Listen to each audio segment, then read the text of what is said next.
Καλησπέρα, καλησπέρα, τσατάρα. Day 3. We are back. Ακόμα μία μερούλα με αρκετή δράση. Θέλω να πιστεύω και καλά μάτς. Ελπίζω να είστε καλά. Άνοιξα και τα drops μόλις. Good luck σε όλους να πάρετε και τα τρία δροπάκια που έχουμε σήμερα. Και αλήθεια ανυπομονώ και ελπίζω να δούμε καλά μάτς. Γιατί χθες ήταν λίγο ύποπτη μέρα. Day 2. Που ξέρετε να ακούω. Λοιπόν, Furia vs Secret, πρώτο μάτς για σήμερα και το άλλο μάτς που τρέχει παράλληλα είναι η BDS με τους Osaka. Νομίζω Furia Secret είναι πιο δυνατό ματσάκι. Θα μείνουμε σε αυτό, θα κάνουμε και εναλλαγές.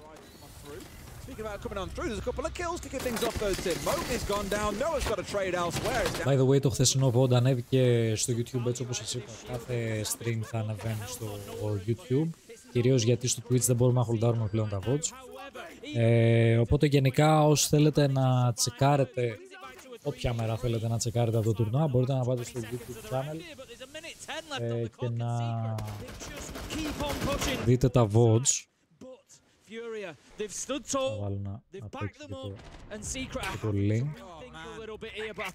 Ένα σχόλιο, ένα like, θα βοηθούσε πάρα πολύ. Αλλά κυρίως δεν το ανεβάζουμε γι' αυτό. Το ανεβάζουμε εκεί κυρίως για να το έχουμε σαν υλικό. Πόσες ώρες έχουμε στριμάρει το κάθε τουρνουά και πάει λέγοντας. Αλλά ποιος θέλει να πάει να δώσει αγάπη, ας πάει. Το εκτιμούσα πάρα πολύ.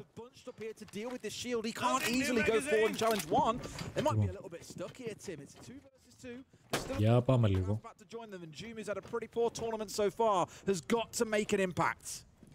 This is his moment. He's managed to just maneuver himself around here. The plant actually was going down. Savage was trying to secure it, but when Nid takes him down, this really stacks the chips against Doom. He's taken out. Secret, I feel like Secret were a little bit unfortunate. They might have made I don't want to be overly critical. They might have made a little bit of a bad decision there. That's so critical, Tim. They might have made it. The thing is, it's one of those. If it works, you say, yeah, genius, brilliant. It could have gone either way. The results kind of made it a bit of a bad decision. And that was, you've got Noah on low health, and you've pushed June outside onto the holes you've made on Mask Wall with the map to use the smokes and the glass scope. So I don't hate that. You're using the situation you've created on Mask's Wall. But the problem is, you've left Blitz inside with a very low health supporting player in Noah, who was fairly easily taken out. And then we saw what happened. As soon as Noah went down, the Blitz then Savage is backing up and saying, look, I can't keep taking this fight. There's two of them stacking up on me. But Doom cannot easily get into a position to support him then, because he's stuck outside, stood at Mask's Wall. So I get what they were doing. They were trying to create that space for Savage to get in and put the diffuser down, and Furia recognised that and they dealt with it well. And like I say, for Secret, it's unfortunate more than a bad decision. I'm probably, they've gone for it, they've committed to it. But I just don't think they quite had what they needed. You're against one of the best teams in the world at the end of the day. Yeah, you're going to be punished. Nade challenging onto Juve, so he couldn't cover the plant going down was the most important part of that as well. So again, it's a nod towards Furia, and even in a 2 versus 2, that team play shines on through. Here we go for the second round though. Of course, got a lot more of the map to clear through now as we find ourselves heading downstairs. A couple of interesting changes in the lineup from Secret as well. They're going Roma hunting at this point, Tim. Got the Jackal on side, you've got the Deimos being lined up, and you've even got Noah for a little bit of maximum damage coming through on that Nook as well. Of course, it's got to slip the net here, and with the Valkyrie coming on side, just screams... Το YouTube τον έχει πιει πάρα πολύ άσχημα. Ό,τι να είναι. Πάμε να ακούσουμε το σχόλιο στο YouTube. Δεν ακούς. Newer to watching Siege and you're thinking, how do you know that? How do you know that so easily that they're all offside? If you look at the bottom left of your screen, you can see the locations at the bottom of the player cards for each of the Furia players, and basically anything that's not a B, because we're on the basement side, anything that's not a B shows that we're on a different floor. So at the minute we've got Noah playing out on the first floor, and they're getting some value from it. JV92 manages to pick up Adrian. That's a big start as well. That's the ram gone, and believe me, you really want some verticality for this site, so now they're going to be limited to maybe the secondary for Doom. maybe the soft breach of Savage trying to do some of that vertical work. They have managed to get JV92 in response with a little bit of a late trade and can now start to maybe gather a little bit of that map control. Couple have been forced back to site, but KZ Herds are still a danger, but not anymore, as June manages to cut down the Valkyrie. Secret just playing this very slow and controlled so far. Again, Noah on that nook, slipping through the net, managing to be in a spot to get a late trade. June working his way down from the top floor. The main thing I'm nervous about, Tim, is this isn't really like looking at the site itself here. We're talking about someone coming down the stairway from the second floor down to the first. They've still got to head down towards the basement here. They can start moving a bit quicker now. There's only 3 players left on this side of Furia, but it's at this point where the team has got to get themselves lined up. But what you've really seen from Secret is a very spread out attack, players in all kinds of locations, and it's keeping Furia guessing on what's going on. Really suffocating play. They're in. August just looking to get aggressive now, moving towards site on the back of Savage's kill, but once again Furia stand up pretty well. Παιδιά, από ό,τι βλέπω και το άλλο το match είναι στο Lear. 2-0 για τους BDS. Έχουν προβάδισμα οι BDS. We start seeing the value of those Deimos scans. A 1v2 and you're tracked as well. KZ has really got it stacked up against him. Nitro goes down and gets him. No, that's Mowgli taken down, but Noah finds the trade after putting the diffuser down. And what a start Noah has had to this one. He is flying. Noah's a really interesting player because I know for a while he's floated around and people have always been like, there's so much potential in this guy. Like, he's the next up-and-coming Shaiko. And for a while it was like, okay, you're not really seeing that come to light. At least from what we've seen over the last couple of days, you saw it earlier on in the comparison between Savage and Noah, the performances they've both had so far at this tournament. Noah's starting to cook, and in this game especially, he's working a bit of magic. A 3K in the first round, a second in that one just then. Great start for him. A bit too early to get too excited, of course, because you've got to see how the rest of the game plays out, but you're certainly not complaining when you can see that potential building up. Got our highlights from the last round as we work through the prep phase, and it's going to be a lot of Noah and June because June's had a little bit of a slow start to the tournament, but certainly got himself involved in that round.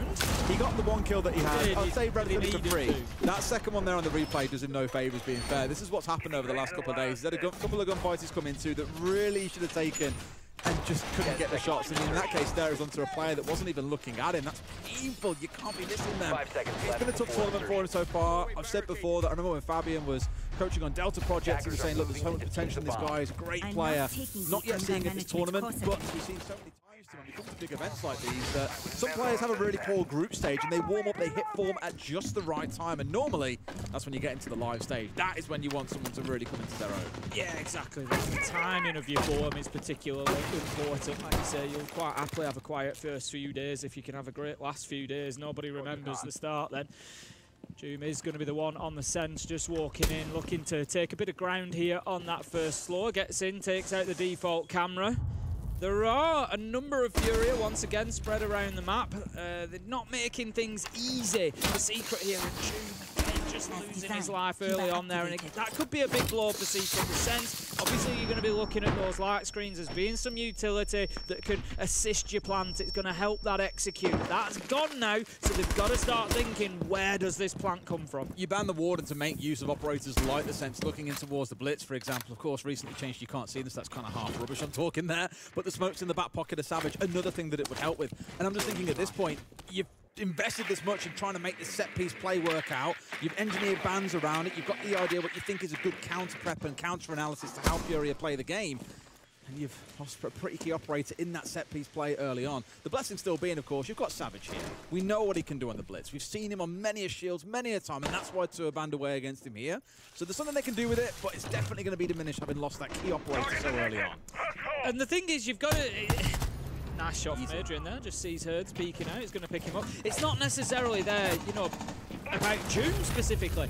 I'm asking Secret, really. If you've got a key operator that's part of your execute like that, why are they the first in the building? You've got to think about these things as well. You assume it's safe, and then it turns out there's someone at the door. Yeah, you know, who's going in for those challenges? Who's going in to take out those default camps? Who's going in to take that space? And how important is that operator? Savage is going to continue just trying to feed a bit of intel, I think, behind that shield.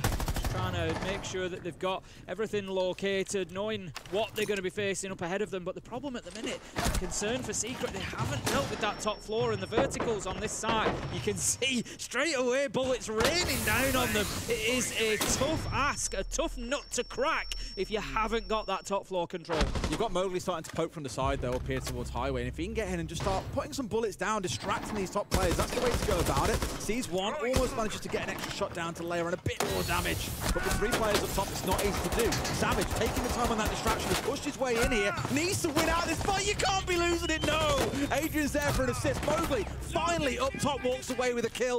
Sure, Casey gets one back, and that's sight for now at least sacrificed, but 2 players have dropped in. They've got it, Tim. It's hell versus heaven at this point. The 2 from above, the 2 are on the site itself. They're not going to be able to stop it, Tim. This one's going down. This is the problem. Furia have put all their eggs in the vertical basket, and it's not paid off for them, Des. They haven't been able to stop the plant, and now they're on the back foot. They're above. They've got to fight their way back into sight, and if anything, they're now doing the job of the attacker, trying to get themselves established. Mowgli. Θα από ό,τι είδα έχουμε και τα drops και εμείς ενεργά κανονικά, οπότε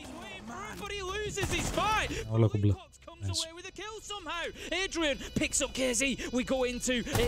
Triple kill για τον Adrian. Οκ. Furia. Πάμε λίγο. That was a great double to finish things off. Secret take round 3. And a 4K for himself in the round as well. He's had a slow start, a couple of rounds, not picking up anything, but makes it count when he needs to. 2-1 to Secret on the attack inside. On Lair, you'd expect to split down the middle really, but... 1-2 παιδιά για την ομάδα των Secret. Υπενθυμίζουμε το ότι σήμερα γενικά αρκετές ομάδες θα χάσουν πολλά bullets και άλλες ομάδες που έχουν λίγα bullets, αν κερδίσουν ομάδες που έχουν αρκετά bullets, θα πάρουν αρκετά.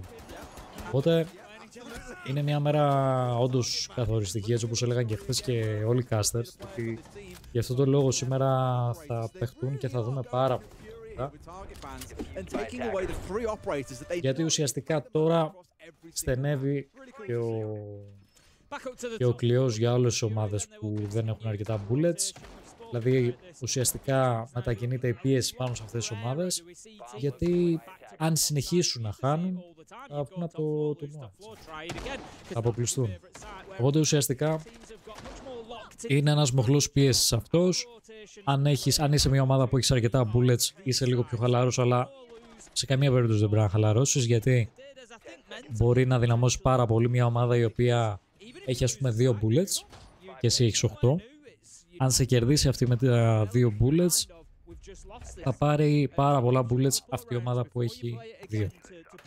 Οπότε γι' αυτό ακόμα και φαβορί να είσαι σε μια πολύ καλή θέση, σίγουρα πρέπει να παίζεις, γιατί μπορεί να ανεβάσεις μια ομάδα, να αναστήσεις μια ομάδα και μπορεί να σου στοιχήσει αυτό μετά, έτσι.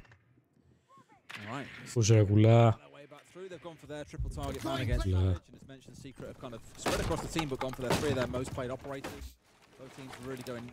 Δηλαδή από ό,τι καταλάβατε τώρα, γιατί ξέρω ότι καταλάβατε όλα αυτά που έλεγα, θα γίνει του bullet.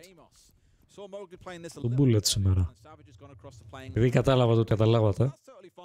We know you haven't got a warden. Guess what's coming at your face? A whole bunch of candelas and smokes. Could well prove to be rough, assuming, of course, they get in spot to actually pull off this execute. Last time round, they managed to get a lot of it done. It was Noah with a 3K working his way up Rocket that got them a lot of control and a lot of ability to move through Mares and start putting pressure onto Mass Wolf, for example. Look at a plan.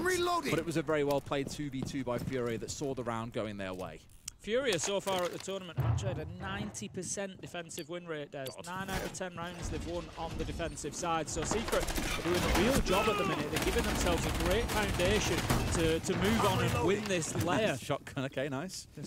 Yeah, I mean, I like it. I like it because they're probably expecting to see some electrification coming out, which is what you got with the Kaid. So why not the shotgun from below? Well, I've said this about the Deimos before. The Vendetta is such a good gun.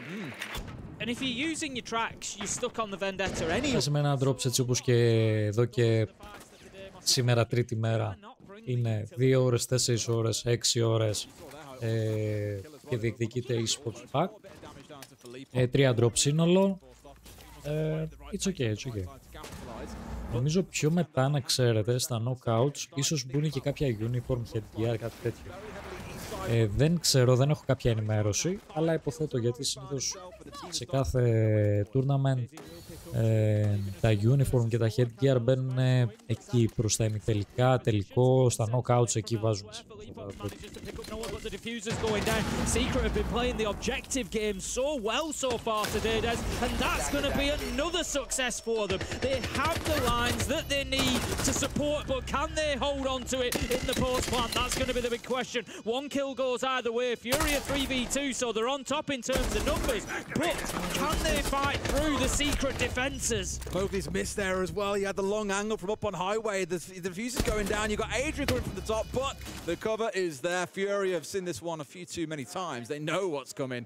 And again, play out a end-of-round scenario on that top floor excellently. I like that from Fury. As soon as the opportunity presented itself, KZ straight on that diffuser, looking to disable it, get the round done. 2-2, and two of our top teams here at Reload so far, showing exactly why they are in that position. They've both played very, very well, and we're having a great contest between the two of them. A reminder of what we're playing for here. Both of these teams have stuck with just reloading the 2 bullets, not getting too carried away. Secret have reloaded 1 each on day 1 and day 2, so they're currently having won both of those games, sat on 8 coming into this one.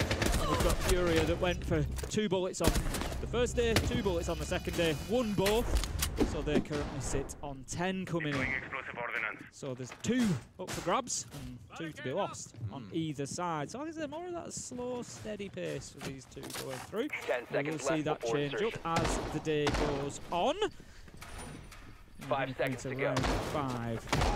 Not sure acknowledge the change or thing they need to change from last time around. Remember they lost the ram very early on and then lacked vertical destruction for the rest of the round. So here now, instead of leaning towards bringing the butt, I tell you what, they've lost the ram again, Tim, at the very start. But as I was just saying, they've brought along an insurance option. They've got Doom, and as long as he doesn't go down next, please don't cast the curse it, then they should be fine to still get open what they need to. Cover a plant from above as well as a key one. They won't be forced to go and hit deep in towards the site itself. Instead, you use the verticals, you make use of the Sen's light walls, and that is what your execute then gets built around.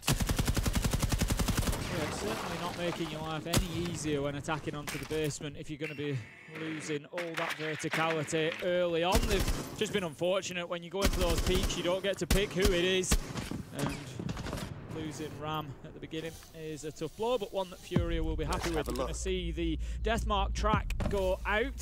He's going to pick up KZ on the Scopos, so he's just going to get himself somewhere where he's got a little bit of support. He's got a teammate there in Philippe Pox who can work with him, JV92 as well, so we can kind of try and keep him safe. We're going to see the Vendetta taking a few pot shots through the wall, just feeding that information back into the team Mowgli, letting him know what sort of direction. But Secret, they've got a lot to deal with on this mid floor yet. It's smart because they've got... Ποιος θέλω να το κερδίσει?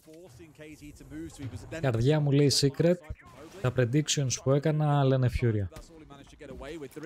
Λένε Furia, γιατί έχω βάλει να περάσω στο επόμενο round η Furia, αλλά αγαπάω Secret, σας το έχω πει σε πολλά streams. Αρέσει πάρα πολύ γενικά ο οργανισμός Secret. Και ειδικά και πιο παλιά τα roster που είχαν οι Secret μου άρεσαν πάρα πολύ το πώς έπαιζαν. Οπότε ναι, σας εξήγησα το σε τι φάση είμαι αυτή τη στιγμή, το ποιος θέλω να κερδίσει αυτό το match. Και από ό,τι βλέπω, αυτό που μου αρέσει είναι το ότι σήμερα, Day 3, ξεκίνησε πάρα πολύ δυναμικά σε σχέση με χθες. Χθες, παιδιά, τα πρώτα μάτς που είδαμε, το ένα μάτς είχε full τεχνικά προβλήματα στην αρχή. Αυτό με με την πρώτη ομάδα των BDS, η ομάδα του Psycho δηλαδή, είχαν τρομερά προβλήματα. Είχαμε πόσες καθυστερήσεις, είχε τουλάχιστον μισή ώρα καθυστερήσει το match. Πολύ κουραστικό. Το άλλο match πήγε πάρα πολύ εύκολα για τους Osaka Gaming. Για χθες μιλάω τώρα. Οπότε ναι, ήταν μια κακή αρχή χθεσινή ημέρα. Σήμερα από ό,τι βλέπω είμαστε πάρα πολύ καλά. Και γενικά βλέπω το ότι θα δούμε σήμερα γενικά καλά. Μακάρι.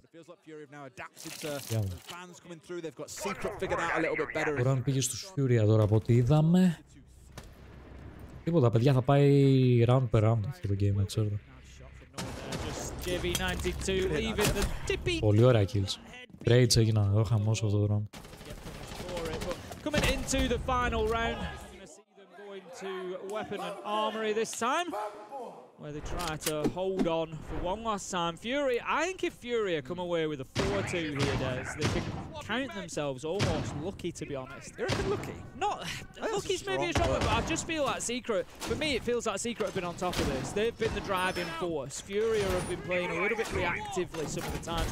It's been Noah, it's been Adrian going in there, creating space, and Secret have had the command of a number of rounds there, and I feel like if they don't come away with a 3-3 half, Fury have got away with one a little bit there. They've been kind of let off. Yeah, I could kind of get the point where you're coming from. I'm not saying that they've not been in the game, but I feel like Secret could have been 4-2 up. It could have been their half. Yeah, satisfied with the easily. For sure.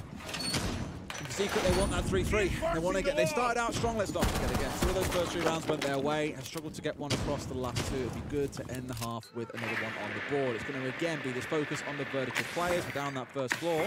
Of course, the Bravo on side, Tim. Well, guess what happens now? You get in there and you hack the living hell out of anything. Because come back to that ban we spoke about, the mutes. Those Bravo drones unimpeded by anything except bullets. Yeah, good shout with the Maestro on side, of course. Just interesting to look across the kills and deaths at the minute as well. And we've got 2 different games going on here.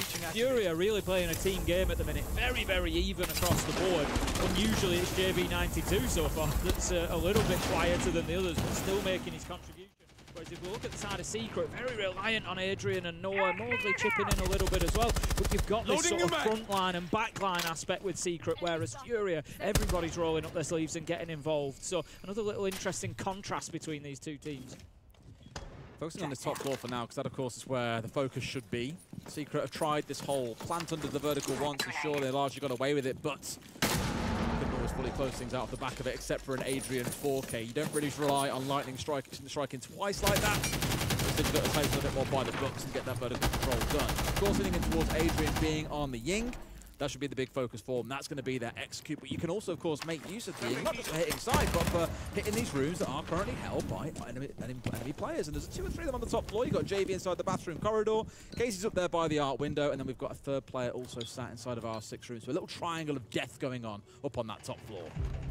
Yeah, there's no way that Secret get away with the plant without getting that top floor control here. Adrian will pick up KZ to kick things off, so that's going to be 1 of the top floor players. Still 3 remaining up there. Philippox Herds and JV92 all above. As you say, there's all working together. It basically shows you how much value there is in this area. It might not be a top floor site, but you kind of defend it like it is, and then you just worry about the verticals after that. Secret are maybe going to try their luck here. Now that they've taken nade, they'll know that site is clear. The question is, can Furia hold it from above? We've seen them fail previously. Do they have the angles that they need to prevent a diffuser going down? I mean, Hertz is off in Narnia right now, needs to get himself back towards site, and JV, I think, is going to play for the verticals. So largely the same as before, as you say, is give away that control and just say, fine, you want to try and play for it, then we'll try and play for the verticals and deny you out. That's but look huge! at that! That saves off in Narnia, Tim. They had no idea that he was out there. A huge 2K on the flank, finally traded out by Mowgli, but the damage has been done. JV and Philippox could clutch this, and there's 1 or 2 kills they need. Secret just haven't controlled the flanks well enough. They've put the track stingers out there. They've thought that it was enough, but even with the gunfire taking them out, they haven't responded to those players that were going to hit them on the flanks. And now Noah 1v1, time ticking down, low health, nothing he could do, and that was 2 great flanks. Furia νομίζω πήραν λίγο μπρος τώρα, Πήραν μπρος. Noah was just a bit paralyzed by choice. Do I try and play for a kill here? Do I go up the stairs? Do I try and find the diffuser and get a plant down? I think if he committed towards going for the diffuser, he gets it in time and can try and stick it. But then you're always in that situation where you've got, what, 6-7 seconds sat putting that diffuser down when you're going to have JV92 coming down to collapse onto you. So I get it. Choice paralysis is a painful one, but ultimately they lose the round and the half. 4-2 to Furia. Let's go for some bans then, shall we, Tim? Sticking things relatively similar on the attacking side so far, with the Monty being taken away. Sen's interestingly being taken out here. So identifying the Furia like that for the set piece plays and just getting it off the board nice and early. Also to follow on the other side, Guiding Bandit. Electro Bros offline. Fairly standard, so what we're going to see there from Furia is plenty of breaching, which makes sense on there. If you think about the sites that we're going to be looking at, top floor, you can go and get Mask Wall open really easily. Even if there's a mute jammer on there, we can see, you know, Doom is going to be playing on the mute. It doesn't really matter too much. You can work up towards the top corners. You can use your impact TMPs. There's so many options to deal with those mute jammers reasonably easily. So they're not really consistent wall denial anymore. So you're going to see Mask's wall getting opened up. There's the option then to potentially work into our 6 room, get that wall opened up, really create some crossfires inside a site, open the wall up inside of Ops that goes through into the corridor there that you can see. There should be ample opportunity for Furia with that double electricity ban to get lots of breach. I want to see this site looking like Swiss cheese at the end of this. Plenty of holes in it, plenty of lines of sight, and an opportunity to get that diffuser down. They should be able to force Secret away from anywhere that they want to play. I think it's the speed aspect that you bring along too, right? When you haven't got to worry about playing this little mini-game to get a wall opened up, then you can move with a bit more pace and purpose. And for Furia, so then they're certainly not going to complain about all that much. I was just looking down how things have gone so far, and back in that first half, both the rounds that Secret won were off the back of clutches, which says a lot about how hard Furia have made it for them. Even when we see people like Noah hitting that 3K in round 1, they still couldn't quite convert things. So with how things shape up here, I wouldn't be shocked to see Furia just walk the next 4 or 5 rounds and close this out. We need to keep an eye on KZ in this round. He's gone in immediately underneath on the Deimos. He's kind of trapped. Για αυτό το round οι Secret το θέλουν όπως και τίποτα. Αν θέλουν να μείνουν στο game. Αλλιώς αν το πάρουν και αυτό το round Furia θα είναι πολύ δύσκολα με τα πράγματα για τους Team Secret. Για να δούμε. Εγώ πιστεύω αυτό το round θα πάει για τους Secret.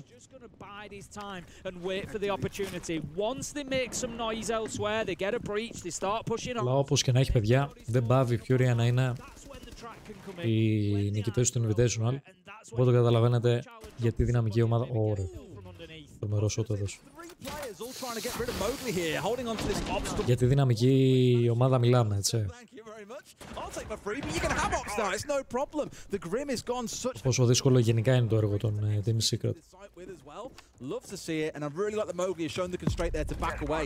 Look at him back on walls, he'd have gone off to 2nd and 3rd kills there and probably died in the process. Now Casey's got a bit of a track on, so he'll back away behind his teammates, keep himself safe. And I doubt Casey gets anything from that. No, exactly as expected. He was just waiting for that moment where his team were taking ground. They've moved into ops and he tries to catch Mowgli unaware. But Secret have responded well. They were ready for that. Mowgli moved to safety. There was nothing that KZ could do to find the kill. And now he's going to have to wait his time and try again. The problem is you've already shown your hand. You've already shown maybe that's what you're going to go for. Adrian now has been tracked. But again, he's holding on well, but he's not. He's only holding on to a nade that KZ sent in. Beautiful kill from the Deimos. Mowgli goes down as well. And Furia, they are hitting the gas pedal, Des.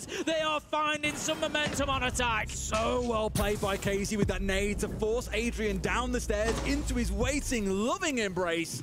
And with that, Mowgli also falling on sight, it's all starting to fall apart. But June's found at least one for himself. Down into a second, actually, as Philippox hits the deck. Will probably get himself pulled back up here.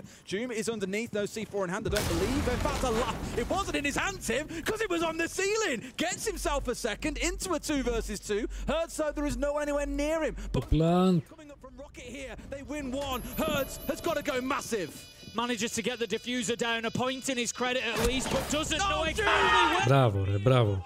Τι σας είπα ότι αυτό το round πρέπει να το πάρει Secret. Πολύ σημαντικό round εδώ για τους Secret, να ξέρετε. Καθοριστικό round στην ψυχολογία. Το ήθελαν αυτό το round όπως και τίποτα. Όπως και τίποτα.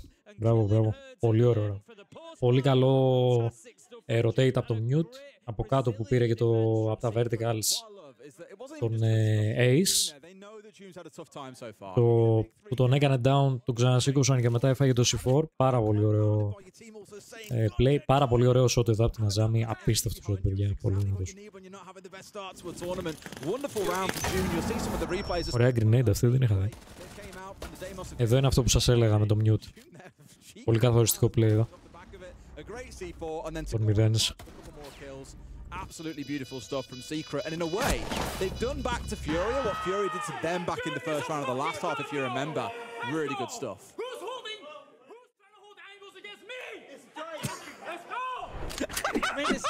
You know what? Fair play.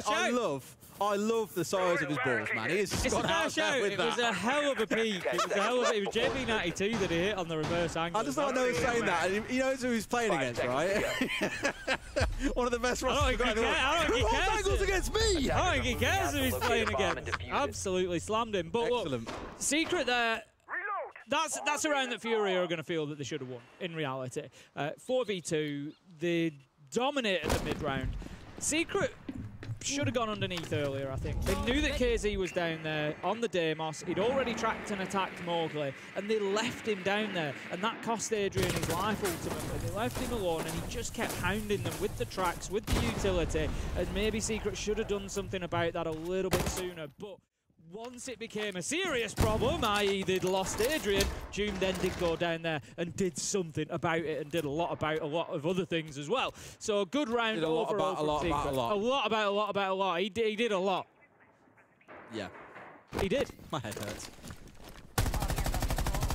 First call coming out from the Dokkaebi. I spoke wax lyrical about this operator all the time and how valuable she can be in the right hands. Teams that know how to push forward as a unit when that call comes out are the ones that you tend to see being really successful. Look at Falcons across the last year. It's a golden example. Moby has been slammed. June falling by the wayside for Leapox on a little bit of a tear here, Tim. Picking up two for himself. No Ram being brought down early here, Tim. It's the Ram that's doing the slamming. Secret has a great round in round 7, and then it all seems to fall apart quickly as Fury are coming to A, wipe 3 of them out, and you're now in a position where you feel like the round is almost done. Felipox manages to get a third, cutting down Noah, 5v1, Adrian with it all to do. He's been having a decent day, but I tell you what, this is a real ask. 1v5, not only 1v5, but against Furia. He's battling left and right, front and back. Πολύ καλό round εδώ για τους Furia. Clean round, απαλό round. Εύκολο round. Εύκολο. Σχετικά εύκολα το πήραν εδώ. Χωρίς καμία αντίσταση σχεδόν.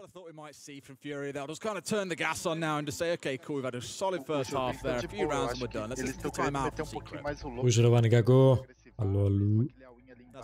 Que boneco vocês acham que a gente tem que let them keep in going in and bring more resources to do the game into your favor? It will be one of the best things. They're bringing these hunt operators because they don't want to spend much time on the drones. So what we do, we can even just play like even the video to just spend a little bit more of time or more resources because even in the first round they were... Ναι ρε, παίζουν στο CGX, ναι. Αλλά δεν έχουν γίνει όλα τα map, το είχαν πει κιόλας. Τα map που θα γίνουν σε εισαγωγικά rework, δηλαδή το light rework, τα γραφικά rework και όλα αυτά, θα είναι η Bank, θα είναι Bank Oregon, Clubhouse, Καφέ και Σαλέ. Αυτά τα 5 map θα ξεκινήσουν με το που κάνει release 10 Ιουνίου το CGX και σιγά σιγά θα βάζουν και τα άλλα τα map. Θα φτιάχνουν εννοώ και το φωτισμό και στα άλλα τα map. Αλλά τα πρώτα map που θα μπουν με το release του CGX θα είναι αυτά τα 5 που ανέφερα. Ας πούμε τώρα αυτό που παίζουν οι Lear είναι ίδια. Ενώ δεν έχει τους πυροσβεστήρες, όλα αυτά, κατάλαβες, δεν τα έχει αυτά ακόμα η Lear. Αλλά τα άλλα map, τα 5 που έχουν γίνει οι αλλαγές αυτές, παίζουν κανονικά σε αυτά. Πώς σου φαίνεται, καλό είναι ρε φίλε, ωραίο είναι. Ωραίο είναι, δεν είναι κακό. Ωραίο είναι, ο ήχος εμένα με νοιάζει. Θέλω να παίξω το TTS ρε φίλε και να ακούσω και τον ήχο, την αλλαγή που έχουν κάνει στον ήχο, γιατί όταν είχαμε παίξει το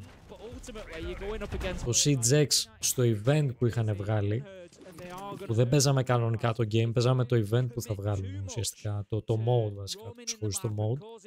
Ο ήχος λίγο ήταν καλός, αλλά σε αρκετές περιπτώσεις ήταν μπαγκαρισμένος, δηλαδή σαν να μην είχαν φτιάξει καλά τους χώρους και αυτά για να περνάει σωστά ο ήχος και να ακούς σωστά εσύ το από πού έρχεται ακριβώς ο ήχος. Δηλαδή το direction του ήχου λίγο το είχαν σε κάποια σημεία. Αλλά εντάξει, λογικό είναι, beta ήταν, ακόμα πιστεύω μέχρι το καλοκαίρι που θα το κάνω release να το βελτιώσουν αυτό το κομμάτι. Αλλά εμένα αυτό που με νοιάζει είναι να δοκιμάσω το TTS μόλις τελειώσει αυτό το πρωτάθλημα τώρα που βλέπουμε το Cup. Να μπω TTS και να ακούσω τον ήχο, το τι δουλειά έχουν κάνει στον ήχο. Εμένα αυτό με ενδιαφέρει πάρα πολύ.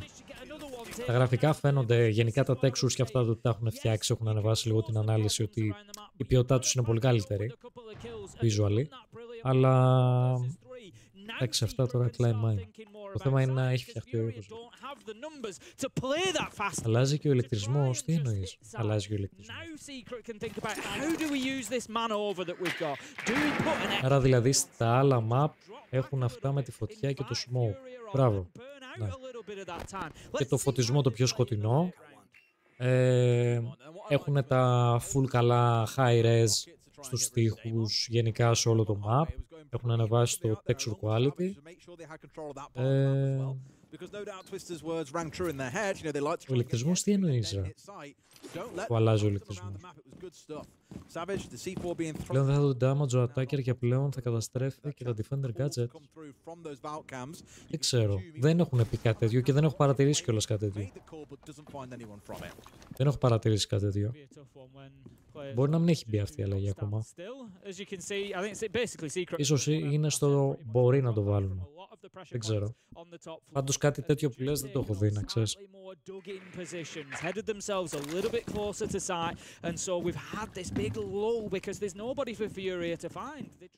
Use the verticals. Secret are giving them nothing, and I love the way that Secret have played this. Get in there, cause them problems, get a couple of kills, and I tell you what, it's taken the pace out of Furia, hasn't it? In case you wonder what's happening on our other game over on the B stream, BDS have beaten Kag Osaka 7-2 on Lair Team, the very same map, winning 5 of their attacks. A real dominant performance from BDS. Of course, now a very different roster, and Kag not quite putting up the numbers they needed to be able to hold on. But now they're back into this game. It's looking like it's cooking. Tim Secret in a 3 versus 2, but clock is running down, which might make this a little bit easier for them. They've still got smoke to play behind as well. Pushing as they might. JV finds one for Leapbox, another. Can they start getting the diffuser down? He's nowhere near the site itself, and that one's done. Secret have played that well. Για να δούμε λίγο το άλλο match πόσο είναι. Το άλλο match, παιδιά, τελείωσε κιόλας. Πρέπει να το πήραν οι BDS, νομίζω. Μπαμ. Okay. Οπότε το άλλο match, παιδιά, τελείωσε. Κάνει break το άλλο το stream. 30 λεπτά break λένε. Οπότε τσιλάρουμε σε αυτό. Το πήραν οι BDS το άλλο match. Να υπενθυμίσω στο game ήταν BDS με τους Osaka Gaming. Πρέπει να πήγε και flawless. Όχι, δεν πήγε flawless, πρέπει να πήγε 7-2. 7-2 πρέπει να πήγε το score. Το άλλο match. On a couple of bands coming in, it's going to be the Mute and the Deimos coming out. For the Deimos. The Deimos, no, it's been a bit of thorn on their side here for the majority of it. And Mute, you touched on it at the time we were speaking about the target ban coming in against Furia. It makes a lot of sense, I think, against pretty much every team, because if Mute is not in your core lineup of operators that you can play as a team, there is likely a problem. Yeah. So not at all surprised to see it taken away and denied from them. Let's get into round 10 then. We're back up to the top floor. Furia managed to maintain their lead by 1, but Secret are hanging on for dear life here and not letting Furia get away at all. Not letting them gain any ground whatsoever. Last time around when we saw Furia attacking onto this site, Secret made it difficult for them. They tried to send KZ in underneath with the Deimos. Doom had a huge 3k, got down there, took out the Deimos, got a nitro kill back into site. Despite the plant going down, Herds couldn't hold on. It was a little bit scrappy. Furia with a great start, Secret with a great end to the round. I'd like to see Furia get a bit more sort of confident site control. Have a nice... A couple of the plants have felt like they've been, not just by Fury, but Secret as well. It's kind of like we're throwing it down because we've got to. We're 2v2, we're coming towards the end of the round, we've got to put this diffuser down. I'd like to see a nice controlled execution here. Get control of some of site, wherever that is that you choose, whether it's over by B-bomb chassis, whether it's inside a mask's wall. Get control and put that diffuser down with proper cover established. Throwing being a bit too aggressive. It's the one thing I'd really like to have seen him kind of curb a bit on this team. I spoke about before on walls, a bit of a wild card, a lot of potential, but sometimes a bit too aggressive. But may have someone paid the price here. It's very rare that a team is going to let you get away with a play like that without any kind of support, and he's been taken down largely for free. Very. Αλλά λίγο κοιτάξτε το κινητό μου. Ανηφάκος με το Rage. Thank you so freaking much. Να είσαι καλά, bro. Ευχαριστώ πάρα πολύ, ρε mate. Πώς πήγαν τα γκέιμακια? Thank you. Όλοι follow τον Άνευ. Yeah, for now it's a little bit of a mini game between Ευχαριστώ πάρα πολύ, ρε. Savage as they hunt each other down. 8-0, απαλός. Απαλός. Απαλός. Μπορώ να πω. They've got mask wall open, they've got ops wall open, so they are shaping themselves up to, as I said, what I wanted to see. 9-3, εντάξει. Profit. Ακόμα profit. Και παραγγέλνω φαΐ, πάμε λίγο. Καλή όρεξη, ρε. Καλή όρεξη μόλις έρθει.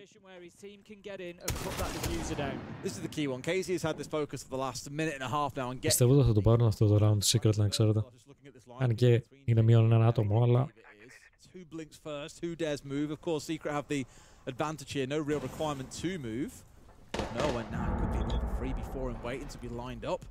With that vertical play being done by KZ as a remark, this is where now Furia start lining up for an execute, knowing they've massaged some of these secret team players around, moved them away, and now it's all on nailing that blitz to get the diffuser down. Yeah, and despite opening Mask's wall, they're now moved across to that B plant.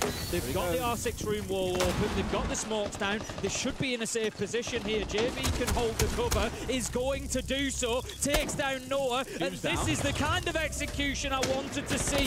Jooms drop below to try and deal with KZ again, but it might be too little, too late, as KZ finds the kill, the diffuser's down, and Furia surely lock this out in a 4v1. Adrian low health, he's having the kitchen sink thrown at him right now. Nade will find the final kill, and Furia put themselves on to match point.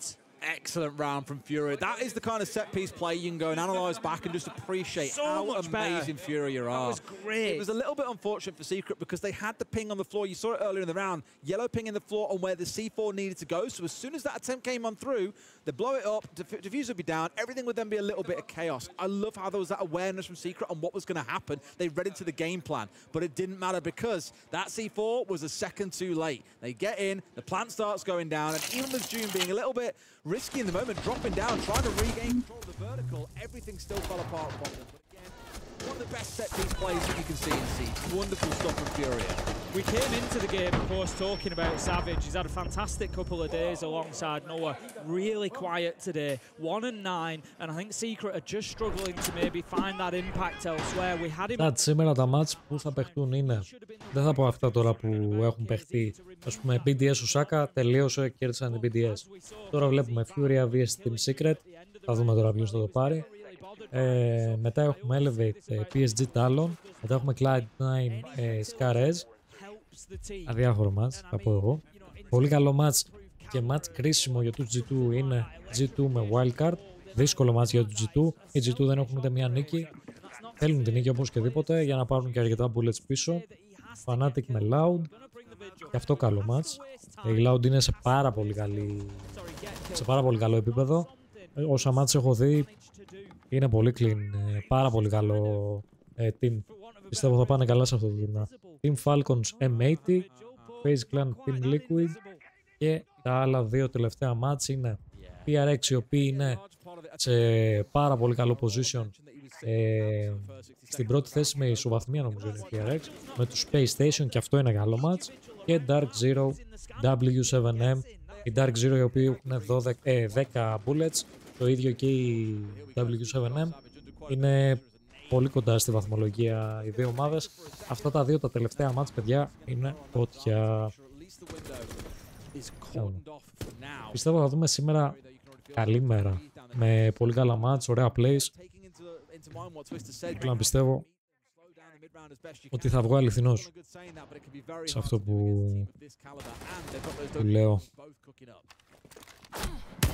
These mid-floor battles are going to be really important this time around. We can see that Furia are not really stacking up like they did last time. Much more focused direct to site. This time they want those verticals. They know how important they are. So it's another one where if Secret, as you say, can win those couple of fights, they could get themselves a real advantage. Herds manages to find Noah, but not before Mowgli had been able to take down KZ. So kind of even Stevens at the minute, and Secret are holding on to the mid-floor, which is what is important. Adrian traded out after picking up JV, but here come Furia. It's 2v2. This one is anybody's desk. Savage, though, after a quiet game, cannot get loud. Και το game πάει στους Furia. Ωραίο match, δεν ήταν κακό. Είχαν και τις στιγμές και η Team Secret. Ωραίο match overall. GG σου Furia. Οπότε παιδιά η Furia με αυτή τη νίκη παραμένουν νομίζω στην κορυφή μόνοι τους. Για να δω λίγο, να το επιβεβαίωσω. Αλλά αυτή την εντύπωση νομίζω έχω, παραμένουν στην κορυφή. They are dominant. So hard to stop once they get moving, and who cares if they've only played Blair once in the last year. They may have lost it, but they look absolutely fabulous here. We'll go to a break though. When we come back, the desk break it down for you a little bit more. Ναι, η Furia παραμένουν στην κορυφή, ναι. Furia, Dark Zero, FRX, W7M, M80, Team Secret, Fnatic, Team Liquid, Wildcards Gaming, Team Falcons, FaZe, Loud, Osaka, Space Station, Cloud9, BDS, Elevate, G2, PSG Talon και SKRS τελευταίοι. Είναι η βαθμολογία.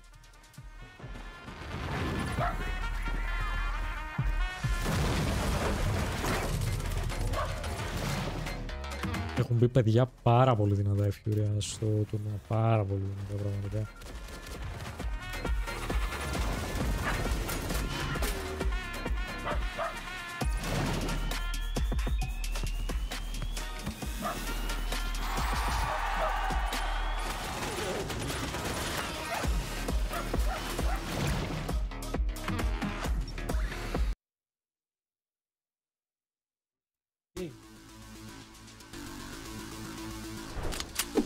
Α, τους κόλλησε, οκ. Νομίζω ότι κόλλησαμε εμείς.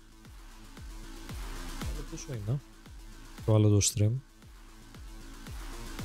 21 λεπτά break το άλλο stream, οπότε μένουμε εδώ chat, 6 λεπτάκια.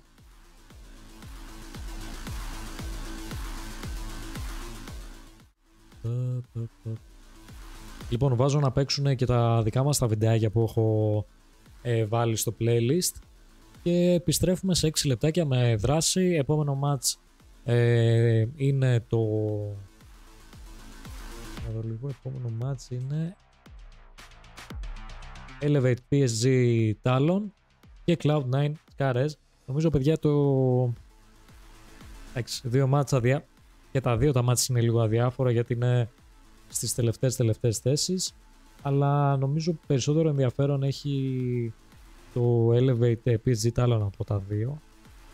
Θα δούμε, θα παίζουμε μπαλίτσα και στα δύο μάτς, οπότε επιστρέφουμε, βάζω τα βιντεάκια να παίξουν και επιστρέφουμε σε 6 λεπτάκια.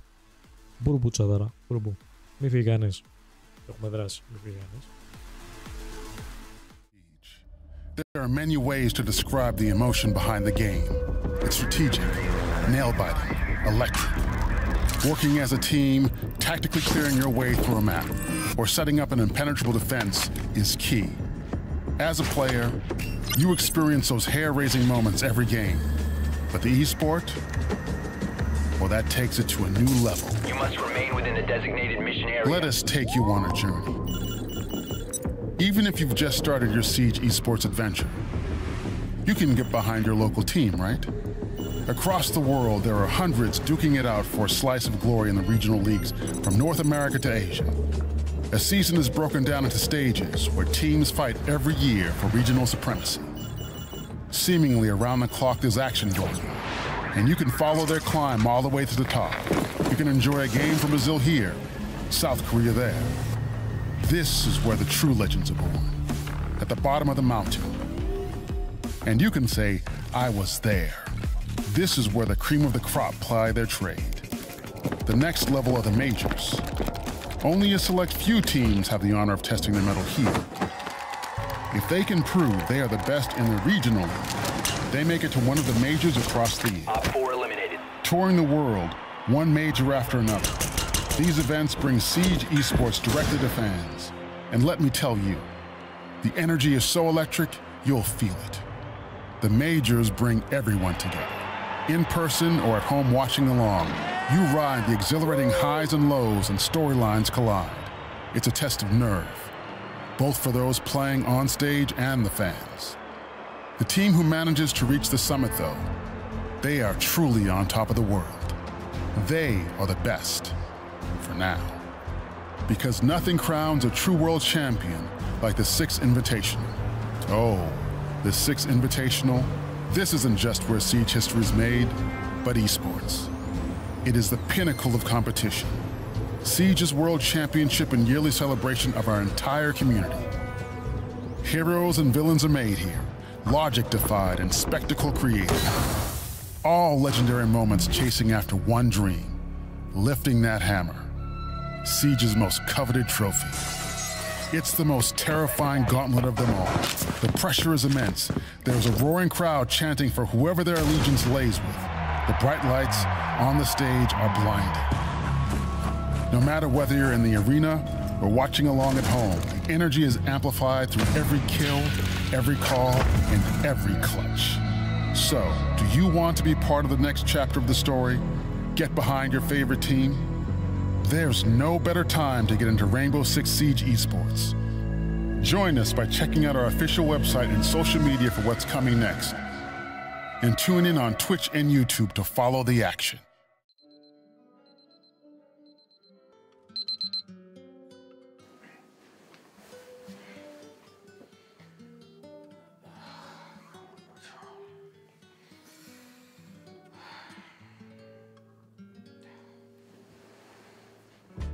Hey Milosh, how's it going, man? I'm a big fan of Milosh for a long time now, but seeing him like this has me a little bit worried.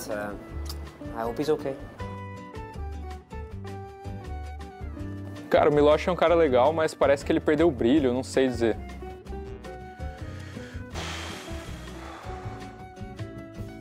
Recently, Milosh hasn't been the same person. A Tortuga lê o jornal. E eu acho que eu sei o motivo que o Milosh, ele tá um pouquinho para baixo. Ele sente aquela falta do Brasil, né? A tartaruga lê o jornal. A tartaruga lê o jornal. Now that's perfect. Muito obrigado, Rosa. De nada, congratulations. Mas é o seguinte, eu vou avisar ele que o próximo reload vai ser no Rio de Janeiro.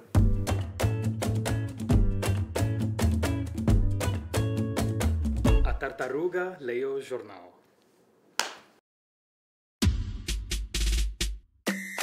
My name is Alex Gold 47, but around here, for some reason, they just call me Gringo. I'm a huge Siege fan, and after last year in Brazil, I would say I'm practically a local, right? Now, it's time to dive in and see for myself. Is Rio ready for reload?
Welcome to Reload, a bold new R6 esports format where every match is a mind game and every decision is a measure of confidence.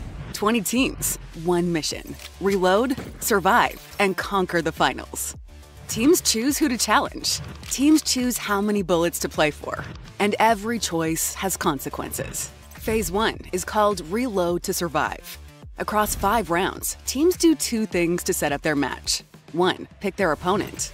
2, decide how many bullets to reload. Bullets are points. Each team decides how many they're willing to win or lose in each match. Simple as that. Every team starts on equal footing, with 6 bullets.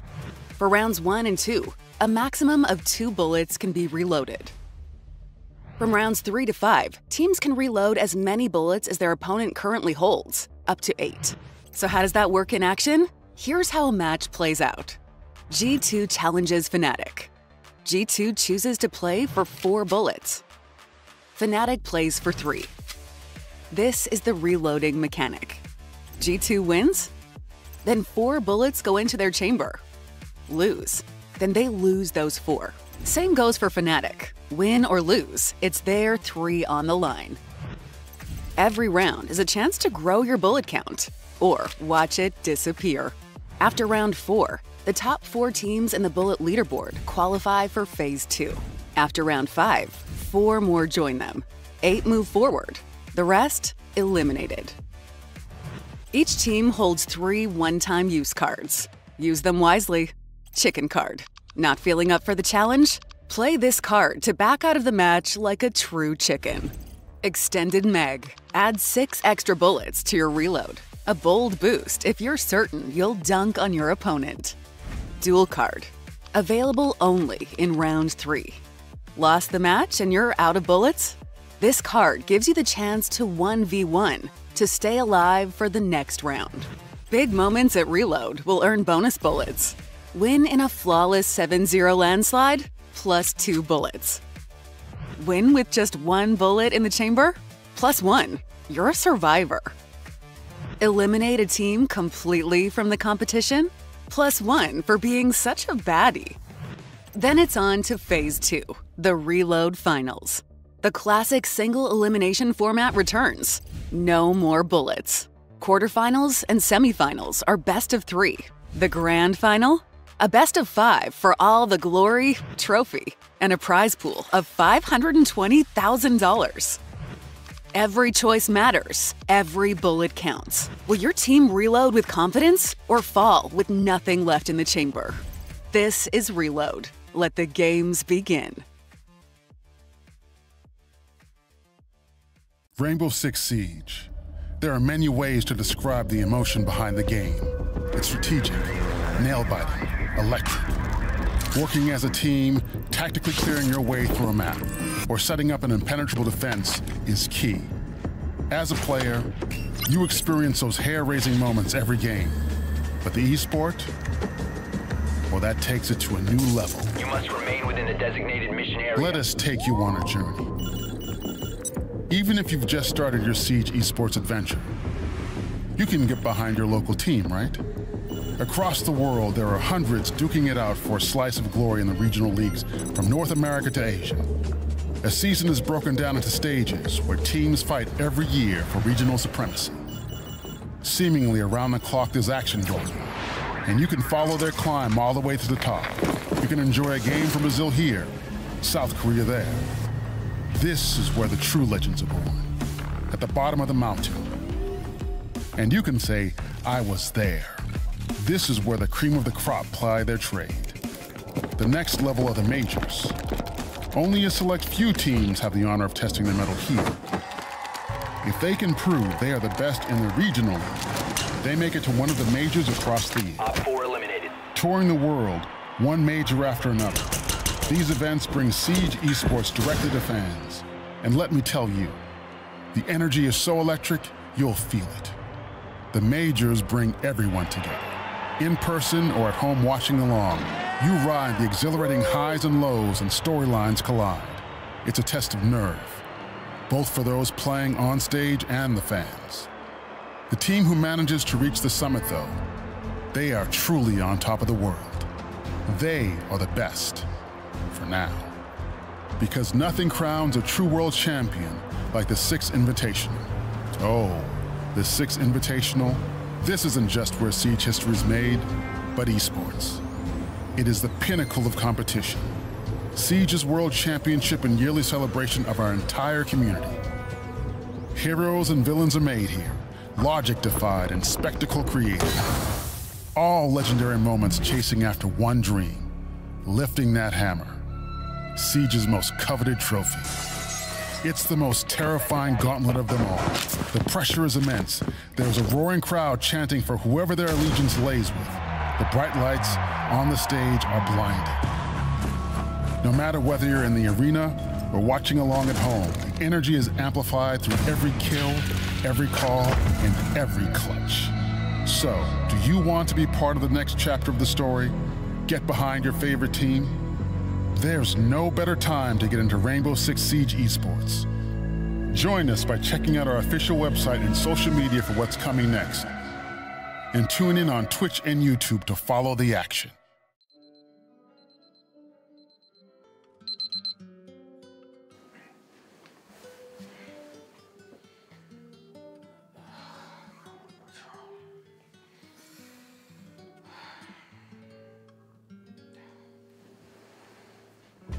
Hey Milosh, how's it going, man?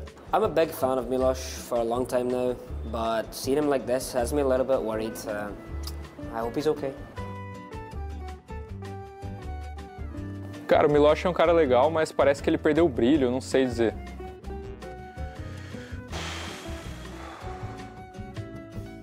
Recently, Milosh hasn't been the same person. A Tortuga lê o jornal. E eu acho que eu sei o motivo que o Milosh, ele tá um pouquinho para baixo. Ele sente aquela falta do Brasil, né? A tartaruga lê o jornal. A tartaruga lê o jornal. No, that's perfect. Muito obrigado.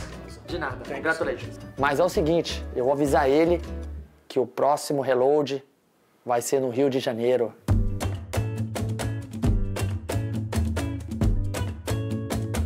A tartaruga lê o jornal.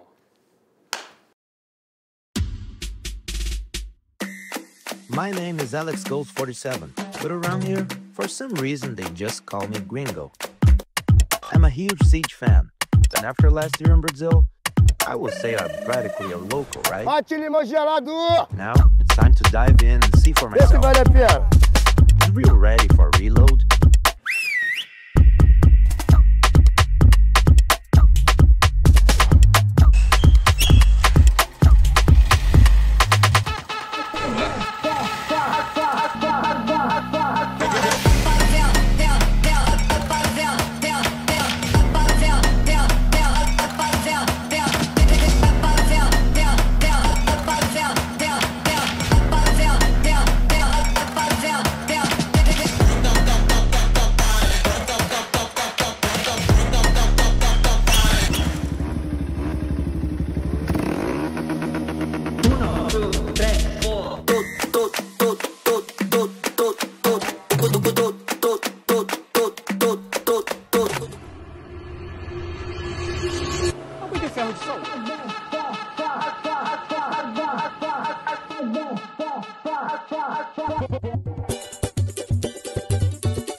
Welcome to Reload, a bold new R6 esports format where every match is a mind game and every decision is a measure of confidence.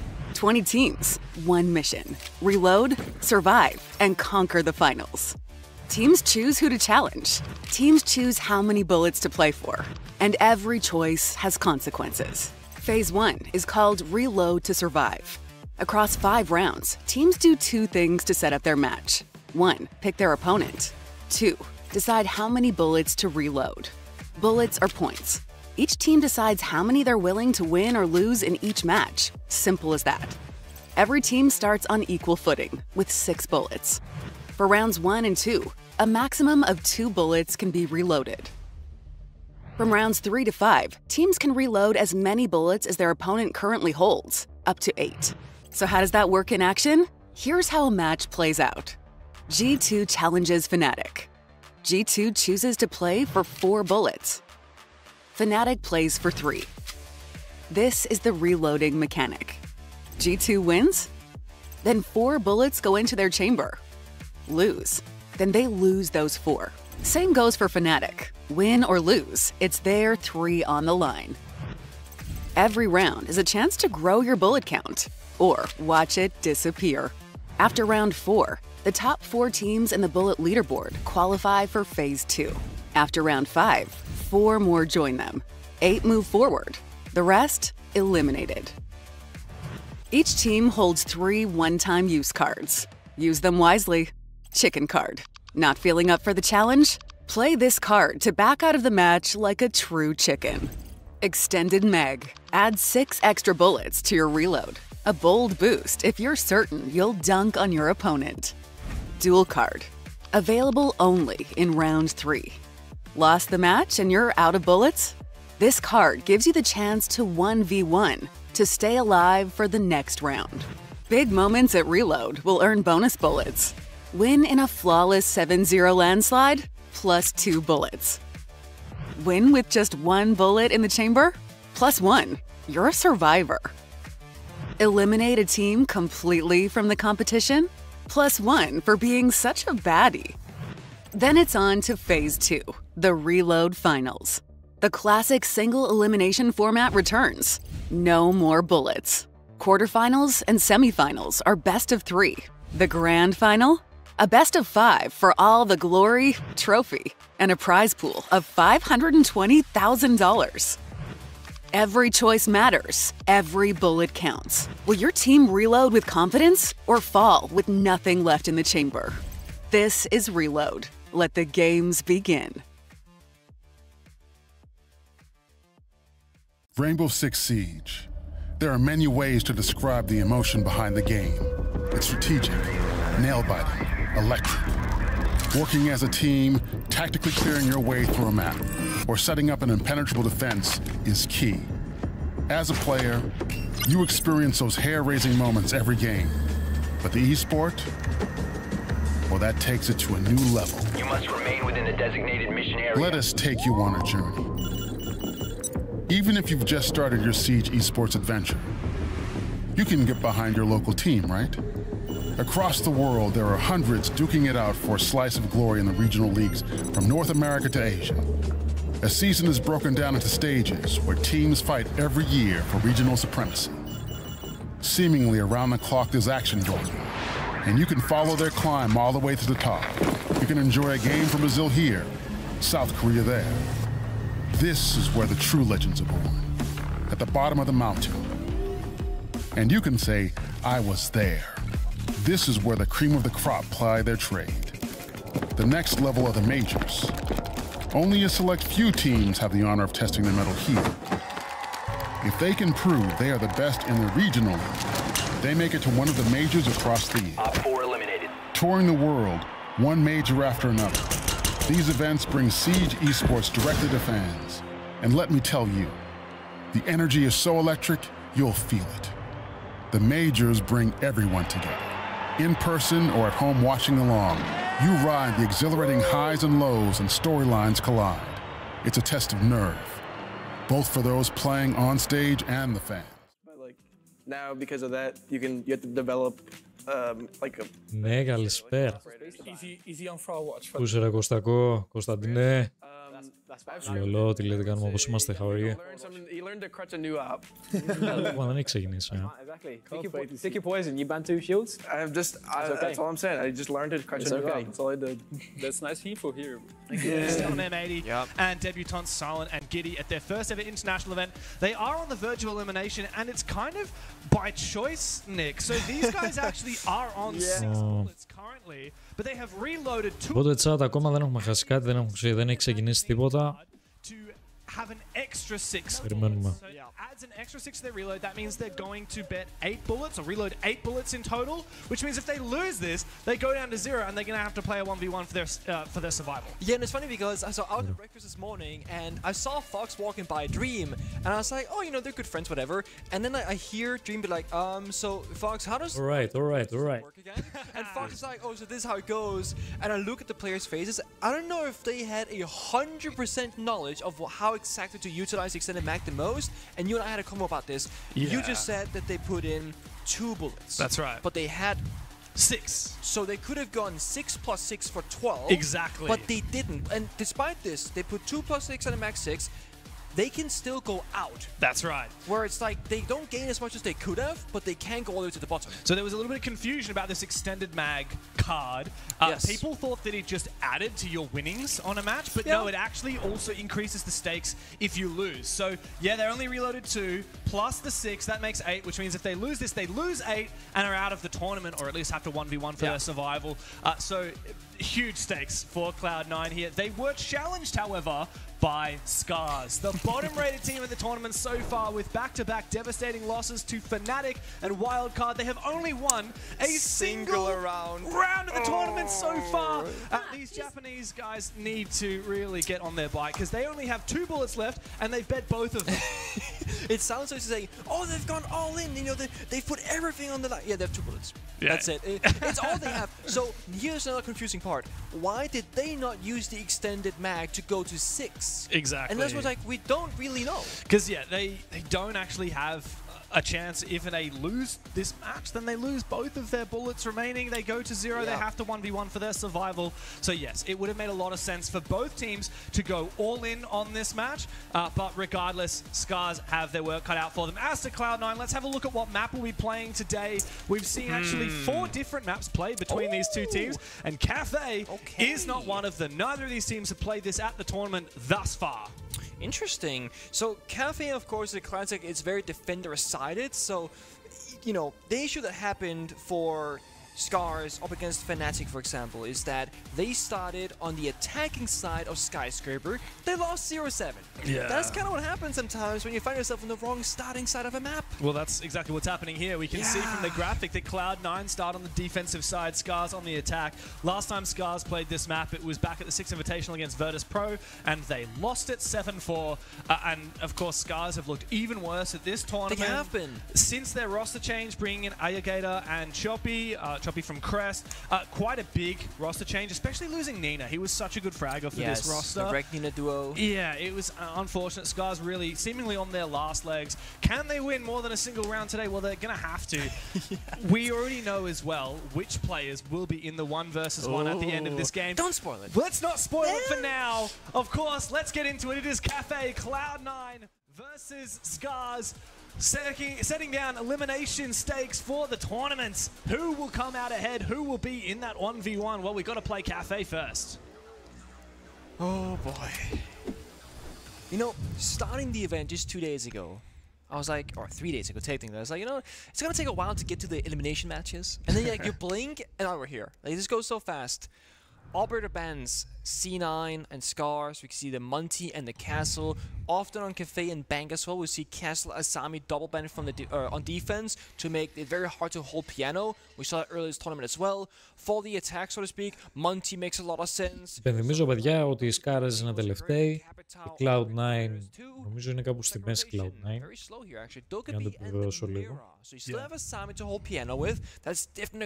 Cloud9 βρίσκονται... Όχι, πιο κάτω. κάτω από τη μέση. In particular, now we do know that as the attacking side, and as you said yesterday, starting out on the attack. Έκτη από το τέλος, η Cloud9.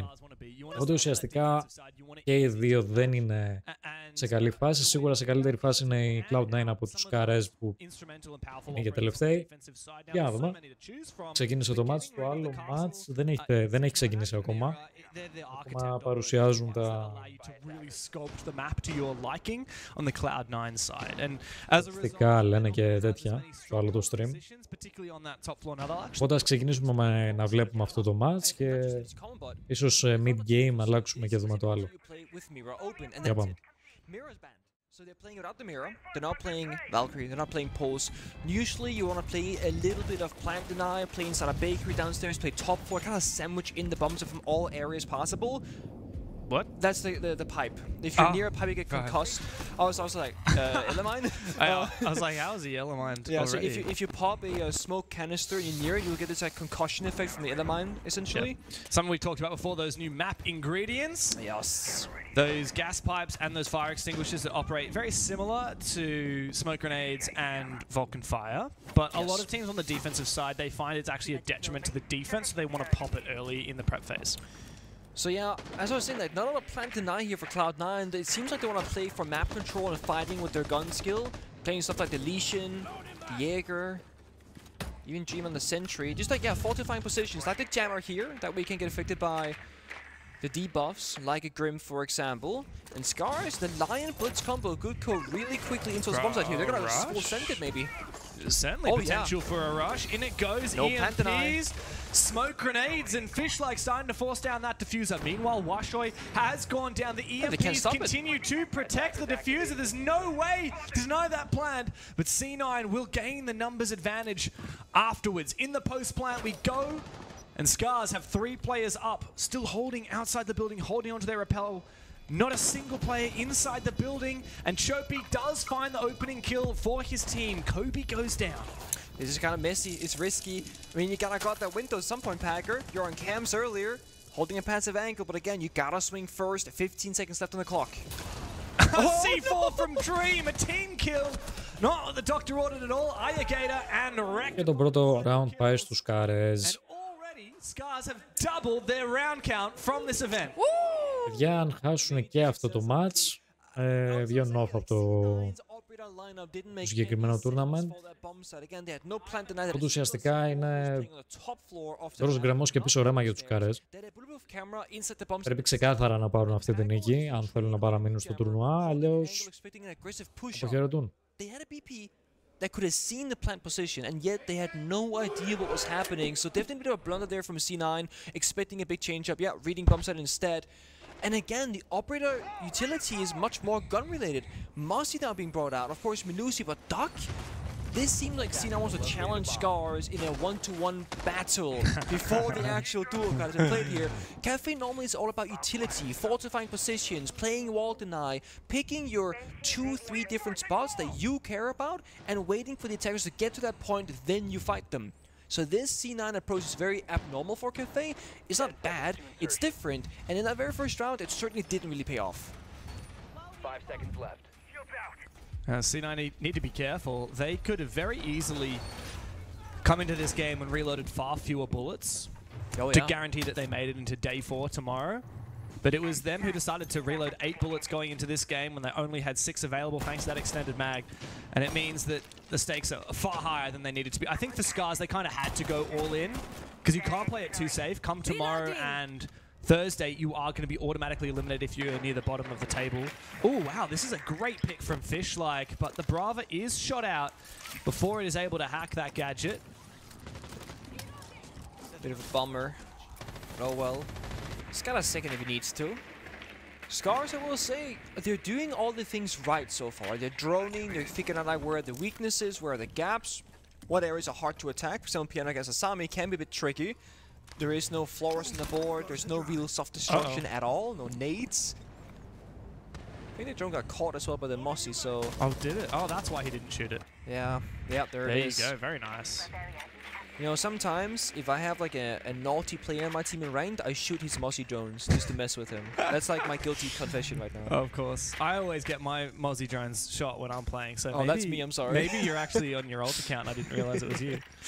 Kobe's gone down early. This is very... that's a big one. Wow. Brava Cam hacked. That's a very high-value target for Packer on the Mozzie. He's hacked 3 drones so far. But Kobe and Silent have gone down. That's your 2 main fraggers on this roster. Silent with the Doc, a player that you really expect to be winning fights when you pick an operator like that. Packer! The timing! Down to perfection for Fishlike. A 5 versus 2 for Scars. It's not a solid start here for C9, especially as that C4 has now whiffed as well. Yeah, and again, I feel like the setup where they're playing or the strategy right now, again, it doesn't make a whole lot of sense for Scars. It's been easy to pick it apart. Isolated defenders, no tradability, and again, really good drone work. Yes, it's been a slow one for Scars, but they're making progress every single second. They're not stuck in their corners, not stuck at the beginning of the round. They're progressing. 50 seconds left, a little bit above that, 55. Vert play happening, Grim Beast got for flank watch. And C9, you'd think they had to go for an aggressive swing. The issue is, the only way to swing right now is walking up a staircase and taking a really, almost impossible gunfight. Changing mags. Dream wants to make his way up the white stairs. MP5 in hand, he is being watched and he will be taken down by Gator, newest player onto the roster. And now it's all up to Giddy. His first ever international event. My God, does he have a lot of work ahead of him. Takes down 1, looks for a second, little bit of damage, but not the shot he needs. Wreck goes deep. And Scars dig deep for a second round. Δείτε την τελευταία ομάδα του τουρνουά. Κοιτάξτε να δείτε. Η Cloud9 είναι σε μια θέση η οποία επιτρέπει το να χάσουν αυτό το μάτς. Μπορούν να το χάσουν το μάτς. Οι Σκάρες είναι στη θέση του ότι δεν μπορούν να το χάσουν αυτό το μάτς γιατί θα βγουν εκτός του τουρνουά. Σίγουρα παίζει και ένα σημαντικό ρόλο αυτό στην ψυχολογία της κάθε ομάδας. Οπότε εγώ ας πούμε προσωπικά δεν θα το δεχόμουν αυτό. Η ομάδα μου να νιώθει την ασφάλεια σε εισαγωγικά του δεν θα βγει από το τουρνουά, οπότε ας τσιλάρουμε λίγο. Εγώ αυτό το vibe νιώθω το ότι βγάζει η Cloud9 αυτή τη στιγμή. Την ηρεμία αυτή το ότι εντάξει, για να το χάσουμε αυτό το match δεν θα βγούμε από το τουρνουά, δεν πάει έτσι. Πρέπει να παίζεις όλα τα match για να τα κερδίζεις. Και με αυτή την νοοτροπία, αν όντως έχουν αυτή την νοοτροπία η Cloud9, σίγουρα θα πάνε μπροστά στο τουρνουά. Δεν το συζητάμε. Οπότε πρέπει λίγο να ξυπνήσουν οι Cloud9, να απαντήσουν με κάποια round πίσω, ώστε να ασκήσουν και άλλη πίεση στους Καρές, που ήδη είναι πιεσμένοι και ξέρουν το ότι άμα χάσουν το map, απλά θα βγουν από το τουρνουά. Οπότε πρέπει λίγο να ξυπνήσουν Cloud9 για να νιώσουν την πίεση ακόμα περισσότερο οι Σκάρες. Για να δούμε αν θα βγάλουν αντίδραση Cloud9. Λες και παίζουνε κάμισα εδώ. Plays the stupid guy because he doesn't want to talk to us sometimes. He goes, oh, no English. Other times, oh, here's up, man. How's it going? Let's talk about it. It's like, Davey, what do you mean? If we're in the middle of a cast and you just are really fed up with me, you just say, oh, no English, no English. Then you'll know. Get me out of here. English isn't my first language either. I speak Australian. Right. G'day, mate. Right, g'day, mate. Howdy, howdy. The whole upside Howdy down. is not Australian. I feel like for non-Australians, it kind of is though, okay, and that's the thing. Sounds like cowboy language. Yeah, that's exactly what we think of Australians. They're cowboys. That's you fight kangaroos in the desert, man. Δες ας πούμε την καφέ πως την έχουν κάνει Van, τα texture που είναι πιο detailed, βλέπεις, καμία σχέση ο φωτισμός, που είναι πιο dark.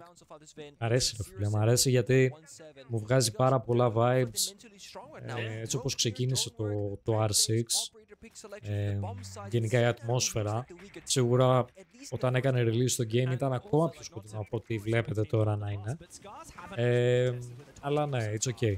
Πιστεύω τώρα έτσι όπως έχουν κάνει το φωτισμό είναι κάτι ενδιάμεσο σε αυτό που παίζουμε τώρα και στο όταν έκανε release στο game, οπότε το θεωρώ πολύ καλό balance στο φωτισμό. Δηλαδή έχουν κάνει όντως καλή δουλειά σε αυτό το κομμάτι. At the moment when they need it most. I like this though. The Vert still beat. Ναι, Van. Και τα άλλα, αν δεις και τη Σαλέ και την Clubhouse. Η Bank δεν έχουμε δει καθόλου. Δεν έχουν παίξει Bank, ρε μαλάκα, είναι δυνατόν. Έχουμε δει Σαλέ, έχουμε δει Clubhouse, έχουμε δει... ούτε Border έχουμε δει. Έχουμε δει Border, όχι δεν έχουμε δει Border. Και η Border έχει Firework. Τι άλλο. Τώρα βλέπουμε καφέ. Οπότε δύο map δεν τα έχουμε δει τα οποία έχουν γίνει. One bullet remaining in the DMR, but the Yokai drone's been dismantled, so Scars do have an opportunity to get right on in there. A second Yokai still toying with Fishlike, who's got that diffuser, gets back into the site. Still Paka uncleared at the back of VR. Δες πως φαίνεται εδώ στο bar. Αν δείξει τον άλλον πάλι, παρατήρησε details στους τοίχους. Πως φαίνεται το μάρμαρο. Αυτό που λες, είναι... Εδώ δες. Είναι πανέμορφο εδώ αυτό το σημείο. Πανέμορφο. Και εδώ, που έχει το μαύρο το μάρμαρο. Που είναι σαν γρανίτης. A good round from Cloud9, a chaotic one, but one that they will take home. And again, playing the utility, making it hard for Scars to problem solve on the very basic fundamentals of a kitchen and kitchen attack, not forcing gunfights, not making it easy whatsoever. That's what I expect more from them on the other bump sets as well. Play utility, pick your corners, make Scars work for the basic areas of the map, like piano, for example, and a reading or top floor defense. That second rotation of operator bands though, Grim and Valkyrie. Interesting. I really did not think Valkyrie was the operator to ban. Last round... It's been more echo than anything. Sure. Last round, I actually think the one operator that won the round for Cloud9 was Goyo. Yeah. I mean, there was, what, 10, 15 seconds, maybe even 20 seconds left in the round when Scars were basically ready to execute and they found the opening pick. The only thing that stood in their way was the Goyo. Fire got popped, yeah. And it's... You think 20 seconds, you can wait for 20 seconds, right? It's a very long time to look at the ground, be like, okay, when it's my turn, when it's my turn, okay. And then everyone died around the guy who was trying to plant, right? Yeah. So it's a tough one. And I agree with you, yeah. Ισχύει ότι θυμίζει λίγο το παλιό, την Ταρκίλα, ναι ρε. Σου λέω, θυμίζει ακριβώς το παλιό το release με το που είχε κάνει release στο game και αυτό που παίζουμε τώρα. Θυμίζει ακριβώς το ενδιάμεσο. Γι' αυτό οι αλλαγές που έχουν κάνει, γιατί υπήρχε ένας φόβος στο ότι όταν ήθελα να κάνω αλλαγές στο φωτισμό, να γινόταν το game έτσι όπως ήταν όταν είχε γίνει release. Δηλαδή πολύ dark, αρκετά σημεία να παρά είναι dark και ο άλλος, ο defender, να πάει να κρύβεται ουσιαστικά και να μην τον βλέπεις, να έχει full advantage ο defender. Όταν είχε κάνει release το game, είχε αρκετά τέτοια σημεία σε πολλά μάτια. Οπότε γενικά όταν είπαν την αλλαγή με το φωτισμό, αρκετά άτομα θεώρησαν ότι θα υπάρχουν τέτοια προβλήματα. Αλλά από ό,τι βλέπω τώρα, γιατί έχουμε δει πάρα πολλά games εδώ και 3 μέρες που τρέχει το CGX στο τουρνουά, ο φωτισμός είναι full balance, παιδιά. Full. Δηλαδή δεν έχω δει κάποιο σημείο που να πω όπα, εδώ είναι full dark, ξέρω εγώ, έχουν full advantage οι defender. Οπότε αυτό μου αρέσει πάρα πολύ και με ενθουσιάζει ακόμα περισσότερο και θέλω να παίξω ρε φίλε το CGX ακόμα περισσότερο. Αλήθεια. Θέλω να δω τα maps. Whether it's a Fenrir gadget in this particular round or the singular bulletproof camera, it's right over here. Go. Δεν έπαιξα στο release, αλλά όταν πότε ξεκίνησε Civ 1, θύμισέ μου, ποια season? Νομίζω ξεκίνησες μετά το GR. GR2 πρέπει να ξεκίνησες. 2 με 3 εκεί κάπου. Καμία σχέση να ξέρεις. Όταν έκανε release το game ήταν ακόμα πιο dark. Γενικά το φωτισμό, το πρώτο reward που έκαναν στο φωτισμό ήταν στο Operation Health. Έκαναν πάρα πολύ καλά βήματα στο φωτισμό και πιο πριν δεν είχαν κάνει κάποιες αλλαγές στο φωτισμό. Ζουν 3-4 δεν θυμάμαι. Άρα έπαιξες προς τα τέλη του G-Arena δηλαδή ξεκίνησες να παίζεις. Τέλη G-Arena, όχι εντάξει. Όχι, παίζει να το πρόλαβες. Παίζει να το πρόλαβες. Δηλαδή αν σας βάλω τώρα YouTube βίντεο που είχαμε γυρίσει όταν παίζαμε beta το game και δείτε πόσο σκοτεινό είναι το game, θα πείτε τι παίζουμε τώρα, horror. Τι game παίζεις τώρα. Έχουμε στο YouTube channel, όποιος θέλει να πάει να το δει. Αλλά ναι, είναι πολύ έντονο, ξέρω εγώ, το τι αλλαγή έχει γίνει στο game, στο κομμάτι του φωτισμού και γενικά στο game το τι αλλαγές έχουν γίνει. Παιδιά, by the way, όποιος δεν έχει δει το pod που ανεβάσαμε στο YouTube, ας πάει να το τσεκάρει, ας πατήσει ένα like, ένα σχόλιο. Θα βοηθήσει πάρα πολύ. Clubhouse και το άλλο που βγάλανε από το rank. Τι ωραία. Η Hereford Base ήταν στο beta που είχαμε παίξει. Η παλιά Hereford Base που ήταν με μια ενιαία σκάλα εσωτερική και τις εξωτερικές που για τις σκάλες. Ήταν σαν σιδεριές. Και εννοείται το πρώτο map του game είναι το house που είχαν βγάλει. Το house πριν τα rework, πριν μια σταλιά house που εντάξει ήταν, μου θυμίζει αναμνήσεις ωραίες. Πολύ μικρό map. Είχε και έπαιζες και μέρα και νύχτα το map. Οπότε είχε dynamic φωτισμό, ανάλογα τη νύχτα είχε άλλο φωτισμό, τη μέρα είχε άλλο φωτισμό. Ήταν άλλη φάση. Το house ήταν και στο rank. Η yacht ήταν και στο rank κάποια στιγμή. Πολλά map γενικά. Η Barlett ήταν και αυτή στο rank. Αλλά και αυτό θα ήταν καλό σκηνικό για Παρασκευή και 13. Έβγαζα mod full dark, όντως θα ήταν καλό σαν mod, σαν ιδέα. Θα το βγάζαν στο Halloween, ξέρω, κάποιο τέτοιο event. Τα γάμαγε. Θα ήταν full σκοτεινό το game. Disjointed group of players playing two different strats on a defense. If you're going to go into Cafe playing two different attacking strats at the same time, you're not going to be able to achieve much of the first step. Clearing piano with only 2 or 3 attackers, very, very difficult. Going for a cocktail rappel clear, again with 2 or 3 attackers only working together, similar story, it's incredibly frustrating and difficult. Το άλλο map, παιδιά, ξεκίνησε και κερδίζουν οι Elevate 1-0. 5 attackers, same strat. Παίζουνε bank, μαλάκα, πάμε να δούμε την bank, Jaeger and the Omai is telling me C9 are now putting more into. Παίζουνε bank. Φύγαμε. Τσάτ, πάμε να δούμε την bank. Το rework. I wouldn't have thought PSG will fight this too hard. As soon as they know the Monty's at the top of the stairs. Αγγιστείτε εδώ. Πόσο bright είναι η banana stairs. Nitro comes out, does a lot of damage to Naka actually, but as I suggested, we start to see PSG dropping away from that position a little bit. Soldier's going to wish he'd drop back quicker because he gets himself taken out. Psycho's going to find the kill with the glass, and that gives advantage to Elevate. Just them coming in below, trying to work onto Yasu, sat around the main stairs. So everybody is under pressure right here, just like Skittles, Tim. They're falling one after the other, all too easy. Yas at least wins one and Gotzi another.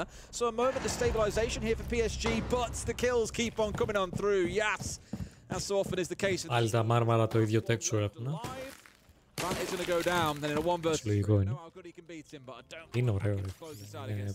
Γενικά για τα χρώματα μου αρέσουν πάρα πολύ που έχουν παίξει σε όσοι έχουν κάνει rework, το φωτισμό και τα textures. Αρέσει πάρα πολύ αυτός ο φωτισμός γενικά και τα χρώματα αυτά που είναι full clean.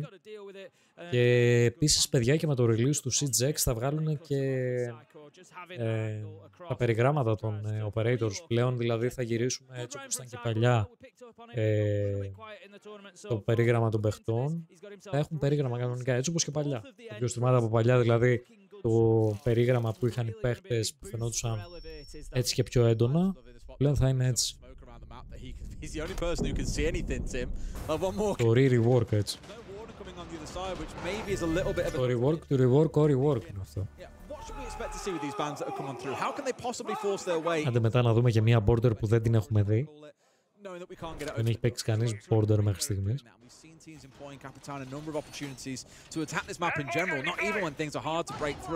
So maybe not quite reading into what could have come then, and they paid the price for it as a result.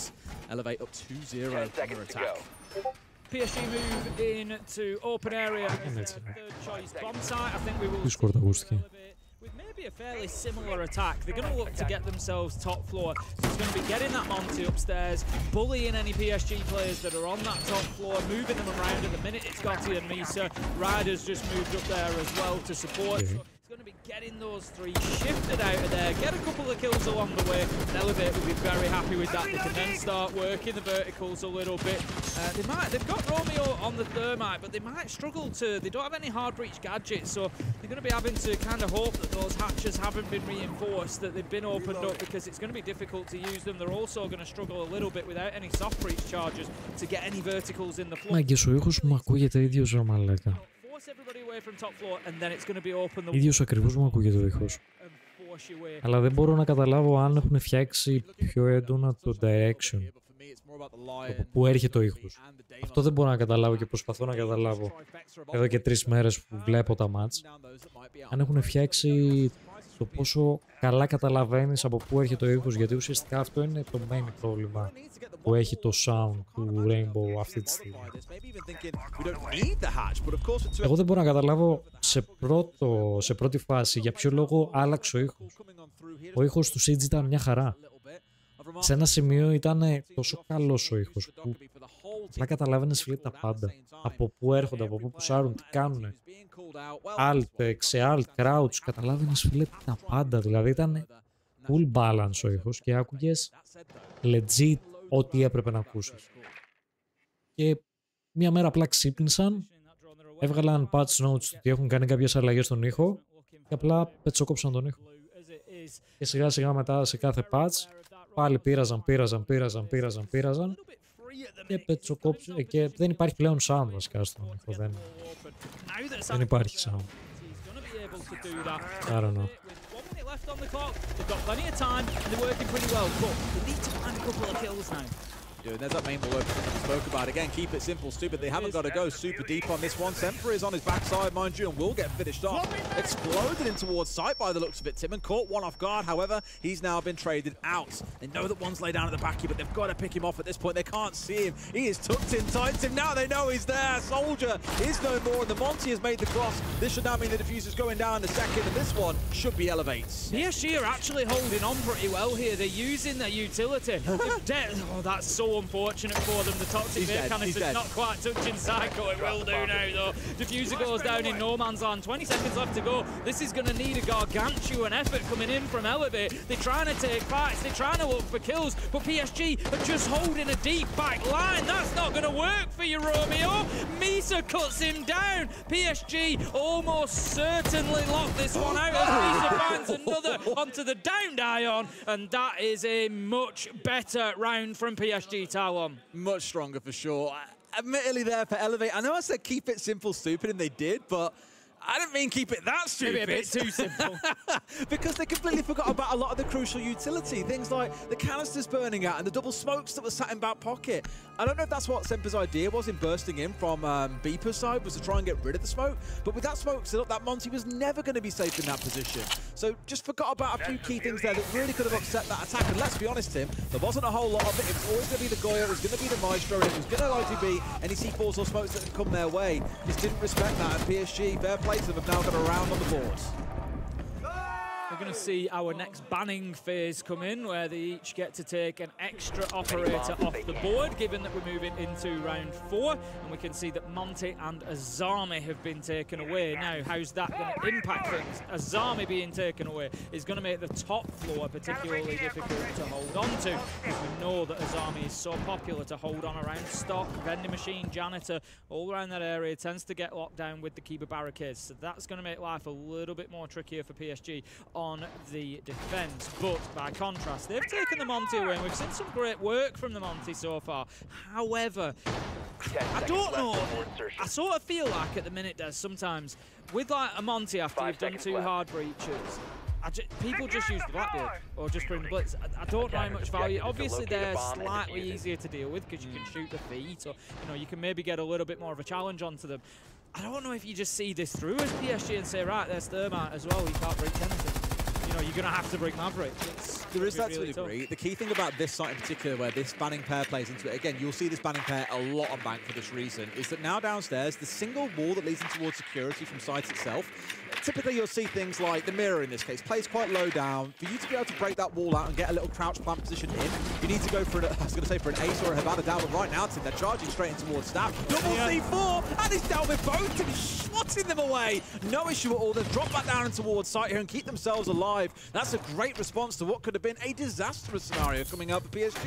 But to come back to it for a second, the single wall inside of A site, you need like a Havana or you need an ace to get it. Για πάμε λίγο.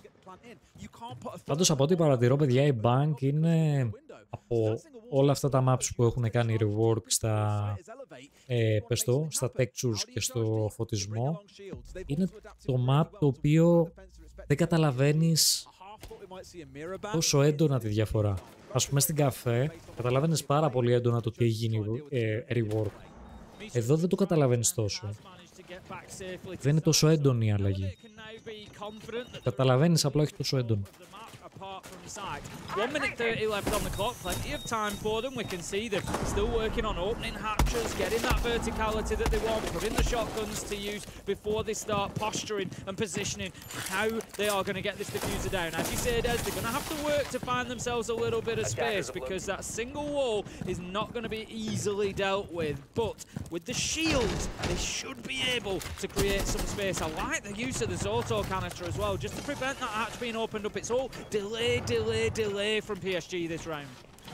This is what I mean here. They can't open up that single wall, so they're a little bit stuck, a bit hamstrung on trying to push it through the single doorway. Shields do help with that. But now it's a case of getting the plant down. It's definitely going to be more difficult. You've still got those 3 smokes to deal with. You've still got 2 C4s to contend with.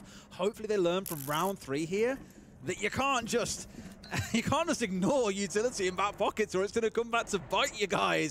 We're down to the last 40 seconds though. Every player is still standing. I get the sense that PSG can hold on here, Tim. Yeah, very possibly. We saw Elevate struggle a little bit last round when everything didn't quite go their way. That's a big pickup from the Twitch drone there, just taking out the mirror window, just going to give a little bit less security. Normally you'd see that on the red corridor wall. They've decided to play that a little bit. Με το Twitch drone θα μπορέσει να σπάσει το pipe εκεί πέρα που είναι φωτιά. Λογικά θα μπορεί. Θα είναι τρολιά να μην μπορείς να σπάσει το pipe. Το Twitch drone. Going out, but he just couldn't pull the trigger as the diffuser goes down. 4v4, Gotti finding one with the toxic babe canister, but again, in the position of having to fight back, they need to retake this upper floor, and as they do, they get caught in a big crossfire. Semper gets 1, Semper gets 2. Oh man! Oof. If this was any other team, you don't lose that. Πολύ ωραίο hold. During that execute. Πολύ ωραίο protect από τους attacker. Το diffuser πάρα πολύ ωραίο. Πολύ καλή δουλειά. How PSG have let this one get away. Don't take it away from Elevate. They've played that really well there to make sure it goes down. But with 2 C4s in back pocket, with smoke canisters to play behind 3 of them, they still managed to stick the diffuser. Elevate really shouldn't have been able to get that one done. They've stole one away there. And PSG, very understandably, Tim, they call in attack timeout. Yeah, they can maybe feel a little bit hard done to on that round. There was definitely Για να δούμε λίγο το άλλο το match πόσο είναι. Στο άλλο match κερδίζουν οι Σκάρες 2-4 τους Cloud9. Vai de blitz, acho que é boa, mano. Tá sendo bom shield, tá arregaçando os caras. Se você for de blitz e for os 2 reforços, se a gente não conseguir abrir o live, pega, pede o sense e tu planta de costas na parede. 키가 따면서 서버 쪽 버텨볼게. 그러면 현성이가 캐슬 말고 뭐 해야 돼? 워든하고 적적 버티면 될 것 같은데 10% 들고. 그게 낫죠. 진입하면 10% 잡고. 파이팅. 이거 접수처에 그냥 그거 하나 깔아줄게. ADS. I've just got a bit of Joker's input there, unfortunately, but I hear him talking about Warden. Warden and Blitz. I spoke about it earlier and I said I'm kind of surprised we haven't seen the Warden because we knew that the response was going to be, oh, they keep this wall closed up so we can play here. How do you get through that? Oh, they bring a lot of smokes. Now, obviously, in response to that, you're probably going to see Elevate change it up again. They won't try and run exactly the same thing again because there'll be an answer. And at least from the screen that I can see off to our right, Tim, Romeo's on the sense. So again, they're just constantly adapting to what it is that PSG are bringing along. They're always one step ahead. that last round there, they weren't one step ahead, Tim. Again, it's a bit criminal. I really feel like we should have been at a 2-2 scoreline here, but Elevate have just smashed and grabbed that round. Yeah, I totally agree. Like I said, you know, the way that they dealt with a couple of things created these problems for Elevate. Yas playing the mirror deeper, for example, rather than playing in the red corridor. We saw the nades coming in. It didn't matter to Yas. He was able to still hold on to his position, but ultimately, especially with the mirror window having been removed, it was just that little bit too difficult for PSG. So they're going to move on up to the top floor, continue their rotation as they will. And we'll see whether they can deal with that main lobby push that may well come along again. We've got Ion on the blitz, could use that operator to get up gold stairs. They may choose to go elsewhere this time. I'm looking at Naka on the thermite. It could be to try and get into top of square, open up the walls. An old school take, really. We don't see it at pro play too often, but try and get those walls opened up from square, move on in and get a plan from there. Maybe using that gadgetry from Romeo to create the space on the windows to do so. Romeo's all about this. There we go. He's got it this time around. I was going to say last time it was from the bottom of the stairs, and it's nice actually that Misa's managed to keep the shield up here. I bet Semper's looking at that like, how? But last time it was from the bottom of those marble stairs to clear out the barbed wire. Now it's trying to get rid of the shield, and he'll try his damnedest, and surely at that point. Πού είσαι ρε Λαστούκου? Έλα καλησπέρα. Λέει τι κάνουμε, πώς είμαστε? That would be something. That would really be impressive. But no, not to be. The shield has been cleared out. Good stuff. You can just hear the nitro on the ceiling above Yas there as well. They haven't got rid of the barbed wire on white stairs this time. Oh, exactly. He's ready for anybody getting inside of stop and punishing them. As I suggested, Naka is going to open the walls at the top of square. This is where the push is going to come from Elevate. You've got Romeo on the windows using the sense gadgetry to create a little bit of space inside of sight. They need to deal with Soldier, really. Semper manages to find Misa, and that is going to make things difficult for Soldier because he knows in Janitor that he's now got one moving in from behind, from stock side, and that could be a big problem. Here goes the blitz, but they don't manage it. Soldier finds the kill, and that could be big. That could be round defining for PSG. Well, they managed to get rid of Gossett to trade things back. It's now Semper versus Yas that I'm keeping a close eye on. But there we go. He's been taken out as well. Yas had the potential side swipe onto Janitor, but the flank watch was there. And once again, with the help of that Dokkaebi, Elevate have made this look pretty straightforward and easy. Ryder is so far away from where the execute is going down. He can do nothing but look on. Elevate continue their dominance. Yeah, they're looking pretty comfortable, aren't they? No matter what PSG do, no matter what problems they try to prevent, to sort of provide to Elevate. Καλησπέρα, Blue Unicorn. Αλλό. Καλά, μόλις γύρισα από διατροφολόγο και πάω να πεθάνω στο φαΐ. Τι καλό θα φας?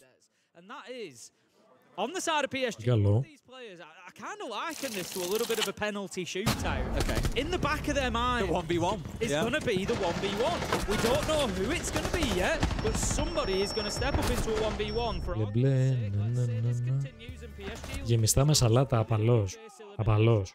One of their players will go into a 1v1 against a player. Μη βρίζεις όμως τώρα. Μη βρίζεις τώρα, δεν είσαι τηλεοπτικός. Σ' άκουσα τι είπες. Εσύ από τους Elevate, σ' άκουσα. Εντάξει, κάπου όπα, έτσι. Πρεπαράω, εντάξει, να είμαστε και κάπου άνθρωποι, έτσι, να υπάρχει ένα επίπεδο. Εντάξει, δεν ξεφεύγουμε τώρα εδώ. Watching Spoit and Ambi, they were playing 2v2 waiting yesterday on their stream. It was really funny, really enjoyable to watch, and I couldn't stop thinking about how it's going to. Έγινε ελαστικό. Καλή όρεξη, ρε mate.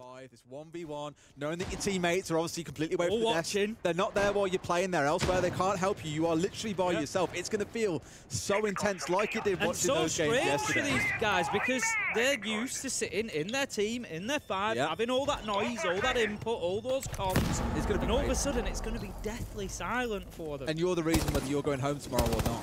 Exactly. It's where we're heading. It's where we're heading. It's the kind of chaos that I want to. It's the kind of chaos that I embrace. And you live for it. And it is one way or another. It's where we're heading because whichever team wins, the other is in an elimination position. So you mean PSG are in the elimination position, Tim? Whichever team wins, the other team is in the elimination position. What's this? They're cooking. So ultimately, it's going to be the case, as you said. They're going to explode it. They've got three of them ready. Straight in through this wall, straight into the open area, I would imagine. Don't forget what happened last time, mind you, when they tried to push in through with the Monty.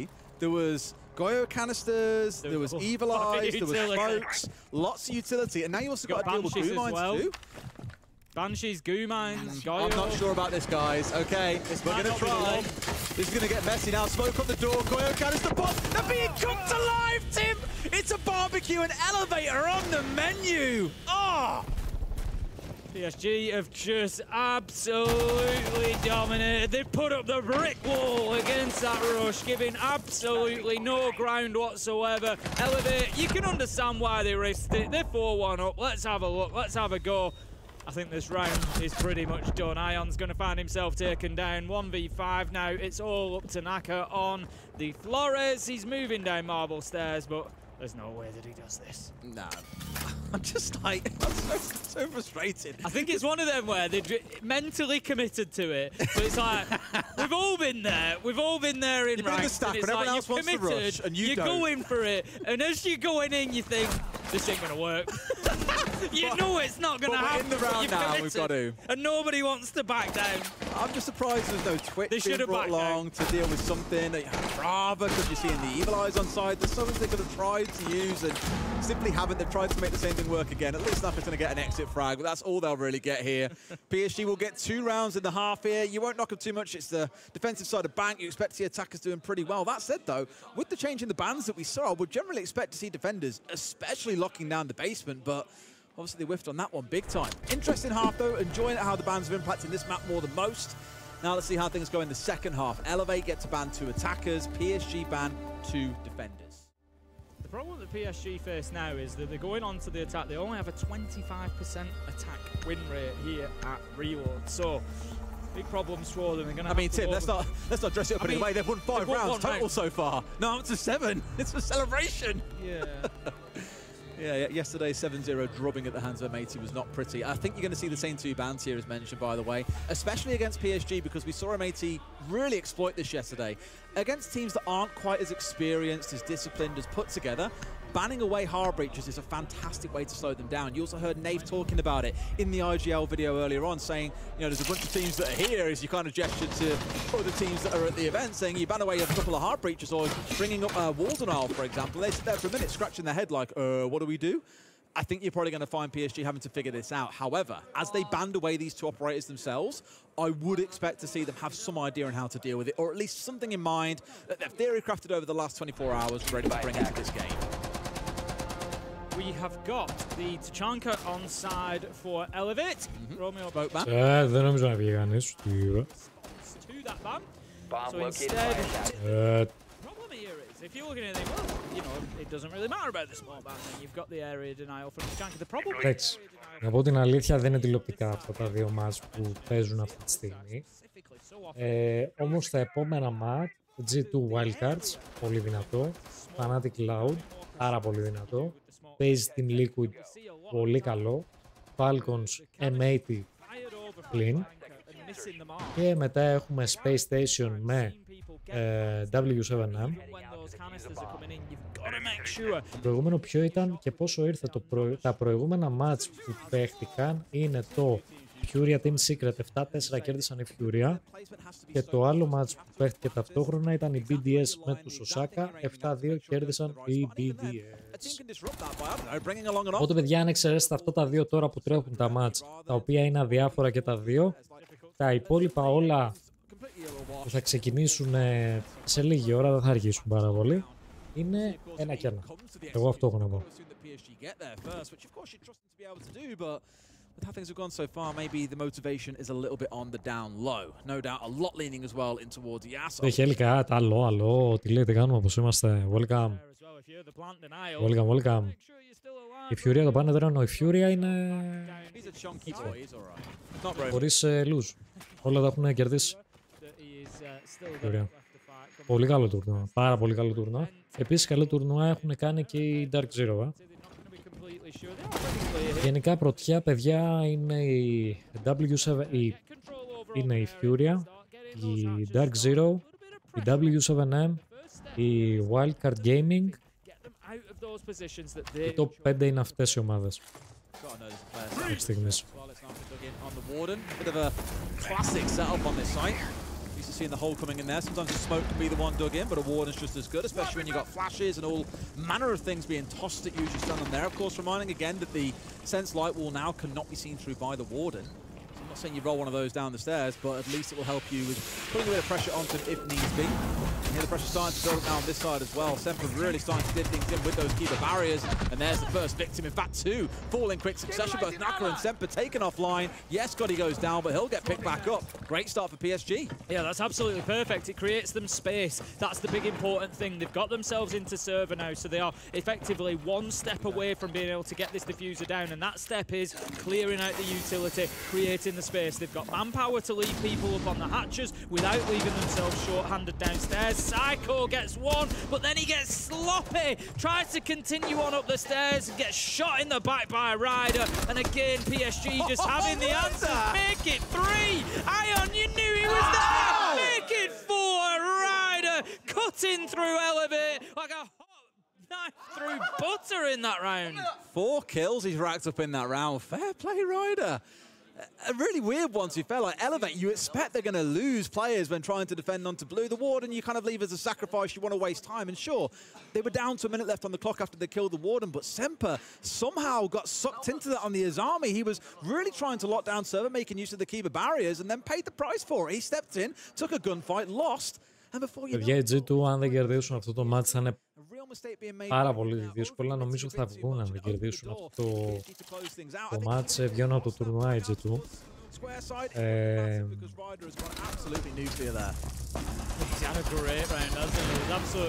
Τι πιστεύω θα γίνει? Θα αποκλειστούν οι G2, να ξέρετε. Θα αποκλειστούν. Δεν έχουν ελπίδα. Εγώ όσα μάτς, τα δύο αυτά μάτς που έχω δει που έχουν παίξει G2 δεν έχουν κατέβει σε κανένα από τα δύο μάτς. Είναι σαν να μην παίζουν απλά. Σαν να μην μπήκαν ποτέ μες στο game. Τώρα αν γυρίσουν στο διακόπτη, που δεν νομίζω πάρα πολύ δύσκολο γιατί ξέρουμε όλοι τους G2 ότι αν τους πάρει από κάτω γενικά ψυχολογικά απλά δεν κάνουν τίποτα. Αν γυρίσουν στο διακόπτη και μπορέσουν να κάνουν την αλλαγή, τι να πω. Αλλά δεν νομίζω, είναι πολύ δύσκολο να γυρίσουν όλη αυτή την κακή εικόνα που έχουν δείξει στο τουρνουά. Το θεωρώ απίθανο. Μακάρι να το κάνουν γιατί θα δούμε καλύτερο θέαμα, αλλά πολύ δύσκολο chat. PSG here, Tim, it looks like they're going hell for leather for the site. They've got Glaz, Yas in particular, alongside the sniper of Ryder. There's a lot they can do here at distance, so I imagine you're going to see a ton of window play, which there are already 3 players here. Yeah, they've brought the Cali along to get rid of the... Tim, everybody is here. There is not a single player anywhere else on the map. They're all here. The fact they've brought the Cali kind of telegraphs that they're going for a window play, because they've brought that along to be able to deal with the mirror window that Naka's currently playing behind, because that's going to be the sticking point for this, is getting in through those windows and getting the diffuser down. Misa does manage to find Romeo with a nade. PSG Talondes, they've woken up here. They've got themselves another entry. They're just waiting for everybody to get into position. They will then take away that mirror window with the Cali, and they will look to push forward and get themselves into sight. This is really good stuff from them so far. A reminder as well that we aren't going to see players from Elevate throwing themselves out of these windows, because now you can't ADS when you're vaulting over something where the drop is too long on the other side. So this is a real safe spot for them to be in. Like, they can lean in and just go deep. They've got claymores, but have barely had to use them. Only 2 on side.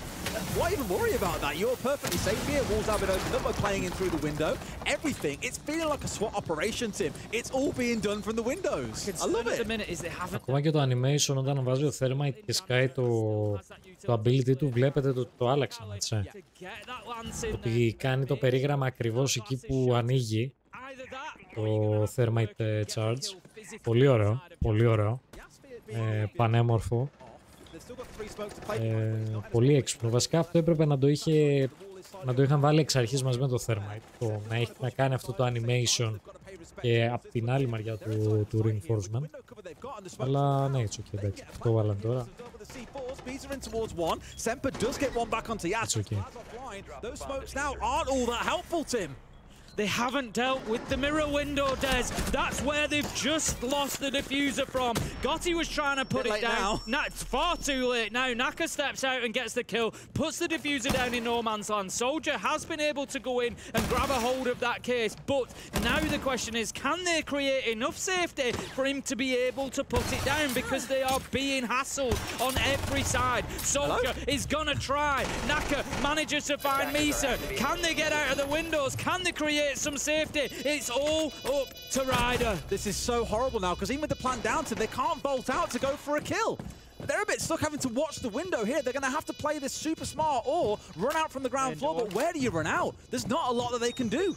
They need one to play on the windows here. This is right from Naka. He needs to play on the windows exactly like that. Make the challenge whilst they go for the defuse. And that's exactly what they've done. Beautiful stuff. Beautiful problem solving. Elevate can't go out of the windows.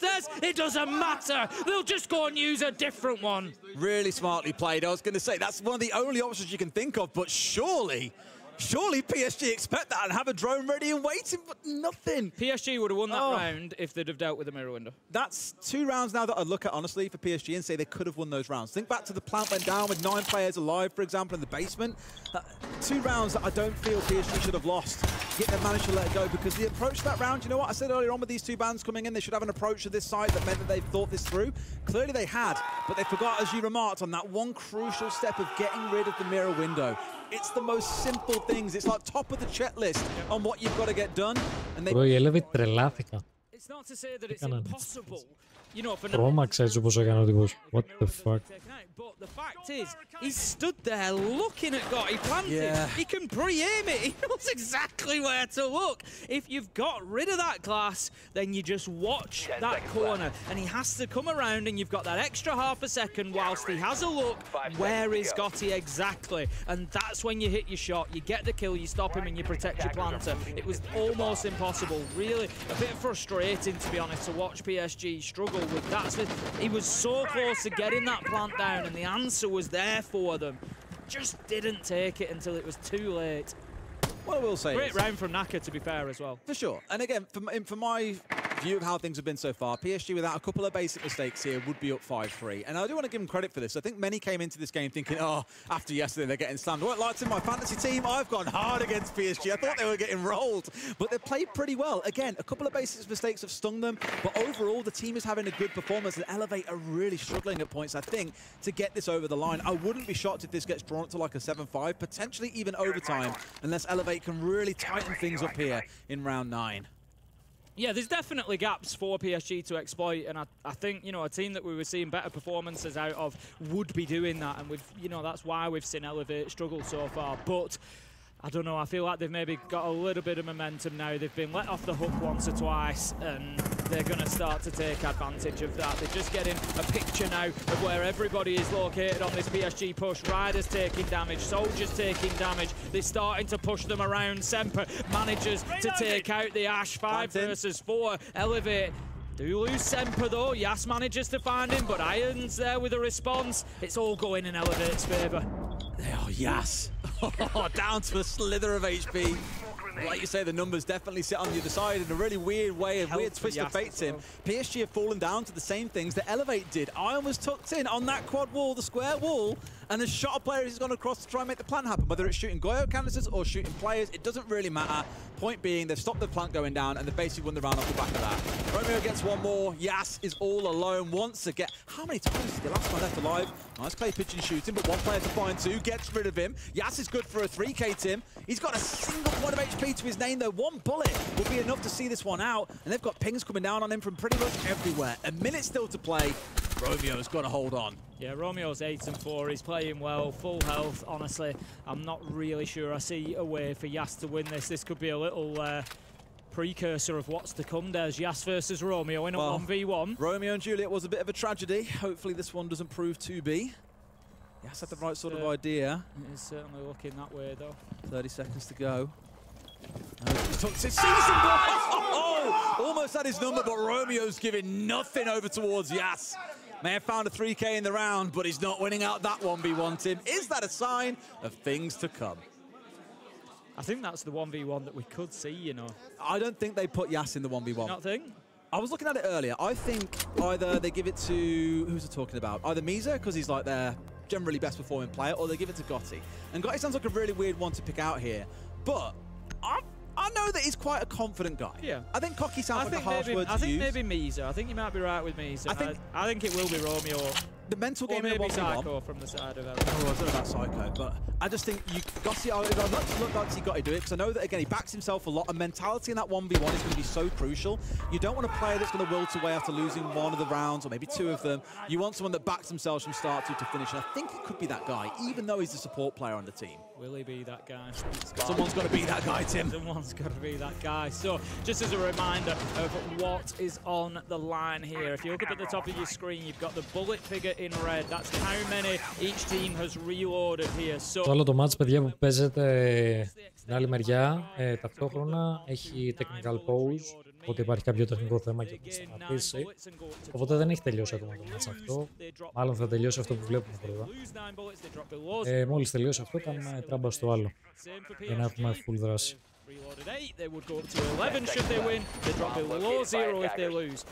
On day 3, if you drop below 0, then automatically the dual card is invoked, which means instead of being eliminated immediately, you go into a 1v1 against the team you've just played.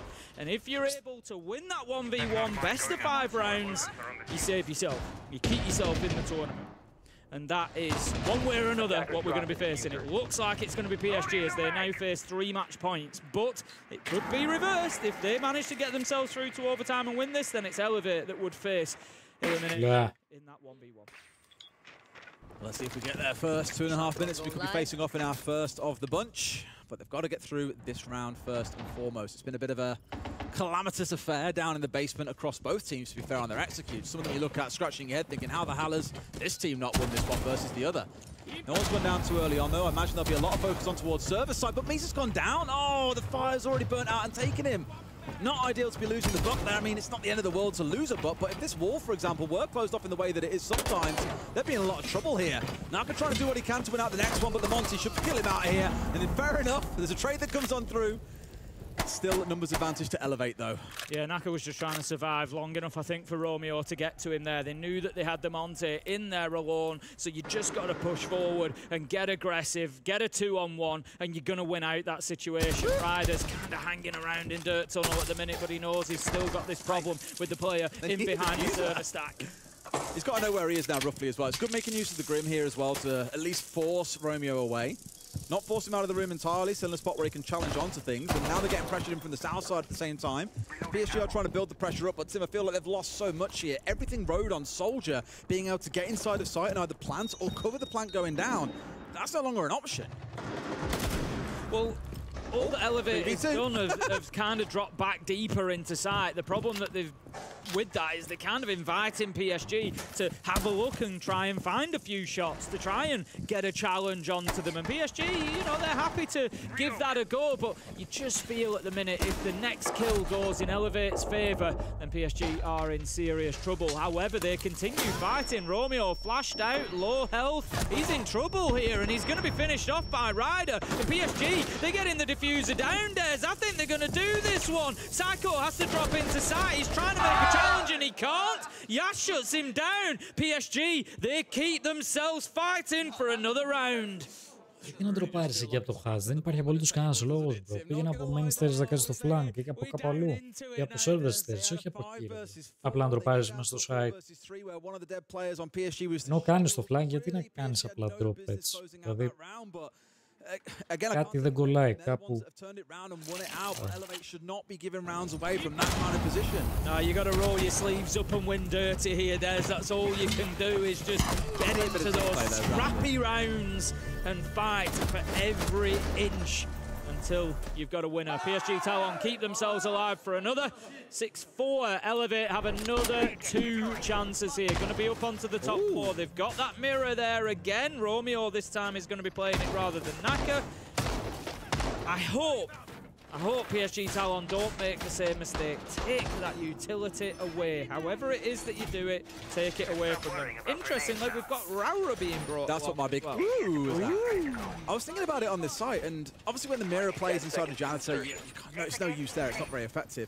But more looking at closing out certain internal windows, like the double window that you see inside of B site, looking up towards the windows, or the one that goes out towards Banana. Thank you very much, Mr. Observer. This could be really interesting, but look at the investment as well coming out with the double Arunis. It's it's almost like they're expecting this to come, and it's worth touching on the interaction between those. Based on the side that the laser gates are on, if it's on the side facing outwards, which obviously it can't be here, it would destroy the Raura immediately. On this side, it will still stay intact, and it won't really be a problem for them, but they'll still have to clear it out if they later on want to try and go through that, or of course, shoot anything through it.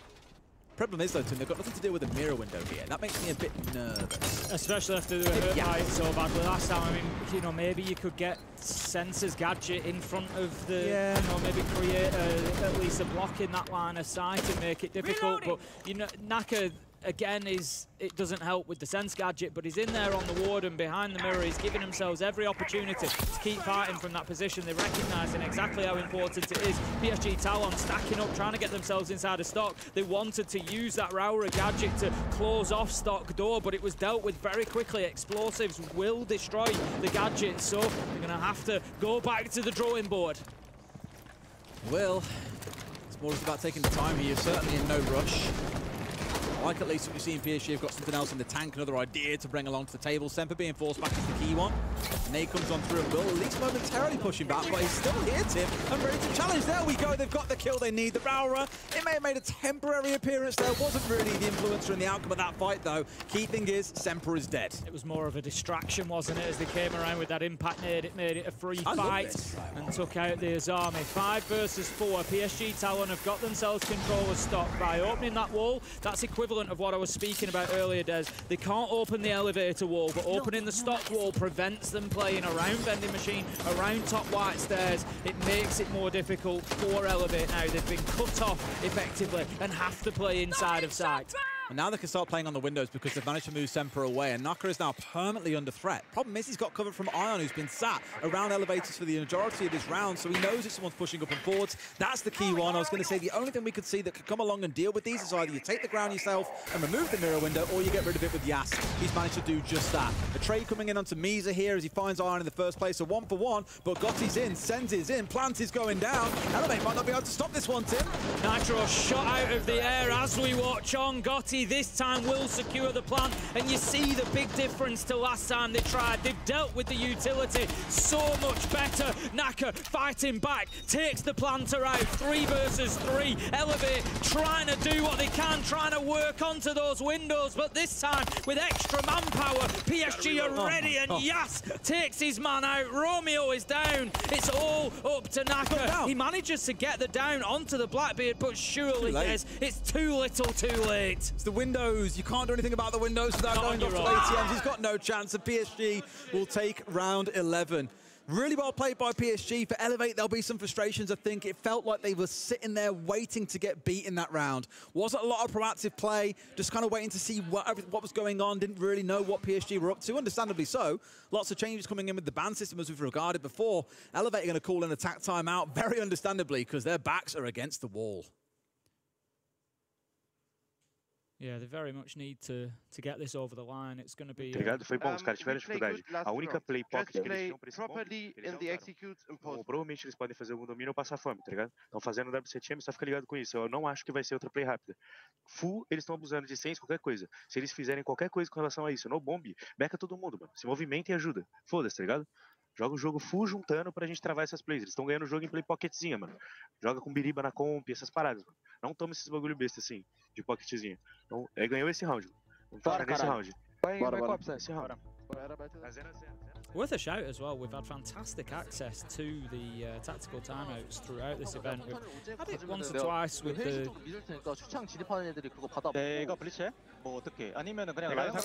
I understood both of those teams. With the coach's headset. We're usually kind of reliant on mics that are in there picking up.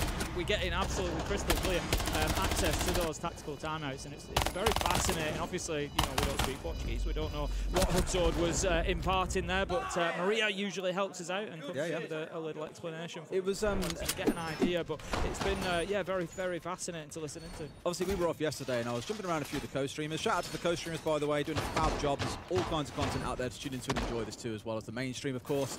But I was listening to Mint for a while as well. Really good analysis being provided. He was listening to the timeouts that was coming in from PSG, and I remember him saying something along the lines of, if you're having to make the comments around, you know, play behind the shield, work together and execute, it feels like you're reteaching the basics in a way. And that's what PSG were really lacking yesterday. They lacked that team play, that cohesion, to the stage that Joker was having to reiterate the basics and say, boys, just remember the fundamentals. And it was a comment from Mainstream where it was like, if you can't get these things right, do you deserve to be at a competition like this? Yesterday, it definitely looked that way. They got 7-0 today. They're looking far better. They're coming with a game plan. They're playing as a team. They're executing onto isolated players and elevate with perfection. Their executes are looking good. Like they had the central learned as well. was going down. There. We had Ryder on the window shooting out C4s. Again, it just looks like a team, and it didn't really seem that way yesterday. It's great to see. Yeah, it's that adaptation. You know, we lost this last time. Why did we lose it? The mirror window, other elements. We've recognized and dealt with that. We've changed the strategy slightly. We've tweaked it, and that's what you need to do in Siege. You need to... It's not all, you know, it's not the end of the world losing a round. So long as you don't lose it in the same way again, you got to come back. You got to offer something different. PSG Talon. Ισχύει πολύ σημαντικό αυτό που λένε Gasterat, στο ότι δεν έχει σημασία να χάσει ένα round. Το θέμα είναι να προσπαθήσει να κάνει το comeback, να βρει κάτι άλλο που μπορεί να δουλέψει. Μπορεί να δουλέψει. Που τόση ώρα δεν το έκανε και γι' αυτό κιόλας έχανες. PSG Talon start taking over this top floor, and right now there's a big problem for Romeo. Faced down by 2 shields. He manages, however, to find the thermite, and that could be big. It's going to mean that that wall stays closed. So Hail Mary, just seeing a triple shield come at you. It's like, oh, it's just horrific. It's like hell has opened up and the devil has stepped out trying to face off against this. And fair play to them, they've come away with just one player going down in Semper. They managed to get rid of Ride on the other side, which is quite crucial because that means that the Thermite's offline. They can't probably get that main wall opened up. They're just going to have to brute force their way into this one. And given Tim how often it has gone wrong on a push-in with that, with things like the FNAT still on side and the Yokai still available, there is so much here that Elevate can do to stop PSG winning the round. But this is the thing, Tim, it's what they could do, not what they will do. Just going to be holding that vertical angle with the Monty for the time being. I think just hoping to get a little bit of something to start pushing them forward. Like you say, those 3 shields could be absolutely terrifying. But the question is, do you have enough of the other utility to be able to get this one done? Yokai Drone's just going to be watching the bottom of Marble Stairs there. PSG feel like they're just stalling out a little bit here. They are. I mean, I'd kind of expect it. Knowing you're potentially facing off against C4s, of which there are now none available. The fact that you've got Yokais, you've got FNATs, and still mirrors available. There's a lot here that can still be a bit of a nuisance and a thorn in your side, but with 3 shields, you should be able to find a way through. I'm more alarmed, Tim, that we're down to the last 20 seconds or so, and only now are we starting to move forward. Misa having a little tickle of the diffuser there, thinking about trying to get it put down. Romeo manages to find a melee onto Gotti. Naka takes down Yas, 2v2. It is 2 shields. This is almost certainly over for Romeo. As good as he might be, he's going to try and get himself back in. What a challenge onto the Blackbeard. He's now 1v1 against the Monty with diffuser down. A hell of a shot to keep him alive in this one, but can he take on another shield? Oh man, I mean, Romeo's had such a good game. He's got to be able to win this out. He's got to go for the shield. Measured here. Is Misa enough of a strong player to be able to know how to play around this? I'm not sure that he is, Tim. Might find himself taken down. He's gone low again. 20 seconds left to play. Can he hold on against the onslaught? For now, yes. But you can see it being exposed. Romeo, he gets the quad. He gets the 4K. And this is not going to be the tragedy they thought it could be. Elevate managed to get themselves over the line at the very last time of asking there. That means GG's. 9 bullets away from this. They catapult themselves up the table on their new total of 12 Des. And we're going to be seeing a 1v1 between PSG Talon and Elevate as PSG Talon fight to keep themselves in the tournament. There's a couple of things that could happen here. Tell us about it, Tim. There's a couple of things that could happen as we go into this 1v1. So, if PSG Talon win the 1v1, they will be reset to 0 bullets as the winner of that 1v1. They will then also score the round difference. So if they were to win, it's a best of 5, so if they were to win 3-1, they win by 2 rounds. So they would be reset to 0, and then they would score their 2 bullets. So they would sit from a win for C9. Πάμε σε αυτό το μάτς, παιδιά, 6-6. Derby. Αλλά και το ότι θα γινόταν derby αυτό το μάτς Choppy looking for something. He might try and retreat back. Scars are looking to cut their losses on the top floor after losing one player. Look to play the advantage with the numbers that they have on site. Just find a body closest to you and play 2v1, 2v1, because you don't want to give them any solo gunfights right now, because it's the one way Cloud9 can clutch this back. I guess with Panther and Dream, technically speaking, the most supportive cast off this roster. No Kobe clutch to be found, for example. They got one flashbang, one air jab in pocket. That's all they can work with. So it's going to be guns blazing inside a door, down a staircase, and just hope for the best. Keep Packer goes deep. That's one. He does through the smoke. Find Choppy. 3 more to find. Hold up. Very winnable. Look at that timer, but Ayagator does catch Packer. Looking for a refrag now. It's Dream. He finds it. 1 versus 2. 15 bullets left in the magazine as he has to go and recollect that diffuser that was dropped previously by Packer. He gets it. Now which site does he go for? Does he go to clear back upstairs again? It's because he cannot afford for another player to be on the top floor. But unfortunately for him, he has no drones left. There's very limited information for C9. His teammates can't support him. 10 seconds to play, and Rek is here waiting for him. He takes him on down, and another match point is set before Scars. Oh boy, I was actually holding my breath there. I saw the 2 Goya canisters going, just pop one of the Goya canisters, please. I mean, that would have been an instant round win, right? Had the Goyo canister been popped, but Rek, I decided, guess he wanted to go for it anyway. Sometimes you gotta have confidence, James, and just believe in yourself and your gunfight capabilities. Yeah, Rek certainly is going to need that confidence going into the 1v1, which is only either 1 or 2 rounds away. We have a real quick tech pause while we get everyone back into the game lobby to play out the ultimate round. Oh my could be god. The final round of this game. So James, since we have time now, what would you rate your mechanical skill and game IQ? All right. Compared to like the average player, not like Pro League. Okay. It's not fair. Can I make a confession? Yes. I just moved apartments, and an excuse. I don't have my PC set up, and I haven't for about a month or 2. You have a laptop, right? Yes. Okay, so what's the problem? I don't even. Ξαναπαίζουν οι Elevate. Laptops don't need a lot of space. Kitchen counter. Πόπα, κάτι έγινε στο ρυθμό.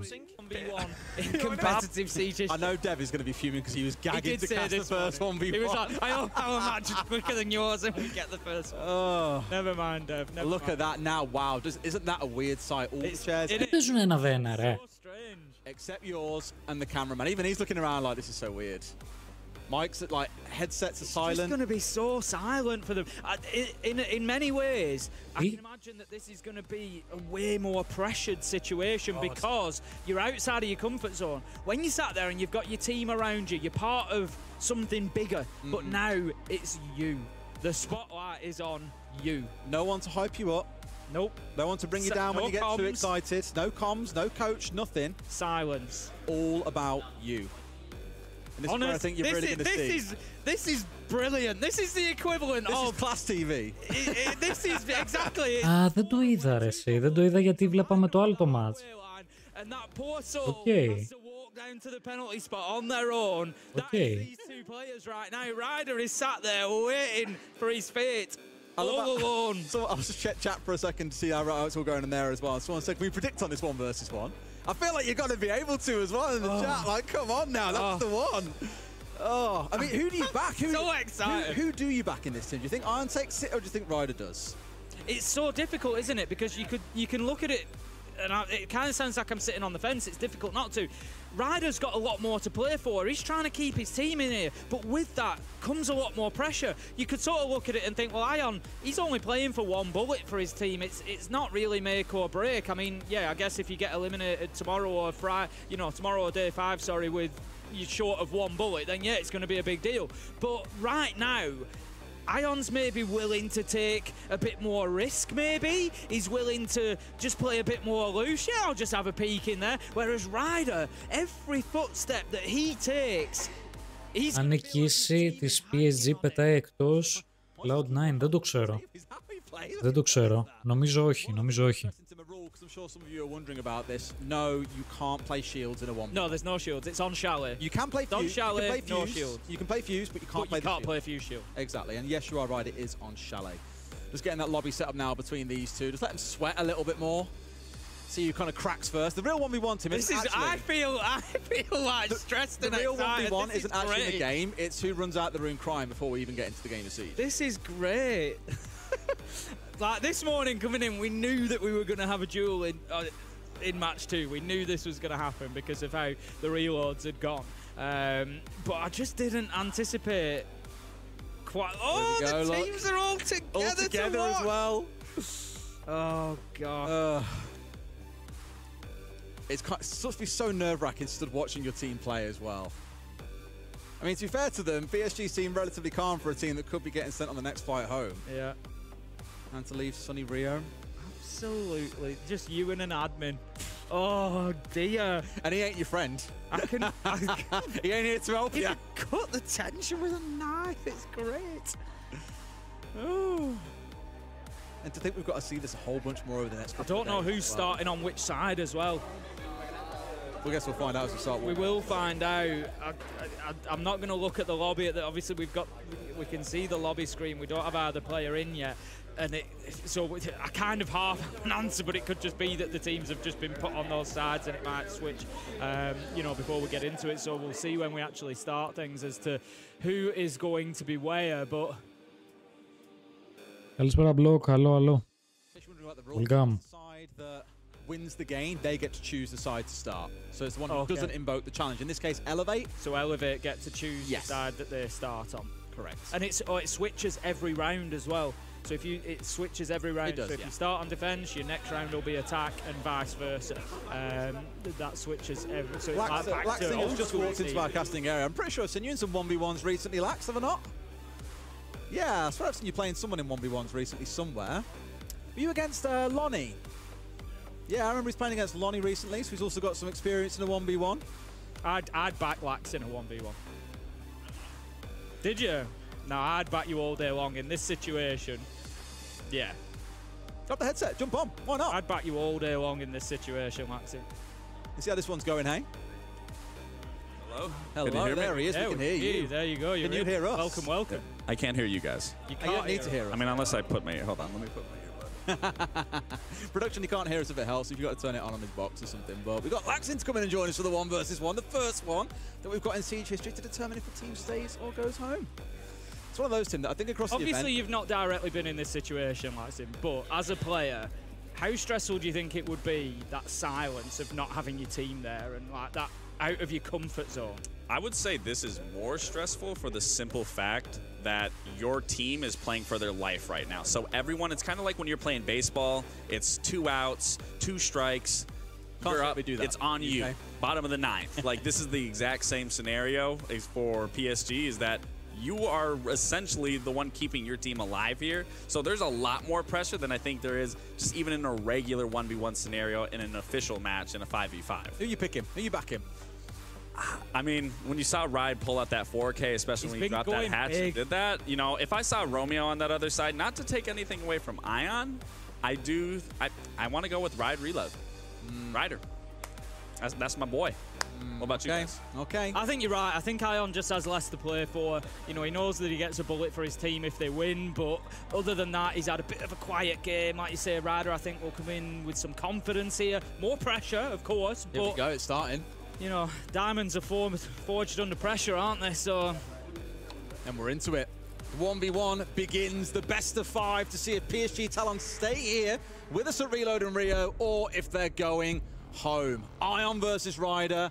No help. A pure 1v1 to settle this down. See, there's so many things that I haven't thought about. Coming in, it's like we've spoke about the fact that they can't pick the shields, but then who do you pick? Who, you know, all of a sudden you've got this completely different dynamic of which operators are good in these situations. Ion's going to immediately lock in Vigil on the defense, which I think is a great shout. Could take himself off the drone. I think the defender, it makes sense to bring Vigil. You got that one-shot capability, but for Grim, that's a question mark for me because you're going to have to pinpoint where this Vigil is, and then on top of it, you have that access to Deimos. Why not run Deimos so you have that information almost immediately? So now seeing these 2 matchups right now, I don't think Ryder's playing this into his best ability. Ooh. Strong call. Or maybe somebody like a Twitch or you know an Iana, get yourself extra droning capability. But that's the worrisome part because you have to be the one swapping on and off those cams, so it's not really that important of a aspect, especially if you're going against a Vigil. In watching Ambi and Spoit playing their 2v2s yesterday, like, Ambi rocked out the Vigil at one point, and it was a bit of a joke pick, like saying, oh, we're like 4-0 up here, I'll bring out the boss sheet, we'll have some fun. It seemed as a I want to say a troll pick, but you get the gist. Like, it's not one of the kind of go-tos that you jump to by nature. But Ion here clearly feels very capable that he can get away with it. No one to sit and toggle through default cams for you. I'm afraid you've got to do that one yourself to figure out exactly where they're coming from. Hey, sure enough, you'll see him in a moment. This is important for every pro player in rank stack that you hop on cams. This is what you're supposed to do. He's already identified now where he is, and he's going to post up. I think, you know, what you said there, Lax, as well, about that one-shot capability is super important for Ion. At the end of the day, there's a lot less risk for him here. His team is cool. They're done. Their points are on the board. They get an extra bullet if he wins. So, yeah, take your chance in the gunfight. Take your chance with the one-shot. Something else you should be doing, Lax, in ranked, on the drones. Yeah, I mean, that's obviously a big one, getting on cams. And Ion was doing his due diligence. I mean, Ride's going around trying to find an opening here. Again, you see Ion on the cam trying to figure out where he's going. I think the big thing here for Ride, he has to play off sound. He can't rely on that information, where Ion can kind of get aggressive. Oh! And there's that one-shot potential that I was talking about. So I'm expecting Ride, once Ryder gets on that other side, he is going to bring that Vigil because it's just so strong. That boss G, it's a G for a reason. All right, that's them up on the one for now. Ryder knows he's got 2 more chances to make this work, else his team are going home. There's a little bit for both of these players as well. One of them gets to be the first person to ever win a 1v1 in competitive Siege. Do you really want to have the accolade of being the first person to lose a 1v1 in competitive Exactly, Siege? it's just added pressure, isn't it? Ryder had his chance there in reality as well. Ryder had his chance. He came around, his shots were just a little bit high. But like you said, if he's going up against the Vigil, he can't be missing any shots. And he's chosen to bring the Fenrir himself, not going with the Boss G. Now, again, I think Ion has the better approach here to how he wants to go with the attack and defenses, but I actually don't disagree with bringing the Fenrir here, especially if the Deimos is going to be on. Essentially, you set up those Fenrir traps around each area, whether that's blue. Ναι, είναι ότι καλύτερο το Σαλέ, όντως. And you activate those based off where you're seeing the Deimos come from, because Deimos is going to have to end up challenging you one way or another. If you have those set up, he has to come in blind. That then totally Ryder can take advantage of, but still, I think the Deimos should realistically come out on top here just for the fact of those tracks. Also worth mentioning as well, by winning even one round, Elevate start to limit PSG's potential. So now, even if Ryder can come through and win this, the maximum bullets they can gain is 2, because he would win 3-1 and just gain the 2 because it's off the round difference. So every time Elevate win a round, it reduces PSG Talon's capability in terms of how much they can win. Of course, to make use of his drone as well in that prep phase for a second to see exactly what he was up against. Has that ability to change away from the operator that he's on if he wants to, based on what he's facing up against. Knows that it was the, in this case, Fenrir. And has chosen to deal with it with the Deimos not turned away. But here we go, track coming out now. Vendetta in hand, and the Vendetta it may well be. Has got the right idea. You favor him to win this one, but with the Nade gonna force him off to one side, steps around. Boom! And Ryder wins it out, but my God, was it close. Yeah, I mean, πώς γίνεται να μπήρε το κυλικείο ο Δήμος, ρε φίλε. With the nade, just couldn't, you know, when you're being tracked that entire time, that also leaves both scenarios. And in that scenario, the MP7 is going to be better for that pre-fire going around that corner where Ion just runs straight into that. You know what I maybe want more than anything? Someone like Shaiko going a 1v1 against someone. Not to take anything away from Ion and Ryder, but no, but they played this one beautifully. But yeah, it's making you think of the other possible matchups. Yeah. I really love seeing the players' faces and reactions whenever their player wins or loses. I mean, that's the most exciting thing about this entire format and how everything. This is something that we've never experienced here on a competitive level. That just creates a fun atmosphere for everyone to watch and digest.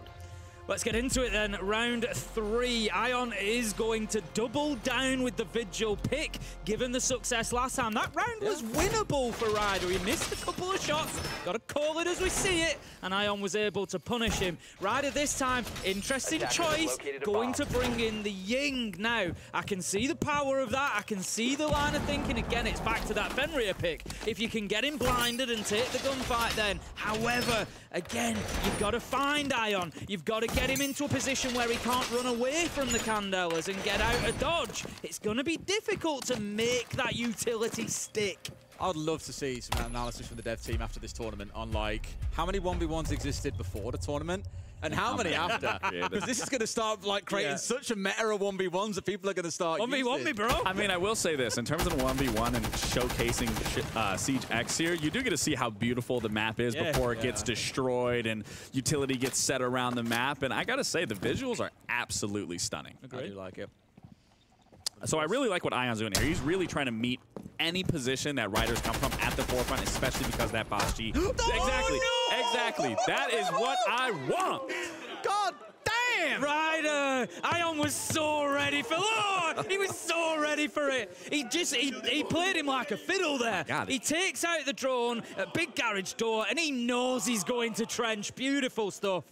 No, like I said, I think Ion is playing this 1v1 exactly how you're supposed to play it, taking advantage of that boss G and just trying to stop any entry point where a rider is trying to come in. I mean, this was just a beautiful shot, and then you zoom in on him.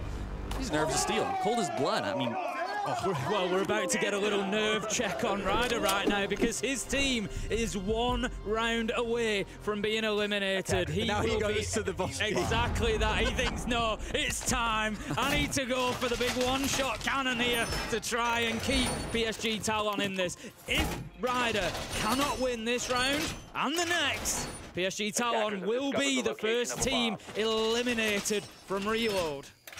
Now, do you guys think that this is going to be the strategy going forward for every single 1v1, that players are going to be choosing Dokkaebi or Vigil specifically on that defensive half? I don't think so. At least, from, again, it was 2v2 I was watching yesterday. I've seen some 1v1 tournaments on Twitch before. Like, you get a bit of variety beyond just these two.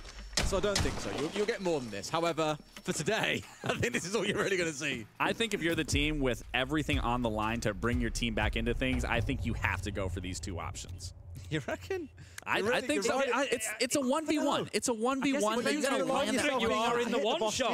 That's true. That's true. So far, Ion's been pretty confident, and he hit a headshot where you would only need 1 bullet anyways. I don't see enough 1v1s taking place where it's only about boss G's. You're putting too much on that first shot, I think. Like, I don't know. I don't like it. Right now, Ryder is not just putting a little bit on this first shot. He's not even putting a lot. He's putting everything on that first shot. PSG Talon's future in the Reload tournament is on the line, and he needs to find it. He knows he's going to come in through library. Here's the barricade taken out. He switches focus, looking for that double window. Ion's just teasing him right now. He's playing with him. He's just going to send that call in, but Ryder, he's not going to back down. He's happy to just hold his position and just wait. But then he dips out. Like, if you've got these phone calls, play around the phone calls. Just wait it out a little bit. What I like is that Ryder's actually built way back in here. So that phone call is now gone. It's useless, right? It does give a little bit of entryway to Ion to get into a part of the map and actually get in the building without having to worry about windows like he was there for a second with Library. Now coming up to the similar spot where they actually faced off last time, and we're about to get the next phone call online in 10 seconds' time. I think Ryder just hops on the cam right here and then swings off of it, or just continues to play off sound. I mean, that's the best case scenario when you're in this defensive situation or in a 1v1 on defense. They have to come to you. They either have to get the bomb or you have to take that 1v1 engagement. And I think Ryder is doing the right thing here. This is exactly what I'm going to go through the cams, see where Ion's going to be coming from, get that information, then let Ion play into your setup. Ion's dipped. He's full dipped. I love this. I love, because obviously in a 5v5, you don't always have this much room. Absolutely. There's so much room to play with here that it's like constantly switching up. Now he's coming back from library and Ryder keeps second-guessing himself. Can he beat Ryder? Yes! He hits the shot onto blue stairs. Absolutely. Damn. Headshot from Ryder. Damn. Go all the way. That's the beauty of these 1v1s, because this is a true testament to both of these players, because like you were saying, in 5v5... Ωραίο shot έδωσε. Πολύ ωραίο shot. There could be drones somewhere. There could be a cam spotting you. You really have to be aware of your surroundings. Where in a situation like this, it's just you and them. You don't need to worry about them being on a cam or not. You can follow that game sound, and Ryder did that beautifully. Elevate did not look best pleased there for a second. Which I'm kind of surprised, because they're not getting sent home if they lose this, let's not forget. Again, 1 bullet. It's a bullet that they don't get. Yeah. And that can be the difference when it comes round to it in a couple of days' time. Like, you need everything you can get now. This is what I said. If on day 5 you get eliminated by 1 bullet, all of a sudden you're looking back at this 1v1. If you've lost it and you're thinking, that was kind of important. That feels like me right now. Villa in the Champions League run, all that there stuff. You go. I know how painful it can be. I know exactly how it feels. You're holding your heart. I'm holding my heart. My heart's racing right now for Ryder. Damn. As if they didn't need any more pressure. The 1v1 goes down to the final round again. As I said previously, I know as well, just to make Ryder sit and sweat for a little bit longer. Just a reminder of what I said previously as well. If PSG Talon are able to win this, if Ryder can come through and win on the attack, he will save his team in the tournament, but they are now restricted to only gaining 1 bullet because Elevate have been able to get 2 rounds. It's just the number in round difference that PSG Talon would gain. They would be reset to 0, and then they would gain 1 bullet for winning by 1 round. Yeah, I mean, they're definitely in quite the predicament. The nice thing, they do stay alive if they do get this win here. But like you were saying, they only get 1 bullet. So going και το Clubhouse είναι πάρα πολύ ωραίο, Βαν, να ξέρεις. Και το Clubhouse, πολύ ωραίο rework του έχουμε κάνει. Πιστεύω Σαλέ, Clubhouse, καφέ, με αυτή τη σειρά που σου λέω. Bank, την Border δεν την έχω δει. Border δεν την έχουμε δει. They can actually reload more bullets than 1. You can reload the number that your opponent has. Yes. So they will have an opportunity to gain some back, but that game is then going to be all or nothing because there is no 1v1s, there is no duels to keep you in it. If you lose, you're going home. So PSG Talon, they've got it stacked up against them. Well, before we get this started, obviously we see Ion's going to be starting on attack and Ryder's going to be starting on defense. What do you guys say? Who's winning it? So far it's been all defense. I back Ryder to keep... 50-50 είναι ρε φίλε, δεν είναι το ποιος θα κερδίσει, 50-50 είναι πραγματικά. Jack is here. Who do you think? Ion? Okay, Jack's got Ion. I think the pressure's too high now. I think it's when it matters most, it's going to just not work out. Okay, so you're going to say Ion? I think I'm going to go with you. I'm going to put faith in Ryder. I'm going to put faith in Ryder that he's going to keep his team alive. They're going to go into tomorrow. Τα ακουστικά που έχουν πια είναι τα headset εννοείς. Τα headset δεν ξέρω ποια είναι. Οι ψήρες είναι αυτά που έχω κι εγώ. Όχι αυτή τη στιγμή, δεν τα φοράω, αλλά τα έχω κι εγώ. Είναι κάτω στην περιγραφή. I was just about to say, I think Ion's been playing this entire 1v1 very methodically in terms of the best advantage and now taking it. Ναι ρε Γικί, ο ένας φοράει τις ίδιες ψήρες που έχω εγώ. Γι' αυτό ρώτησα. Όχι τώρα, αυτές που είχα. Και τα δύο. Τα headset δεν ξέρω ποια είναι. Οι ψήρες τις ξέρω γιατί τις έχω. Δώσε με ένα λεπτό να σου βάλω το μοντέλο. One more still to find out, but of course that could be the bait. You clear out the drones, you think, cool, yeah, he's got no chance now. Run around and do what I please, but σε έχω βγάλει. could really do some work. Could be a $35,000. Σε έχω βγάλει πράντζ πρώτο. If this goes right, Ryder, it's all about him. Headset όμως δεν ξέρω ποια είναι. Θα σε γελάσω. We've talked about player IQs, and if Ion can make something happen with this IQ, it's only a matter of question where we're putting him at an IQ scale. That's it. Ryder looks like he's pretty committed to just playing this down on site in the basement. Just like locking in, waiting for the challenge to come. It's a question of if he can identify where Ion is coming from quicker than Ion can get to him, really. I mean, you can tell the nerves are going right now. Both players, especially Ion, is taking this as slow as possible. And he's the one with the least amount of pressure on his shoulders right now. Where on that other end, Ryder has to be flawless here. Ryder's wondering what's going on because he's heard that there's not a Boss G in his hands. Would anybody else love to see a plant right now? This is exactly what I said. This is exactly what I said. In round 5 of a 1v1 team. I called this! I literally called this! I called this! I said Ion is 100% going to... Damn, bro. Τι τον έπαιξε εδώ. Μπράβο, μπράβο. Πανέξυπνος. Πήρα IQ για να βλέπει το gadget που το είχε ανοιχτό ο Vigil, μπράβο. Πάρα πολύ δυνατός. Πολύ καλός. Οπότε παιδιά, η Talon είναι η πρώτη ομάδα που αποχωρεί από το τουρνουά. GG's. Έπαιξε πανέξυπνο, όχι απλά έξυπνο. Μπράβο. Μπράβο. Nice.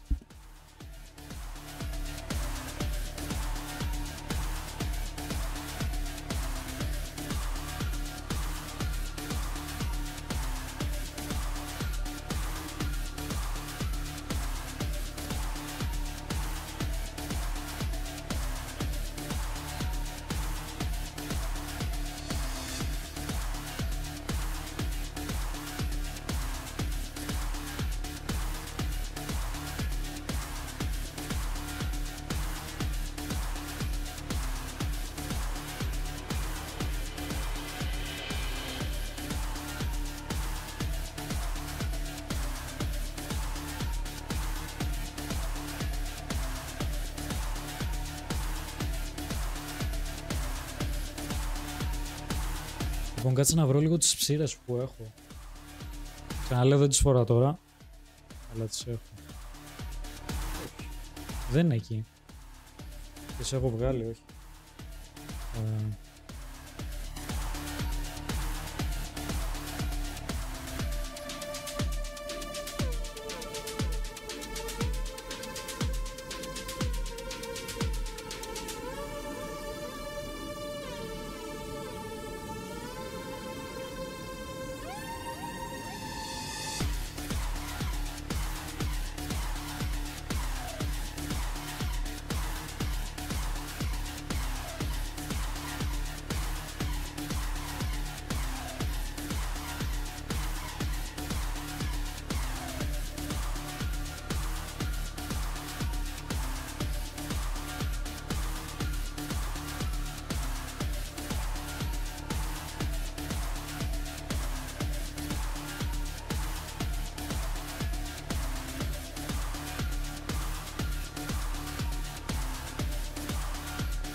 It is time for our first 1v1 on the B stream. That's right. We went the distance in this game, and now it's time to settle it in a duel. It has been unbelievable between Cloud9 and Scars. 5 match points that Scars had, and they fumbled every single one of them. They are now down to 0 bullets, and that means that they have to duel to survive. It is Kobe from Cloud9 versus Rek, a Dominican player versus a Japanese player, and a massive chance for Scars, the last chance to stay alive here. On the flip side, Cloud9, now they actually, they got all of their bullets out of last game. They got their 2 refunded plus their 6 from their extended magazine.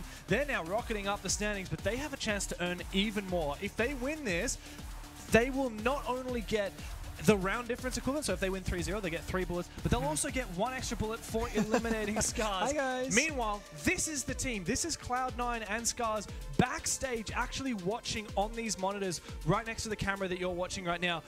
The whole team is not allowed in the player booths while this match is going on. 1 versus 1. No coach, nothing. It is you with your thoughts and a singular admin against each other. Yeah, and I can guarantee that admin will not be saying any words of affirmation or support. It's time to get into it now. Pengu, you were explaining to me the rules. Bro, έψαξα και στο official site της Bose. Δεν τα πουλάνε πλέον. Δεν τα πουλάνε τα ψήρες. Δεν τις έχουν. That's pretty much as loose as the rules go to my knowledge. In terms of the meta game, we talked about 1v1s, right? We spoke about like Deimos, Vigil, Boss G's, Dokubi can be great. Ναι. Πολύ καλές ψήρες, παιδιά, αλλά είναι πανάκριβες. Πλέον δεν μπορείτε να τις πάρετε γιατί δεν τις βγάζουν πλέον. Ούτε στο σπίτι τις έχει. Αλλά είναι ό,τι καλύτερο, παιδιά. Πραγματικά. Wait for a certain part of the map to be activated and then go for a kill. For now, it's Kobe just kind of hanging out, watching the camera, seeing where did Rek spawn and where is he going. And so we already saw where Rek spawned. Now Rek does only have 1 drone left as 1 was shot in prep phase. He's going to look around for Kobe. Kobe is now watching the West main cam. Rek knows his drone's been spotted, and now he sees the Vigil Disruptors.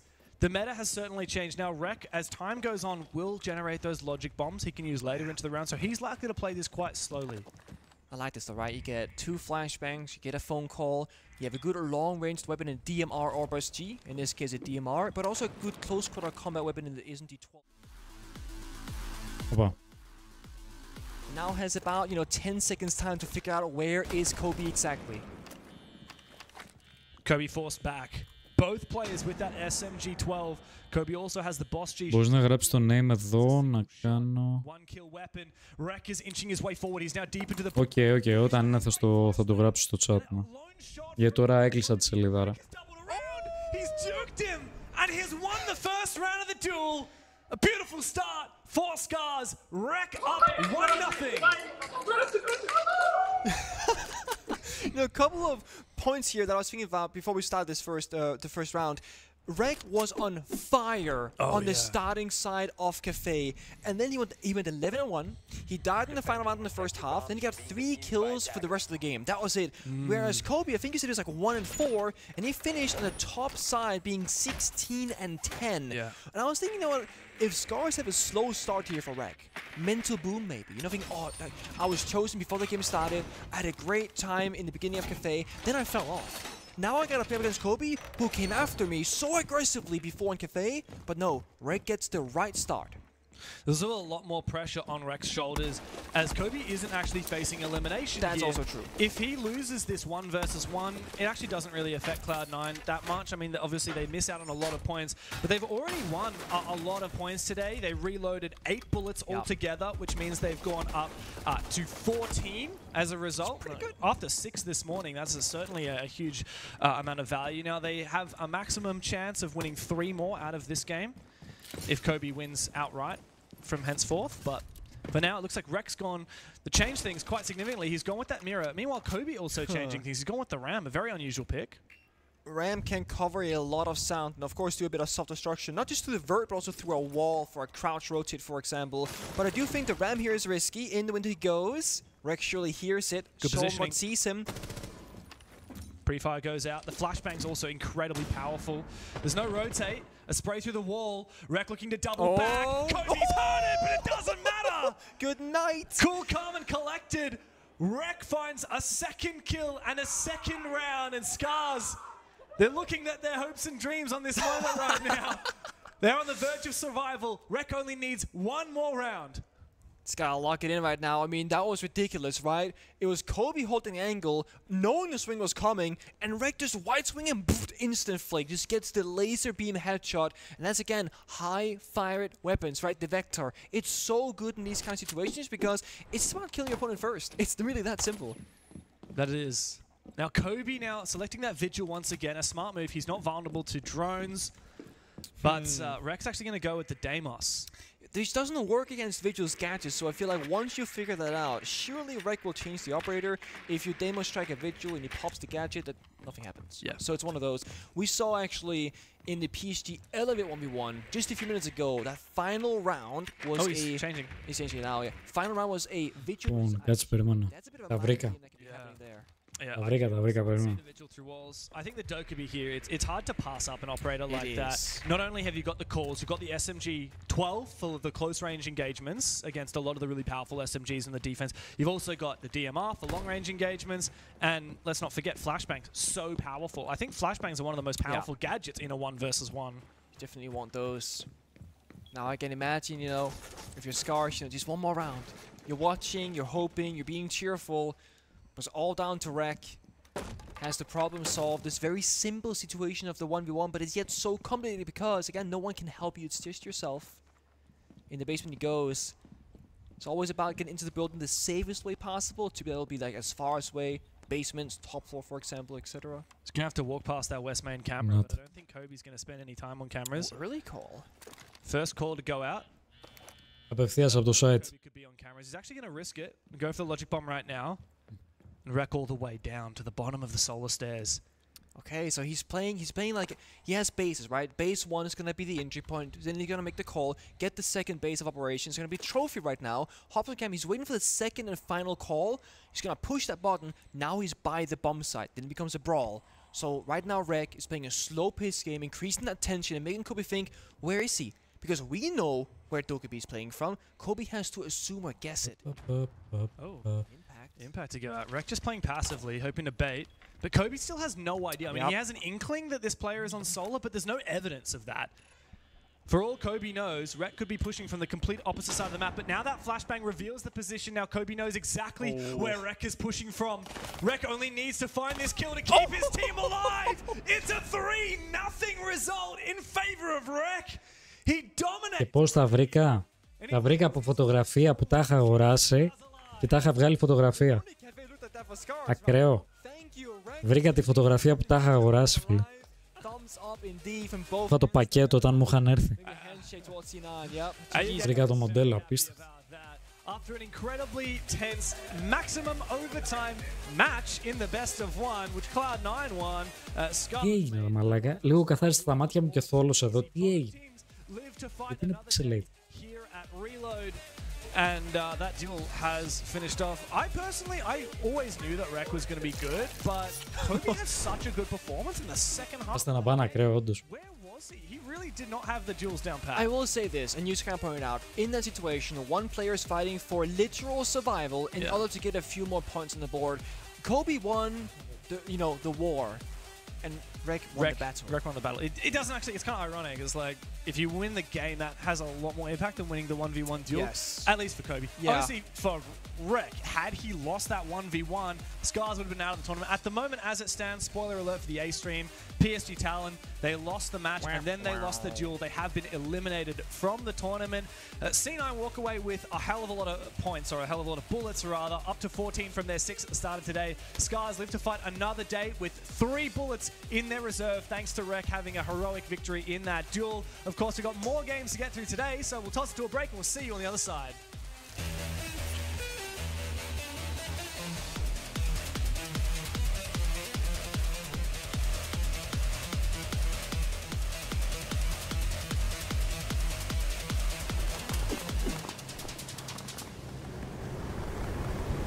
Keep an eye out for contact.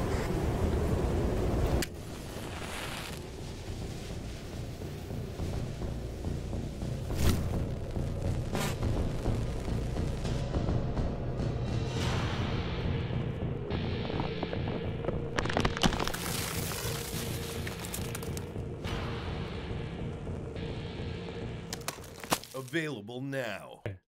Τι μισή ώρα αναμονή, ρε μάγκε. Μαλάκα, αυτό το πράγμα, γιατί το κάνουνε, ρε μπρο. Not just that round, every single round afterwards, Elevate had a really good understanding. Τι σώτε έδωσε ο άλλος, ρε μαλάκα. They were abusing the shields well. Μισή ώρα αναμονή, λέει. Ρε μάγκες. Yeah, I think PSG did a good job trying to keep this as competitive. I mean, it ended in a 7-5. At least they brought it back. But like you were saying in the beginning, they struggled in that man advantage. They struggled just staying still. And I hope it's something that they can look back and watch back on, because they're a strong team. I mean, look at the numbers that they put up. They clearly fight μισή ώρα, έρχομαι. But in terms of sitting still and not making a move, that is where they can't. They are too overly aggressive, and if they just learn to just slow down. We could have seen this in the other scenario where they're playing the 1v1 to knock Elevate out. Yeah, and then that's what we said with PSG Town. If they can just slow it down and focus on playing their lives, they would find themselves winning a lot more. It was a better situation, and if you're PSG, you might be thinking to yourself, man, if only we didn't pick M80 as like an ego pick yesterday and put us in this situation where we had to fight for our lives.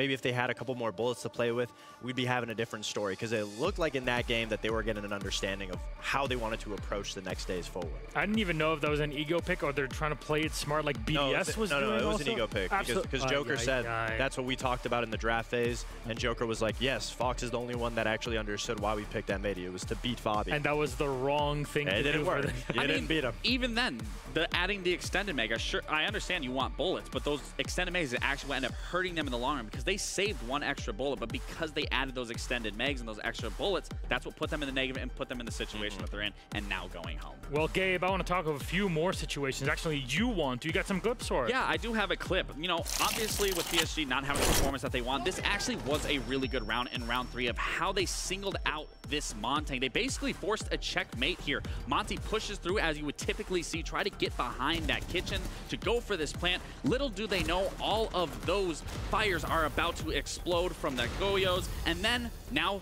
what is Monty left to do? Nothing. Be stuck in a corner, smoked off. It's checkmate. They have the Maestro cam feeding that information, and they played this round beautifully. Sure, you could say Elevate didn't do their due diligence of clearing everything, checking for the cams, but it was because PSG played slow, they played methodical, they played off of one another that they sealed that round. And again, it just goes to show they have everything in the kit to make it work. Yes. It just comes down to finding the right moments to keep it all in cohesion. Now, both of these teams played the extended mag card, which meant that they got 6 extra bullets that are added into play. So what does that reflect on the standings for Elevate? How is their status so far? We have the fill-in 13 bullets, Fox. I mean, just like that, a team that could be at the bottom of the leaderboard can jump up with a ευκαιρία για ραγκάκι για να σε δούμε. risk was taken. You got to risk it for the Δεν κάνει. and now Elevate is sitting in a pretty good, comfortable. Δεν κάνει. It's not done there, but it is a start, and that's what Elevate needed because we heard it in the interview. They could have beat Furia. Maybe they just needed a little bit more time. Well, you were almost at your limit, and now you're back into it. You have a little bit more lifelines left. Go from there. Again, it just goes to show risking it for the biscuit actually paid off here. And not only that, they put up what they put up and they were guaranteed 12, but winning and beating out that 1v1 gained them that extra point, which is why you now saw them at 13. So again, Elevate is in a very good spot because like I said, 12 is that threshold that you want to find yourself. Doesn't mean you're safe, but it does put you in a very good standing to hopefully push through all the way and make it into that second phase. And it helps well that you eliminated a team because you get an extra bullet on top of it. That is an extra card that is invoked passively immediately once you knock out a team from the tournament. Well, gentlemen. Our final section for this part of the show, Blacklight Detail. Of course, one of our wonderful sponsors here in RIO. What do you got for us, Stephanie? I mean, it was a beautiful 2v1 that turned into one of the new mechanics that came to CJX, which is the shield break, where whenever you hit the shield a little bit, it ends up swinging out, and you can have an easier fight against the shields, because that was so frustrating in the previous edition, and here it is. Just punching the shield away, and the shield will just... Μάγες κι όμως τα βρήκα, να τα. And it gives you that opening, and it was a really nice 2v1 situation. To close out the game, I mean, that's exactly what you wanted to see. And these are those small changes. Όχι, γιατί μπορεί να μην πίστευαν κάποιοι. But being able to actually force a Monty out of that extension of that shield, that is what really allowed that whole scenario to be played out and that put Elevate in that driving seat right there. Just goes to show these small changes do impact very big. I mean, it almost went the other way. It's going to make shield players have to evolve and actually learning when they need to swing, how they need to swing. He was a little bit of fancy footwork there, but it didn't work out in his favor. But we all know how frustrating it was to go up against that shield in a 1v1. In a corner, in a doorway. Unless it's Kino. Then you knew you were going to win. But it was so frustrating. So now to have that ability to have an easier fight against a 1v1, it feels a lot more even. It's good that we finally get to talk about these 1v1s. It's actually one happening right now on the B stream. The dual card had been invoked. Gentlemen, that is our second matchup, done and dusted. However, have you ever had a dream, especially if you want to just play competitively? Well, sometimes you have to swim across the ocean, and maybe you want to be the baby shark. A featurette about Baby Shark right after this break.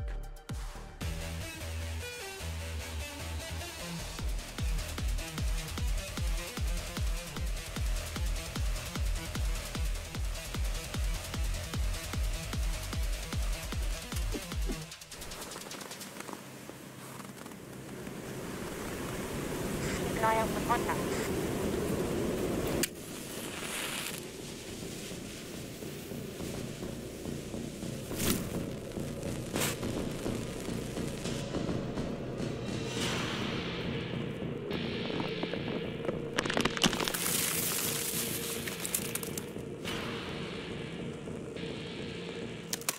Available now.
Hi, I'm Baby Shark, French young player for Wildcard. When I was young, I was like passionate by sharks. I was like, playing Black Ops 3 at the beginning when I was 10. When I started playing Rainbow Six with like some famous people like streamers, etc. Like they called me like the young player from the community. I was thinking about like Baby Shark and like the music is funny, so then I changed to Baby Shark. My mother is like teacher, so it was hard to mix the school and the game. So the first goal was to get my graduates in France, and then after that I will be able to like do whatever I can. They were supporting me, like pushing me to get my dream, and then my dad was supporting me since the beginning. Ça va et toi? Salut la famille! Bonjour! Allez, on dépose tout, let's go! At the beginning of the year, like Wildcard came to me, and then they gave me a trial, and it went well. So now I'm there and happy to be at RIO. I moved to from France, like Avignon, the southeast of France, to Houston, Texas. I knew I had to move if I was like getting picked by Wildcard. It was hard for my parents at the beginning, but they're really happy for me. Like all my friends, etc., are happy for me, so I'm happy to be there too. I'm trying to represent them as much as possible. The most important is the team. Since we are a young team, I think we're there to like take experience, mainly for me and like for two other players who are like, it's their first offline tournaments, and me, that's not my first offline tournament, but like that's usually my first major tournaments. I went from T2 to like without playing like in a professional league to like literally play an offline event, and that's like unbelievable for me. It's maybe one of the first time on stage it's happening. I'm just so proud of the work I've put in, and just have to focus on it, just take pleasure when we are playing, and that's it.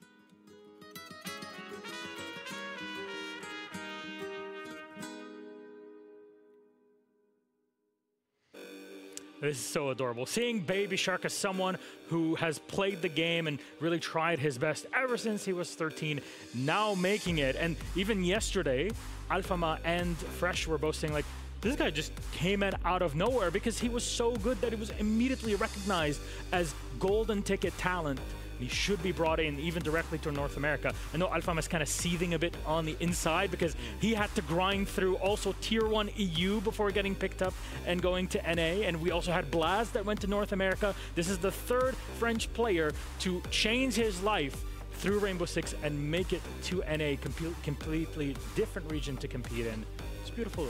It was a big surprise to the North American community seeing Baby Shark being picked up. Everyone was wondering who they were going to get.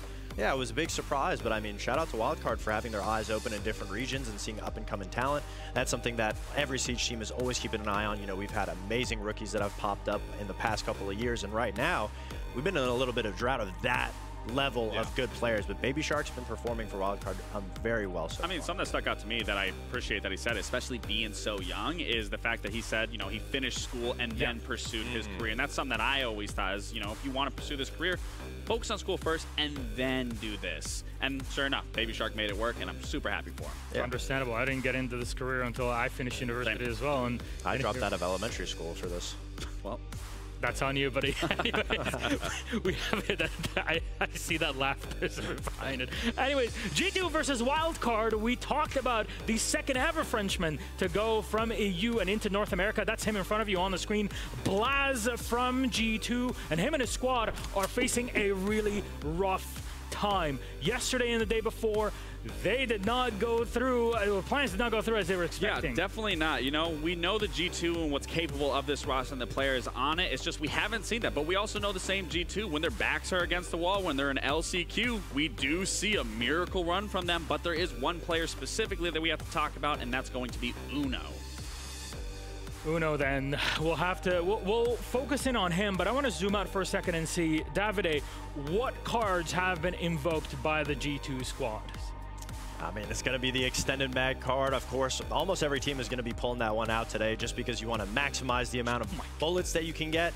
And G2's really going to the wall on this. They're putting up an insane amount of bullets, and you know, we were saying that they had a little bit of a rough run leading into this, but I had a chance to speak to their manager, and he did not look phased at all. He actually was saying, oh, it's a little bit of a strategy, because if you bottom out on the second day, you get your pick of the litter going into day 3, and then you're able to put as many bullets as you possibly can on a team that hasn't been performing well, and then boom, you bounce back up in the standings. But that's what worries me, is because your first 2 games against SSG, sure, you could write that one off. SSG's a formidable opponent. You lose that game, but then you get to Fear X. Then you lose 7-1. So, I mean, sure, you want to say, you know, this is a strat sort of thing. You want to bottom out. You want to go against, you know, a weaker team. But, I mean, given how Wildcard has performed recently for being a brand new team and in a best-of-1 scenario, I don't think, you know, you're putting too much emphasis on the situation that you actually find yourself in. G2's too smart for that. They lost on purpose. Saving strats right? for SI, saving strats. They've been doing it for 6.5 years. They're still saving strats, even in a brand new format on a brand new game. If anything, I'm just a happy man seeing Uno in front of me. I've always had a smile on my face whenever he's on the camera, but what is more to this player? Yeah, like I said in the beginning of this is someone that we have to talk about. We can't just wipe off yesterday. As Uno, as you know, yesterday he went 0-7. I don't want to harp on that too much. It obviously, when you find yourself there, it's unfortunate. When you lose 1-7, that's not just on Uno. Yeah. That's the entire team's problem. That's everyone not fundamentally being there, not playing to the best of their ability. So it's not just on Uno, even if that performance is there. But today's the day. Today's the day where he can pull out a new set of cards, a new deal, a new hand. Like we saw already, they pulled out that extended meg that now can put them at a total of 13 bullets by the end of this, and then also invoke a dual card if they do end up losing. So there is a scenario where G2 possibly could go out today because they are putting up a ton of bullets for a maximum return of 13, but also being in that deficit if they cannot find success against Wildcard. I'm glad you mentioned him going 0-7 because, yeah, when your team's getting stomped, the support player is always going to look like he's doing the worst, because if everybody else on the front line's going down and you're left in these 1vx situations, it's not going to look pretty. But Uno has been such a consistent backbone for the team, he will have to show up today. Now, G2 took out a loan of 1 million bullets to get back into this game. What about Wildcard on the other side? Their opponents who want to be really lifting that North American pride up, even though they have a Frenchman on the squad there. Kansan has been playing well with the squad. Can they bring it home and knock G2 out? Absolutely. I mean, Wildcard has been impressing everybody so far. Nobody had any expectations of them coming into Reload, and so far, they had an amazing day 1. Yesterday, when they played against Falcons, it was such a close game. There was moments where I thought Wildcard was going to beat Falcons, and there's 2 key factors to why they're so good. It's problem solving and identifying the win condition. That's something that even experienced rosters have difficulties in, but bringing on Dash as the IGL has really been able to figure out what the problems are and how to win. And exactly, we see Wildcard as a team execute on that on all cylinders. So now the question is, have Wildcard pulled out any cards of their own? No, it's pretty clean here, Gabe. Yeah, it's kind of worrisome because, I mean, I think they got in a little of their head during that Falcons game because, like you were saying, that game was extremely close. And realistically, there were big clutches that came out of that game that Wildcard were in the driver's seat, that they could have found success. They just got a little overzealous. So I think they are definitely playing it safe today. I would have liked to see an extended meg out of them, but it is what it is. I mean, and that was the biggest issue for Wildcard going into today is, as a new team that has almost everything in the server figured out, what's something that can affect them? The mental game. Losing to Falcons, you can't let that affect you. Wildcard has something that's working so far. They shouldn't change it up. They shouldn't try to overcomplicate it. I hope they're able to stick to the roots of what's been getting them this far and not get in their own head, not let that one loss affect them. Well, gentlemen, this is all going to rely on what map we'll be playing in this series.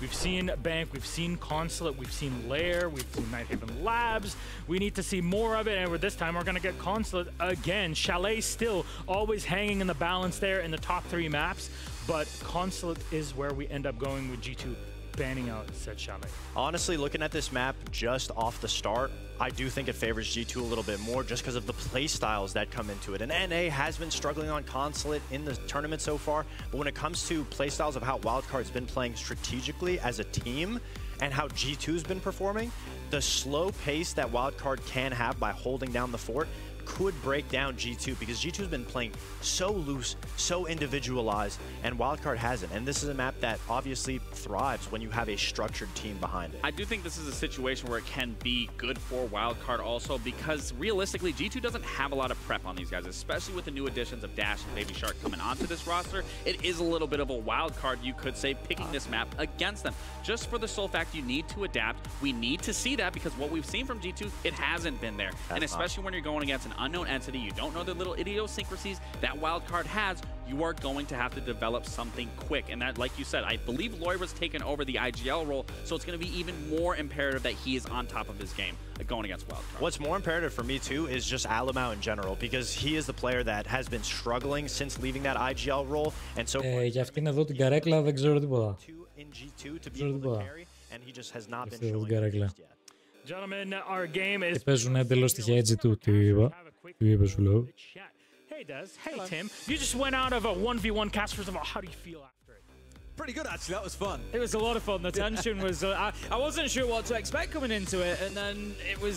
They were at each other the whole time. There was always something going on. It was fantastic. I said it was like watching reality TV. Like, it's such a drama-filled moment. It feels good because you're not in it. Like, you're watching it like, oh, I can't wait for it. But if you're in there, it feels horrible. How was Gabe's casting? What do you think? Oh, he's amazing. I love having Lax here anytime. It's great. I might be back there. Who knows? We might get a 1v1 after this situation. It should be my turn. Oh, that's fair. That's fair. We gotta get in there. Let me in there. Hopefully, right, we'll give you a rating out of 10 afterwards based on how you stack up against each other as well, right? We'll get the stats on it, though. G2 versus Wildcard begins with Ace and Des. Enjoy. Thank you very much, Milosh. And this one, Tim, I felt like a lunatic. You know, like the whole meme of the guy that's just like all over there? That's what I felt like the last day or so. Because I think G2 have actually big-brained the living hell out of this, and none of us have realised. They've talked all this crap about being like, oh, we had such a good boot camp, we played so poor. But then last night, there were a few cryptic tweets out of them, and I was like, hang on a minute. And then today I've seen what they've done. I'm like... Άγιες θα δούμε consulate. You had us all on. You lot of 10,000 IQs like, oh yeah, baby. I was like, Okay. Η consulate νομίζω δεν έχει αλλάξει. Δεν έχει περάσει τα update ακόμα.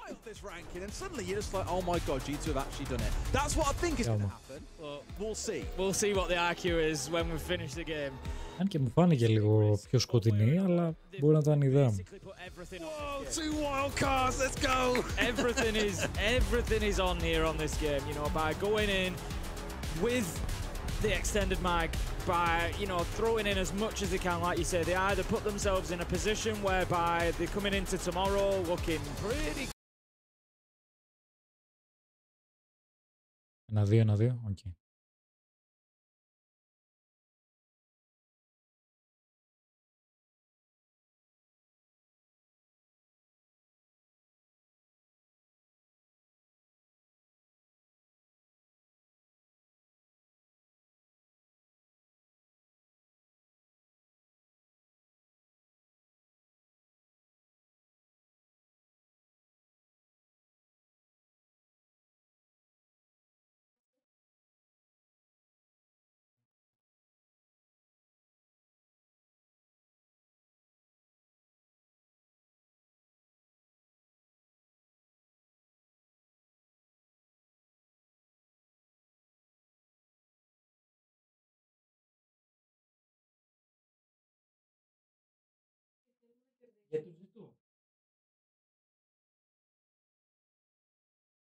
Εντάξει, παιδιά, είπα και την προσοχή για να κερδίσουν G2. Όλα καλά. Όλα καλά, παιδιά, δεν χάνουμε. Ακόμα δεν έχουμε ξεκινήσει technical pause. What the fuck game.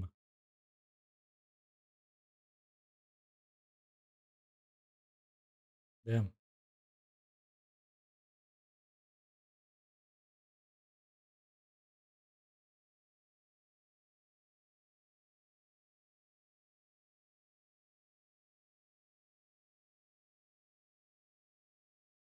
Γιατί είχε echo, ρε μπρο.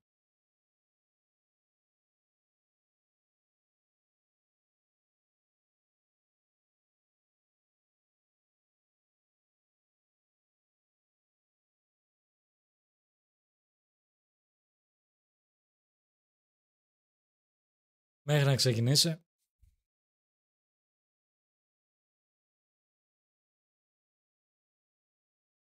Παιδιά, έχουμε ακόμα τα εικαστικά του Invitational γιατί δεν μας έχουν στείλει τα καινούργια εικαστικά. Πίστευα σήμερα Δευτέρα ότι θα μας τα στέλναν, αλλά δυστυχώς ακόμα δεν μας έχουν στείλει τίποτα. Σε κανέναν. Βάμος, πάμε λίγο, βάμος. Πάμε λίγο. Όχι, τι έφτιαξε.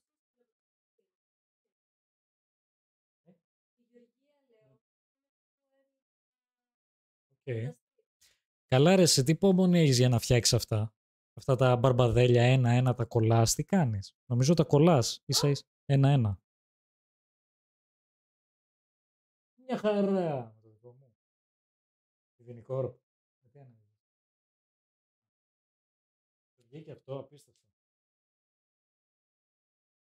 Τι υπομονή έχεις ρε εσύ να κάνεις ένα-ένα να βάζεις. Εγώ νομίζω θα τα είχα σπάσει όλα, να ξέρεις. Τόσο λεπτό δουλειά δεν μπορώ. Με πιάνουν... Κάδρα κάνω όχι μόνο αυτά τα μπαρμπαδέλια. Τι λες τώρα ρε, μπράβο, respect στην υπομονή σου, εγώ δεν έχω υπομονή. Για τόσο λεπτό δουλειά δεν έχω, με τίποτα. Το ευχαριστιέμαι, με τίποτα, εγώ δεν μπορώ. Καλά, εντάξει. Μου λέγει εκεί πώς το κάνεις με τσιμπιδάκια ένα-ένα που τα πιάνεις και τα βάζεις. Κοίταξε να δεις εσύ, όχι, εντάξει, γουστάρεις, γιατί όχι. Είναι, το κάνεις και το γουστάρεις, εντάξει, it's okay. Μένα μ' αρέσει ο άλλος όταν τον βλέπω να κάνει κάτι που το γουστάρει.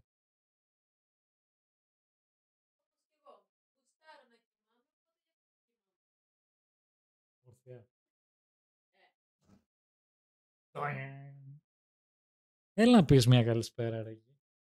Με την πιτζάμα.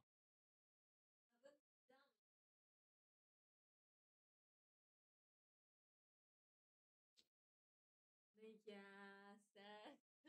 Εγώ με τις πιτζάμες όμως. Εντάξει, δεν φαίνεται, μαυρίλα είναι. Άκυρο, αυτό που είπε η Κική σήμερα είναι το εύκολο που ξεκίνησα πρόσφατα. Τα μικρά λες, αυτά που έφτιαχνα σήμερα. Έχει σηκώσει το γραφείο και είναι τόσο ψηλά. Κατέβαστε το. Μα εκεί είμαι ακριβώς.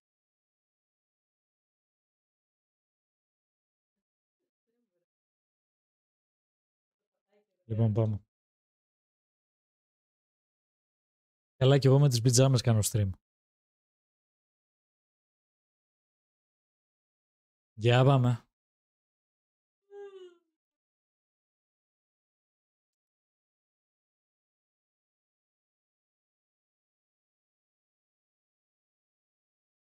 Και εκεί σου έστειλα Insta το πιο μεγάλο που έχω κάνει.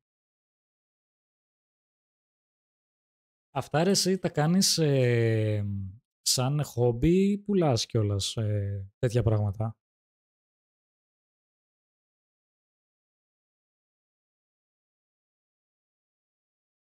Δεν θέλω να το γυρίσει. Και αυτό το κάνες, αυτό το πίνακα τον έκανες ένα-ένα. Καλά, εντάξει, άρρωστο. Μαλάκα, τι έκανε. Mortal Kombat Άρρωστο. Και είναι το Dragon Ball. Θέλω και μπορώ. Εντάξει, άρρωστο. Όχι, εγώ και παραγγελίες. Μπράβο ρε εσύ, μπράβο. Μπράβο. Πολύ ιδιαίτερο αυτό που κάνεις και σου εύχομαι να πάει full καλά αυτό που κάνεις. Στο εύχομαι, αλήθεια. Γιατί είναι κάτι ιδιαίτερο που δεν το βλέπεις συνέχεια και φαίνεται ότι το γουστάρεις πολύ αυτό που κάνεις, οπότε τέτοιοι άνθρωποι σπανίζουν, να ξέρεις. Οπότε respect και σου εύχομαι ότι καλύτερο. Μπράβο σου.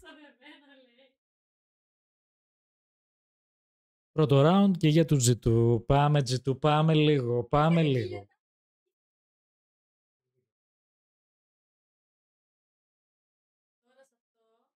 Αυτός ποιος ήταν?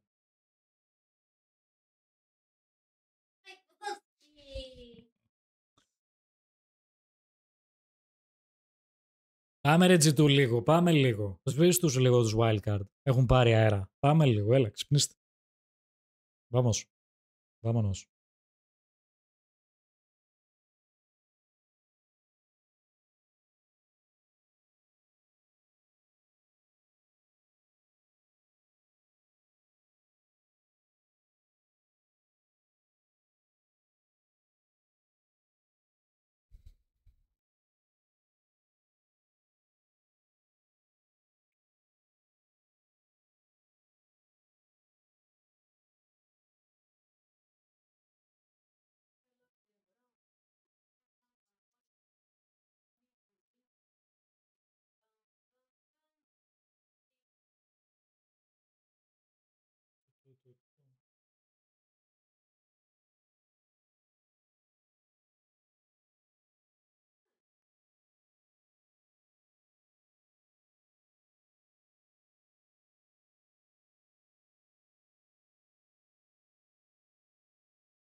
What? Πώς δεν τον σκότωσε ρε μαλάκα τον Thermite εκεί. Κολόφαρδος. Κολόφαρδος Thermite. Έχει μπάνα, έχει πουσάρει πίσω, δεν μου πάρει χαμπάρι. Α. Μπράβο.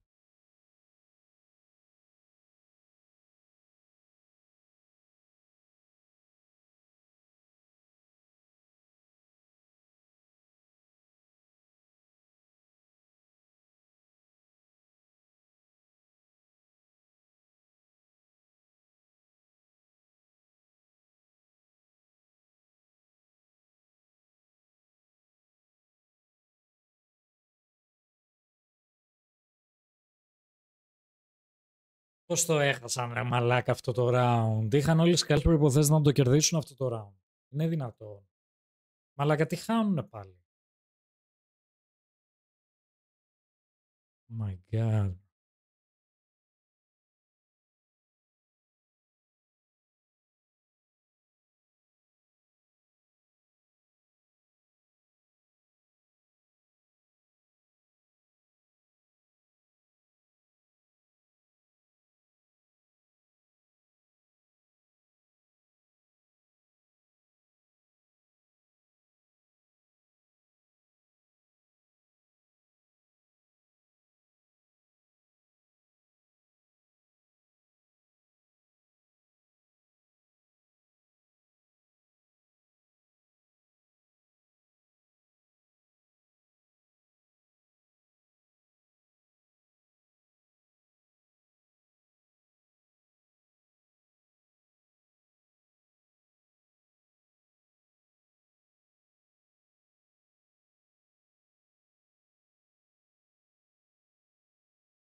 Καλά ρε μαγιές, δεν ακούω το game και δεν μου το έχει πει κανείς.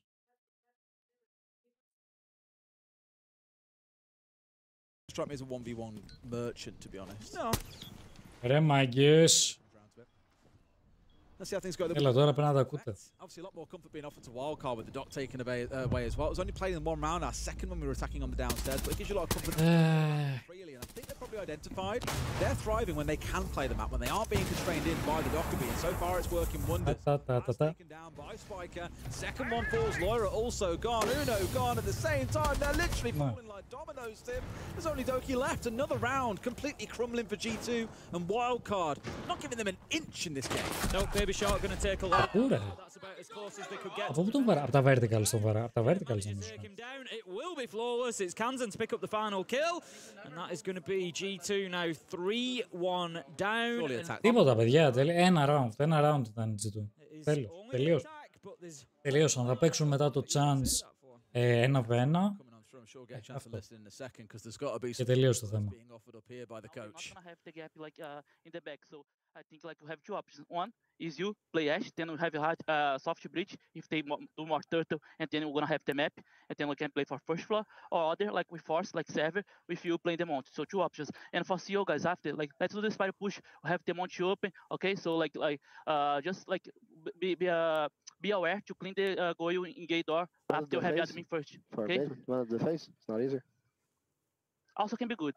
Phase also can be good, okay? Like just because they, if you go for a split, like be in mind that they can be more turtle, and we can also play for first floor. I fucking go boys. Can even do the wrong clear maybe, bro, because like. Μιλάει σαν Γάλλος, Βραζιλιάνος. Ένα περίεργο στυλ. Αλήθεια. No, don't you sell yourself short, Dad. Shut up, Tim.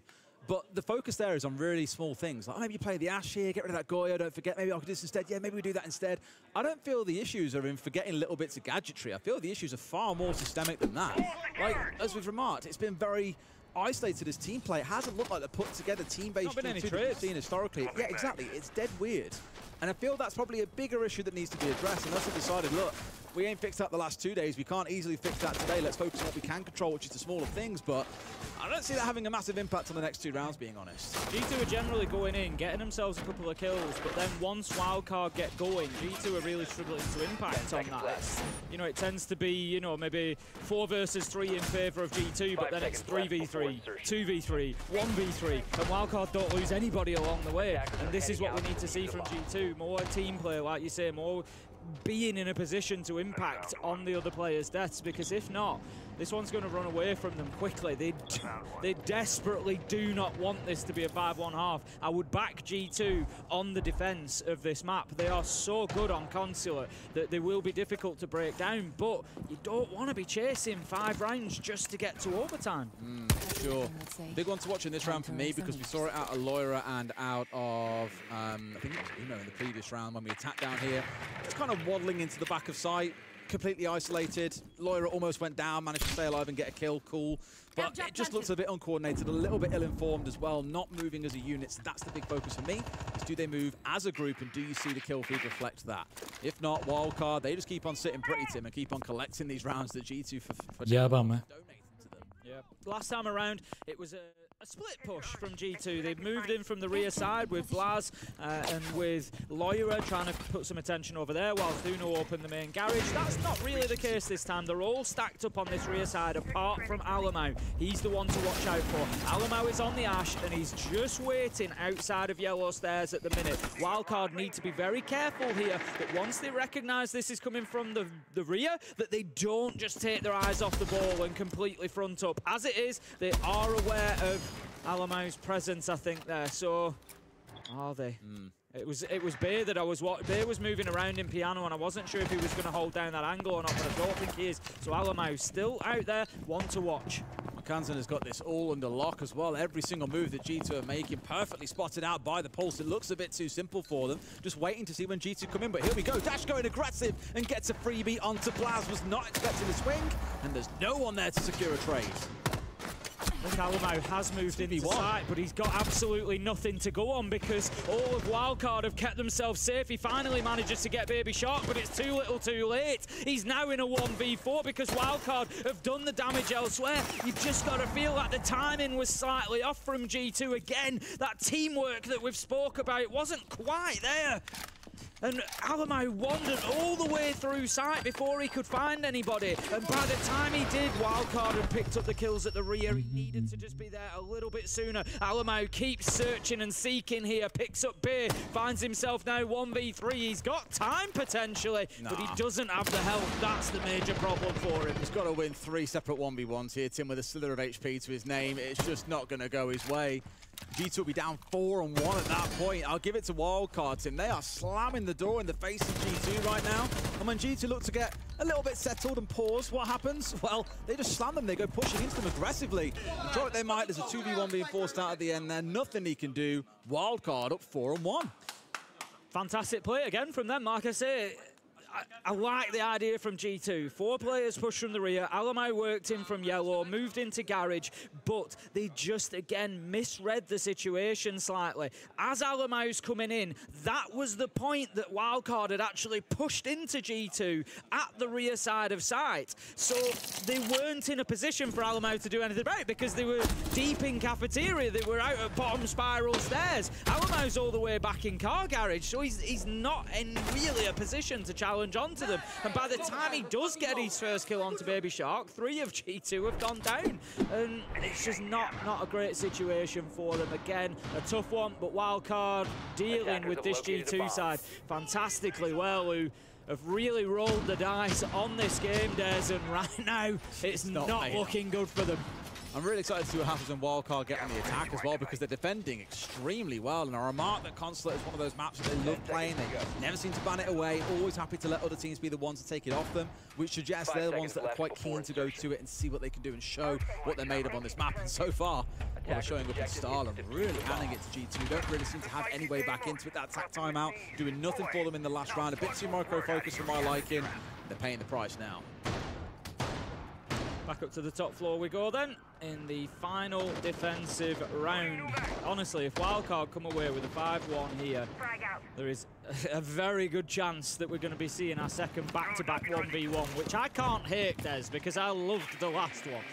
It was an awful lot of fun to cover. So, G2, can you avoid that sticky situation? Right now, a lot of attention coming from the admin side. It's the opposite. They're not going to go for the plant on the window again. There's no way that they get away with that at this level of play. So they're going to work themselves into admin. They've got that copy wall breached. That's forcing Wildcard back a little bit. They're now into sort of vending corridor, meeting corridor. Just being forced back. G2 need to go forward. You feel like they need to pick up that opening kill. Get themselves that space so that they can start working towards meeting and long desk. Again, I'll come back to the bans as well. The Kiva barrier is being taken offline with the Izami. I think just weaken the hold that you can have out here. So admin should be pretty easy for G2 to take. I like they're not trying to Hail Mary in entirely towards the window or pushing up yellow stairs and been blocked out before. They've still got the... I was going to say they've still got Uno on the shield to hide behind, but now he's down as well. Had the fuser in hand, and that's just shield offline. Like, what is going on? Uno's getting nothing today. All is 0 and 6. Shield's offline. Doke is falling. Surely another one falls soon after. Wildcard bunches together here around this long desk and punishing G2 every step forward they take. Wow, absolutely slammed. A second flawless round this half. G2 are better than this. Απογοήτευση, παιδιά, απογοήτευση. Ένα round, αυτό που σας είπα, ένα round η G2, τίποτα άλλο. Απογοήτευση. Αυτή είναι η αλήθεια.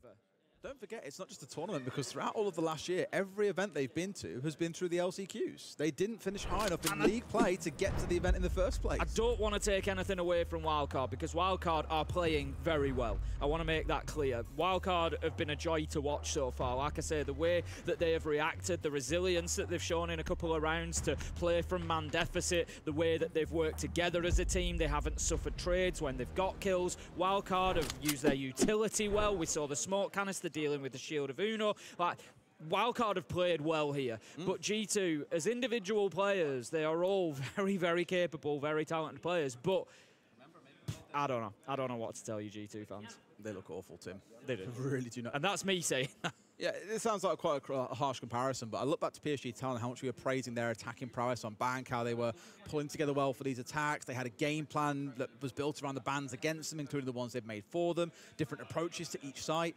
For G2, it feels like a bit of a lump it in hope kind of vibe in a way. Like, again, Uno there's going down on the Monty, completely isolated, is unforgivable. You can't be losing the spearhead of your attack that quickly. And to then lose one after the other, just seemingly in rhythmic fashion, the same way they got flawless rounded in round 4, I don't know what's going on. It just does not look good, especially not on a map where, again, they've had the most success over the last year. You would expect better, regardless of what Wildcard have done. And I tell you what, Des, I don't know who it is on the side of G2 that will have been lined up for the 1v1 should it come.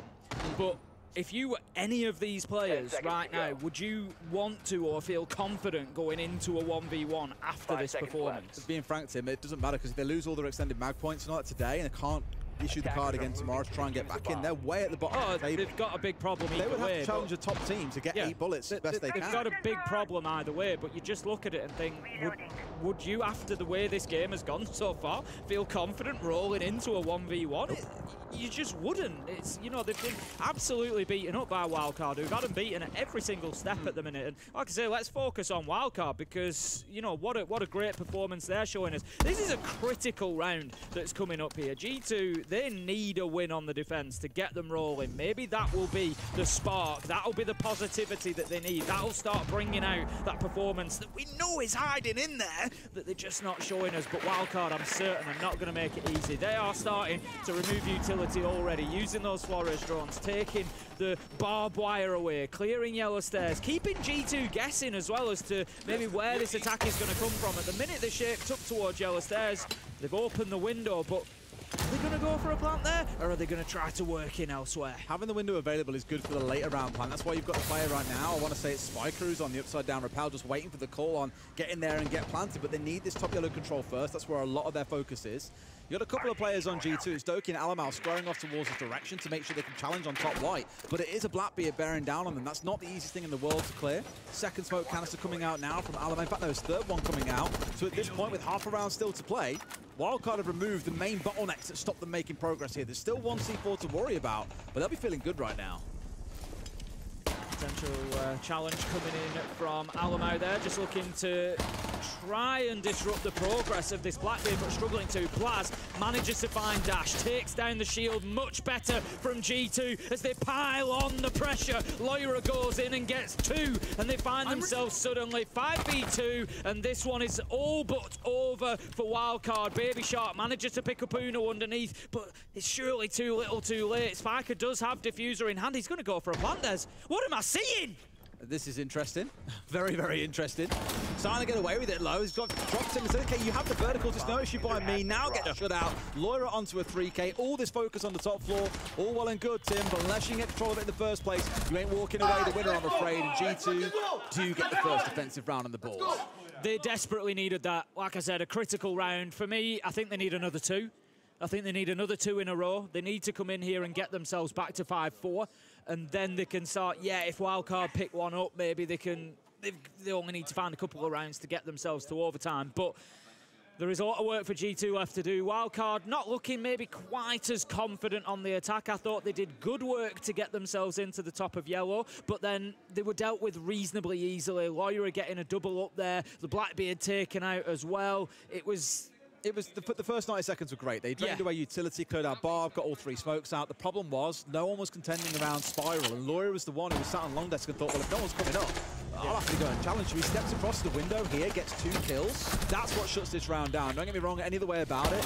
It was because of that small oversight by Wildcard, not giving it enough attention or respect where Loira spotted a gap and capitalized. Without that, they probably do get some real good ground gained on yellow stairs and start a push forward to force G2 away, get the vertical control they need in place, and then get a plant down.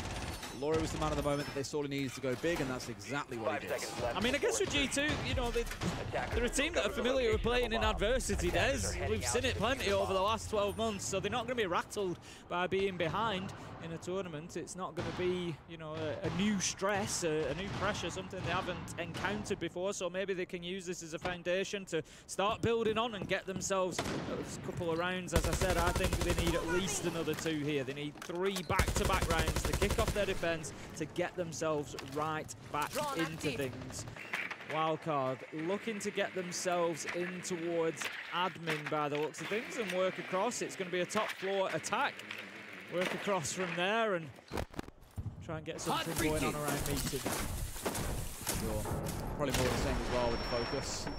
CG2 trying to lock things down. Of course, we've got the Chanka and the Smoke on side here to really try and stall things out. We spoke about this back on Bank though, Tim. I haven't always seen the most effective use of Tachanka. So curious to see what Uno's got in mind, assuming he doesn't get picked off too soon.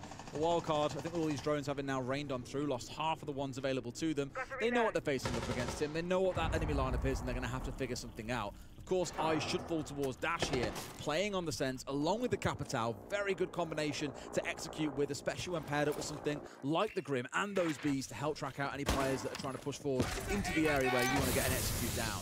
Yeah, 3 of Wildcard have got themselves established inside of admin now. They're trying to push forward, but Doki says, no, not today. Steps out, gets a beautiful kill onto Kanzan at Copy Door. Goes in for afters, but he's not going to get a treat. He's going to be taken out by Dash. 4 versus 4 as the Wildcard march continues. Good from Dash. He kind of reaggressed there when Kanzan had died, didn't wilt away and get back on drones, pressed on forward to look to take that ground. I think Doki probably wrongly assumed that Kanzan was the only one coming forwards and has paid the price for it. So, Wildcard still keeping things competitive. You've lost the Nomad. I wouldn't say that's the end of the world, and you've got rid of the smoke on the other side. That's going to stop G2 wasting as much time as they could with Doki still available.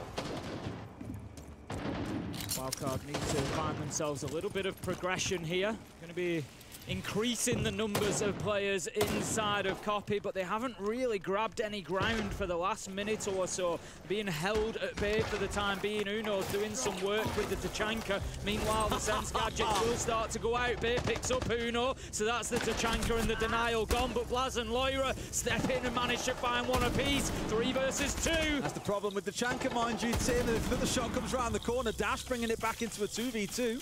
Starting to feel a little bit winnable here, but Uno relied so much on those Shomikas to do the work for him, but they just ran in and just killed him, didn't care about the fire, took a bit of damage. Blaz at least gets the second one back. That will save this round for G2, and Spiker, he's got 2 to bring down with 15 seconds on the clock. It's looking very unlikely. Alamal will just run for the hills if he finds Blaz going down, but Blaz ain't giving it away. Collects his third of the round, and G2 hold on. That's great play from Blaz there. The kill that I particularly liked was when he was naded out of that corner. So it's a tactic that we see a lot since the change of the nades. They will detonate 4 seconds after they bounce off a surface. So you send it in, you let it bounce. You know if there's somebody in there, they're going to have to move. It gives them that opportunity to get out of the way because you can't cook the nades anymore, but you're basically guns up, ready for them to move. But that works both ways, and Blaz has proved that there. He was switched on. No panic in him thinking, oh, I just need to get away from this nade. He's thinking, yeah, I need to get away from it, but they're probably going to be challenging me from meeting. That's why they've sent this nade in here. And he spins around and gets the reverse kill. Just not a big thing, but just really nice kill for Blaz. I wish we had that run in from Bay. It was so funny to see, like, Uno just at crouch, waiting with the Shumaker in place. Like, yeah, you can't run on me. The spot on the floor, and Bay's just like, I don't care. Yeah. Runs in, puts him down. Yeah, Blaz gets the trade, but playing a little bit too close there, Uno, I think. And we spoke about Chanka a few times, Tim. For me, it's about the gadget's great when there's a default plant spot you want to keep fired out. It's not good when someone wants to run through it because you take about 15, 20 damage. It is not a big deal to worry about. And a bit too much over-reliance there on the operator that has then come back to bite them. Down to the base, up we go. G2 still 2 rounds behind, mind you, and Wildcard looking to get that first round on the board. G2, as I said, I think they need one more, get it to 5-4, and they'll be happy with that. They start looking then at the match as being winnable. Wildcard, where I said that round 7 was a critical round for G2, I think this is a critical round for Wildcard. Get yourselves onto that match point, give yourselves an opportunity for 3, because otherwise you've gone through an entire rotation of sites not getting a win on the attack, and it's going to start to become a mental block. Again, that just says to me that maybe they're not droning enough. Maybe they don't have the intel, Des. They're sending in their utility. They don't know that Blaz is inside of Visa and he's just going to shoot the X-Kairos pellets off. The Blackbeard's going to go into challenging him. Blaz drops away, but meanwhile, Baby Shark continues his onslaught, takes a bite out of Doki and finds us now 5 versus 4. Really good playing in behind Dash as well. Of course, being on that Blackbeard, hard to kill him, but the player stuck behind him, the Havana. more than lethal and able to find out one. Doki, I think, overstaying his welcome a little bit whilst his teammate had already dipped away. If that was miscommunication there, where Doki thought they were staying to fight it or not, but he's been caught out and punished for it as a result. Baby Shark on that hard breach gone, but there is still, of course, the Thermite and the Ace available. Swapping mags! Yeah, they've still got the utility that they need here of Wildcard. 1 minute 39 left on the clock, so plenty of time as well. But it seems again like there's maybe just a little bit of uncertainty. They've got 2 at the rear side, 2 have moved over to the front side. Where is this push going to come from? Where is the execution going to happen? The diffuser going, how are you going to create that space? Where are you going to get the kills? Feels like, again, just a little bit of sort of need to rotate has caused the problem for Wildcard. Doc could be there forcing a couple of players back. Speak about this operator all the time. So good for forcing roamers away, all getting punished by a team that is more than happy to capitalise during the duration of that phone call. Into a 4 versus 4. The final phone call comes out now, but they've got a bit sideswiped here, Tim. Still a good trade, though. Yes, Blaz gets rid of 1, but Kansan is there for the response. Now a 3 versus 3 as the last of these phone calls go down, and Kansan sees his man. I don't think they know here. I don't think G2 know that Kansan's crossing towards site at this point, Tim, but didn't have the diffuser. Now knows one's coming in behind. Right idea, and the swing comes through, and he just knows what's coming. He's a bit too smart for this one, Tim. Knows the challenge is coming in from the other direction, but Loira, he's out of dodge, so he don't want none of that smoke. Kansan is so good in those sort of 1vx multiplayer situations and making the right choices and reading when things are going to happen. I'm going to take the opportunity to get in there and maybe put this diffuser down. He's made it stick, and G2, they're in big trouble, Des. They've got 40 seconds to do something about this. Loira, Alamo, you can't sit behind shields. You better get moving. Alamo's come down. They need to get rid of Bay. Oh, Bay's got both down the long corridor. You don't get rid of Bay, Des. Bay gets rid of you. Slaughtered there. It didn't matter. They were lining up for a 2 versus 1. Made it all too easy for him to get 2 kills, Tim. G2 now truly on the ropes. Wildcard, 1 more round. And they'll send G2 into that duel to decide if they get to stay here in Rio or if they're going home. A lot of people wouldn't have thought that we would be seeing G2 in this position, I'm sure. They came in with such confidence, extended mag card, piling everything on this, 13 bullets reloaded, looking to catapult themselves up to the top of the table. But right now, they're going to be fighting for their very lives in the tournament if they can't get 4 rounds in a row. No more mistakes. But the problem is, as much as there have been some G2 mistakes, it's not just about them, Des. It's about Wildcard. And Wildcard at a point there, when they'd split, I was a little bit concerned they'd split. They had 2 at the front side, 2 at the rear. And it just didn't feel like they had too much confidence in it. It was kind of like a half, like, you know, we'd been pushing Ria, that's not really worked, and, you know, we didn't know that Blaz was in Visa and was going to challenge, and it all felt like they weren't a bit too confident with that rear-sided push, so they sent a few rounds to the front, but then all of a sudden, Kansan just goes big in the middle there, and he's just such a round-winning player for them. He's in no man's land, really. That's the difference, though, right? Kansan was by himself with 2 players looking to 2v1 him. The fact that he wins that completely turns that down to G2. If he loses out to that 2v1 flank, which is the right play to make by G2, it's just that Kansan's this good that he can isolate out 2 1v1s. They win that, diffuser's down in no man's land, G2 probably go on and win the round. So a lot of that is on Kansan and the capability that he's got. We've known it for a long time. He's had a great tournament so far, and that domination continues today. Yeah, and his good decision-making just continued.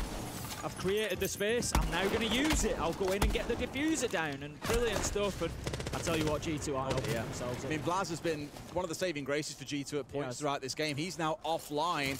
You start feeling very concerned for the European side. The Wildcard are about to roll over them in this round. Uno 0 and 9 at the minute. It's been a tough game for him, but you know, I don't like to highlight it, but it is these things that make the difference at this level. He has 7 kills across the whole event so far, Tim. It's these things that make the difference. Yes, there are players on teams who are going to get fewer kills than everybody else, but I feel like we're in a world in competitive Siege where even your IGLs, your support players, need to be getting 4 or 5 kills a game at least. We can see Uno gets himself off the mark with a Nitro, and it couldn't have been better timed, but Kansan is there with 1 onto Loira, 3 versus 2, and we are heading towards that 1v1. There's a real possibility, Des. They've just taken the conquest of that mirror window and using it for their own now. You've got Doki underneath. I believe Uno's the same, who are trying to hold off. Got to recover the diffuser, mind you, so it could be a little bit of a torrid and scrappy affair until that comes around. It's about playing as a team here, I think, for Wildcard, and not letting yourself get picked off and caught out. by 1 or 2 players from G2 that are just off on the fringes somewhere. Dash, just low health on that Blackbeard, a saving grace for G2 potentially as the vertical work continues. I think just a little bit of a concern about a potential flank coming up yellow stairs. It's not actually happening, but Wildcard obviously felt that they'd heard something. G2 were moving away from that position.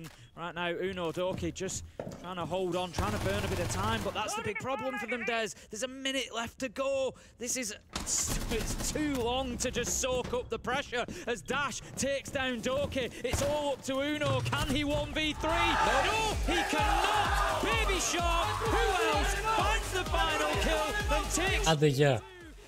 Άντε γεια, μάγκες. Specific players come into that team as well. Loira and Bay in this 1 versus 1. 2 great players to pick out. Yeah, Loira sort of in the entry for the Bay's had a wicked game today as well. What a 1v1 it could prove to be.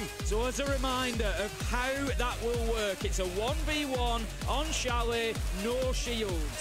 If G2 are able to win the 1v1, if Loira can come through for them, it will mean that they are reset to 0 bullets and then they gain however many the round difference is. If he wins 3-1, for example, they will go on to 2 bullets. Still leaves them in a bad spot for tomorrow, but at least they survive inside of the tournament. If Wildcard win, then they eliminate G2, and with that eliminator card, pick themselves up an extra bullet on top of what they've already won. I want to know what they're going to play. That's the big one for me that I'm very curious to find out, because at least as it stands for G2, we've seen a lot of Dokkaebi, of course. We saw a little bit of Vigil back in our last one. I haven't really seen Loira run around on those 2 operators. He's definitely not a kind of Dokkaebi player. I haven't really seen him run around on things like a Vigil at all. Not that you normally would anyway. So I'm like, okay, what's he got in mind? At least it's high spirits. That's the key thing to know. You need the confidence up going into a 1v1. But it's certainly not a great situation to be in, knowing that whether or not your team stays in the tournament or goes home, it's all down on you in the next 5 rounds. I tell you what, weirdly, spirits seem a lot higher amongst the G2 team than the Wildcard team. Wildcard, you're fine. You won your game, boys. You've got your points. They're safe. Nobody's taking them away from you. G2, they were kind of all smiles and ready to... Προσπάθησαν, ρε μπρο. Τι προσπάθησαν, έλα τώρα.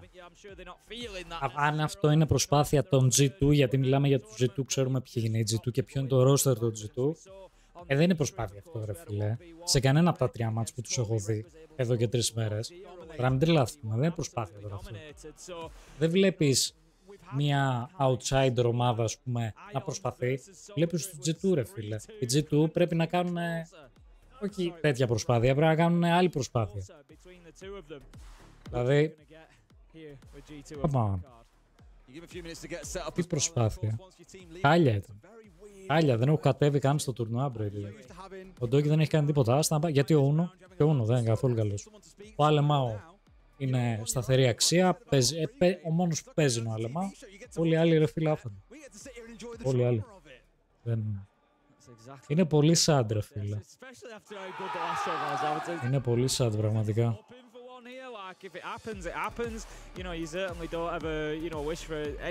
Πάμε να δούμε λίγο τον Παπ στο άλλο match μέχρι να ξεκινήσει το 1v1. You're playing basically 2v5 or 3v5 in that round starting. Άτος ο Παπ με το που τον αλλάξαμε, τον έδειξα.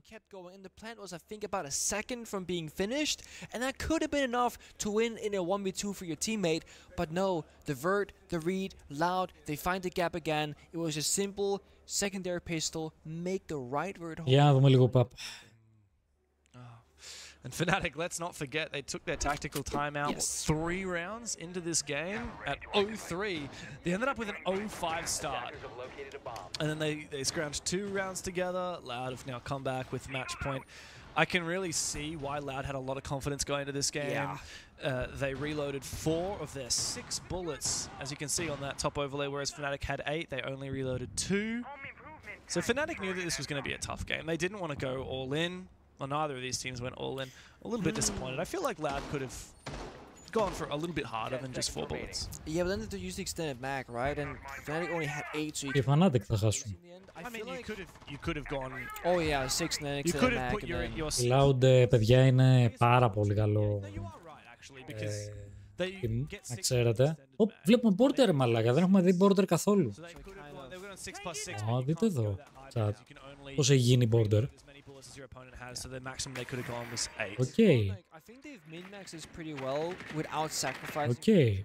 Reward. Should have gone 5 in my view. Oh, should have gone 5. Should have gone 5. Okay. Keep 1 extra life, and then you can always extend it back tomorrow if you want. I mean, you're not wrong. You could really min-max it that way, but I feel like also Loud have played it differently than other teams. I found Ωραίο. low in the bullet count, but they got extended. Ωραίο το border.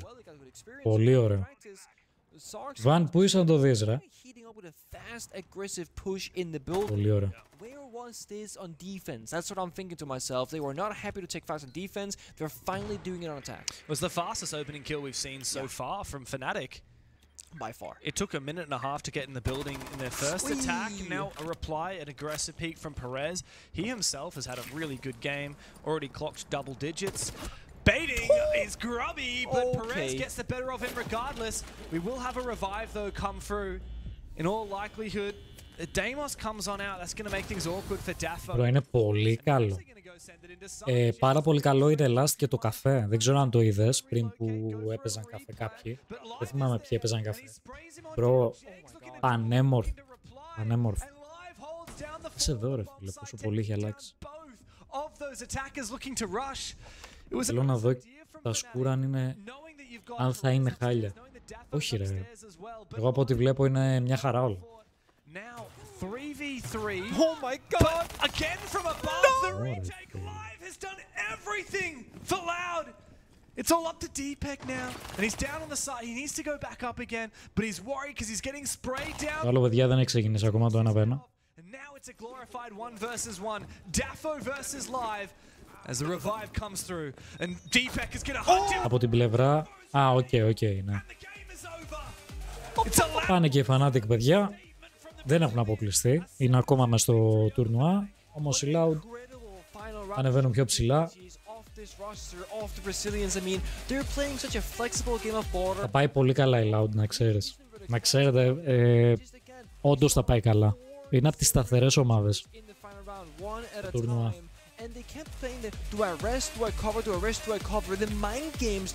Κανόνισε Last τη Δευτέρα που μας έρχεται, που θα ανοίξει το TTS, κανόνισε να παίξουμε TTS, να το δοκιμάσουμε, γιατί εγώ μετά θα φύγω. Ναι, οι G2 αν χάσουν τώρα το 1v1 αποκλείστε. Finito.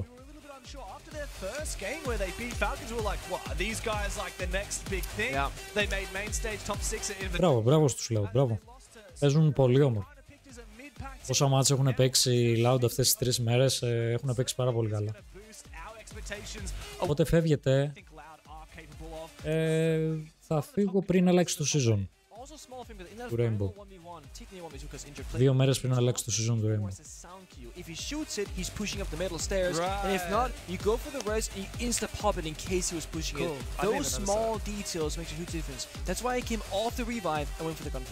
Γάμισε τα. Στο χειρότερο σημείο φεύγω, bro. Πραγματικά.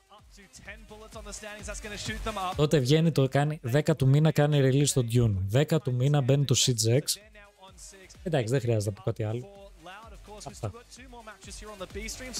Δεν έχω να πω κάτι άλλο. Λοιπόν, το 1v1 ξεκίνησε, παιδιά. Για πάμε. If Wildcard win, G2 are eliminated, and because they've eliminated them, Wildcard get an extra bullet from the 3 that they have already won. B has gone. Κίτσο, άσε μας, δεν πάμε σεζόν. Θα πάω πιο μετά, θα πάω Ιούλιο. Θα πάω αρχές Ιουλίου. Μέχρι Οκτώβριο. Ένα κλικ είναι. Μια ακύρωση είναι. Ένα κλικ είναι. Κάτσε από μία στην Aegean, περίμενε. They could give you a little bit of an advantage, and then if a smoke goes down in sight and you're able to plant a diffuser, then it's just that much harder. I'd expect the plant to come down probably in the little games area because there's not really anywhere else that you can go from if you're a defender. If you got him off the rip, that would have been absolutely spectacular. See at this point, Laura, not forgetting about the cameras that need to be taken out too. Right. First smoke coming on through as he didn't want to go direct towards site. Συνένα. We've got to be careful, of course, because just up above is... Εκεί βλέπεις, με υποστηρίζουν, το βλέπεις. Ο άλλος πήρε γκλάζ, τι γκλάζ ρε μάγκα. This is what I wanted to see. An attacker getting in there, getting aggressive. He's going to be successful. Bear has allowed that to happen. He's now playing back into it. And Lyra has played it beautifully. Μαλάκα, πέταξε το smoke. Φίλε, πολύ δυνατό. Πολύ δυνατό, bro. Πέταξε smoke, μπήκε insta, πλάνταρε μέσα στο smoke και επειδή είναι glass, από το smoke βλέπει. Έλα ρε bro, καλό. Και το IQ pick, παιδιά, αν ο άλλος παίρνει vigil είναι πάρα πολύ δυνατό. Και το IQ pick είναι ακραίο, στο 1v1. He used the bearing 9, so maybe there was a thought, it's going to be a Habana. We don't necessarily know if it's glass. Bay has no idea. And once the diffuser's down, he dropped right into the smoke. Unfortunate for him, he had no clue there was going to be a glass in there. But it looks like G2, or at least Laura, was really prepared for this 1v1 because that was a start-to-finish genius strat to use that glass for the plant. Yeah, Laura read him like a book on that one. Interestingly, he's gone for the Ella. Now, I don't think that's a pick that we've seen as of yet, but it kind of leans into one similar that we saw. We did see the Fenrir picked earlier in the first 1v1 that we had. So, again, a similar sort of concept. I'm going to play inside of sight. I'm going to get them because not mine's out, and it's going to give me a little advantage in the gunfight if I need to take it. It gives you that protection because we're seeing Bay swap off of the Dokkaebi, but if he was to stay on the Dokkaebi, makes that call and he tries to run in, go for a contested 1v1 or a potential Deimos, the Ela gives you that bridge of a distance to where he can't just full sprint after you. I love the Twitch here as well. One, you get the 2 extra drones, even more information. You still got the smokes that you can plant inside of if you want, but most importantly, it doesn't matter what operator this side is playing. If bringing along these traps or little dangerous gadgets that can do some work to you, at least for some of them, you can destroy it with the Twitch. So actually a very versatile operator, decent weapon to play with as well. It's good thinking from Bay. Interestingly, Bay is just working in from the opposite side of the map here, so he's giving himself plenty of room to go through. You've always got to remember, attackers generally have the advantage with long-distance gunfights as well. They've got the better scopes, they've got the guns that are made for it. So again, maybe just trying to engage at distance here. It might seem like a slow playstyle that Bay's going for, but information is key. He knows that any single default cam could spot him out. There's no teammates, so he's using the Twitch to get rid of the cameras, so he is completely unknown to where Bay could be. He can come up any single staircase. That's why he's using the Twitch, to give him the illusion of just mystery. The smokes as well, of course, and coming later in the round. Laura's just dug in deep at this point, just waiting for him to push in, because we saw this a little bit last time around with the Fenrir, like being able to remark on once someone steps forward and pops off one of those gadgets, well, you know where they are, you know where they're coming in from, and that's when your opportunity to swing can come through. So I think it's good from both sides, actually playing it very slow, very patient, very careful. Yeah, I think Laura's more than happy to back himself here, essentially. It's, I've got my minds out, they're going to signal where he's coming from, and I'll swing, and I'm, you know, quite happy to take the gunfight, very much so. Bay is moving in now, so we could have a coming together very shortly. Bay's just dip back into mud. I think, again, just hold... 5 round. Στα 5. Where the Ela is located, that's going to give away a little bit of Laura's position here. Doesn't quite see the man through the holes that he's made, but Bay definitely progressing towards sight, but then changes his mind, comes back across, gives himself away. But Laura can't land any shots. He's got to do what he can here. Off towards the left now. Bay straight in that line of sight. Not, of course, that Laura knows, sees his man and should have had his head there, but Bay has just dipped away at the last second, and Bay gets the reverse. Lands the headshot, and Laura's gone. What a close shot. I mean, he almost had him on that first pre-fire. He was so confident that he immediately reloaded. He thought it was over there, but that was just the overconfidence. Cold as ice. He didn't move. He just held the angle down. And I love Μαλάκα, το πρώτο tap πώς δεν το έφαγε ρε μάλλον. Πρώτο tap πώς το γλίτωσε το πρώτο tap. Μαλάκα, το ίδιο reaction. Το Doki. Bay came out with that one. I'll come back to what we said earlier as well to in our last 1v1 is don't forget that there's still maintenance to wildcard. Αλλά φάνηκε full clean το tap που έριξε ρε bro. Το πρώτο pick που έκανε η Ella.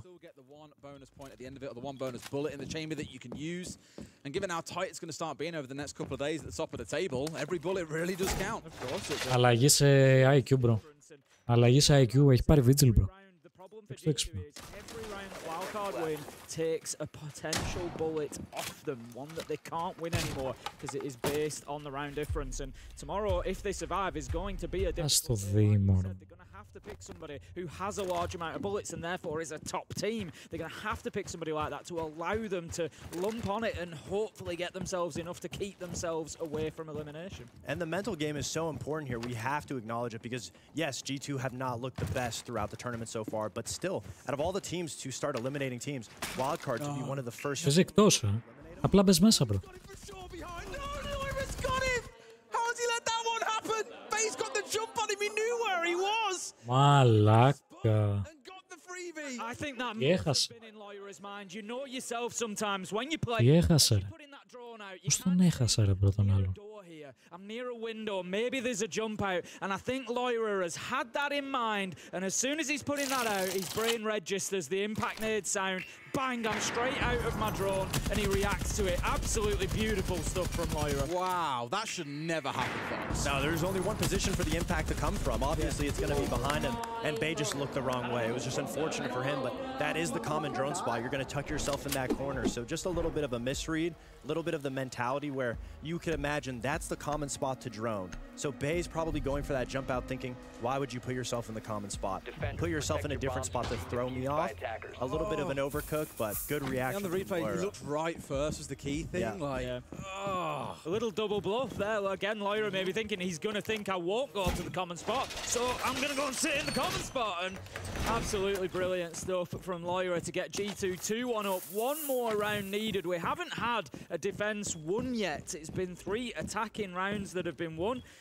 Will the trend continue? Bay, very much a slow, methodical approach last time around.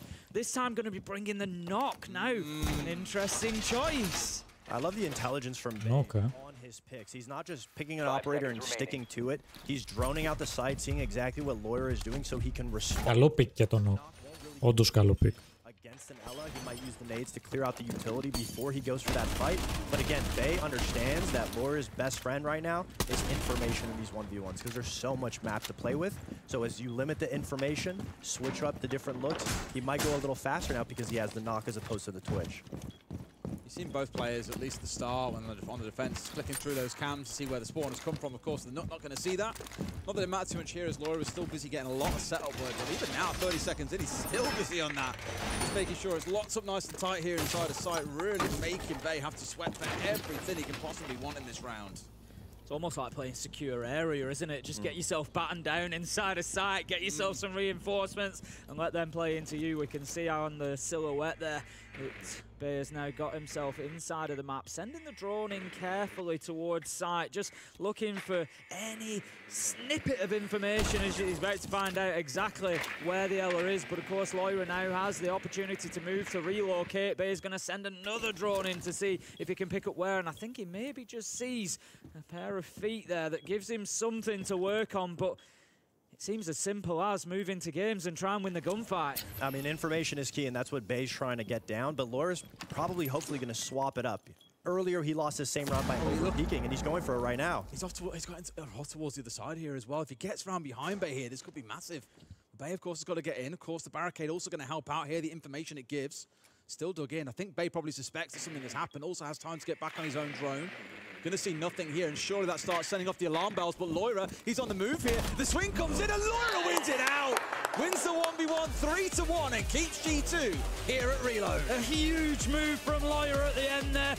Just took some courage to say, you know what? I'm going to grab a hold of this. I'm going to go and find him. I know where he is, and wins out that fight. And the slow approach didn't work out for Bay. Sometimes you just have to play the 1v1 as a 1v1. Οπότε G2 παιδιά μένουν μέσα στο τουρνουά. Loira was just playing aggressive, playing off of the confidence. He didn't even need the Ella drones. A high IQ play, you might say. Σώθηκαν από τα δόντια του Χάρου, πραγματικά. So G2 survive. They will move on and play again tomorrow. They will have another opportunity. They go into the draft at the end of the day. They also walk away with 2 bullets. So because they were so far down, the dual card, the win resets them to 0. And then the 3-1 scoreline means they won by 2 rounds, which gives them 2 bullets. And that is what they start with. Όχι, δεν είναι τζάμπα, γιατί σε αυτό πήραν... Έχασαν οι άλλοι πιο λίγα bullets. Ενώ αν κέρδιζαν κανονικά η G2 θα έχαναν πολλά περισσότερα και θα έπαιρναν η G2 πολλά περισσότερα. Οπότε, Βολταρέν στο παιδί, άστα να πάνε μπρο. Μπράβο στο παιδί. Με Samsung ακουστικά παίζει μπρο. Με τα Samsung τα ακουστικά τα κλασικά. Εγώ αυτό έχω να πω, τίποτα άλλο. Τα άσπρα αυτά που έδινε μέσα στα κινητά τη Samsung. Αυτό λέω, τίποτα άλλο. Big goof, big goof.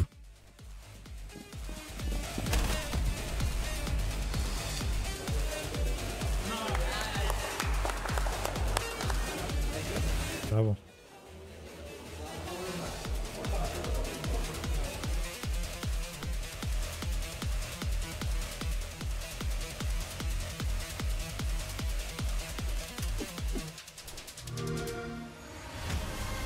Game Pass. It's not the destination, it's the journey. And the journey of 1,000 miles begins with a single step. And you know what? They're right.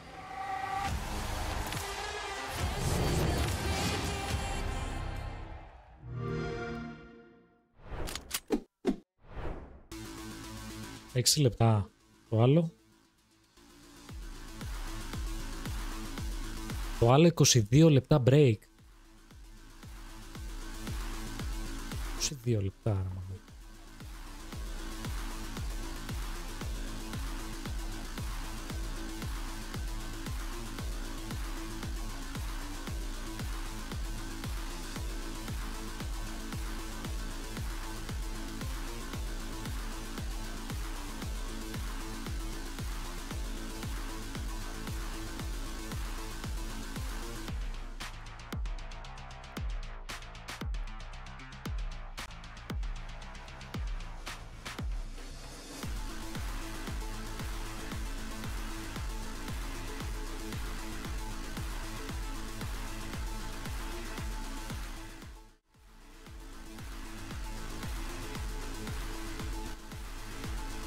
Έρχομαι τσατάρα, BRB. 5 λεπτάκια.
here with the Spiker from Wildcard, and you guys did pretty well. Let's talk about that new roster. It's your first time playing with them in the official tournament. So you just won 2 games. Okay, you lost it to Team Falcons, which we pretty understand. You know, it's old BDS, but how are you feeling right now with this team? We're feeling really good. You know, we've only had like a month of practice, and we feel like our game yesterday versus Falcons was a lot closer than the score showed. Okay. We lost a lot of rounds that we feel like were in our control, and then we kind of threw them away in the later rounds. So we felt really comfortable in every game we play, and we're just tightening things up in the late round. That was our main goal today. Only 1 month of practice?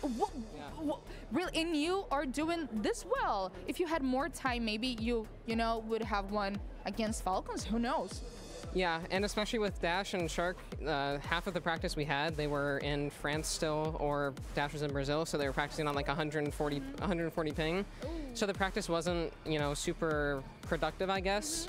And so we've only really had like 2 to 3 weeks of practice with everybody like actually on playable like ping. So we're happy with the progress we've made, and we're looking to keep it going. Okay, congrats on doing that, because it's pretty hard to practice with your team and Dash win in Brazil and all of that stuff.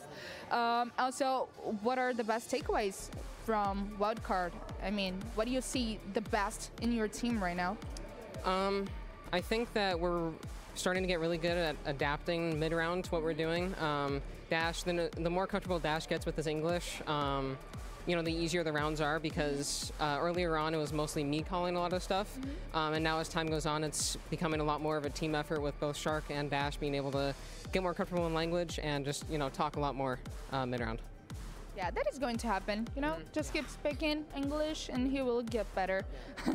Why didn't you guys use the extended mag like G2? I want to know that. Well, G2 was in a tough spot because they were already... What did you just say?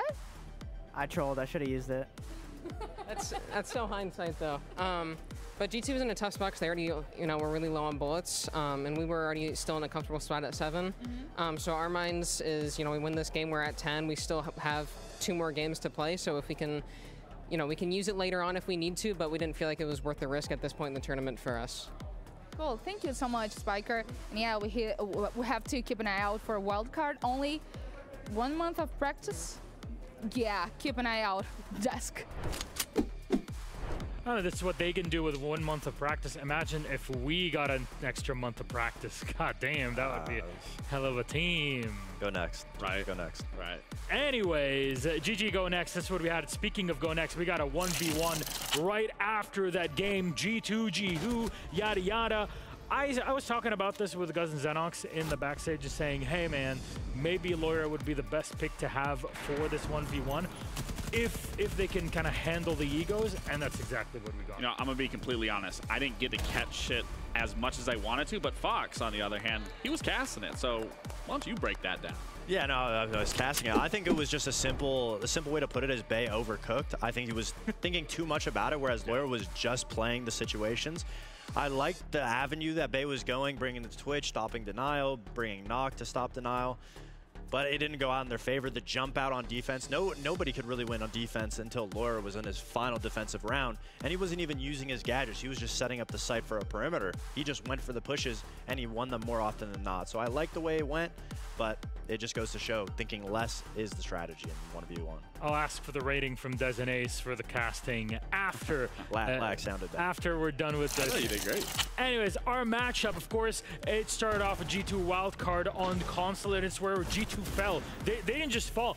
They tripped and rolled over a hill that is hundreds of feet high. As I said, Milos, getting into this match, I don't think G2 was actually putting a lot, of effort into who they were actually going up against. I think they believed that it was going to be a landslide of a match going against wildcard. But like I said, they don't know those little idiosyncrasies of what wildcard brings to the table, how they move around the map, how aggressive they can be. And like Fox pointed out, they were doubling up on G2, finding those gaps, finding those openings, and just punishing G2 almost in every single scenario. And Spiker said it best. When they were playing against Falcons, they struggled in the late rounds. Today, they were focusing on being far more tight in those late rounds, and it's sure enough, a 7-3. It doesn't get any better than that. Every single G2 fight was a 1v1, so it goes to show why Laura won that 1v1, because when it comes down to it, they are great players, but the teamwork wasn't there. But Wildcard, on the other hand, every single gunfight they were going for was those 2 2-on-1s. It was so well played, start to finish from wildcard. Look at that cost. When we're talking about teamwork and efficiency and just being effective across the board, everyone is above 60%. That's an insane cost rate. That means everyone is putting more than enough effort across the board, making it work, ending at 7-3. And I'm really loving the creativity from Wildcard. I said it in the 1v1, but the way that they were using such a plethora of operators, it wasn't just one static group.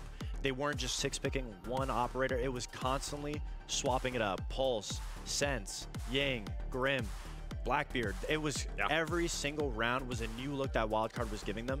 And that's just not something you see from a new team that's only had a month of practice, constantly adapting like that. So that's really impressive, to say the least. To me, I'm looking forward to seeing them actually competing in their home region and then potentially in future LAN events, because this is a lot. This is even saying, hey man, we don't even have, like, Dash still perfecting his English for our calls during the round. So it seems like there's a lot more potential that Wildcard as a team still have hidden in the back, and I cannot wait to see what more is in store for us in the future. However, for G2 fans, don't you worry about it. If there's one thing G2 fans have been just relying on and living on for years now, it is pure copium. And don't you worry, because G2, Loira specifically winning that 1v1 means that they survive. And he won by 2 rounds, so it gives them 2 bullets back in the chamber. They'll have to play with everything very close to heart. Extended mag is done. You cannot use that at all. No, they needed every single bullet. They're in a tough spot, absolutely, because only having 2 bullets where you're going to be seen on the bottom side. Of course, they'll be able to have some type of opportunity to pick one of the teams, but they're going to have to go for a big team if they want to be able to catch up eventually by day 5.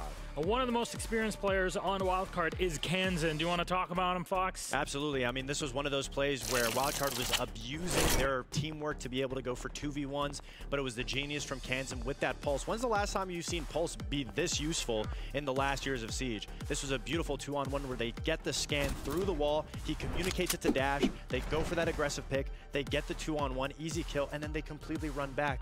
And that's the creativity from, you know, a veteran player to bring that Pulse. That's something that, you know, we used to do back in the day. I haven't seen I haven't seen the new generation of players run the Pulse just because they don't like the UMP, but it's a good gun. It's a good gun. And Kansan made it work today, and that Pulse was really deteriorating the rest of G2 every single time. They would find that one individual player, isolate him, get the pick, play it simple. Play it simple indeed. Our blacklight highlight for this matchup, which is it? We have passed the halfway mark in the day. The detail brought to you by Blacklight. What do you got for me, boy? Yeah, I mean, you know, we already talked about Kansan with the Pulse, but now we just got to talk his heads-up play on a roll where, you know, you don't see Kansan all the time, but this is then they're pushing into kitchen. He's trying to figure out the best course of action here, what needs to happen here. Bomb is down in a terrible spot. He's the only one on this side of the map. He knows there's one engagement here. Good heads-up play to immediately pull that 180 up, transition back, try to take this gunfight onto Loira, but he knows that he needs to get this bomb. He ends up grabbing that bomb, does a good job rotating. His teammates are now in garage, they're set up. He knows he can go for that plant. And the reason why that's the detail, because that is the defining moment in that round. If he dies there, bomb is down, and then now it's a G2 round, which easily could uplift them, give them the right step to get back into the swing of things, but he plays it beautifully, and we're talking about upper echelon players and talented players through and through. That is Kansan, 100%. Thank you very much, gentlemen. It's been a pleasure to go through things today. We're not done just yet. We still have 2 more games on the docket. However, we talked about Baby Shark as a young player going from France to North America and competing there. However, on the G2 side, Laura did the opposite, going from Brazil to EU to play for G2. Let's follow him and his journey.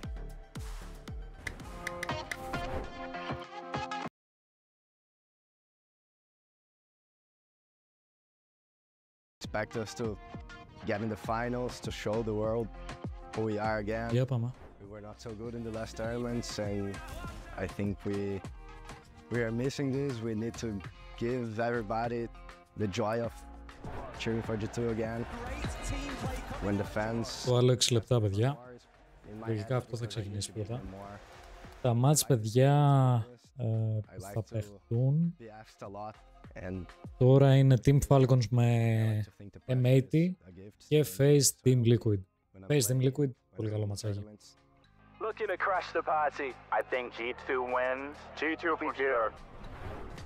I decided to move to Serbia because when I joined the two, I obviously needed to move to Europe, and the other Brazilian in my team, Alemão, he was already living there. I was living in his apartment, not anymore, thank God.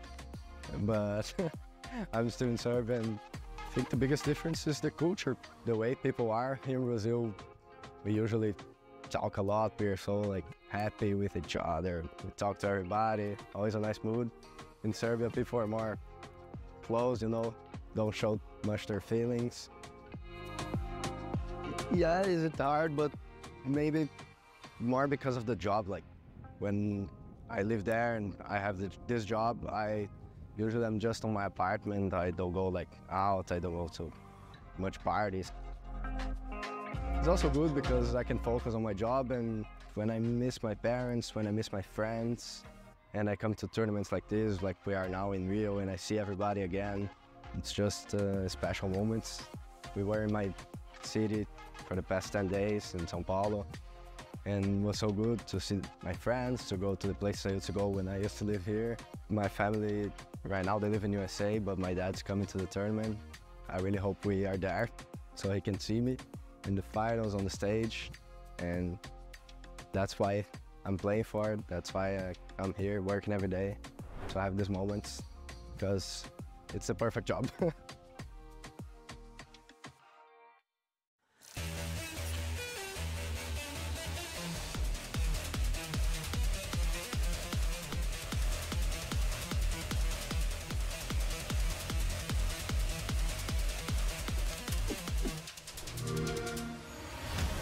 You know how they say, it's not the destination, it's the journey?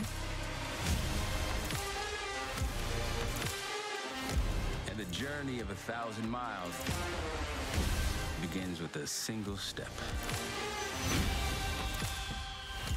And you know what? They're right.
Time for an iconic Brazilian battle. It's a derby between two of the most iconic teams from this region where we're casting from right now. That's right, it's the Reload in Rio.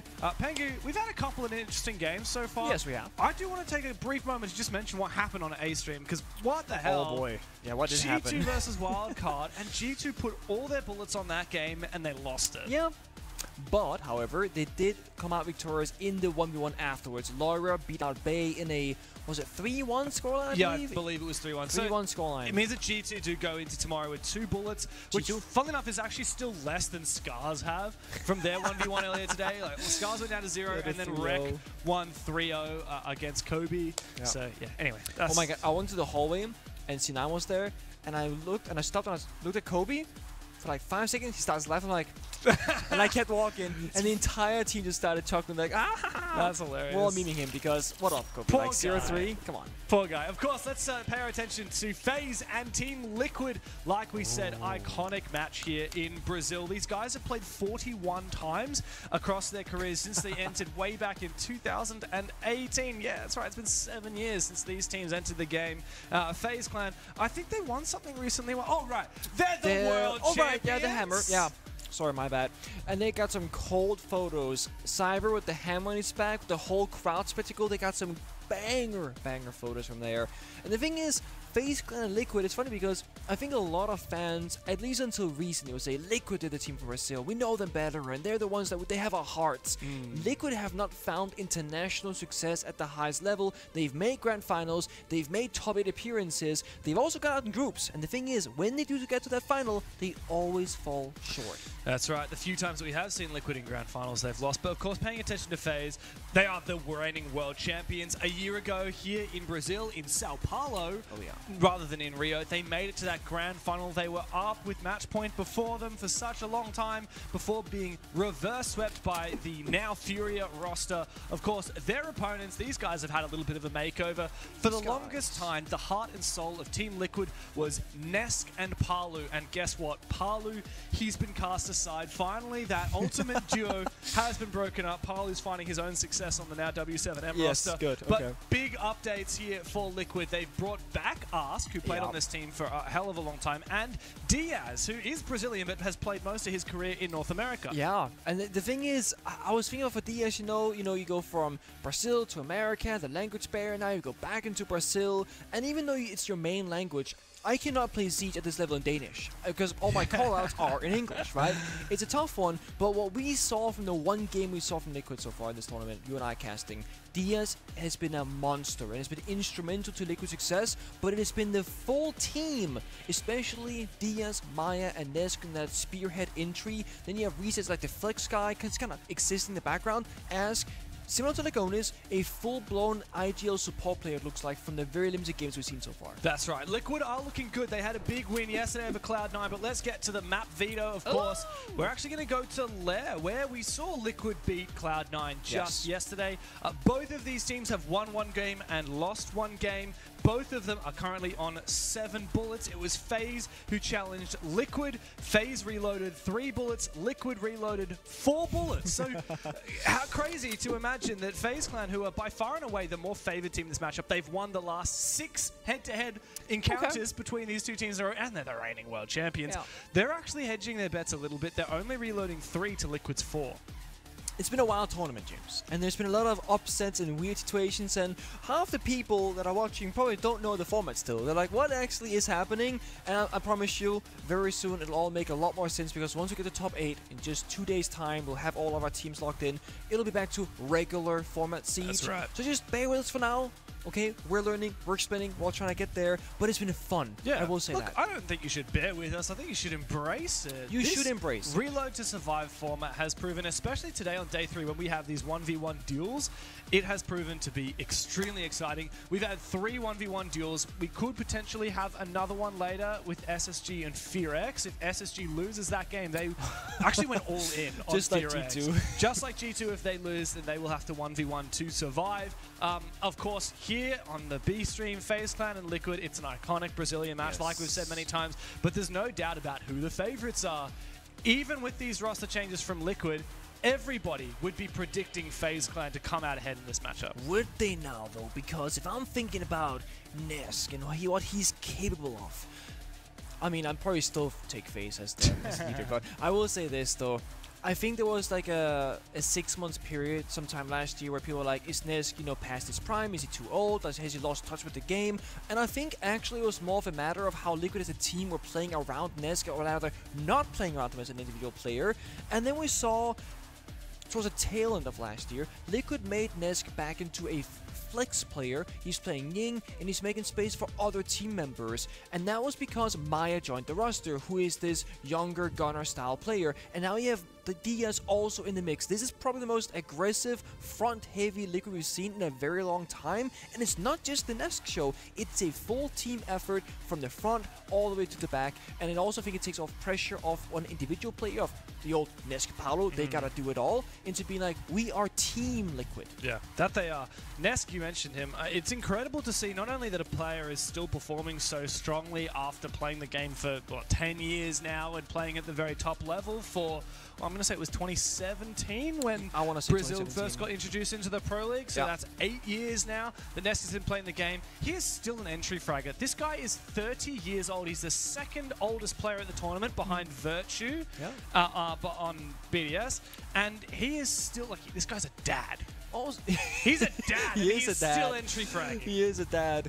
Nesk also the first ever pro player to get a 1v5 clutch in a game against Pain Gaming back on Old Oregon. He was playing Valkyrie in the 1v5 and just got the job done. Iconic. I remember watching that with Penta back then. It was the most ridiculous, crazy clip we had ever seen back then. Yeah, and Nesk is still a phenomenal player. He will lead Team Liquid to an attempt at revenge. This long-standing rivalry between two of the greatest teams to ever come out of Brazil. It's FaZe and Liquid. Lair is our battleground.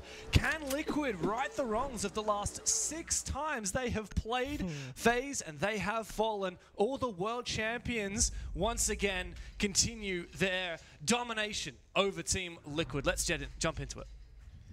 Kai being banned out first, together with Blackbeard. Okay, again, Heart Breachers, Wall Deniers, and Shields. Those are the big 3 categories we tend to see getting banned here at this event, and also in scrims when we gather talking to pro players. And they'll double down. Blackbeard and the Monty, Kaid and the Bandit. And when we get past the 3rd round, there is a world we'll see Blitz getting banned, and a Mute, for example, or 2 Browser. They can really triple down if they want to, or they can split their eggs into different baskets, saying, okay, we've banned the Shield, now we ban some utility, for example. With that being said right now, of course, immediately Handy goes onto the Blitz. Of course, this can change with the attacker repick system that is still in the game on the Siege X build, but this goes to show that FaZe Clan, as an attacking team, they have such a depth to their operator pool and their attacking strategies.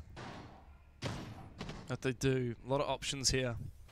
On the defensive side, the Azami has slipped through that ban phase because of it being such a hard breach counter, such an electricity-centric veto from FaZe.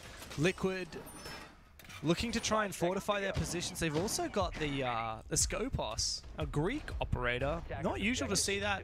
Ask also is typically, as we've said, the supportive player. And usually you put Skopos on a fragger who can essentially like fight for their life and then escape with the spare shell. 0 Heart Breach. Oh. Despite Bandit Kaid ban, they have brought 0 Heart Breach. Why do you ban... They didn't even bring it on Vidiking on the strike. You know why? Why? Because we're brute forcing, baby! We got the glass, we got the blitz, we got the finger. We're about to get crazy with those James. It can be a fast, brutal round, and the thing is, Liquid, they have to be prepared for this.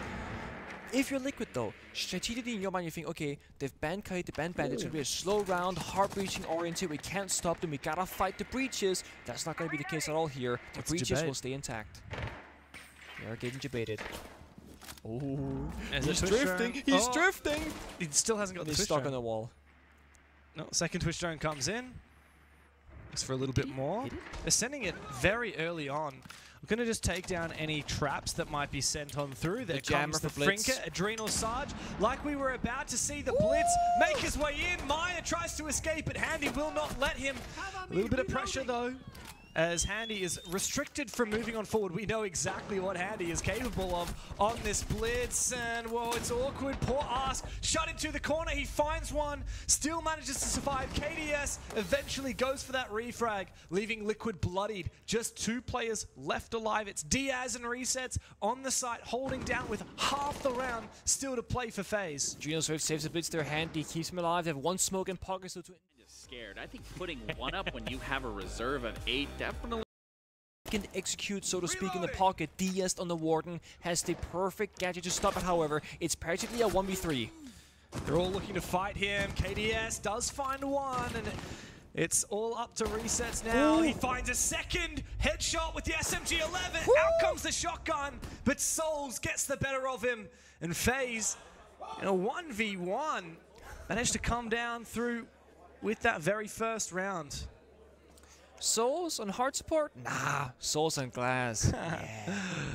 Yeah, that dude's fire. I mean, I can't believe, firstly, that Resets managed to make it into that 1v1, but FaZe really chose violence when it came to that round. We saw the veto, and we were like, okay, yeah, they're going to go hard breach because they've banned out the 2 hard breach null operators, and then they just send it with this set piece with the glass and the blitz, and yeah, I mean, it got a lot closer than I thought it was going to get. Yeah, but that's the thing. I mean, when you have the ability to brute force around like that and just say, okay, 3, 2, 1, let's go, it can just change everything, because Liquid, they have to pick their 5 defenders, obviously, and then you can attack a repeat into it. If you see a weakness and you've banned the hard, the wall denying operators, if you don't see like a blitz counter or a glass counter, it's just freebies, or at least it may be. In that round, the Twitch, of course, big praise, shot a lot of utility. Cleared out the goo mines, I believe, on the window, so Blitz could jump on in, and then the timing saw Legion throw a second goo mine, but it didn't activate in time for Blitz, so therefore Blitz gets deep in the building, gets the opening kill, and that just opened things up. That's the thing, once you're in the building on lair, especially like in the middle of it all, you're in, you are fully committed, there's really no way back out of that one, and FaZe, they just stuck to it. Quiet. Yeah, it's very quiet. I wonder what FaZe are planning this round with hard breach on the cards, but the Fuse? Fuse is a great operator for fun stuff. Explosions, fun stuff, utility clear. Vertical game. Yeah, I mean, clearing out Goyo canisters, Banshees, like, once you get the roam control, you can just like fuse 2 spots vertically and you don't gotta worry about any utility. Well, you gotta put some sledge holes down, get that fuse going, and then you should get free kills on people running away from those cluster charges through the floor. Also possible, like while you're planning, you just pop them. There's a couple options there. Yeah. I still wish you could just stack 4 of them in a row and go punk. Love that to be possible. Yeah, that'd be incredible. Well, there's the first one. It's actually not down into the bomb side. It's onto the roam clear. Speaking of, they'll do vert technically. Yeah, true. Actually, it will open up the floor already. Handy finds Maya. Where was that Legion playing? Perhaps part of the roam game. Handy ready for a second one. Resets looking to peek him, and the roam has been completely dismantled. Nesk, arguably meant to be the primary roamer here on the Scopos, still has not found anyone. Diaz, I believe, peeked up through the floor. Yep, Kill. Yep. Nesk is going to have a big impact here on this roam game. What's this? As you see the long angle, does not land the shot that he needed to. Now they know exactly where the Scopus is. Nesk may well need to try and go and teleport to his other shell to try and support his teammate on the site. Togepi is going to stop that for now. Can't use the gadget during that time, and Intel is there, and you see Liquid, they think, okay, what's happening? Back, front, we don't even know where they are. Souls finds Nesk, now Diaz in a 1v4. He was so good yesterday, not good enough right now. Handy, not flashy, but so damn precise in these gunfights. Yeah, I mean, Handy absolutely dominated on that roam clear. Nothing to say for it.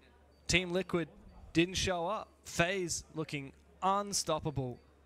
They know exactly what to do on that. It is. It's just another day in the office for FaZe. That said, let's not forget, these guys did lose yesterday to W7M. Yeah, that's the thing. Brazil keeps pumping out teams that are super, super good. Loud and W7M are both quote-unquote new rosters, and they're both like taking swings at the top dogs. I mean, W7M had an appearance as Team 1 just over a year ago at the Atlanta Major, where they made Grand Final, and a lot of people make deep runs. A lot of teams make one-off deep runs and then disappear out of nowhere. But the thing that happens with Brazilian teams is even when they're supposedly nobodies, and then they come out of nowhere and have a deep run, you got to take them seriously, because it only took W7M a year after that Atlanta Major performance to actually win a major in Montreal. That's ridiculous. And I mean, same with Loud that we just saw, right? Absolutely. Like, when they're Rasa Academy, it's like, yeah, they might not go top 6 ever again. They absolutely could. Έτοιμος ήμουν να σε πάρω τι να το έβαζες full screen. Όχι ρε, αφού και εγώ περίμενα να έρθουν τα τέτοια. Να ξεκινούν τα μάτς. Τώρα ξεκίνησε αυτό, 2-0 η FaZe με τους Liquid και μόλις τώρα ξεκίνησε και το άλλο. Κάνουν bans. Team Falcons με M80 και αυτό θα είναι καλό. Νομίζω Team Falcons με M80 θα είναι καλύτερο match από αυτό εδώ που βλέπουμε. Ίσως το κάνουμε τραμπά. Τσέκαρε email, το είδα. Πάτε accept. Μπαμ. Μπαμ. Είναι λογικά η κορδέλα, Είναι η κορδέλα λογικά. A world where you know, oh, FaZe is good for Brazil or Liquid is, but it's literally more and more and more. At the point where they gotta send more than 4 teams to events nowadays to make them all fit. Liquid, again, just kind of waiting for the first step here. Big difference, of course, now is Liquid against C9. Έτσι. Both in the attack and defense saying, we want to swing. Όλα κομπλέ, πιπίλα. Αύριο θα ανοίξει τριμά, κύριε Σκατιάρ. Trying to have a counterplay in mind, but FaZe, once they get the running pick, they just keep going, and there's always a follow-up play elsewhere. Good usage of the gas base, but Maya is the first to fall. That's 3 rounds in a row that Maya has. Λοιπόν, το άλλο match, παιδιά, παίζεται στο καφέ. Έτσι λέω. Γεια σας εδώ.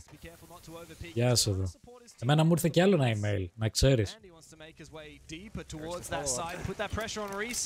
Και αφορά το Sledge. Παίρνει καινούριο Elite.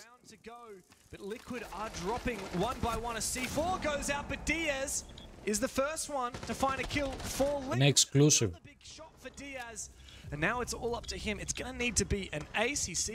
Δεν λέω πολλά όμως γιατί πάνε στραβά έτσι. Και γλωσσοτρώνε γι' αυτό. Επιτέλους με άκουσαν, ναι. Εγώ έστειλα email, φωτογραφίες και τα σχετικά. Και κανονίστηκε. Πώς δεν σκότωσε τον Blitz εκεί, ρε φίλε. Τον έριξε. Finished off. Vidiking and Souls now in the post plan. Diaz has to land 2 more gnarly shots here. Vidiking is tempting fate, going for these swings, as is Souls. Another long angle and nice, ωραίο shot. Ωραίο shot. 3 rounds straight for fate. Τσάτ, έχω όρεξη να παίξω και λίγο R6 σήμερα, ρε φίλε, μόλις τελείωσε τα μάτσα. Χωρίς πλάκα. 1-2 ματσάκια μπορούμε να τα παίξουμε. Όντως μπορούμε να τα παίξουμε. Μπορώ να παίξω ραγκάκι, γιατί κάθε μέρα μπαίνω για ζέσταμα, κάθε μέρα. Αλλά έχω να παίξω αρκετό καιρό. Κράτα για αύριο. It's gotta be the Blitz, surely. You gotta count it handy. It is. Αύριο, να παίξουμε και αύριο. They've chosen their fate. Yeah. It's funny as well. Πλάβλακια είναι το ότι και αύριο έχει μάτς. Και αύριο έχει. Oh my god, Blitz is even stronger now. Warden is banned. If it is a Blitz ban, then that's okay. We've got Ying. Πιο λιγαμένα, αλλά έχει. So many different tools in our toolkit that we could bring out. And now immediately after that, όχι τα ίδια βασικά. Ίδια μάτσα έχει. Με ίδιο αριθμό. The longer we've been in this tournament, the more commonly we see the tag timer being taken on that 4th round beginning or end of the 3rd round, because now you got the full picture of the first half. And Μπρο, ούτε μία μέρα break, ούτε μία μέρα break, ρε. Μία μέρα break, λίγο να ξεκουραστούμε κάπου, όπα. Να παίξουμε κανένα ραγκάκι, κάτι. And can realistically beat FaZe because they're not going to make enough mistakes for you to utilize to gain back those rounds. Absolutely the truth. There's no way that you can let FaZe steal an aggressive lead. Well, we back into it. Tactical timeout is done and dusted. Liquid back onto the defensive side, and what do they bring in the absence of that Warden, knowing full well that FaZe will likely be doubling down on one of those other aspects like the Ying or the Glaz. We already saw the Glaz teased out early on.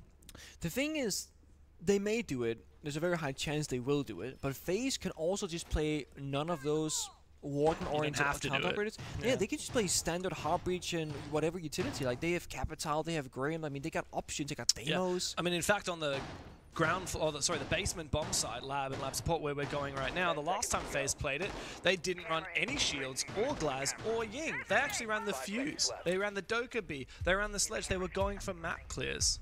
So they could very well do the same thing again. But no, indeed, they are going to change things up. Want me to say it? What? It's not the basement bomb side. Oh, really? Yes, you were giving me the funniest look while I was talking. I'm like, what do you know that I don't? We had a comment earlier where you're like, yeah, call out all my flaws on broadcast, and I was like, I'll say it. You take it seriously. Yeah. Oh, good. No, I appreciate that. Look, no, thankfully, I don't know what I'm talking about. And That's my job. I've got you for that. Yeah, exactly. That's why I correct you, because it's my job to say those things. That's all right. I'll call you out when you're wrong. When you reckon that will be? I'm still waiting. Somebody did on Twitter, and I asked him for feedback, and the guys just ignored me. I was like, I would like some feedback. It's hard to come by good criticism. People just complain these days. Πρώτο round, παιδιά, πήραν οι M80. I think you should. Πρώτο round. They can't see my smile, James. No, but I would enjoy it. Από ό,τι βλέπω, παιδιά, το άλλο θα βάλουμε. Ας τελειώσει αυτό το round εδώ που βλέπουμε και κάνουμε τράμπα στο άλλο game. The thing is, only one member of Liquid is inside the site itself, the rest are above.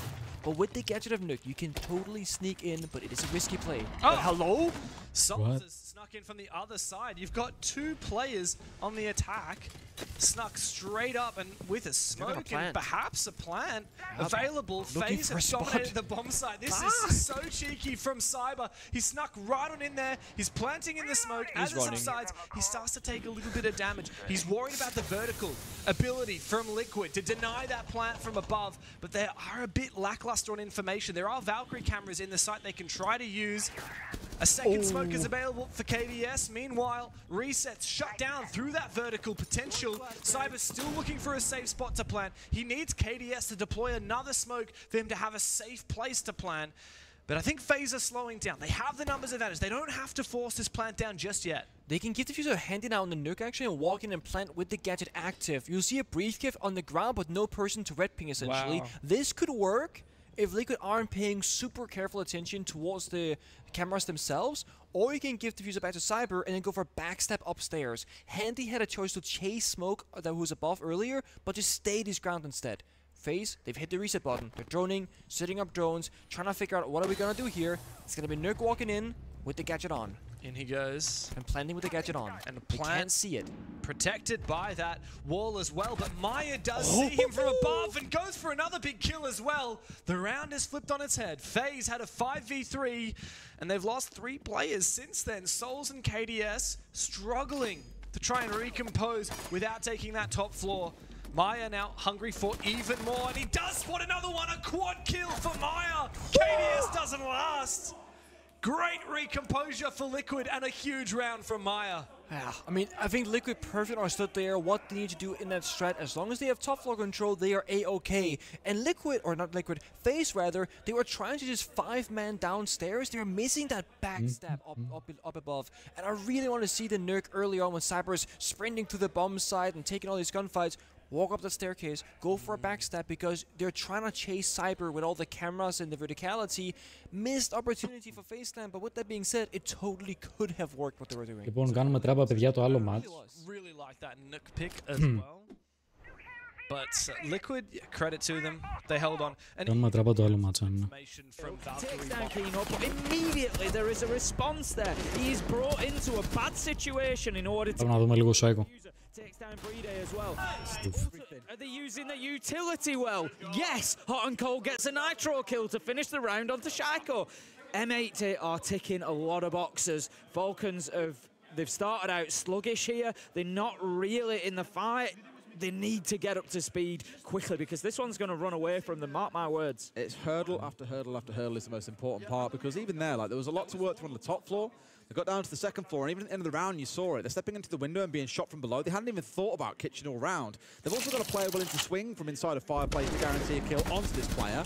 So it's just like, no matter what you do, there is always a response. There's always a C4 below. There's still a Goyo canister that's up exposed to the window. Hot and Cold to move. He was just like, yeah, I'll just stand here and wait and pull the trigger when you tell me. It looks very pedestrian so far from Falcons. M80, they are making this so difficult for Falcons to work their way through. And I think after this round, you may well see a tap timeout coming in. Because Falcons look lost here on Cafe. Yeah, they really do. Like I said, M80 just beating them in every department, essentially. I think one important thing here, it's not the absolute everything in the round, but Falcons need an entry kill. They need to get in here, get that first pick, give themselves a man advantage, and start the ball rolling for themselves, because so far it's been all M80 in the first minute of each round. And let's not forget, coming into this, the top of your screen, Falcons have put up 6 bullets on this game. They lose this, they go down to 1 bullet. That's a horrible spot to go into with just 2 days left to play. G2. Yeah, how terrifying is that? You know what I mean? You know what I mean? Horrible. And at the same time, as you can see, M80 have only put it once. The max then go up to his 9 here. Max they can drop down to his 7 if they lose. Wait for a spicy tomorrow, that's for sure, though. This is going to be spicy. Twitchstrong will get some value out of it before being taken out. Just manages to pop one of those Goyo canisters. This is at least a little bit better from Falcons in respect that they haven't lost anybody inside the first 40 seconds. Now it's a case of go and get that entry kill. Go and give yourself that best foot forward into the round. They've done some good work. They've got some utility cleared out. They've got that breach over to give access into bottom white stairs. Start working to maneuver these M80 players, but Kino is going to be in a critical position in this round. He's the one playing off over in VIP. We'll keep an eye on him, but if Falcons don't clear him, going to be big trouble. It's the same story, isn't it, though, right? Even with extra roam clear on the go with the Jackal, with the Dockerby, they're really trying to say, cool, let's deal with these fringe elements that are causing us a lot of bother. Let's get those players offline. But even here, halfway into the round, they haven't managed to find a single wanted. They've gone through one of their phone calls. All Jackal tracks still in back pocket. Next phone call about to become available. M80 can, again, continue to give them absolutely nothing to work with. Yeah, Falcons doing some work up above now. Users with the Ram, just able to think about starting to open up. I think there you go. He's just going to got that boogie drawn down, but being dealt with again. Impact nades. M80 using utility well, ticking a box. And still got the echoes to play behind. You've got Goyo canisters, 3 smokes. They've got so much stored. Tim, given we're coming down to the last 60 seconds, this is where that big utility starts to become really serious. Shaiko at the very least finding 1. First smoke out now, trying to isolate bites. They've done just that. Leaking having a torrid time. Who isn't though? It's Shaiko. Onto a second in the round as Hot and Cold falls. Uses into another. And for the first time, it feels like Falcons may have a round cooking here, Tim, unless Gunner's got something to say about it. Much better from them. They've found a couple of kills and they've been able to get themselves rolling. Like I said, get that entry. Shaiko goes in and does it, and then they start falling one after another. Gunner manages to find Shaiko, but the damage is likely already done. BD steps in, manages to get the trade. Falcons get their first round, and that needs to steady the ship for them. Get them into this one and start a chain reaction. Almost played it slower themselves, their Falcons. Slowed things down, didn't try and get an enforced control of areas of the map that they didn't necessarily have access to. Like, nothing really happened around the site itself outside of the ceiling being opened up. Even that last kill, it was inside a bakery with the players still outside the building. Both teams almost kind of trying to slow down to a walk here and match each other as best they can. Falcons, it feels like, maybe have figured something out here, but it's the next 2 rounds for me that are really going to be the defining ones. Next couple of bans, it's the Falcon the IQ team. I'm pretty sure a lot of that is going to lean towards wanting to make use of the Valkyrie, but of course the IQ and that being taken away, very much complementing each other as a ban. Yeah, just it shows how big a part of the game that obviously has been so far. You know, one team battling to try and use those cams, the other trying to make sure that they can't once and for all. Moving towards round 4, Falcons looking much better in round 3. Very quiet through the first 2 rounds, but they just had that spark of Shaiko getting that opening kill onto Diffuser, and it really did just ignite something under them for the rest of the round. M80 had a little bit of a flourish from Hot and Cold, managed to get involved, but it just wasn't enough ultimately. And like you say, Falcons not rattled. They still took their time. They got into the positions they needed to be in, and they used what control they had well. So back to reading we go. Now that we move into round 4, we can start that side rotation again. And we're going to have, are we going to have as heavy a top floor presence? 4 members of M80 were up on that top floor last time around. This time, it's just 2. It's much more mobile, I think, as a Rome 2. Gunnar, particularly on the Vigilance, what I'm looking at. They've dropped away from playing the Aruni. They're no longer playing the Castle. Not wanting to keep themselves out around the map as long, but for those that are out there for now, they are also supported by the Mutants and the Mozzie. So again, slowing Falcons down, forcing them to a bit of a walking pace. That's why I like here, seeing that we've got the Ying on side from Yuzu. So I remarked on this in an earlier game. Doesn't always have to be tossing those Candelas in towards the site. Sometimes it can be into rooms around the map if you're trying to clear your way through. Just to force players back, and that is what this is going to do. My main concern is that M80 give them a far few too many rooms to clear, and Falcons can't get through them. Diffuser just lined up here looking for his opportunity. Obviously, we know that going out of the windows might not be the best idea anymore, but he was just looking to see if he could get that line of sight, if anybody would push far enough back to give him the opportunity, but they don't. The Yokai drones just flying around, trying to get a view on anybody right now. M80 are just looking for intel. They're just looking for any shred of information they can go on, because Falcons aren't giving them much. They're still playing things slowly, playing it methodically. We're going to have the Candelas going in. Nobody's going to follow that in. It's always a little bit of a concern for me, is that one. I think if you're going to expend that utility, I always ask, what are you getting for it? What have you traded that utility for? And in this case, not very much. So trying to force players back is the main thing they're after here. This is still, don't forget, a big focus on top floor. They've gone through nearly all the Candelas. They've had a call come out. The second one's about to come out too. If they didn't get away with this and stay alive, it would have been crucial. However, they did not. And now in comes the Dokkanui from the backside too, trying to catch the third player, but has kept himself alive and escaped. Really good push from Falcons again. It's very measured and very slow. Gaveni, though, getting one back on the other side.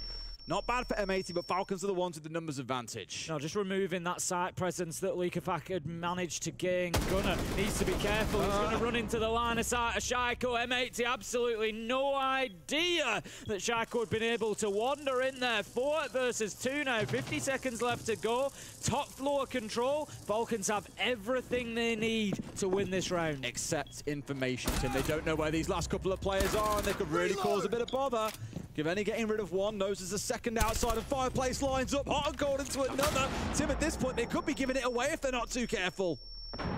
Hot and Cold just opening himself a line of sight, gives away his position in doing so. We see the challenge coming in from Solitov, but he doesn't fancy the angle, just dips himself away a little bit deeper back towards Red Stairs. 20 seconds left to go, and Falcons from a 4v2 are now in a position of having to rush, having to get themselves inside a sight, having to do something, anything, but they can do nothing as M80 just cut them down one after another. Hot and Cold and Gaveni have given them an absolute masterclass in the 2v4. Solitov, he doesn't have the diffuser. He can't find the last man.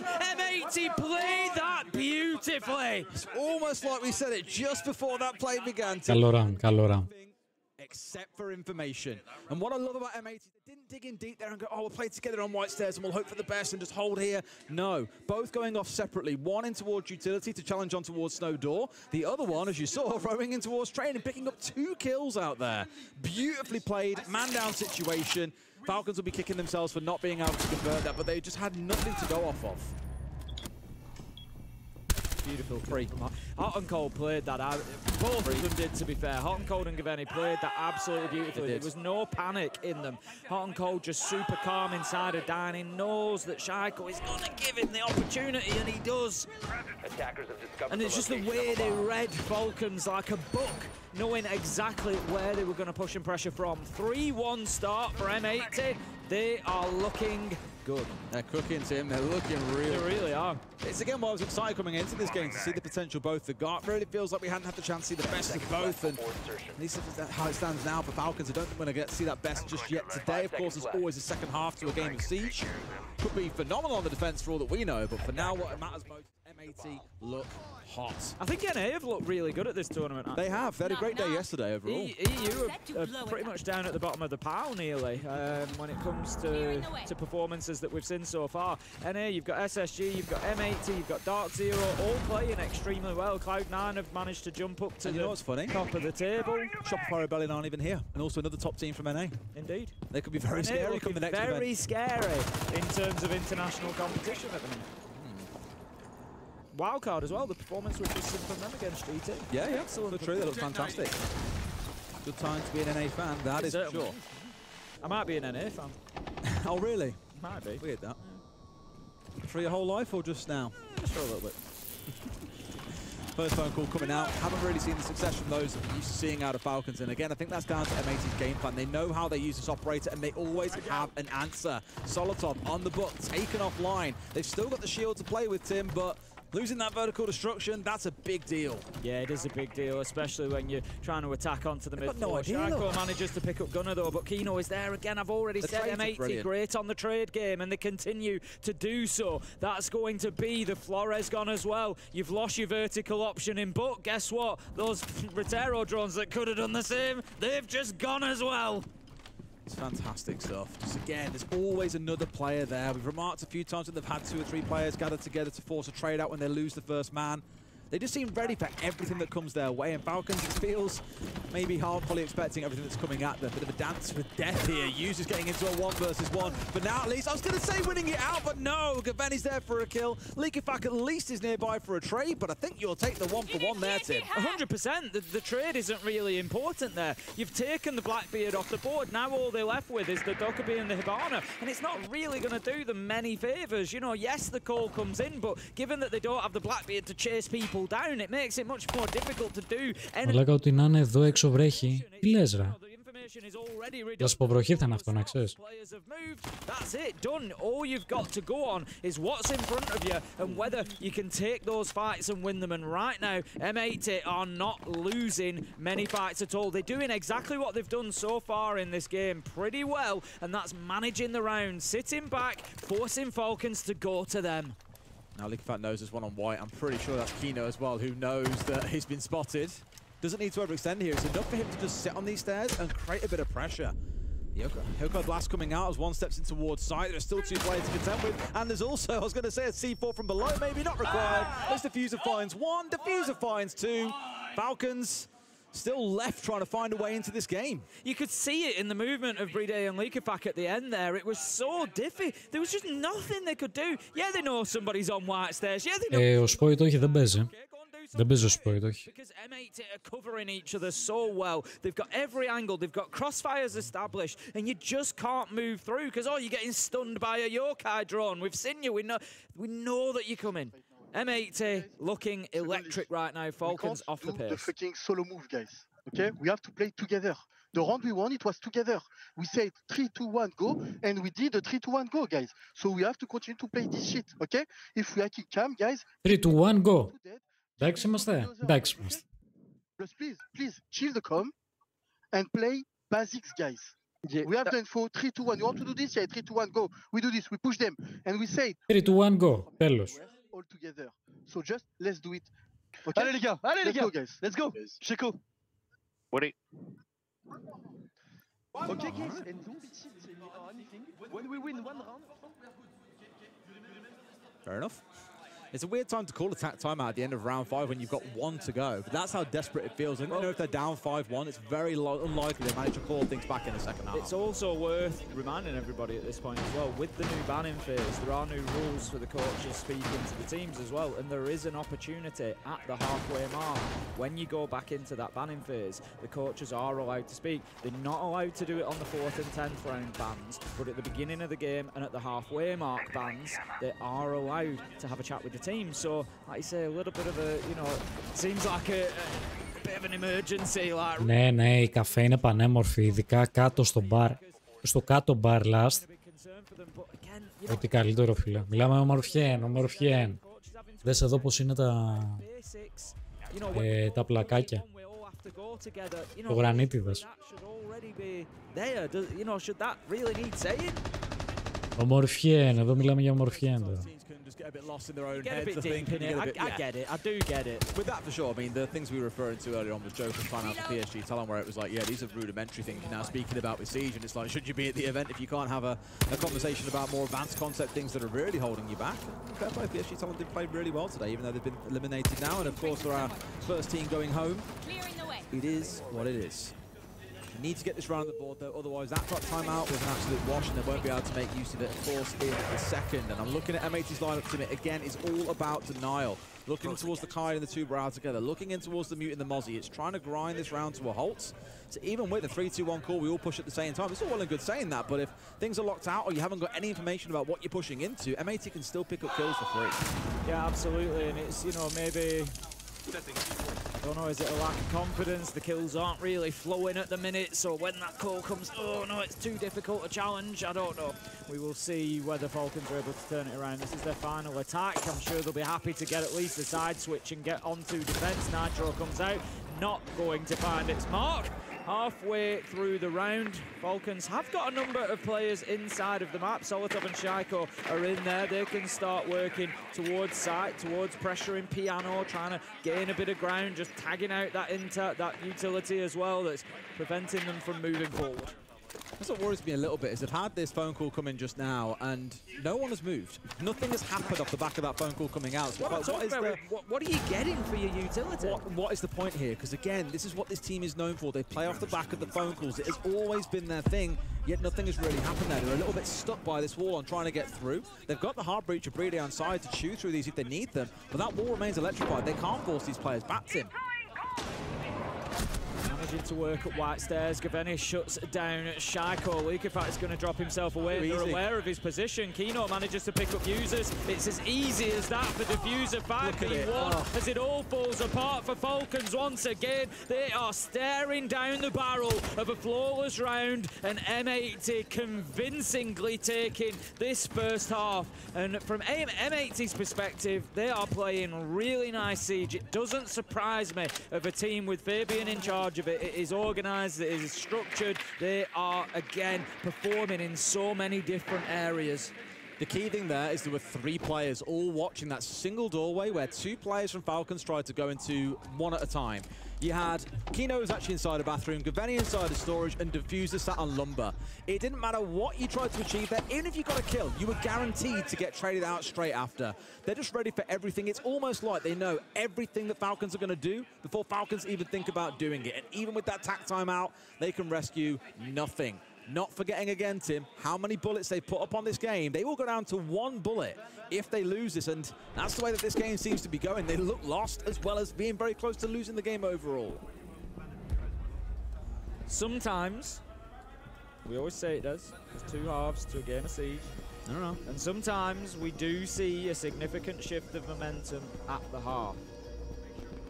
I'm not expecting that just yet until Falcons prove me wrong and show me otherwise, because it's not just about momentum here, it's about, like you say, that confidence in each other, playing as a team, having trades, affecting each other's deaths, not pushing into 1v1, 1v2 fights all the time in bad positions. It's almost like Falcons aren't playing their, and we know they've got them, they're not playing their plan B, their plan C. It's like they're coming up against a problem, and right, we're just going to have to push into it, and we all die. Rather than switching it up and saying, right, well, what else are we going to do? What's plan B? What are we changing to? This is the thing at this level. Αυτό δεν το έχω καταλάβει. Στα μισά round γίνονται τα υπόλοιπα bans, ναι. Ναι. Ουσιαστικά γίνονται reset τα 2 τελευταία, το ένα τελευταίο ban που είχε κάνει κάθε ομάδα και ξανακάνεις ban. Anyway, here we go for the second half, Tim, and we're starting things straight up on the top floor here as Falcons. I know you've got a bit of a love affair for this site. I'm just worrying here for Falcons that you don't really give a whole lot for the other side to do. They haven't got to worry about clearing top floor to go and hit the first floor, or clearing the first floor to hit ground floor, things like that. Are you worried I'm right, Des? How do we play it? Are you worried I'm right about the top floor? Oh, we looked into a bunch of stats together, and I said I generally agree with you. I think most teams did look at it very favourably when the stats said you shouldn't be playing there. It was like 20% lower as win rate than all the other 3 sites. Generally, and I'm talking over years, I don't know, I haven't checked recently for what the exact stat is at the minute, but talking over years, it is generally a 50-50 side for defenders, and there are sides. I think it's less than that usually, mate. Yeah, well, I'm being generous. Like you say, yeah, it can quite often extend to like maybe 45% for the defenders. There are other sites like Reading and Kitchen that will generally sit around the 60-65% mark. You know, they're just much better sites, generally speaking. But teams love it, you know, for whatever reason, teams do love this top floor site. But like you say, so I can get both sides of it. So, you know, from an attacking perspective, like you say, there's less to do. You don't have to clear loads of areas. You just need to be aware of anybody playing underneath, which Solotov is at the minute. But aside from that, you've got less to do. But from a defensive perspective, you also don't need to stretch yourself very far. You can lock yourself down. You've got bathroom. You've got your cocktail balcony. And that suits a team like Falcons. We know that Falcons aren't a heavy roam team. They like to turtle up. They like to lock things down. So it does suit a team like Falcons. It's not to say that they can't get it done, but just with the way M80 are playing at the minute, I don't know. I think they can cut through any defense that's going to be offered. This will shock you, Tim, but over the last 180 days, it is the lowest defender win rate in sight in the game. On the map, 46%. If you're curious, the most defender-sided is Kitchen with 65%. It's usually at about 45% for top floor, and the others are generally at about 60-65. So I worry here for Falcons, at least as far as the numbers go, but truthfully, you can watch how this game has gone and get the right idea. Smokes are down, Glass is in come the Candelas at the same time. It's a good set-piece play coming out of the team, and they are going to absolutely slaughter Falcons here. Get rid of at least a couple, however, they do lose one in the process. Solotov biting back and taking down Gavin on his way through. Oh, look at that, Shaiko does what Shaiko does best! Picks up a 3, can't quite get the 4th, as Gunnar shuts him down. He's got 2 more to pick up all by himself. Leaky Fat below and Solotov up on the same floor. Gunnar's got to win this 1 versus 1, and then things get really interesting, but no! Solotov with the shutdown, and Shaiko has saved that round for his team. And this just goes to show the sort of thing that you cannot legislate for when playing against Falcons or watching Falcons. I can come in with all the hard stats, Des, and I can tell you it's a 45% win round site, and you can look at it and say, yeah, you're right. But ultimately, you can't plan for something like that from Shaiko. What a beautiful 3K. Absolutely destroys them and just spins around on its head. And the thing is, this is a team that's full of players who can do that. And that's why Falcons, you know, are able to rescue and win many rounds that they shouldn't. In all honesty, M80 wins that probably against almost any other team at the tournament from that exact position. You know, M80 go on and win that. But what can you do? Shaiko just spins on 3, and that's the job done. Shaiko has a Shaiko moment, absolutely pops the hell off. Yeah. Really well played, and it does keep his team going for now. Otherwise, they'd be staring down the barrel of a 6-1 scoreline, and that would not be pretty, given they've put 6 bullets up for this game. Now we go though to the more defender-sided site, and this map though, Tim, is going to be down into that first floor inside a kitchen service. 5 seconds remaining. Lots of work for M80 to do. I think we will see, as I said, Falcons are a team that don't tend to want to roam too heavily, but I think we will see a map presence from them here. If I'm looking, we've got Solotov up and around pillars, but they're quite well spread across the ground floor as well. So definitely some work for M80 to do, but that's going to begin with getting rid of Solotov. He's sort of playing up and down at the minute. He is back up on that second floor, so they need to make sure they're dealing with the Valkyrie, and then that's going to allow them to get in for any verticality they want. They've got Buck on side, so Gaveni will be looking to get some vertical options into sight, but could be a terrifying execute here. You've got the Sens and the Blitz. Imagine that utility going in. Εδώ δες last κάτω στο bar πόσο ωραία είναι.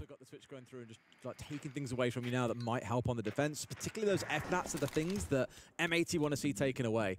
If anything's going to impede them here, it's going to be those. And they step in looking to take those gunfights and you see nothing, that's when Falcons will find themselves shining brightest. So get rid of those first and foremost, and then worry about the rest that follows. Of course, Valk cameras also to be respected, and they are currently scattered around the map. But you're right, Tim. Sense is the main one I'm keeping an eye on here. Hot and cold. Keys to the kingdom in his hands. Opening up those lines of sight from Dining. Does see one underneath. Does he see the Nitro? Yes! Gaveni does! It was going to lose his, but somehow hits the shot onto the explosive, almost expected that throw to come, and just gonna keep himself alive. Beautiful stuff. Like you say, that's the moment that can turn around upside down as well. You lose out in the butt there, the vertical destruction diminishes. Suddenly you're having a very different conversation, but for now they keep on going. They're in here. Tim, I love this. Completely cutting off this part of the map in its entirety, and it's been slammed inside a small bake. All the distraction that was going on through the main door has cost them here. Kino now down onto his backside, but two players on Falcons have fallen by the wayside. Full control to M80. Solitov does manage to fight back, getting a big double diffuser onto Breeder. Can Falcons find that hero moment again? 2 versus 3, 50 seconds left to go, but Kino is down, so effectively 2 versus 2. Solitov with the third, and that gives Falcons a nice advantage. They close out the round, and again, dig deep to get it done. They are starting to find their feet and look better on defense, Des. Round by round, they're warming into it, Tim, but it's still that 2-round deficit they've got to close over at this point. M80, their attacks are looking good. It's just Falcons when it counts most are having a player step up and go big. It was Shaiko in the previous one, Solitov in this one. Diffuser was a little bit late there, coming in through Wedding, and we were watching the perspective of the player behind Bakery, behind counter, and I was like, hello? Like, you're rushing the blitz in, the sense screens were out, but he could see, and I thought, he's going to swing and get 2 of you here, and then all of a sudden, Diffuser appears just a couple of seconds behind things, maybe, and managed to get his man, but it still wasn't enough for M80. Struggling now, they've got themselves on the attack. I mean, it's often the way here in Siege, you know. I can be critical of Falcons in the first half all day, but they're on the attack. They were struggling a little, but now they've got on the defense and they're able to play their game. They're certainly settling in a little bit, and I know M80 are really going to want to win this round, get themselves 6-4, and at least have a couple of opportunities to get this done.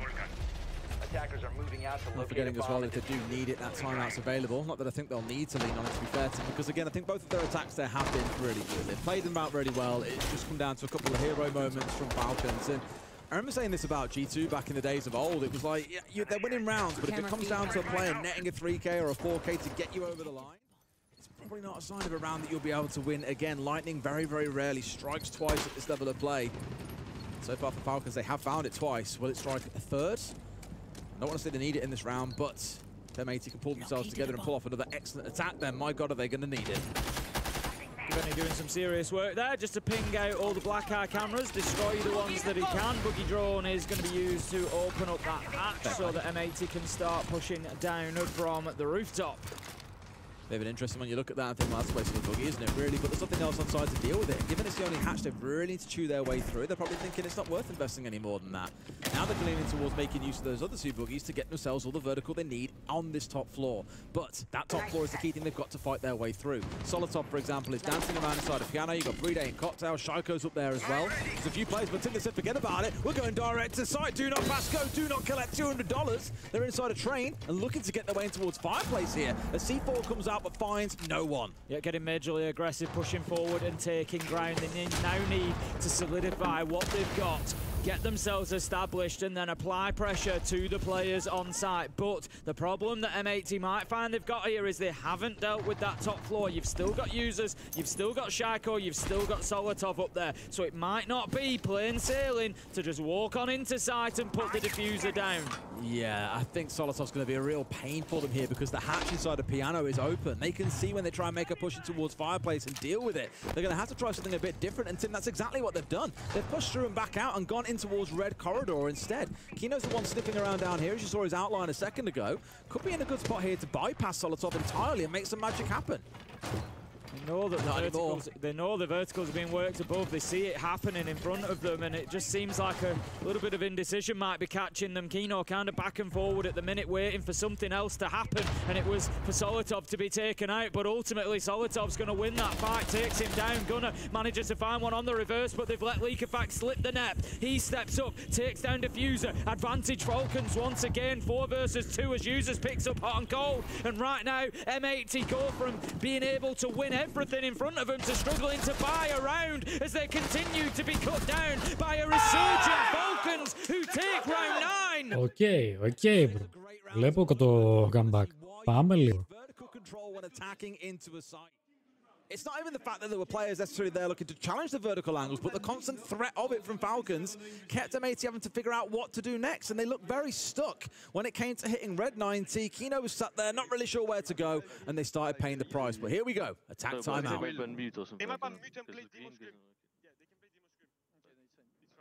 Now we abuse the fucking Azam emoji and stuff. I feel it's even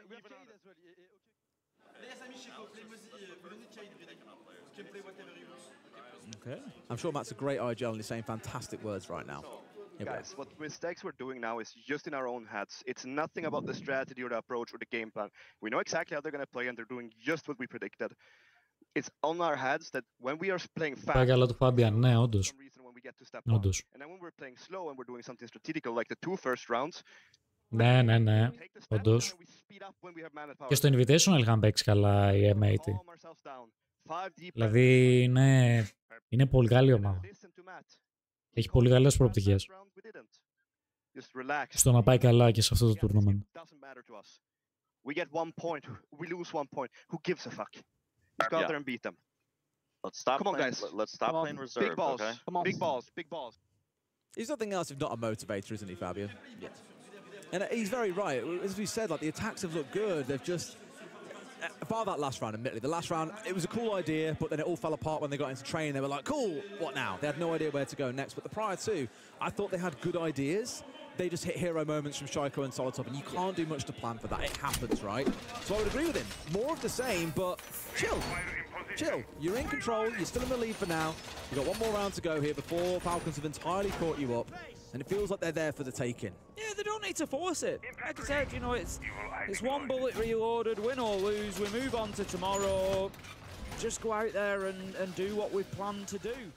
The problem is, like you say, you're trying to legislate against players like Solotov, Shaiko, just having these huge moments. We've seen both of them do it, and they will continue to do it, and I think that creeps into your mindset sometimes as well. You know that the round can look won, but it just doesn't mean that it is. So moving on, we're going to be back up to that top floor again for Falcons. Now, I talked a lot of numbers, Des. 45% win rate, just below that for this top floor side. They've already won 1. They would certainly be defying the stats to win it a second time.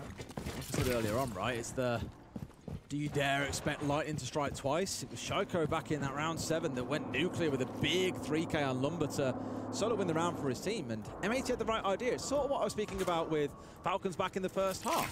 They were in a good position. They had 3 players. They knew what they were trying to do. They were challenging White. They were challenging onto Pixel. They had Breeder on the window repel, trying to hit Bathroom. Their timing was just slightly off, but it was the same story there that let Shaiko get the first kill, used the same ad to kill the second, and for the third player, switched over to his pistol to then collect the last. It was, I don't want to say easy for him, but with him, he only needs half a second to make a play like that happen, and they gave him that half a second. It's fine margins at this top level of play. Gavenny getting the drone in there, just being cautious of the Mozzie Pest, of course, but he can get it into the spot that he wants regardless and start feeding that intel. There's another one ahead of them as well.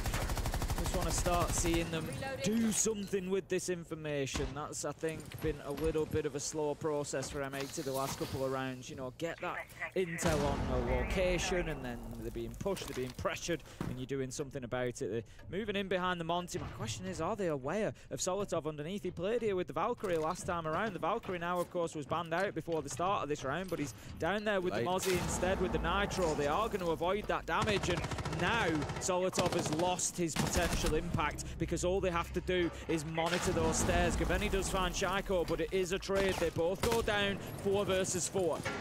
Not the end of the world. I mean, taking out the Azami and those recharging Keybers, of which I think only 1 or 2 would have been left anyway. Not the end of the world. It's more about hot and cold here on the Monty that I'm keeping my eye on, though. He's gotten towards this Pixel spot, and they've again got here and then stopped. There was a lot of gap. There was no one in bathroom, no one in storage. Lots of room they could have taken as a team, but they've looked a bit unsure of themselves, Tim, and look a bit stalled out. You've got Gunnar over on the east window at the same time here. Right idea, and they know that he's on the rappel. They see it all. Oh my word! Leakifak is out there, and he's found his man already. That's not something you're going to see an awful lot of, but he's got away with a freebie there, Tim. Solotov might fall elsewhere. It's down to a 2 versus 2. Kino and hot and cold against Yuzus and Leakifak. Terrible timing there for M80, just trying to go to that window with the impact nade as Leakifak was on his way out. 2 versus 2. Is there an opportunity here for Hot and Cold to put this diffuser down? He's got users around him that needs to be dealt with. That's the big problem for him at the minute. We've got a little game of ring around the roses with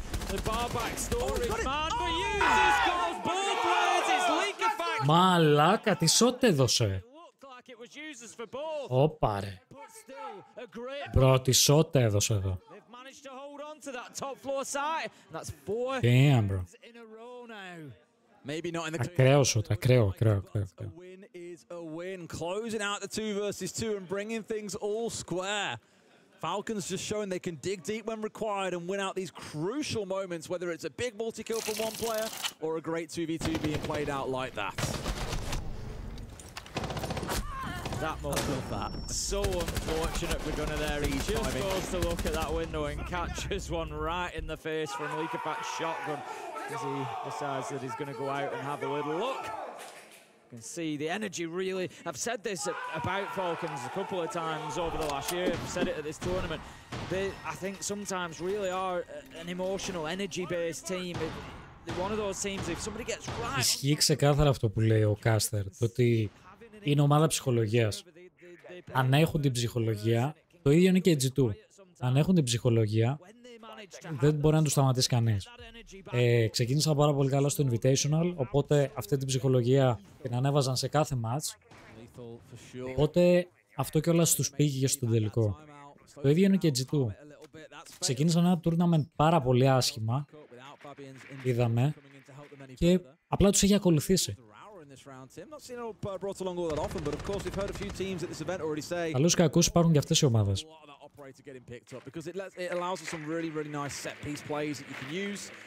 Of course, that means they're going to go for an all-in execute at the back of this. I don't really know, because knowing that we're attacking on the downstairs, I can't think of too many places where it's like a guaranteed lockout to mean you can get in towards site, for example. No, I think that we're likely to see a panel on to, say, bottom red double door that goes into wedding, for example, just to give you a little bit of safety of trying to open this wall up the door that we've just seen there briefly on the Twitch door. Something like a Rara panel on that door enables you to open the wall with the ace that they've got on Gaveni, and then, there we go, that's exactly where they played it, and it just allows them to force that counter player out of position. They're going to have to wait until it becomes active, and then the defender needs to get close enough to be able to shoot the target, which will open it up, but it's too late, as exactly as I said, they've got that wall open now. It puts users in a sticky spot. So the Vulcan campus has gone off, which will delay a little bit of time inside of there too, trying to do what they can to hold on, but everything's been blown open now, and sure enough, that Rara has been opened up. Waiting for their go sign here. Sure enough, they step in. I don't think they expected Juices to get the cross that he has here, and he's got away with it. Unlucky with the Kiva. Being challenged here as well, not yet taken down. But my God, is he wasting a lot of time and hitting a delicious 2K. Hot and cold going. Gunnar finally in with the trade, but the numbers are with Falcons once again, Tim. Users certainly serving up some delicious treats from the bakery counter for the Falcons fans. Absolutely decimating M80's attack. He would not be moved. 2 versus 3 then. It's Breeder, Shaco, Leakapak that now just need to hold on. They've got a minute left to go. They have a numbers advantage. They can just hold their positions. They've even got one above. This is going to be really tough for M80 from here. They know that there's one inside of court check. That much would have been pretty much presumed. But Falcons have given them a freebie. Shaiko, he strays into the line of sight of Gunnar, 2v2. You could look to plant here as well. They're just not too sure about that red double door and if they can get away with this. But now they've got the cover, Tim. They could make this happen as long as they're careful of red itself out towards Coat. He should be able to just stick this, though. This is looking good. They could recover this, Tim. And now that the fuse is down, everything turns on the other side. Breeder had 2 smokes in pocket. That is... Oh, you can't let that happen, Tim. They've slipped up here. They've let M80 grab the bag here, and they might be able to run away with it in round 11. You can just see at the minute Leakapak is kind of struggling. Which way does he go? Does he come to wedding? Does he push back into site? He's really not sure. Breeder just trying to force them back and does. Beautiful use of the stalls to provide cover. Gets the shotgun shot. And now it's all up to Diffuser to hold on. He's got to go 1v2. He switches to the pistol. He gets one. Surely he can't do another. He can. Diffuser wins it out with a pistol. 1v2. Unreal from him. After seeing Falcons have multi-kill after multi-kill, it was time for someone on their side to step up, and Diffuser did it when most required. What a round that's turned into. That's got to be up there with the play of the day. We've had many big plays today. Πραγματικά το play της ημέρας. Πραγματικά. Έχεις τρομερό. Τρομερά shot με τον πιστολάκι εκεί τους έσβησε. Wow. Απλά wow. realistically, Diffuser had a great day yesterday, and he's come back and really done the business for his team there. Oh, just magic. Absolutely beautiful stuff. I'll come back to it. Brady had 2 smokes in back pocket, man. If they even suspected the diffuser was going down, just toss the smoke and hope for the best. Bit of a slip. Oh, it's an absolute robbery, is that right? It is. It's an absolute robbery from M80. It's brilliant. Smashed and grabbed. Falcons have now got to win this round to send us through to overtime. Ωραίο μάτς, πολύ καλό μάτς, bro. Πολύ καλό μάτς. In the chamber, they'll go down to 1. They'll be bottom of the table. It will not be pretty. Well, they will come as far as, well, sorry, as close as they can to elimination without heading into yet another 1v1 today. We've already had 2 out of 2. It's not a possibility in this game, as I say, because Falcons have only reloaded 6 but have 7, so they will remain on 1 bullet no matter what happens. But it won't be pretty for them. Tomorrow's going to be a difficult day because, as I said about G2, the problem that you've got if you're going into tomorrow on a low bullet value in your reserve, you start having to take risks because you can't play a team, you know, Falcons can't afford to play G2, for example, because G2 only have 2 bullets, so that limits Falcons to only be able to reload 2. They need to go against somebody with more, a better team, so that they can reload more. They're putting themselves in a real bad position, and Diffuser doesn't make it any better for them. Continues the 2 at the end with 1 at the beginning, and all of a sudden Falcons, they are facing a loss and looking it right in the eyes. Oh man, I mean, Likafak as well being caught out for free. For free? Diffuser's just sat in the window, and it's a player at that caliber, you'd probably expect someone to be around there, maybe not that quick, but losing out on 1 gun so soon, it's a real stinger. Right idea from Gunner though. He's also lurking on the nook and has found a second without having to do seemingly anything, Tim. 2 of their players here have picked up freebies. It's a 5v3. They can play this as slow as they like. They've got Hot and Cold and the Monty. There is just no way they should be losing this round now. Yeah, Falcons are really struggling for intel here. They just don't know what's going on, who is where. Like you say, that's 2 that have been caught out and killed with absolutely not even a hope of a response. They have no idea that their attacker is there. 5 versus 3, M80. They need to listen to what was said during that time out now, Des. They just need to play the game at the pace that they know that they should. Kino gets a double. This is all but over. They've absolutely bottled it, Tim. They thought they had to make something happen with the jump outs, found absolutely nothing. And Brede, he can be that guy, he can be the GOAT, Tim, sometimes, but I don't think he is stopping a 1v5, including a Monty, from closing this out and taking 6 bullets away from Falcons. Sure enough, they close in style with a flawless round. M80 take the dub. Falcons career down to 1 point. That tactical timeout really doing its job from Fabian there. There was a great 2v2 that ended as a 1v2 for Diffuser, and then a really solid final round. M80 just had that big blip in the middle. They started out so well, and then when they switched the halves, got onto attack, they just couldn't find their mojo there. But ultimately locking it out and looking impressive overall. Completely agree. They dropped a bunch of rounds. It came out to hero plays from the other side. M80 for me on those attacks looked good. Κρίμα, κρίμα. Κρίμα για τους Falcons γιατί έπαιξαν πάρα πολύ καλά. Έπαιξαν πάρα πολύ καλά. Αλλά και η M80 ήταν full δυνατή, φιλότια. Τουλάχιστον είδαμε καλό μάτς, μαγκές. Είδαμε πραγματικά καλό μάτς.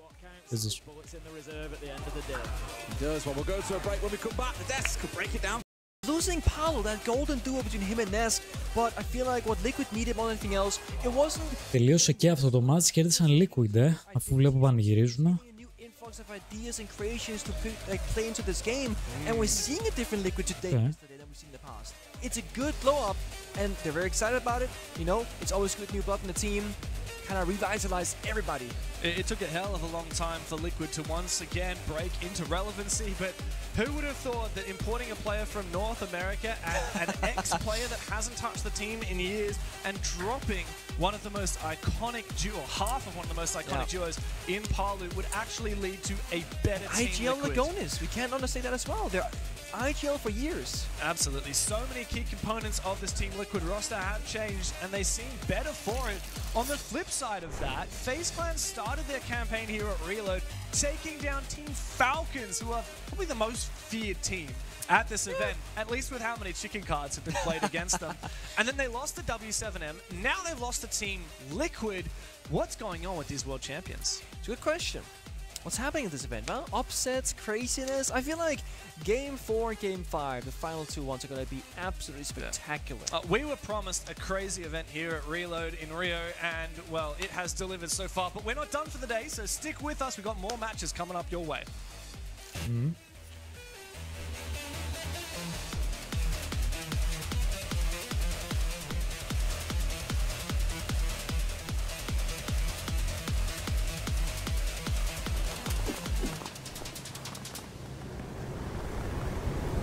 An eye out for contact.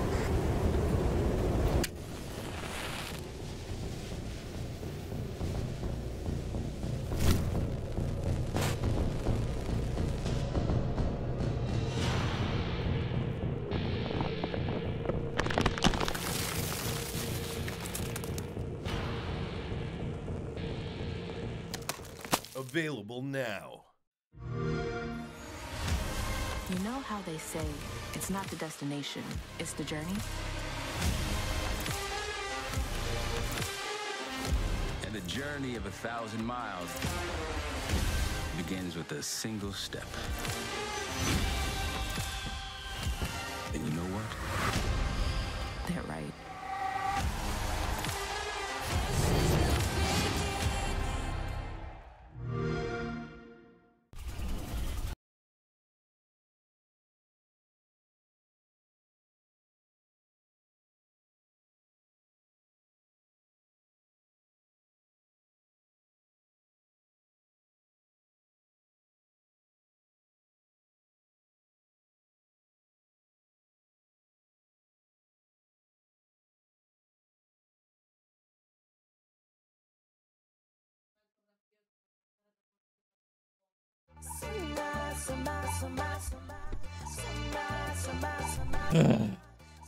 Кикистка. Кикистка. Hello guys. Bom dia. So Philippox, what's for you to be IGL? It means to be the most annoying guy in the team, bro. Oh. I have to pick up in everyone like. Plus one. I Yeah, agree. it's kind of bad, but in some ways it's really good. Like to tell people what to do and stuff like that. Yeah, I agree with that. I also think it's good if you have another guy that can be like that, you know, Yeah. that can be like saying, guys, we can, like individually, you can't be doing that, you can't be doing that. Because if you're always the guy, like it feels like they can start being annoying. Τόση ώρα break, μισή ώρα αυτό. Μα ρε εσείς με δουλεύετε σήμερα. Τι έχετε κάνει, τι έχετε λούσει με τα διαλύματα. Τι διαλύματα είναι αυτά που κάνουμε. Αλλά και αυτό είναι full τηλεοπτικό.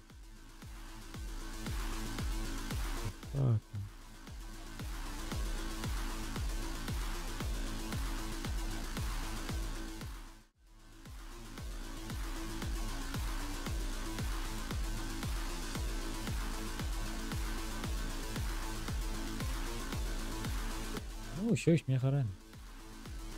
Μένα με κρατάει δέος, είμαι ακριβώς. Είμαι ακριβώς, το βλέπεις.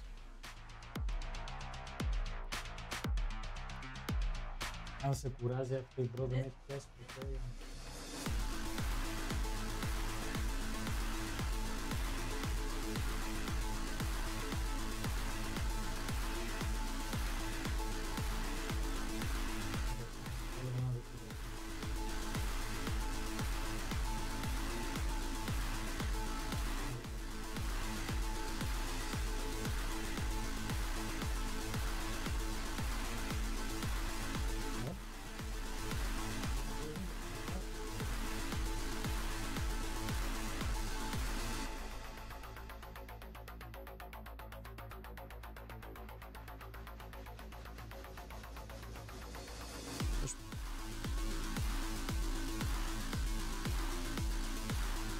Πού είσαι ρε Βαν, έχασες ματσάρα.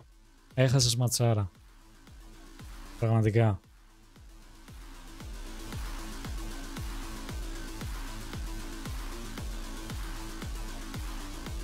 Νομίζω πήρα και το τρίτο drop εγώ. Τα πήραμε όλα σήμερα. Okay, nice.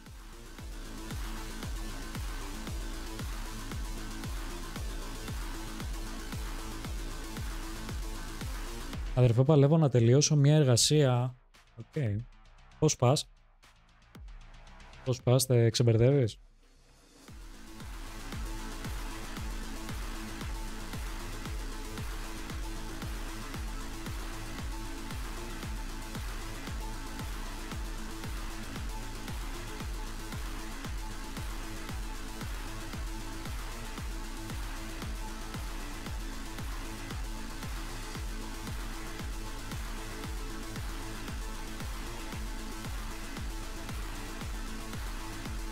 Λιμένα 3 στα 4. Nice. Περασμένα στο Word 2 στα 4.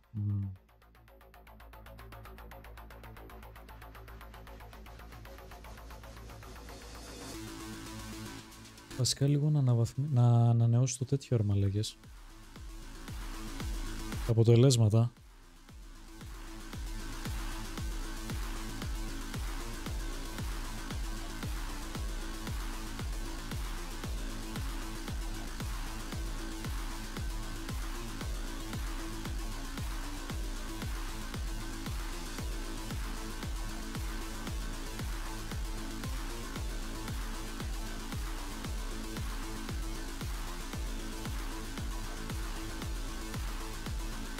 Ωραία.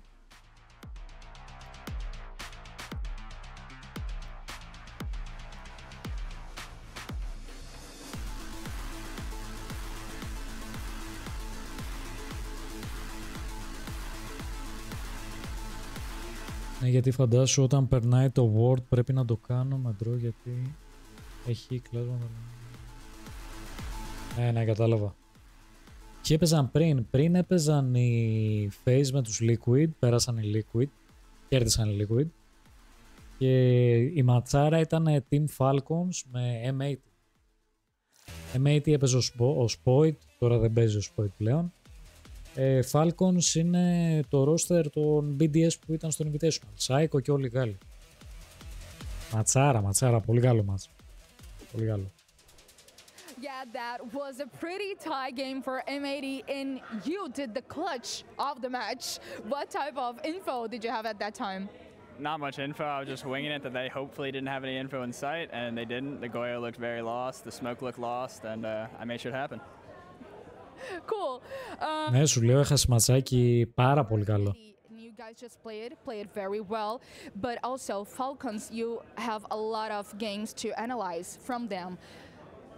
It was such a smart move from M80.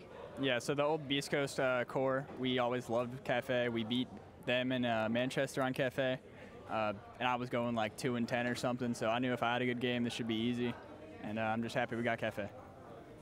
And the score was 5-1 for you. What the hell happened that you just kept losing and losing? Το κορίτσι από πού είναι? Μπραζέο. It was rough. We lost like I think 3 or 4 rounds straight. Just small mistakes, missed drones, hero plays by them. Πάρε και full screen, έλα. Πάρε και full screen, έλα. We made it happen, and that's all that matters. Yeah. Also, Fabian told you to be just relax, be calm, and that worked, right? Yeah, it definitely did. Fabian's a great coach. Πέρασε ο άλλος από μπροστά από την κάμερα και έκανε unfocus, ρε μαλάκα. It makes the game so much easier. Thank you. Being calm is the key to success, to winning a game, Milosh. Damn. Milosh, your losh? Hi, my name is Milosh. Can't wait for you want to host? Welcome back. That was a great game from Team Falcons and M80. M80 almost lost it back there, but they were able to close. Τον έκανε Μάιλο. Τα μακαρόνια εδώ στην Αθήνα. Τρώμα. Μάιλος τον λένε. Μάιλο τον έκανε. Need more bullets. You missed the spot. Well, not too shabby. I thought you were gonna make Πραγματικά τρολ. Όπα ρε.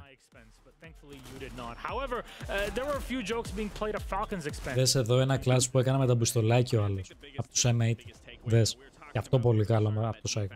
the attacking is going to be the hardest one. And sure enough, Falcons were the one that started on that attacking half, and they couldn't find their success. They were struggling. But that was mainly due to the fact that M80 was doing a very good job at moving around the map and having that gameplay to back it up, and that teamwork, that they were constantly doubling up. They were constantly forcing Falcons to unwinnable gunfights, or just not in a situation where they could even trade. So really hats off to M80. Δεν έδειξε το πιστολάκι. Αλλά είναι για permaban τότε, δεν έδειξαν το κλάτσο με το πιστολάκι. Δεν το έδειξαν, όχι. I mean, defense was Δεν έδειξε το καλύτερο play ίσως του τουρνουά μέχρι τώρα. But at the same time, if we look at both teams' defenses, the way Καλά. M80 was playing was way more team oriented. It felt like Δε, σε αυτό το match πάρα πολύ insane shot. Μιλάμε, ο αριθμός των insane shot που είδαμε σε αυτό το match ήταν ακραίος. Ξέρεις. looked a little frustrated when it came to their defenses. They were trying to brute force their way through a lot of rounds. It didn't look like the communication was there. They were bringing it back, but still, the amount of rounds and diffuse plants that they were able to give up should not be happening from a team that we expect from that caliber. Yeah, exactly. And M80 will be very happy with that victory. Now, let's get a quick update on Team Falcons' status. What is going on in the spot where they are down to one bullet that will start? Μια σφαίρα οι Falcons και βγήκαν εκτός. This is an extra rule that, again, we're going to repeat tomorrow, but there's an extra card that does get played automatically. One of the passives, which is if you start the day on one bullet and you survive until the end of it, you get an extra bullet to play around with in that final day. But it's looking like where if Falcons don't make a big play with an extended mag maybe tomorrow, they might just be out. Yeah. I mean, it's smart of them to try to set themselves up to activate that survivor card, just because, yeah, they didn't risk. Μήπως είναι λιγάκι χαζούλικο αυτό με τις σφαίρες. Κοίτα, είναι ιδιαίτερο. Δεν είναι κακό, να ξέρεις, είναι πολύ ωραίο. Δηλαδή, σαν format είναι καλό, είναι έξυπνο και ιδιαίτερο. Δεν το βλέπεις σε e-sports σκηνή ποτέ. Αλλά εμένα μ' αρέσει. Εμένα μ' αρέσει έτσι όπως το βλέπω. Ναι, σαν και κύριος. Πήγες βάλει το σακάκι στο κοστούμάκι σου, κύριος. Ισχύει. But it does put them in a position where they beat Falcons. They're slowly getting better and better as the tournament progresses. They'll be pretty comfortable regardless of who they play going into the next day. Gentlemen, our blacklight detail for this penultimate matchup for day number 3. Well, what do you have? Is there a player? Is it a play? It's a player. It's Diffuser. I think this is a clip that everyone is going to be talking about. It's his 1v2 clutch with a pistol. By the way, I don't know if he was out of ammo with his primary. That DMR is super strong. But again, Diffuser, we heard in the interview, did he have any information? Did he know where they were going to come from? Did they have information on him? He said he hoped not. Sure enough, they didn't. He said that Goyo looked confused, and he played it beautifully. He played it meticulously as well, peeking from one angle, taking out the Goyo, rotating back to the right side, engaging that 1v1 with that smoke. I mean, masterclass performance on Diffuser, and especially being such a young, gifted player like this, to have that mentality already and that high IQ plays, I mean, it's a recipe. The fascinating part of that clutch was his positioning. As you see, he takes the first gunfight, slowly shifting. It doesn't matter if he gets the kill or not. He's focusing on each individual, putting his body in a position to where only one person can see him at a time. So he's never exposed to both people at once. Well, even then, he started outside in Bakery and worked his way through the rotate hole and then got all the way back. He made a play. They knew he was going to be in Bakery, so he made a play. They didn't know where he was. Worked out. Pistol, though, I'm assuming he had no ammo. That's what I'm It's rare that you have pistol plays that are really shown or having any sort of big impact on a round. Back in the day before, this is for those that played back in our days. In year 1, year 2, you remember the pistol recoil. Before, it was completely overhauled. If you were a pistol player, you actually had people where every region had specific pistol players where they were known for their skill in controlling the visual recoil of the pistols. And that's a long time ago, but it is still a skill that is worth having and maybe practice once you need it. If you're low on ammo, switching to your secondary is faster than reloading. It is, and it kind of reminds me back when Bert would always do that. Bert would always resort to his pistol, even though he had a full magazine ready to go in his primary. So like I said, you know, I want to give the benefit of the doubt. He was out of ammo, and he just made something flashy. Made a play. Yeah, gentlemen, I mean, every single event, we look forward to the grand finals day because we get to hear from our game director, Joshua Mills. We have a Blackbeard that is literally part of the dev team, not just the dev team. The game director of Rainbow Six is literally Blackbeard. But we don't have to wait till Sunday to hear from him this time around because Maria actually caught up with him for a quick interview. Let's have a look.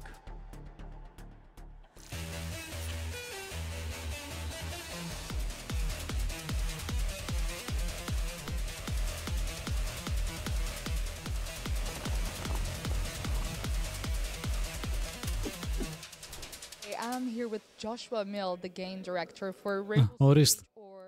Ορίστε, Βαν, έλα. Έλα για full screen, έλα. Ορίστε. I'm completely crazy that I get the chance to interview you. Do you see yourself as a legend? Because I see you. No, I don't see myself as a legend. I'm just a guy. I mean, honestly, I'm a nerd like any other developer who just loves what they do and has an incredible team behind the game. And that's it. Yeah, I'm no legend. I'm just a guy. Well, we are here for Reload in Rio de Janeiro. So, do you like the trip to Rio? Do you love the vibe? So that's how I was going to describe it. No, honestly, like I love Brazil. I was here with Sao Paulo, and that was incredible. I don't love the flight out though, because we're up in Montreal, so it took a while, and it was a long one. But no, the city, the food, like it's been awesome here. It's come to Greece. Last time when I was here in Sao Paulo, but just arrived last night here in Rio, and already it's awesome. It's also lovely to hear that you love our food. There's any food in specific that you like in Brazil? It's going to be a really generic way of saying it, but the meat here is incredible. Yeah, okay. I know that. Okay, good answer. Because I mean, that wins me over. Like, I'm a country boy from back in Canada, so meat and barbecue and stuff like that is our thing, but whew, it's good here. Yeah, I love also barbecue and, you know. But right now, you have the experience to see competitive players playing CJAX for everybody to see. How do you feel about that? Honestly, it's incredible to see it live, like going out there with the Reload event going on right now. Luckily for us, like Βανίκα, έχεις βάλει το κουστούμι σου. But now seeing it live and seeing like the community start to see this stuff and find the different things that are going on, it's really awesome. Like it's again, it's a lot of hard work coming together, and just seeing the action play out and like how damn good it looks on stream has been fantastic. So. And everyone around here is really having such a great moment. You just saw them just, you know, laughing and shouting. So yeah, it's really good. And also, do you have anything to say for the audience? That's your time to shine. Some words. I wouldn't say it's my time to shine. I think it's Siege's time to shine. SiegeX is just around the corner. This is an incredible opportunity to see what we've been cooking. And yeah, tune in to Reload. It's going to be sick. Agreed.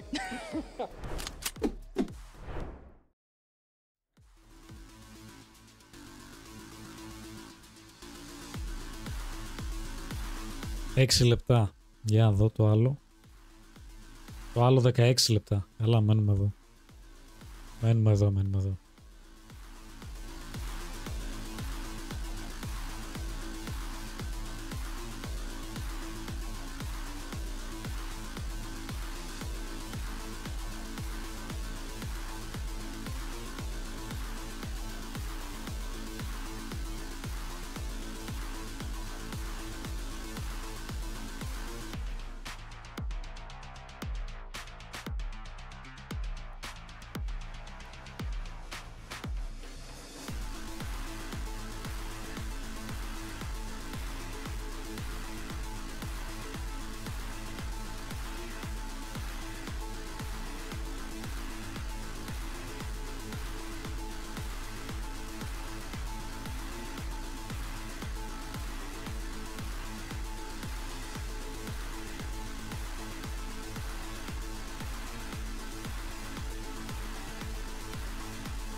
Έγινε Βανικάκο. Ναι ρε. Τσεκάρω λίγο αυτό που σου στείλα DM, γι' αυτό είμαι λίγο αφηρημένος, αυτό τώρα δεν... Τσεκάρω λίγο να το φτιάξω, να το κάνεις.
Available now.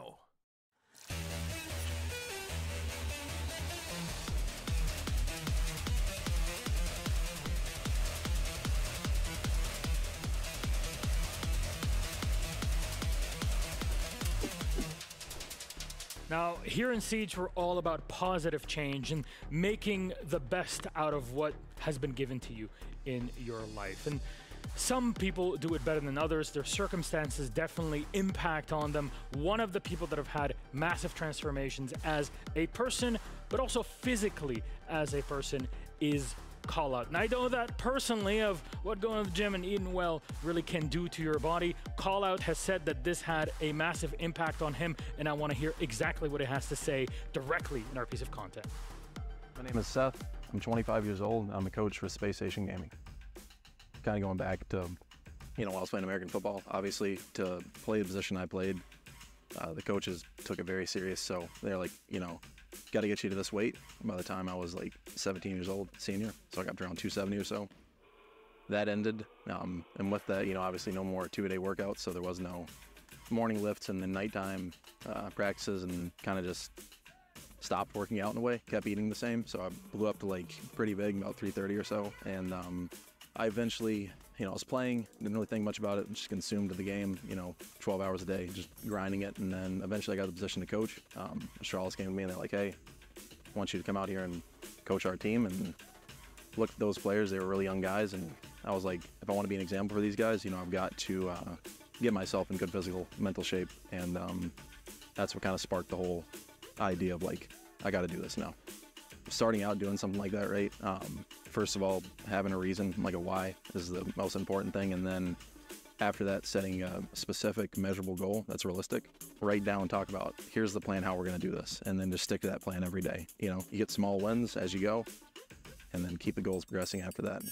I think as a coach, you know, a lot of people in esports and think that I'm the best. I don't think that, you know, I'm better than anybody, but I do think I have a decent understanding of what good leadership looks like, and I think the #1 component to that is being an example. So being the best example you can be, and then modeling what you want your players to be like, is the most important thing. And I think that you have to maintain that mindset of, I want to be elite in everything that I'm doing, so that way they strive to be elite in everything they're doing. And then as you achieve each thing, you make sure you're looking at like, okay, I achieved this, here's the next step. Having that discipline is probably the hardest thing to do. Knowing that I'm in control enough of myself that if I say I'm going to do something, I'm going to do it, is very liberating. I think that brings a lot of joy. And it honestly decreases a lot of anxiety too. Because if I tell you or I tell somebody else, like, I'm going to do this, I'm going to do everything I can to do it. And I know that, and I can trust myself enough to do it. A big inspiration to all of us, and there's many such inspirations here in Rainbow Six, either coaches, players, talent, staff, whatever it may be. We're all on a long life journey, I hope, knock on wood, and hey, we change for the better. That is always what we try to do. However, we got change for the better that's happened for our next two teams. We talked about SSG here with Callout, but up on the block is FearX versus SSG. Before that, let's take a look at that scoreboard. Where does everybody rate so far? Cloud9 is still at the top this time, leading with 14, even with the round differential being at -2.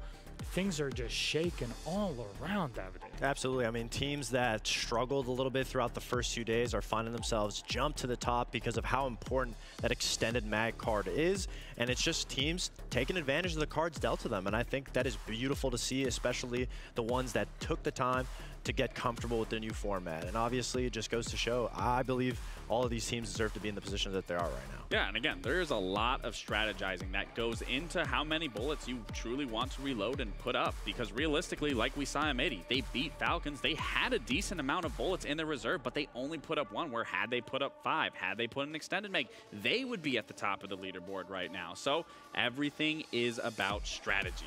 Exactly, and actually I will tell you about one strategy that, or at least 2 of them here, that enters for Team Falcons. You'll see them all the way at the bottom. One advantage that they'll have and is of course the card that they can use tomorrow. That's the Survivor card. It'll give them an extra bullet should they survive the day. However, being all the way at the bottom means that they're the ones that get to pick first, and an opponent has to pull a chicken card to get out of a game against Falcons. So that's an extra, I wouldn't say an advantage because they're in a terrible position, but it's a bit of a silver lining. And that's the big one too, because right now there are some teams that I think Falcons definitely are going to shoot for once that draft happens. But the reality is there still are a lot of chicken cards that have not been played yet, which I feel going into today, going into tomorrow, we are going to see chicken cards being pulled out left and right. Yeah, Falcons is going to look for a team that has already used that card just to make it that much easier to secure a jump back into the standings. Yeah, and because you're first, I mean, there's only so many. You can force all your opponents to also use their chicken cards, but they won't be able to use it at another time. You force that advantage to be played in the draft, and of course the draft will be happening after this matchup, as always, at the end of our play day. However,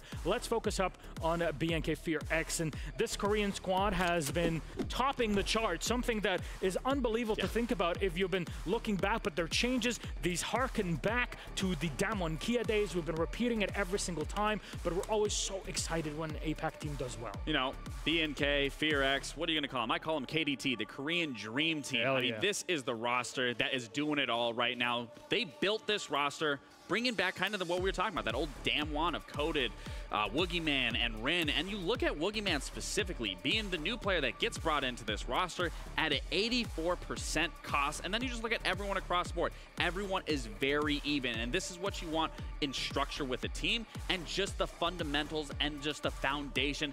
They got it.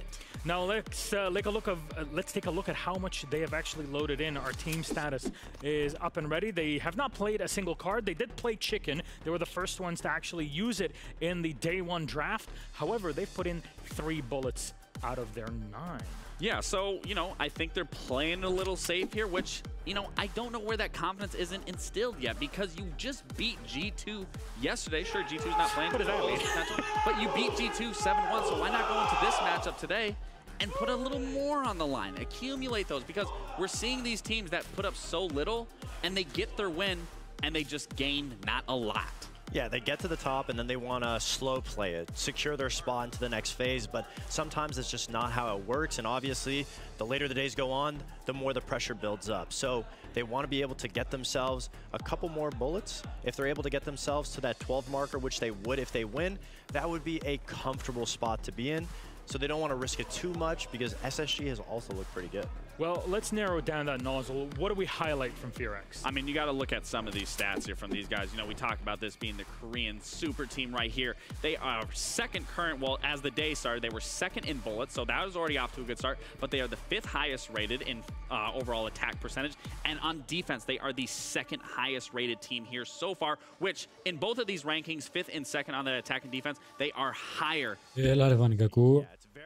Very impressive to see, because we haven't seen a team from the APAC region really have defensive stats like that, and those attacking stats, attacking is way harder than defense. It is. So to be that high up is an impressive task, and that's something that we've always known, that we said personally was from APAC. That original Damwon team was always the scariest, and to now see them regroup and find that similar success makes me question why they haven't done it sooner. Yeah, I mean, close to 60% win rate on attack is huge for anybody. But anyways, let's move on to their opponent, Space Station Gaming, on the other end. They've been blasting off so far here in Rio, and they're looking for more. Noyers has been a player to watch really throughout this entire tournament, but can they bring the heat one more time against FearX? I mean, we'd like to hope so, because yesterday, SSG against DZ did not look too hot, and it doesn't worry me fully, but it starts to settle in. Is this the same SSG that we're going to be seeing? The one that shows up one day and the next day they're gone? We hopefully not, but when it comes to SSG, they have all the pieces to the puzzle, and the entry is the most important part for them. And against DZ, that's not what we saw. Their entries had issues. I just want to see them be able to adapt on that faster. If they're learning from their mistakes, that'll be the first thing that they fix today. So SSG, what's their status? Have they loaded any bullets? What cards are they going for? Extended mag, Davide. Yeah, they put it all. They put it all. This number, they put it all. When I heard this number, it made perfect sense, because obviously SSG isn't going to give that respect outside of the server to FearX. It's a team they believe 100% that they should win against. FearX did look really good yesterday, so it is going to be more of a fair fight than the amount of bullets SSG is putting up, but still at the same time, the confidence is there for them. Brother, if they win, they got 20 bullets. Yeah, that's insane. Yeah, they're definitely going to find themselves in a very good position if they can pull out that win. But like I said, a lot of teams have been sleeping on teams here at this event from across all regions, especially the APAC region. That's where everyone usually looks at them and be like, you weren't that competitive, I'm going to take an easy win. But again, this is a best of one, where APAC teams absolutely thrive in this environment. Well, but there's this man right here. He's a bit of a loudmouth. What is he bringing on the server, Davide? Not much. I mean, we talk about sleeping teams, and somebody who has been sleeping so far is Ashen. No hate. Ashen is an amazing player. We know what to bring. We know when he gets loud, he's feeling confident, he plays well. But against DZ yesterday, this is what I was talking about. The entry was the biggest thing. Attack is that situation that SSG is known for. They're dominant on attack, but against DZ, it wasn't really there. I do think the map console had a big effect to it, but one thing that SSG needs to focus on is if their entry method is not working, they have to be quicker to adapt. That's where they were slow against DZ. Ashen is a big proponent of that. I think the comfortability part and the ego pick of going against DZ is actually what Ρωμάει λούσιμο εδώ. Για people that you're so used to. Yeah, man. I definitely can see Ashen finding more success going into this matchup where they both haven't played each other yet. They both don't know what they can expect outside of the prep that they have, but what we know that's most important isn't the prep that goes into the game, it's being able to adapt on the fly. And gentlemen, it's time to unzip that fly and reveal our map for this series. Our best of one is Clubhouse for SSG versus FearX. That's a classical. Oh yeah, that's the thing that we say the most with Clubhouse. You don't take a team that you're or you don't take a team that you're better than to Clubhouse because it's a very default map. That being said, North America is one of the primary regions that dominate on Clubhouse, especially that old SSG roster. They used to be very good at it. Also, with the Jaeger changes, you can now successfully hold Rafters, which we haven't seen too much. So obviously, I think Clubhouse is a good map for both teams. Honestly, I feel like the confidence is going to take SSG on this one. I'm going to have to agree. I think it definitely is a bit of a risk to bring a team that you feel that you are better than, especially putting up so many bullets here that you can accumulate. But again, I am confident that they can get this done. But again, you are going to need to be on top of it, and I am really going to be watching the bans that SSG is going to try and throw out towards FearX. Now, one thing I really want to see, because we haven't seen it at the event so far, I need Ashen to get loud, because when Ashen gets loud at every other event, he starts turning up. We have not seen him be loud at this event, and obviously, it kind of reflects in his performance. I think because we're in Brazil, he's got to keep it down, because there was a bit of a fight that almost broke out in Montreal over this. Anyways, gents, let's say a quick hello to our casters here, Des and Ace, who join us one final time today for our final and fifth matchup. Gentlemen, re-hyped up? You got charged? You're all charged back in and ready? Oh yeah, had some dinner, loaded up, refueled, good to go. Not quite in like the screaming territory. Did you hear SSG like shouting before the game earlier? Yeah, yeah. They were loud. Really wrapped up. They weren't shouting the server before it. They were damn loud, Milos. I think they're feeling this today.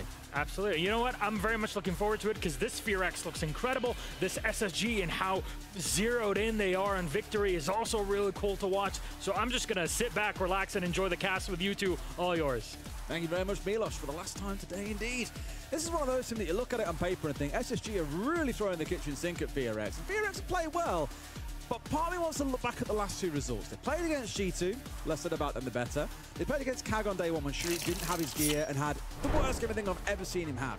I'm not saying they've got to this stage through 3 wins. Clearly they're looking good, they're playing well, but is it enough to bring down SSG, a team that are getting better year on year on year?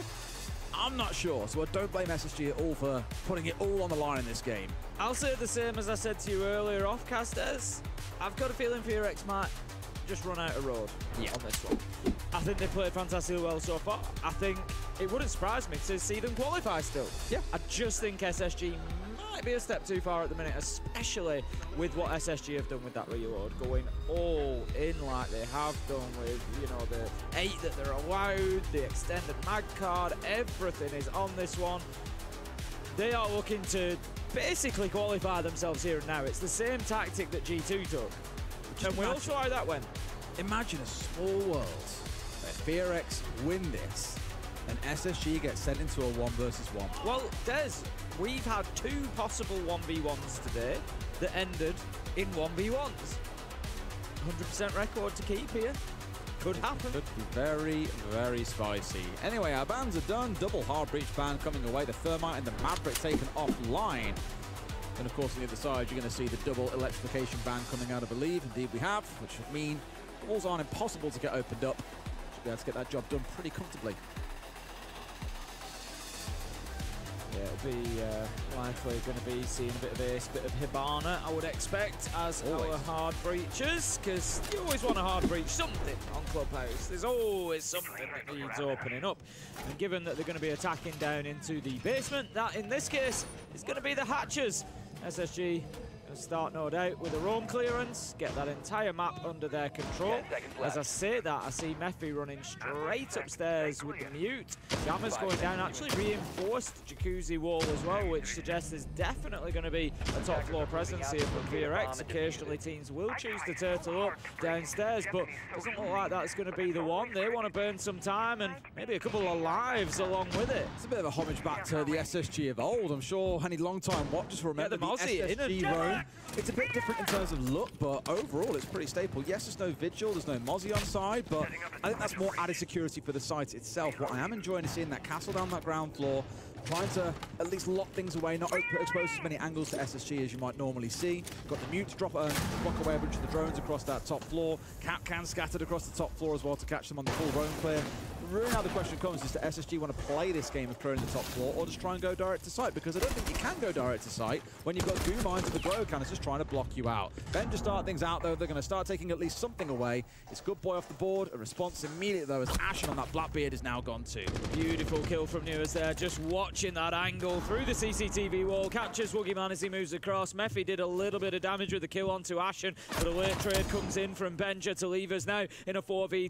SSG have barely stepped inside of the building and they've got 3 kills, but Corton, he's going to shut down Newers, leaving us now 2v3, and I tell you what, FearX are not scared. They're not backing down here. They are continuing to fight every single fight put in front of them. Rin, I thought for a second he was going to stray into the path of Benja, and he does. Gives him the 3rd, and that's going to be SSG 3v1 now. Looking a bit too cozy there in this first round, I think, for FearX. Sure, it might have started out a little bit difficult.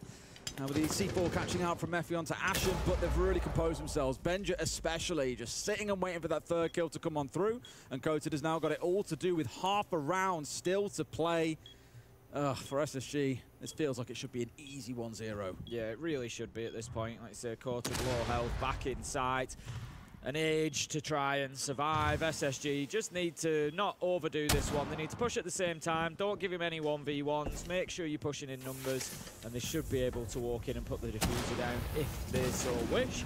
But there's a good chance that they just look for the kills here. You can see they're starting to say, oh no, Fultz has gone in. He's going to start putting this down. There's no cover on Moto Door. They need to be careful. They know exactly where he is now. As soon as he made that noise, they know he's going to be coming from Moto. They're watching these angles like hawks now, just waiting for that opportunity. Fultz relocates through into Arsenal, and surely as he steps around this corner, Corton is not going to be able to do anything. No, he won't. Benja, 4K. Δύσκολα εδώ να κάνει κάτι. Πολύ δύσκολα. Acknowledging, all right, I know that he's around Moto. Let's rejoin up with the other players on my team here and plant safely off towards Arsenal instead. Very, very cozy for them. And a good start as well to the round is the most important thing to touch on. You know, there could have been a lot to work through there with the castle barricades going up, the roamers out there, the cap can traps. They made light work of it. So it made it look a bit too easy almost there. So FearX really trying to spread their wings in round 1, have been very quickly shot down by Space Station. Round 2 is going to be in gym and bedroom. So a bit more of an air quotes normal round to follow here. SSG then looking very, very confident, I think, inside of round 1. Certainly not phased, really, by anything that FearX brought to the table. They dealt with that top floor roam really well. Lost 1 or 2 along the way, but that's honestly not the end of the world. So long as you lose those lives while putting your opposition in bad positions and taking theirs as well, then you're absolutely fine with it. We've got Ying being brought along here, which is obviously going to dictate and direct the execution. So keep an eye on Newers. Positioning. I thought for a second we were really going to see to get the fuse locks in there by Fultz. Would have been a big gamble, but it could have paid off. And instead looking towards Asher being on the Brava is the main one I'm looking at here. Knowing that as soon as you see a Maestro, the immediate response is going to be something like the Brava. 100% the way to go. He had, of course, the Kali also as an option that dropped away from that in the end. So everything really relies on Ashen here to help deal with a lot of this utility scattered throughout the map. And also one to consider is how they deal with Coated's mirror windows. They did, again, have that Kali. It's been taken away. No Twitch on side. So going to have to do something here around getting in below and shooting it out or finding a different way to dispatch them. Smoking them out is also an option. They've got 4 smokes in back pocket. So they have come in with the right ideas here to tackle the lineup coming out of FearX. Lots going on already, getting that CCTV wall open as it was left soft, so it was a simple case of a Rotero drone. We have the Hibana going to work as well. I think FearX are going to find themselves under pressure quite quickly here. Mephi needs to be careful. He's just in behind that Kiba barricade for the time being. I'm not sure how aware of that SSG are. They will be now that a drone has gone across and seen him. That's going to leave him in a risky position. J90 finds 1. Can he find the second? No. Mephi manages to cut him down, but Benja is there. Who else? Make that 5 in the game so far, and SSG, they've got control of that cash side. Right play from Rim there, came in to support his teammate once he was being pressured, and they could have got away with a couple of kills on that. Benja might just go down here to the environmental, and sure enough, Woogie has got his kill from it. Wonderful stuff. It was a great little bit of set-piece play from both teams. FearX with the right idea, SSG with the ones that were coming away with the kills inside of cash. However, Ben's trying to be, I think, a little bit too aggressive there. Push forward a bit too quickly without his team. He's paid the price. Now we're stuck in this 3 versus 3 with half the round still to play. Pretty sure that Brava drone just failed to complete the hack onto the Maestro cam before it was taken out. Ashen unable to sweep it in behind the tool chest there to keep it safe, and that's going to mean that that Maestro bubble remains in place for FearX to use. I was watching onto Rin and Mephi because they had a Vault cam inside of construction, one inside of cash. In fact, it's still there as well. They see everything that happens in this part of the map right now, and it seems SSG haven't got a way to catch them out. So if they move everything onto the south balcony, which it looks like they're trying to do now, this could be a bit of a blind spot that can sting. I think one problem that SSG have got is that it's a bit one-dimensional at the minute. Is this attack. They know where they're having to go in from. Fultz manages to get inside, but Newers dropped into logistics and got taken out. They didn't really have any other angles. Fultz gets cut down. FearX stand up to them, and they had opened FearX. with the Hibana, but there was nobody playing there. And yeah, there's such a thing as phantom pressure, but there comes a point whereby FearX are going to say, I've been stood in front of this wall for 30 seconds with no challenge. There's nobody here, so they know that they can ignore it. They had reinforced, unusually, really, reinforced logistics through to construction, so they knew that they didn't need to worry about anybody coming through there unless they heard a breach go off. All they could do was drop the hatch. So at that point, FearX know with 3 of them left, this is going to have to come from windows or from bedroom door. At the worst case scenario, it's going to be somebody dropping the hatch, and they were ready for all of it. They could just front up and face that one direction, and it worked out for them. I think SSG just needed a second realistic angle of attack there. I spoke about it coming in that I want to see today. You know, FearX really all that the kind of like cooked up to be at this point, beating CAG, beating G2, the question marks around those two teams and the circumstances they were in still leave you wondering if FearX the real deal now after being the meme team in the competitive circuit for so long.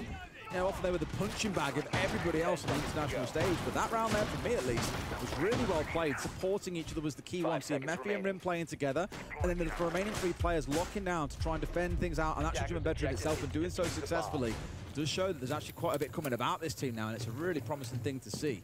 Here we go there with another downstairs defense after losing the first one. I can't imagine we'll see a spread of defense this time around. FearX probably going to dig in deep down in the basement itself and let SSG come and figure out how to crack this egg wide open.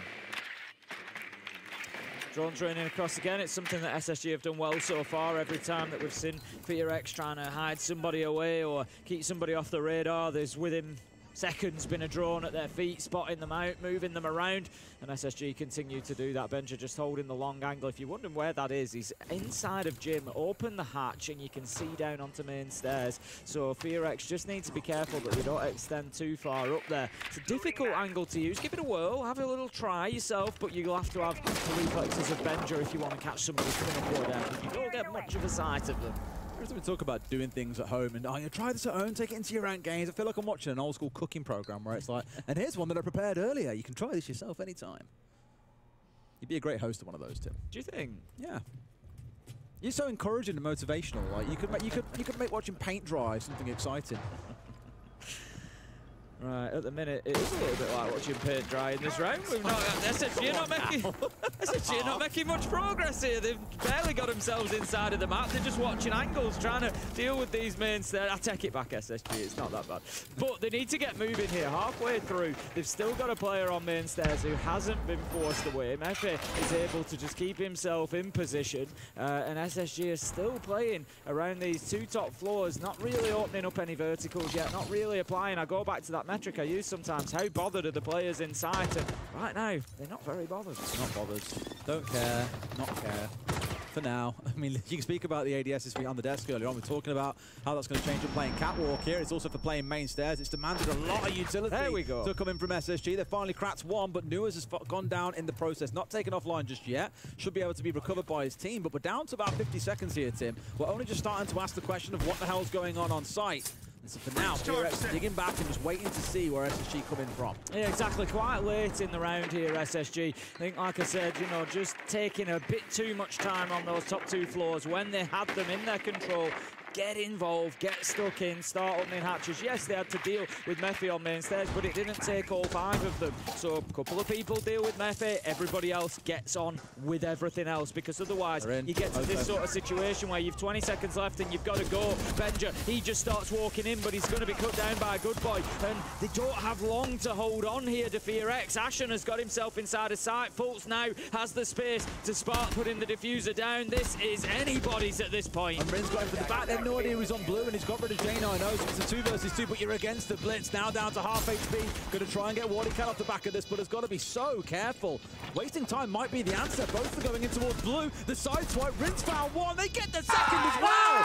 Yet again, FearX defending fantastically well. Playing off trades from each other and working as a team. Great stuff to see.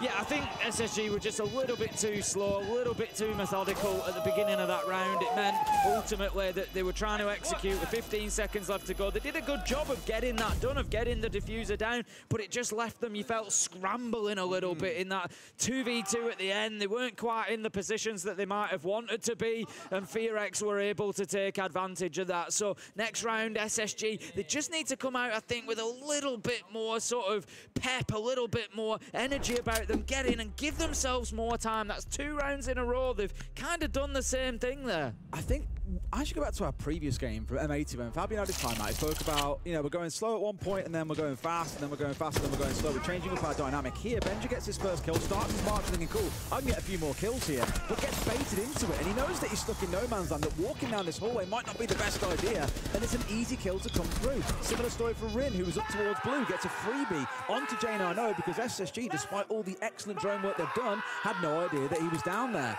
It's very rare, at least from my experience of watching FearX over the years, casting them, of course, back in APAC North in the day, all the way through to today, to see them be able to pull off a play like that where it feels like they're in a losing situation or a very, very tough one when a team is putting pressure on them and still recover it into a win. That was another really good defense. I'm super impressed by what I'm seeing so far. Yeah, they've looked very, very solid. You know, I said coming into it that I was concerned FearX might run out of road in this one, but they are certainly showing an ability on the defense to get their rounds won, and you need to do that on Clubhouse. You need to be looking at 4 successful defenses realistically, but FearX are well on the way at the minute, and SSG, like I said, the thing is, by reloading as heavily as they have with those 14 bullets and knowing there's a 1v1 waiting for them if they don't do this, every round that FearX wins, that mental pressure will grow. That's the crazy part, really. Coming in and putting everything on the table. Like, FearX know that SSG are hyper-confident they can win. Imagine if they don't. We said it at the start. It feels like a small slither, but what if they do?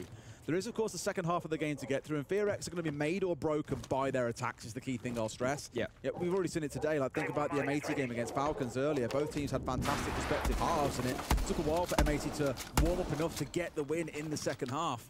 So don't count SSG out yet, of course. Still plenty of Siege to play here. Only seen those 3 rounds, and another ban coming on through, of course, with the Capital and the Azami being taken away here. Will alter the game slightly, and hopefully leads to some interesting things happening in the second quarter.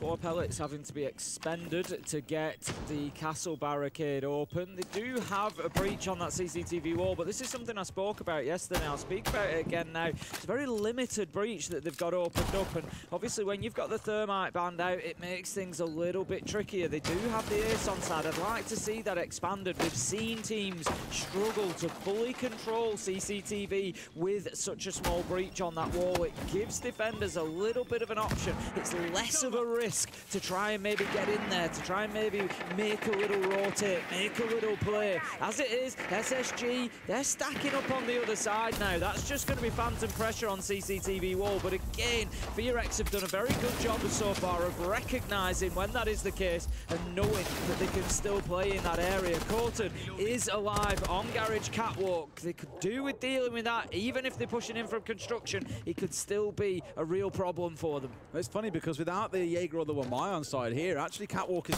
quite easy to get control of, and they've got the tools to do it. Yeah, the Capital's been taken away, but it shouldn't feel too difficult to get in and make this happen, especially if you wanted to rock a shield, for example. All of them are available, but they've not bothered with it, Tim. As you say, they've gone for construction, they've gone for the main breach. Benja again being sniffed out here, taken down. J9O the same, and just when it looked like we might see something cooking from SSG, FearX bite back. Pulse goes in, looking for that plant. SSG, very objective focused so far, but he has to dip away because the Toxic Babe canister is perfect. However, the response from SSG is even better. Ashen, Fultz get one apiece. Fultz can go back in and have another go at that diffuser. It's now up to Mephi. 1 versus 3, just battling, circling, trying to find anything to get them back into this, but it's unlikely. With that diffuser stuck, a good scrambled attack from SSG at the end there to get in and get that diffuser down. Newers with the final kill. SSG this time finding a way. It was just that, Tim, real scrappy because they were forcing their way in through the smokes that were down. It was just absolute chaos for a time. But to give it to Newers, he was the real impact player for them then. 2 big kills actually playing inside of construction itself and staving off that aggression that will come in towards the diffuser. It's at 2-2, but FearX are calling in attack time out here, Tim. I want to play. That's not a problem. I want to save for the last defense. Okay? Yeah. So next round, just for it. The last defense, let's use safe Mira, okay? Because Mira open. And look here, I want something really strong to you play here in church, you know? Yeah. I want to Lin play Goyo with impacts in safe Mira, so Lin Goyo, right? Yeah. And you play Warden. So why? Because if they flashbang, you Warden. Yeah. If they use Hibana or Ace to break the Mira, Lin have impact. So church really strong, understand? Yeah. And good, in that case, I think Good Boy can pick something free new, understand? Because you can play shield in AK, and if Good Boy want to pick Castle, fake double Castle in bar. That's really interesting. That he's gone specifically to Good Boy and told him, I want you to play here and do exactly this in our last round. Not the next round, the last round. Very prescriptive. It's always interesting to see, we've said this before, the different approach of coaches as well. And, you know, at times they're coming in and managing energy or, you know, trying to calm the team down or hype them up. Or sometimes it can be very specific and focused strategic advice like that, where they, you know, literally right down into the detail of a round. And obviously the coach, as part of their job, is judging what is required, which is required in that tactical timeout at that time. What also I found really interesting is, of course, he spoke in English for that whole thing.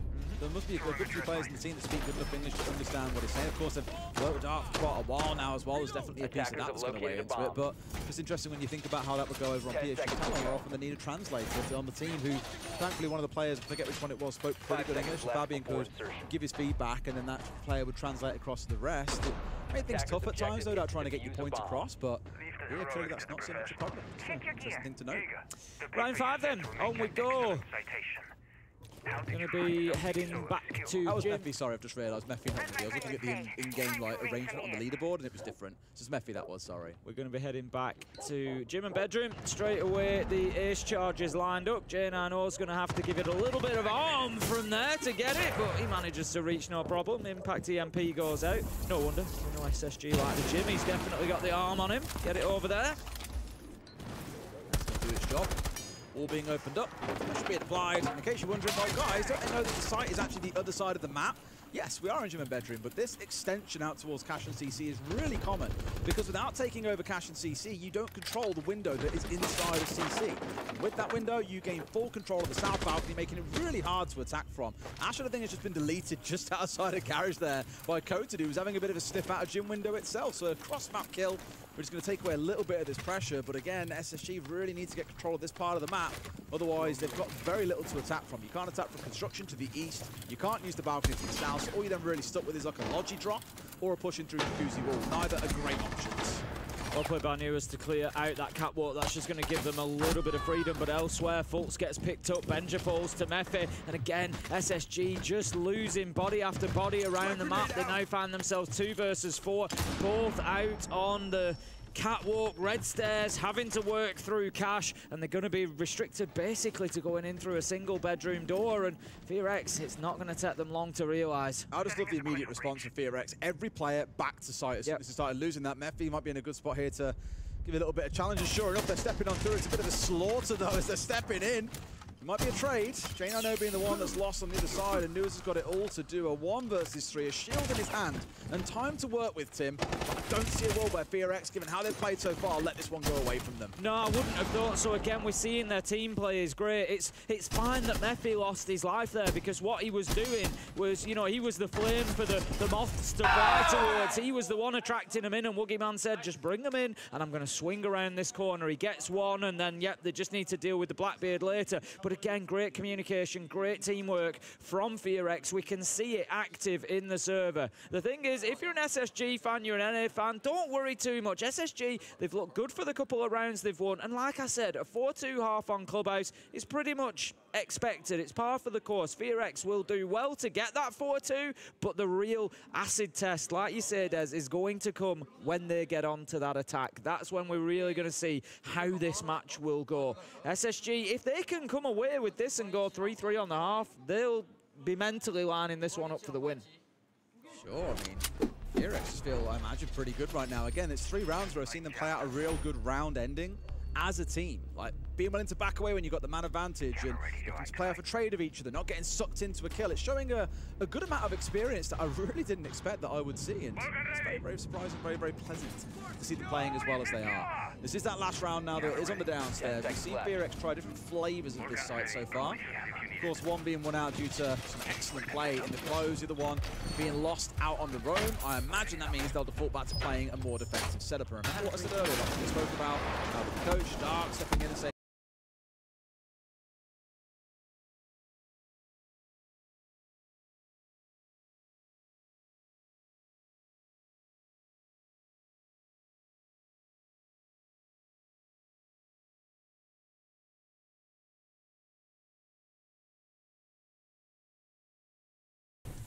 Looking at the entries so far, that's FearX starting to get themselves involved. The first 4 rounds all went to SSG, 3 of them in fact to bench. Hello, we are back. Have turned I think. Fortunes of FearX around over the last couple of rounds for those entry kills, and it just again always gives you something to build on. Good progress from SSG aside from Βάνεις εδώ, ρε. They've got the hatch open. They're starting with the vertical pressure a little bit. It's certainly quick. Evan. That's what I criticised them for back in round 2, was taking a little bit to start getting that access to site. They were fighting main stairs, which was fine, but there were too many bodies applied to it. Hatches weren't being opened, and FearX were able to just sort of sit around and wait for that final 20 seconds to come, whereas this time they've been moved a little bit. There's a little bit of pressure. SSG at least letting them know that they're there, but Rin just having a look, swings and gets a beauty into Moto to take down Benja, knows that there's another coming, sees one on main. Rin is just fighting everywhere, Des! Got to be careful here about, I was about to say about the explosion about to go up in front of his face, not that it matters because Jane Arno's killed a teammate! No, not like this! That's a surefire way to lose the round of 4 versus 1. FearX once again hold on in the face of aggression from SSG, and with a great bit of team play, evade this one again. Βαν, αυτό πρέπει να το έχω συνέχεια ανοιχτό, το Nord. Is it just me? Evan. Does it feel like everything's just going a little bit wrong for SSG? It is, but I think a lot of that is actually brought about by FearX and how well they've played. They're honestly really impressed with that half. I'm very much a believer. I'm interested most of all to see, like I said earlier, how this half goes though on the attack. Yeah. Because I think we're going to see a very different second half. Saying it's easy to defend is a lie, but I think it's easier to look good as a defending team than it is to look good as an attacking team. And on the attack here is where you're really going to see. Αλλιώς δεν χρειάζεται. Αυτό μπορώ να το έχω ανοιχτά και γενικά, να μπαίνω όπου θέλω, ας πούμε, σε σερβερ. Looks like we're going to have very similar bans to begin with. Yep, 2 hard breach. Not both of the electrification ops though. FearX deciding that they don't want to play. Αλλιώς δεν χρειάζεται, το κλείνεις. Α, οπότε μπορώ να αλλάζω. Οκ. SSG, should they want to take it down in Church and Arsenal, they won't be too worried. When we get up to that top floor, that's where we might see a little bit of bandit being brought along just to slow down FearX in terms of any breaching work that they need to do. Probably far more bothered by the prospects of the hatches being electrified than individual walls. Think about Cash CC, for example. The bandit tricking onto the wall, you can sort that out from below. There's options to deal with the bandit. Difficult ones brought about by dealing with the Kite unless you really want to commit towards playing something like a Thatcher. Now, the one thing to keep your eye on in this round, Tim, immediately, bottom left corner of your screen, Woogieman is bringing the fuse to the party. Loves seeing fuse in situations where there's a lot of Jaeger, Wamai just choose that utility like no tomorrow, and equally there's a lot of deployed utility, full stop. And I think here, knowing there's a Skopos on side, the Goyo deploys down, you've got F-Nats, Kiba barriers, mute jammers, there is so much that he could take out, but he's not stuck it, he's just changed away last second. Why do you do this to me, Woogie? I love it when they do that. You go through a full explanation, and then with a second to go, they move off it. It's like, yeah, thanks, guys. Mate. Different shield to bring along, I guess. Really want the Blitz. And I don't blame them. Blitz, as we've seen, fantastic. This comp, though, to me, just screams a bit of pace to it. Like, they've got to get some vertical control going, but with things like the Dokkaebi on side, with Rim being on the Nook, and also the Woogie on the Blitz, that's a lot of pace that they've got here. So they can hit them hard and fast, but they've got to clear utility first. Ashen's taken up a really aggressive position in Freezer there. I think he's just sort of stepped forward, stepped back. It almost looked like he was thinking about going out of the door there. He's not going to go for it, but SSG certainly not giving FearX anything in this map. They're going to have to fight for every inch. They are ready to challenge them anywhere at the minute. It seems like a lot of their defense is focused around Kitchen as well, right? Like, yeah, they really don't want to give them Kitchen. And I was going to say, I didn't really see many players from FearX focusing on trying to get to that part of the map, so it was like, are we putting the focus in the wrong place here? But phone call coming out. Oh, and he's found Nash and he's just tried to get through. Coated has literally just rounded out to the side of the building, stood in the window, and just shot him in the back. That is ridiculous. A second as Benji falls down. The Skopos News is gone. SSG are absolutely crumbling before the Koreans. Oh, we did wonder. Yes, we did wonder. Δεν ξέρω, Βαν, δεν το ξέρω αυτό. Δεν το ξέρω. Απλά, ναι, οκ. Καλό, καλή φάση. Καλή φάση. Still plenty of time left on the clock. They've got SSG completely forced back to site. They now need to just choose their positions that they're going to try and hold. Although, saying that, where is Benja? No, Benja's returned as well. He's inside a church. I couldn't quite see him.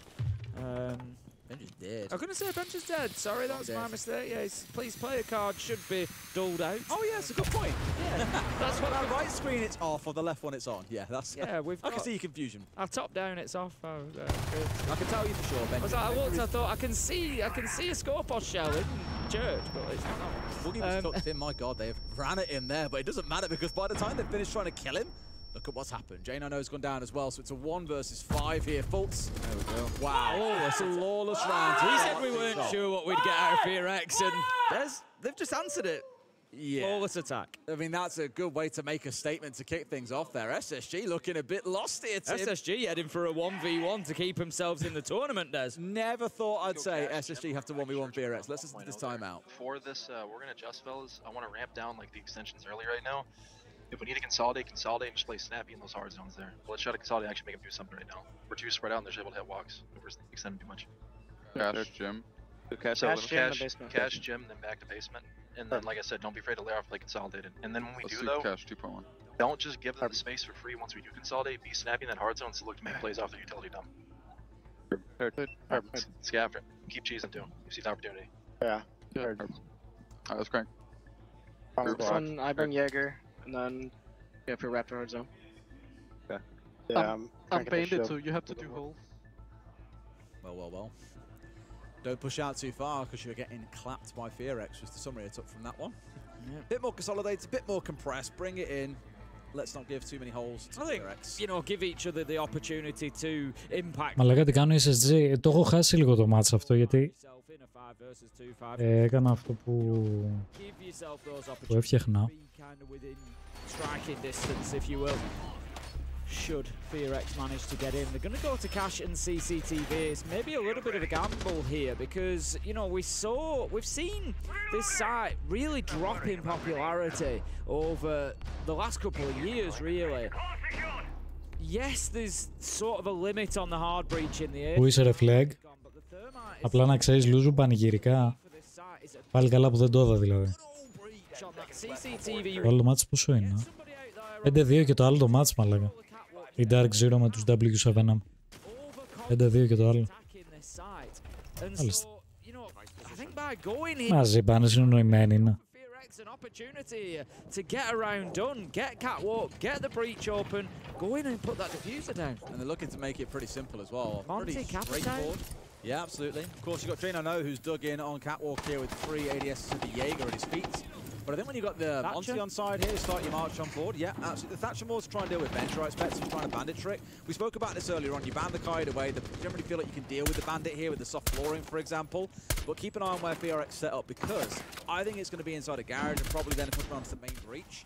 But right now, at least, Mephi is, as you can see, by the other side of the map to where he needs to be. VRX are smart here. They keep one of those EMPs to deal with Catwalk because they can take out all the Jaeger ADSs with one of Thatcher's EMPs, and then Χαμός έγινε εκεί στο άνοιξαν όλα τα πάντα όλα. the same problem, but also he's the warden, so the EMP grenade's even going to stop his gadget working.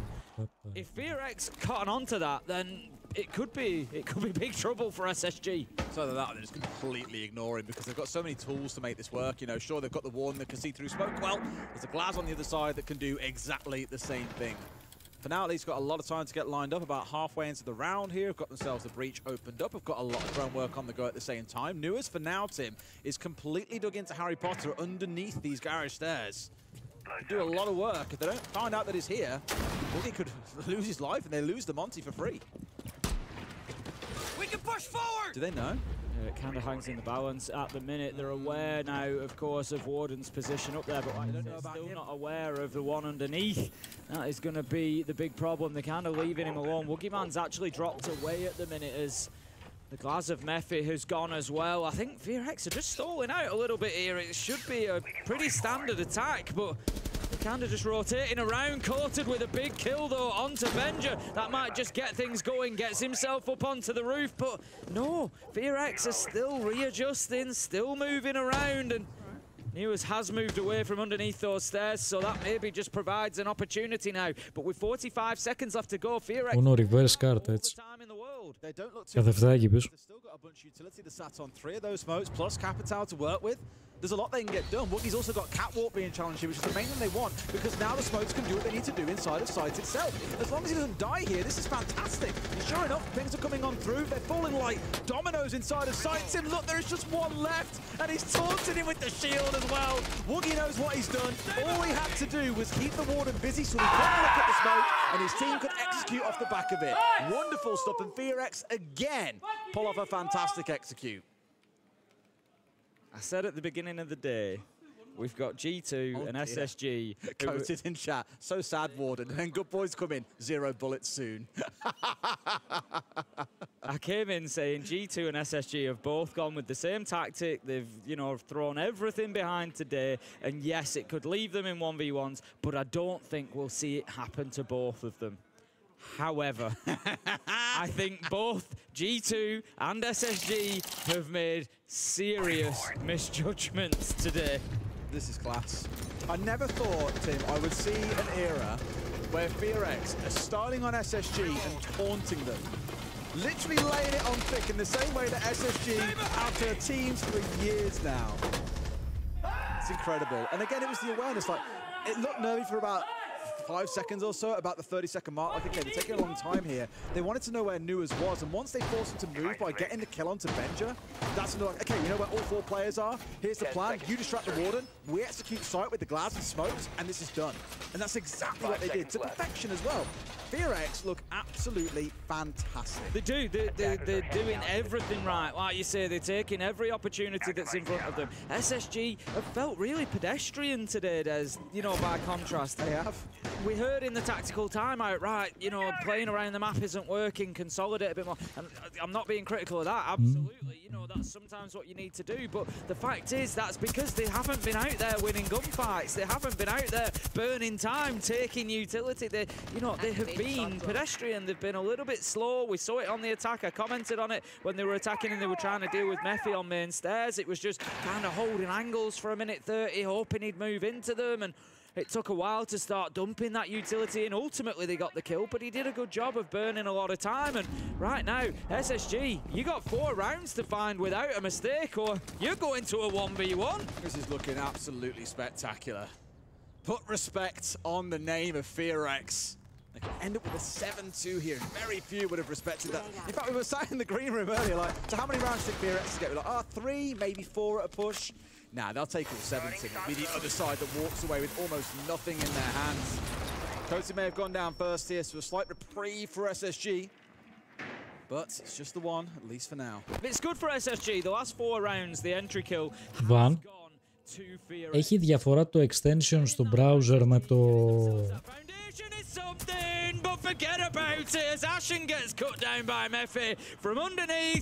με το πρόγραμμα. Έχει καμιά διαφορά ή το ίδιο πράγμα είναι? They want this done here and now. He's having a torrid time this tournament, and he can't even catch a break in this one, Tim. Damos underneath from Meffy as well, sniffing out where faults might be, knows that it's inside of the bathroom. And think about last round, Tim. They want to know where 2 or 3 players are before they make their move. They've made a sprint here towards main stairs, brought down Meffy, forcing at least it down to a 4 versus 3. They've got the numbers advantage, Tim, but for how long? I think SSG... Αν σου πω ότι δεν ξέρω... Okay.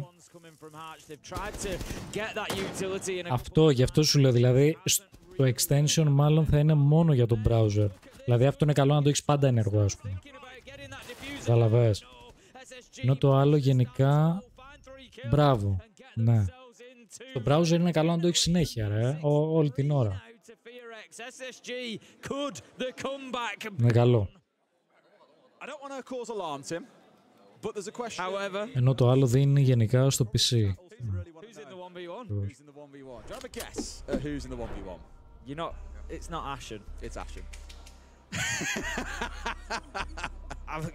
I think Ashen's a great player, but I don't think Ashen's having a great tournament. And there's going to be a lot of pressure on him in that situation, given how he's played so far. Yeah.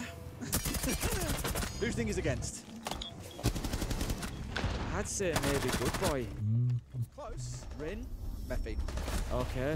I was going to say Rin's another dangerous one because we know how good Rin can be in those 1v1 situations. One of the young gunners on Fear X. Yeah, Meffy would step up. It'll be him versus... Look, Ashen's capable of winning it 100%. He's just been very quiet at the tournament so far. It's continued today. You've got Benja on 9 and 7. He's been playing well. You've got Newers who's been playing well. I don't know. I mean, look, ultimately... He'll be judged by the outcome. We're not in a 1v1 yet, but if we get there, I'm talking like we're there. If we get there, he'll be judged by the outcome. It doesn't really matter whether I think he'll be. It's different to playing in the 5v5. He might have been quiet here. Maybe he lights up a 1v1, but I don't know. I don't know. I think Meffy's going to style on him, mate. That's the problem. Anyway, that's if we even get to that point. SSG could yet win 3 rounds back to back. It would have to be 4 in a row when they won the last one.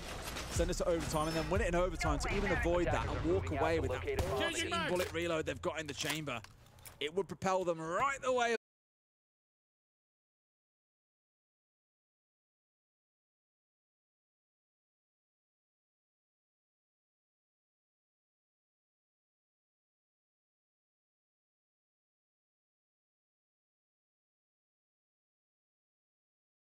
One more inside the motor to again clear things out. Not forgetting, Tim, they'll also get rid of probably the environmentals, assuming, of course, the charge lands onto it. But they've just shot this one out the house. Only 2 explosives went off, and both into the back corner of Moto.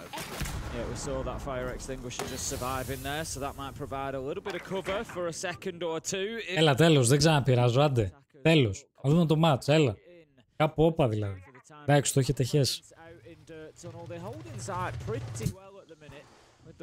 Έχεις, δεν ξαναπατάω κουμπιά, άντε γάμο. Έλα, εσύ, χτύρνα.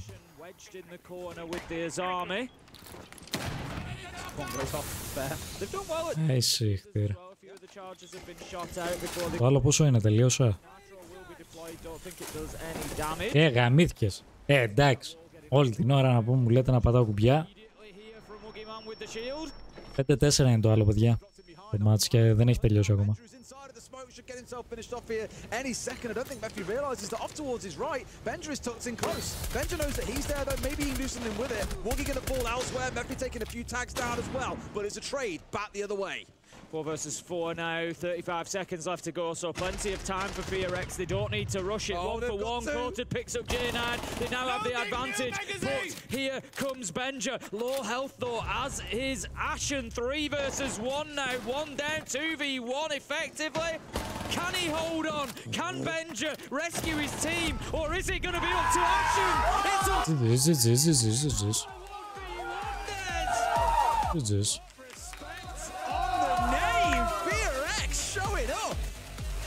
And as you can see on your screen, it is a... Και θα έχουμε 1v1, παιδιά. 1v1. SSG had 14 13 bullets on the line. He only had 6 in the chamber. They fall below 0. Today, when you get eliminated, you go into a 1v1. Best of 5, literal 1v1 between 2 players on each either team. The thing it then boils down to is... Ωραία, μέχρι να ξεκινήσει αυτό πάμε να δούμε το άλλο το match. Και εννοείται πως θα γυρίσουμε να δούμε το 1v1. Ολοκούνου που γάμο. Wait, hello? But Dotas, he's snuck beneath enemy lines. A 1v2 now. Nafe clutches it for DZ. Down to the 1v1, down to the wire. But DZ continue to clutch up.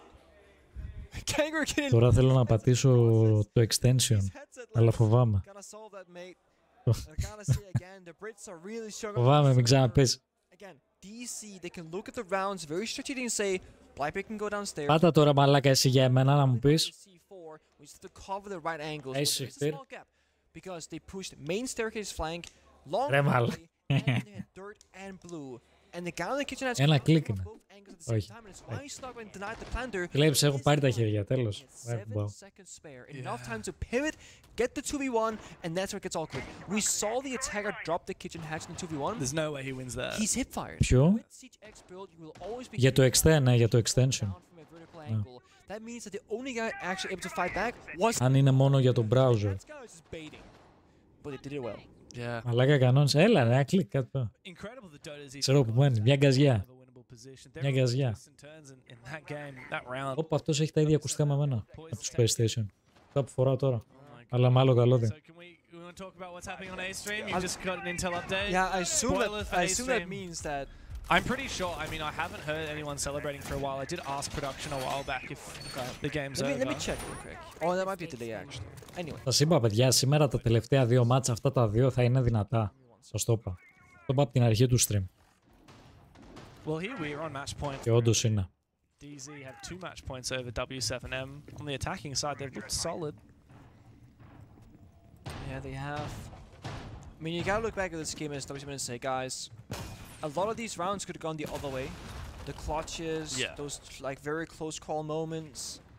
They can be proud of this result regardless of what happens next, but also I know they want more, they're capable of more.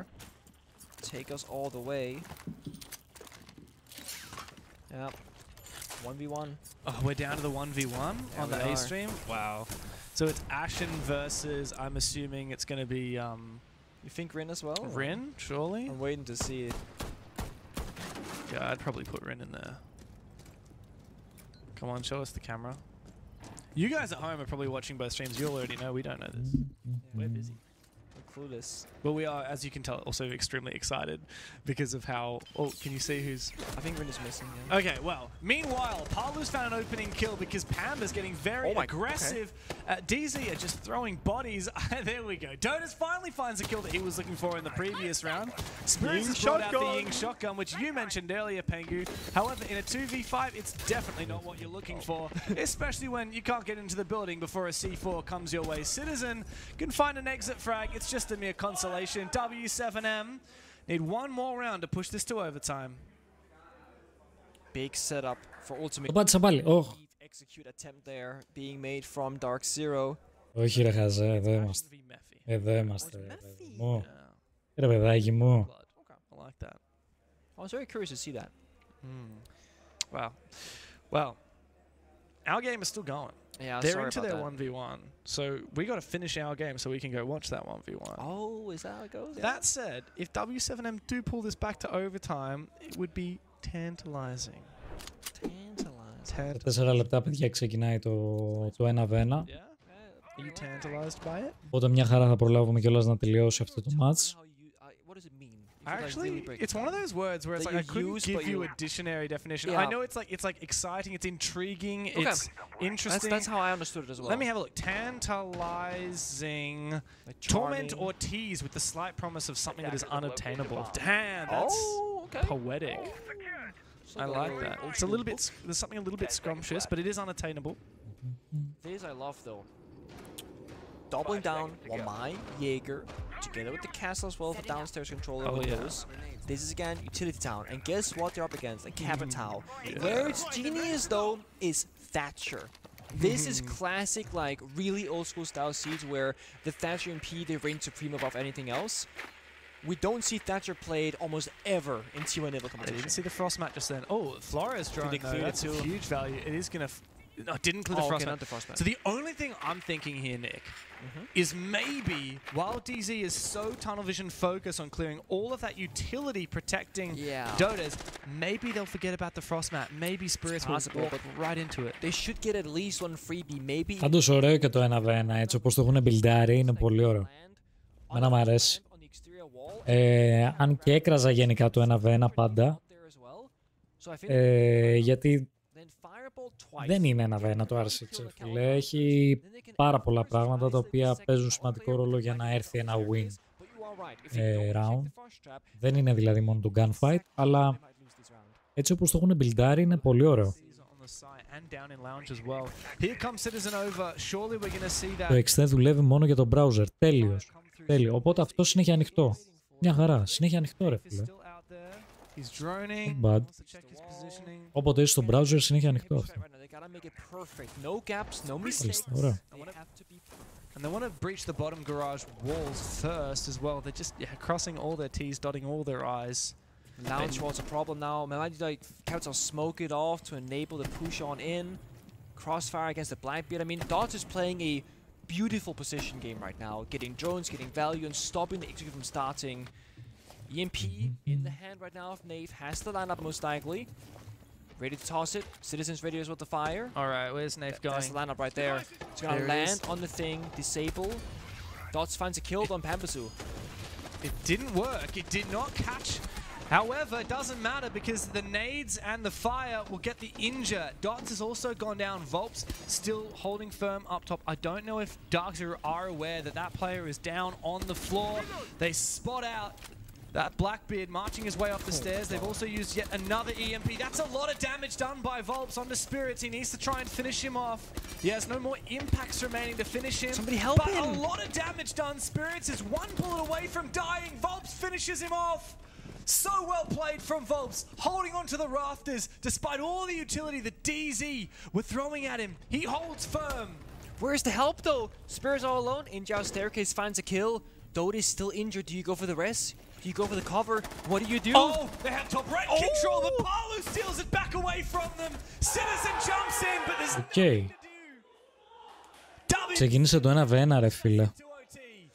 Of course this match goes the distance. The last two unpicked teams. Ποιο αφήνουμε τώρα, αυτό ή το 1v1? Will have to go all the way. Spirits on that staircase, dancing up and down, toes getting shot. Αυτό ή το 1v1 ρε, τι θέλετε? Darkzero rotated over to help him. I was thinking when you have a player like that stuck in a corner of catwalk, just get there. Two guns against one, but no, they had a different plan in mind. 1v1. Steps are made until the round has begun. So in the prep phase when he was already downstairs, Mephi's probably a bit like, where are these feet, man? Like, what's going on? Where has this guy been? I just can't find him. And so Ash has played a good game so far, but now we're starting to get to the point where they're starting to square up. That SMG at range, as you mentioned, is so crucial. It only takes one bullet to hit the headshot. Neither team or neither player at this point landing it just yet, but right sort of idea. Here he comes, Mephi almost out of it. Down to a single bullet, and Ashen rounds on him and takes him down.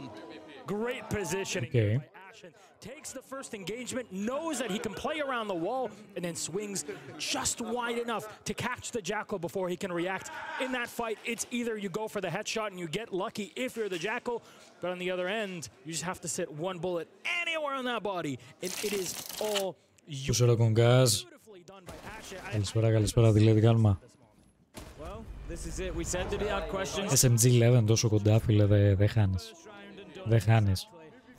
What we've seen over the last couple was that the same side seems to be winning quite regularly in these. So at the beginning of the day when it went 3-2, it was all defense. It was Καλά, μια χαρούλα, αδερφούλη. Καλά είμαι κι εγώ, ρε, όλα good. Εδώ, Day 3. Πολύ καλύτερη από χθες ημέρα στο κομμάτι θεάματος. Έχουμε δει πάρα πολύ ωραία plays, ωραία match.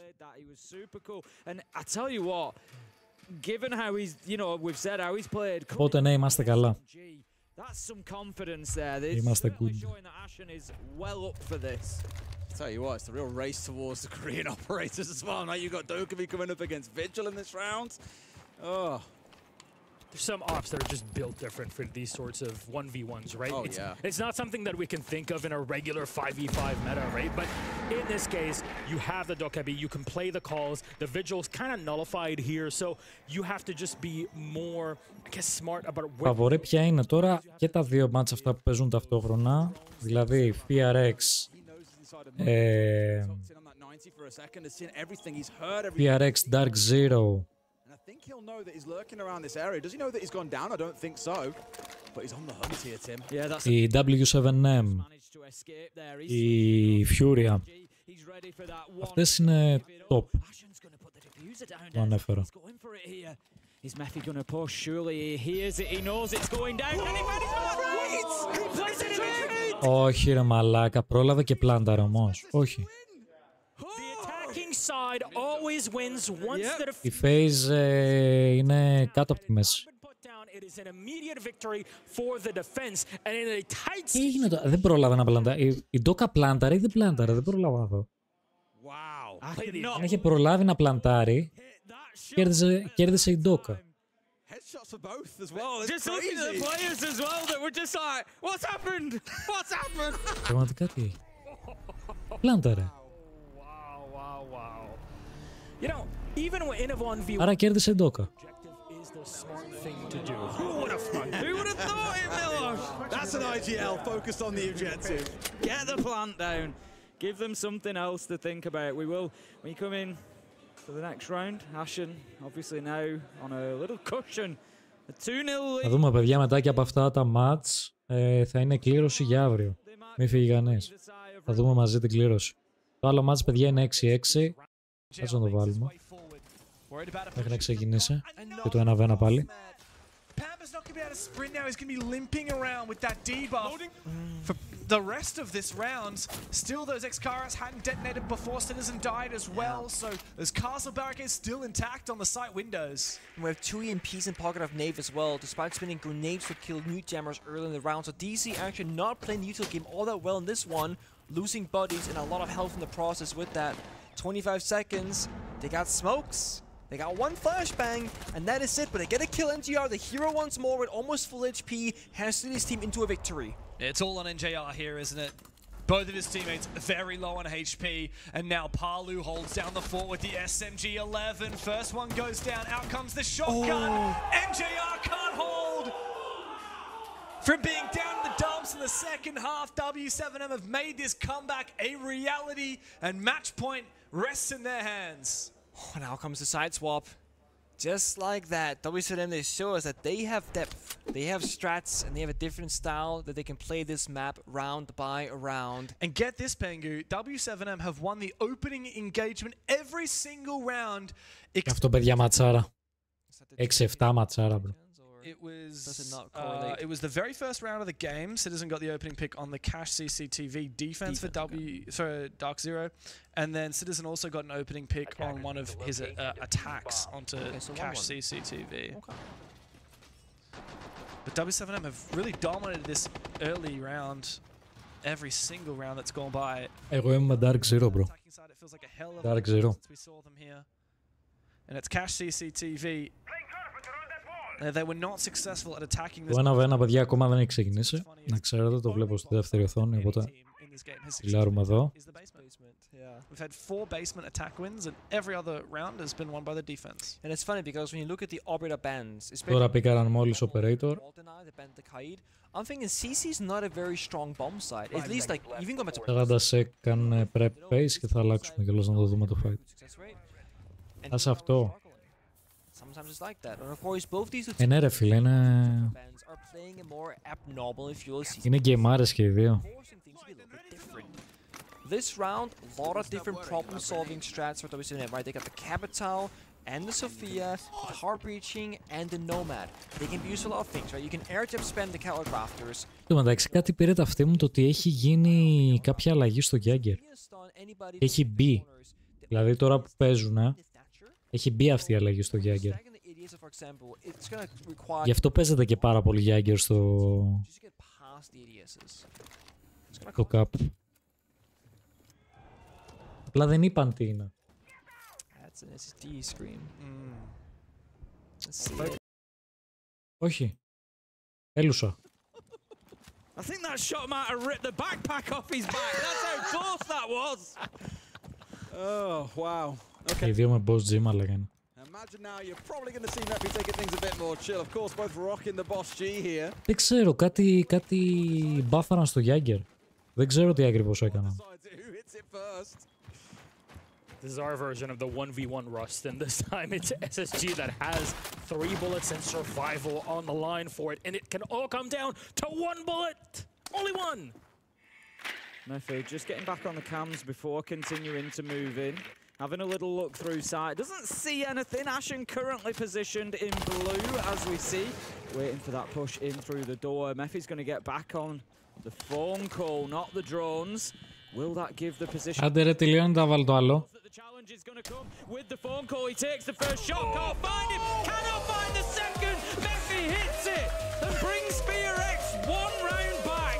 It's straight into all chat with the crash. Okay. Finds the opening kill, yet another opening pick for W7, and this is something that DZ are going to have to think. Άλλο ένα round αν πάρουν οι FRX. Πήραν το 1v1. W7M, they've got control of the rafters as well. Yeah. 50 seconds to play. They got control below. They've got control of. Βαν έχεις πάρει τα drops, ρε.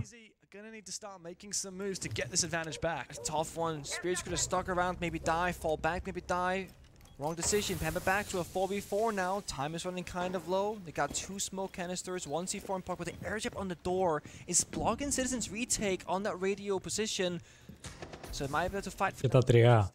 25. Where are you gonna plant diffuser? Not on it. Δυνατός. There it is. Dota's in default. Oh, but he still has space to plant, and so Dodes will. There's seemingly no plant. No, the only. Αύριο θα έχω καινούρια, ένα ξέρεις. 6 ώρα θα ανοίξω. Θα αφήσεις να φαρμάρε. Because W7M are starting to flood this site. Now Citizen, he's been the hero for DC. Θα έχει καινούριο άλλα 3. W7M τα πήρε. Μάλιστα. GG, πολύ ωραίο μάτς. Πολύ ωραίο μάτς. Μακάρι να βλέπαμε τέτοια μάτς όλα όσα έχουμε δει. Both teams playing the same strat, right? It's Μπράβο, μπράβο, Jesus. Nice. Lake smoke canister, meaning the only solution, C4 down. Πάμε στο άλλο chat. There is power. All that it takes. I love watching this team. Meppy. Yes. That's got what it but takes. Fear X in general. Tim, you see the reverse sweep the 3-2, or are you thinking actually SSG close this out? No, I think Ashen's going to win this. All right. All right. GG's. He's on the Deimos. I think that's a great pick. Although Meppy on the mute is going to make that difficult, of course, because he'll be able to avoid those tracks. But even still, I just. Παίζει να έχεις πολύ delay. Τι delay ρε brother. Out in terms of taking a one-on-one fight. Ashen's got the weapons for this one. I think he wins it. Just waiting for them charges to come online so we can get using them. Το έκανα refresh. Fail, otherwise it will catch him, and of course he can run into one to disable it momentarily. So it's really down to timing here, or maybe just a straight up gunfight. Ξέρω εγώ. Just trying to bait him into moving here so we can pick up a freebie, but it's not going to be. And now both. Λες και έχουμε 10 stream ανοιχτό. That's that jammer going down that I mentioned. Disable that, no track to go through. At least some verticality. Ashen here takes out the cam. This way, nobody can really tell exactly where he's. I'm saying nobody, really Meppy in this case. You lock in, you use the tracking for the right moment. The grenade around the corner goes for the fight. Baby, gets it! Third kill! Ashen, are you kidding me? Oh no! Serious big brain play from Ashen. He got the Ακραίο. Πολύ ωραίο play εδώ. Such a tough spot. He was tracked. Ναι, αυτό Βαν, αυτό ακριβώς. Τέλος πάντων. All good. Τι έγινε τώρα εδώ ρε. Το πήραν space η SSG.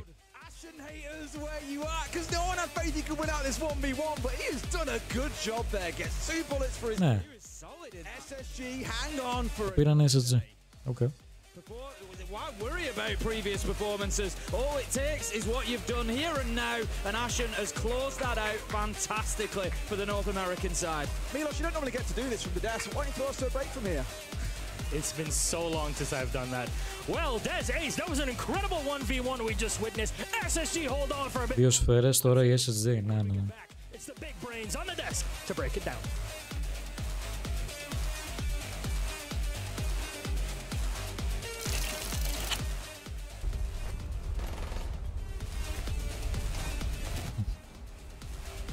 Δεν μπορούσε να πάει πουθενά ρε.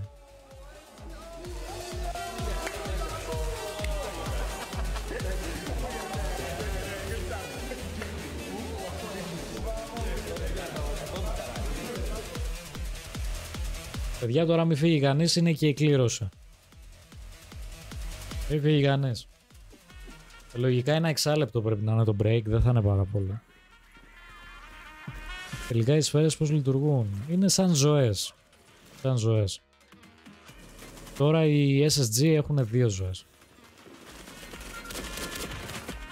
Αν έχαναν το 1v1 οι SSG θα έβγαιναν εκτός τουρνουά. Κλήρωση ποιος θα παίξει αύριο ρε, με ποιον? Τα μάτς. Δεν ξέρουμε ακόμα ποιος θα παίξει με ποιον. Μας το δείξουν τώρα.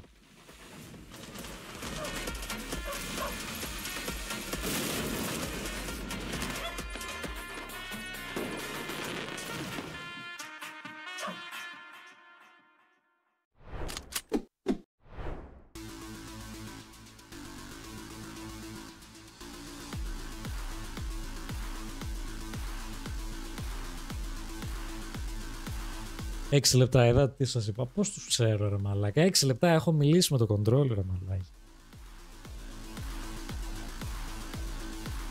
Πανικάκο.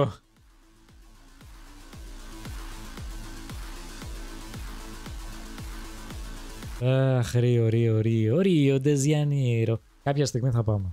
Κάποια στιγμή θα πάμε. Στο Ρίο όμως. Δεν άλλο. Από Βραζιλία Ρίο, δεν χρειάζεται να πάμε πουθενά άλλο. Ρε μπαν ρε, φύγε. Ρε ένα κουμπί ρε, εδώ είναι, εδώ το έχω. Έχω πάρει το ποντίκι, ένα κουμπί είναι. Γαλλία είπαμε, μη γαμιέσαι. Κάποια στιγμή πάρε μαλάκα, κάποια στιγμή δεν είναι. Τώρα.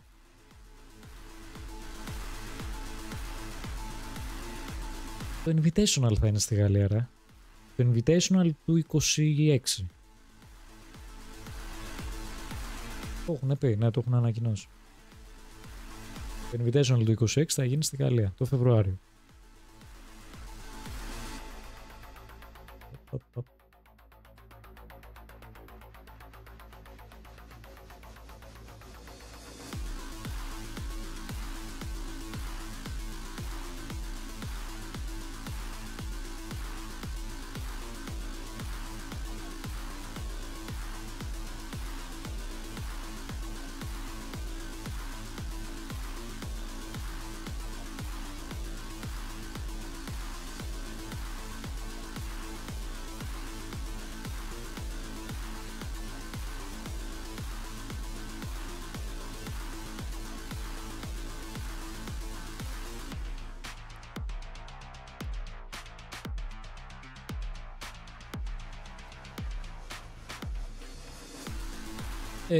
Βαν, πώς κάνω link ας πούμε και το PC της Κικής ρε?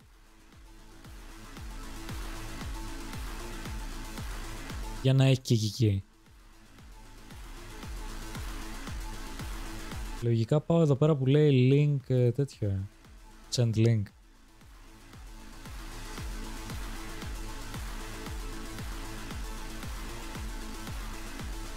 Πού είσαι ρε τεράκο? Καλησπέρα ρε. Κάθε μέρα τεράκο. Κατεβάζει. Α, και κάνω απλά login. Okay. Γκάτσου. Στο κινητό μου το έκανα, οπότε το ίδιο πράγμα. Alright. Τεράκο κάθε μέρα μπρο 8 ώρα και 9 ώρα στριμάκια. Τώρα μέχρι τις... πότε τελειώνει το τουρνουά, νομίζω 18.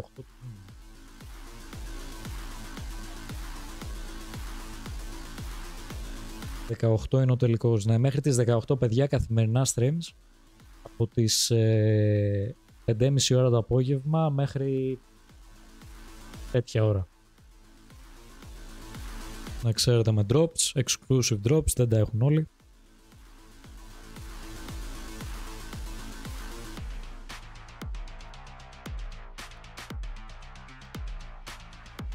Και το ίδιο κάνεις και με το κινητό. Τέλεια. Okay. Ρίο, ναι. Ρίο.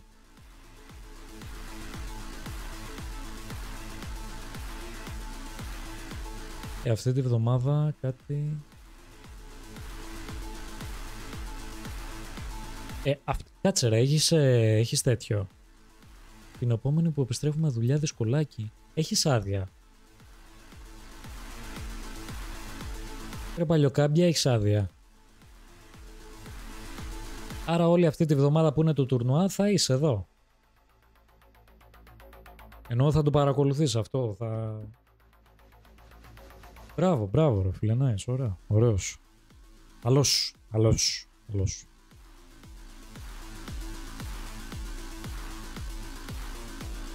Για να διαβάσω και να τελειώσω και με την εργασία. Την εργασία πότε πρέπει να την παραδώσεις, ρε?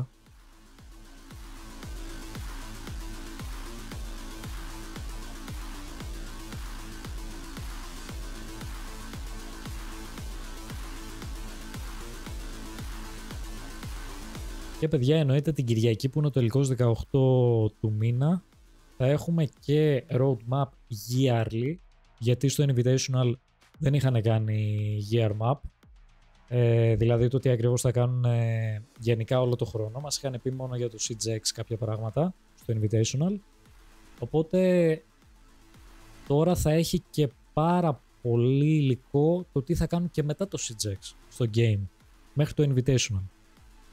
Οπότε είναι juicy ο τελικός. Είναι juicy. Θα έχει πολύ πράγμα. Τετάρτη πρέπει να παραδώσεις. Όλα καλά, εύχομαι να πάνε βαν. Όλα καλά σου εύχομαι να πάνε. Το μεταξύ κάτσα από περιέργεια λίγο έτσι. Το Dune θα ανοίξει τώρα. Όχι, θα έχει κλείσει.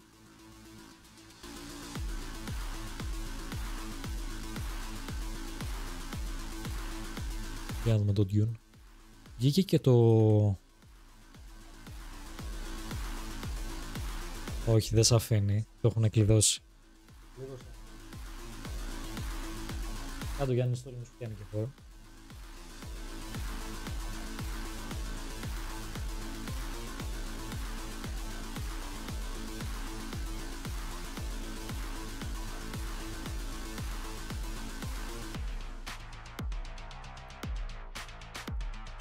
Μαρία.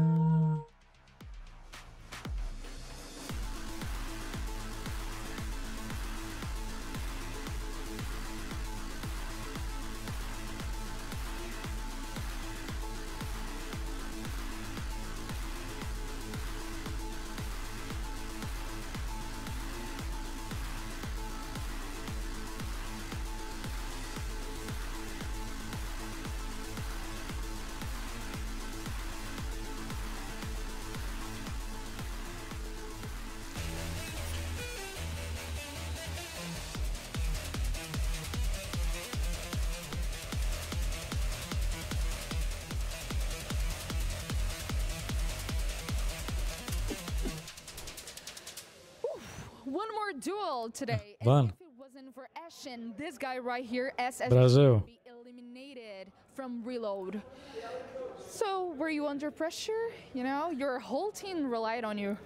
I'm not gonna lie, I was just pissed off. So, you know, I took the anger from the game that we lost and then, you know, just channeled it and, you know, beat them, so, yeah.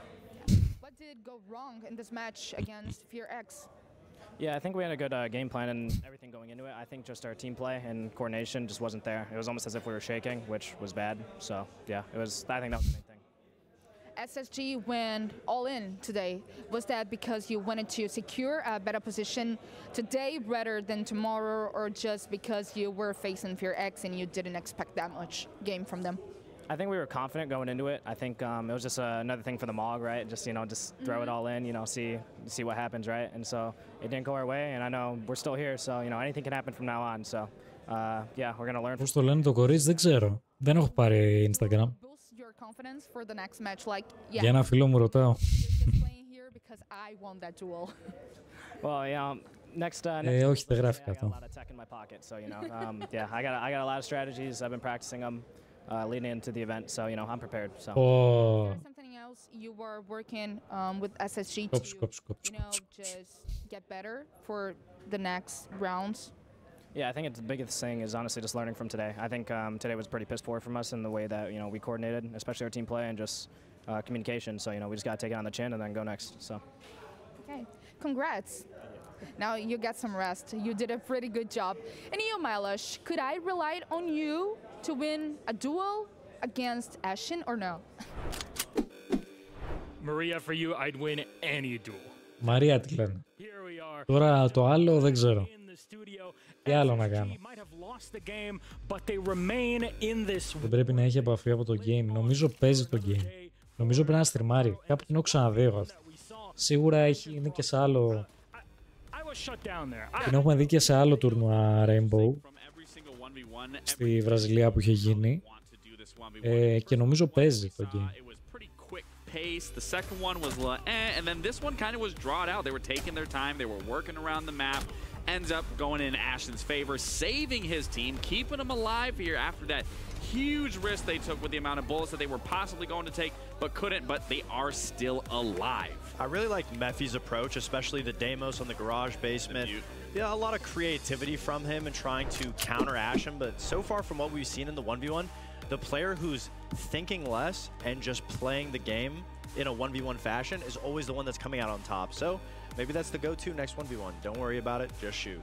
And it worked out just fine for SSG here. That was the plan the whole time, right? It's not to play with our heartstrings at all. Now let's zoom out for a moment and get back into the matchup that led to that 1v1, and it was FearX running the show game. Yeah, you know, you heard Ashton there say, you know, he was mad going into that 1v1. Το άλλο το stream το έκλεισαν, να φανταστώ, Ναι, το έκλεισαν. Completely honest, and I tweeted this, and I have to say, seeing this game unfolding, kind of seeing SSG get caught off guard by how FearX was playing reminds me back to when me and Fox played that Damn One Kia roster back at SI 2021. They almost played this identical in terms of style, where you feel you're safe, you're comfortable, maybe I can rotate, maybe I should get back to site, and then that is exactly where FearX just pounces. Φυσικά μπορώ να το κάνω. Because they catch you off guard, but they are so quick and so reactive to follow up on the next move that is bound to happen.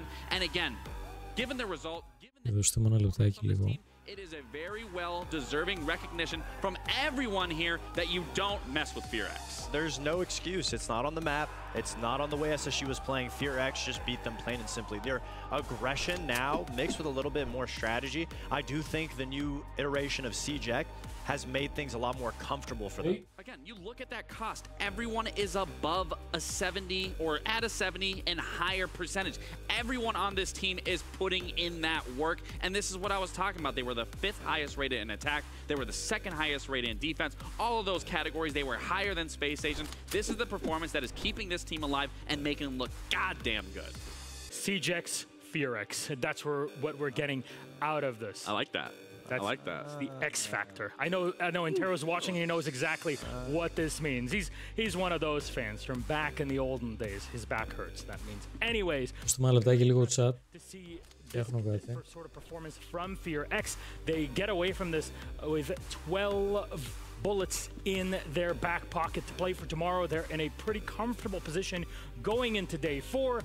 At this point, I'm just thinking history is repeating itself. There was no Sonics back in those days at SI in Sweden to knock out FearX. This time, SSG can make it. NA teams aren't able to crack them, and SSG, even though they survive, they're only left with 2 bullets. Yeah, it's not really a place that you want to be, because SSG going into tomorrow, you could say, oh, they lose, they could pick an easier opponent. No, if they want a chance to make it to the main stage, they can't be at the bottom of the bullets. They have to pick a middle of the pack team that has more than 8 points so that they can risk 8 points against them. And then they have to do it the next day to be able to have a chance to make it to the main stage. Yeah, they make it even harder on themselves by not having that extended mag. They used it here. They unfortunately couldn't get it done. And like you said, they have to pick the middle echelon or the top echelon and try to accumulate as many bullets as possible going into day 4. And no more dual card either, so no more lifelines. Yeah, your lifeline is done. That can only be invoked once. However, our blacklight detail, what do we have for our final matchup of the day? Of course, brought to you by Blacklight, one of our many sponsors here at Reload. What are we looking at? Yeah, this is round 8. I mean, I just have to, talk about how well they instill fear into their team. You gotta ask for it. This is a scenario where you don't see a lot of APAC teams kind of trash talk or taunt the other team, but this is exactly what you're seeing here from Woogie Man, QEing left and right, knowing you aren't winning this, Jack. You don't even stand a chance. Coton typing KKKKKK. They're in Brazil. They are memeing on him, and that's not something you see from APAC teams. So I love that this is the energy we're seeing out of FearX, and I hope that the others can kind of do the same. Yeah, it's the confidence that we're seeing out of FearX that we've never really seen out of an APAC team, to be honest. Absolutely. And they have the momentum steaming. So sure, at the start of the tournament when you saw Furx at the top of the leaderboard, you'd be, wow, Furx is up at the top of the leaderboard. But now, it's safe to say they've earned their spot. I don't want to call it too early. We're not there yet, but it just fills me with hope when you look back. Okay, when were the last 2 times that we saw an APAC team really perform to this level? It was first up back in your days. Είστε για banner, μαλάκα. Τώρα το βάλατε. In that time, back in your days on Reciprocity on the other end of that SI bracket, but also we got to see Damwon Kia, and who has kind of taken that role? It's pretty much that same core minus Yas, who of course is on PSG Talon. So all I'm saying is I'm riding that train. I got tickets all for the Korea hype train. But τώρα είμαστε κομπλέ με τα σκορ.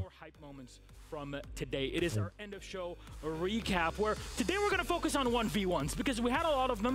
That's number 1. But 2, this sort of thing is only possible on day 3 of Reload. And these 1v1s have never happened in the history of competitive Siege. PSG Talon were up first on the block here where they played the 1v1, and unfortunately for them, things did not really work out too well because they got knocked out. They're out. They're out.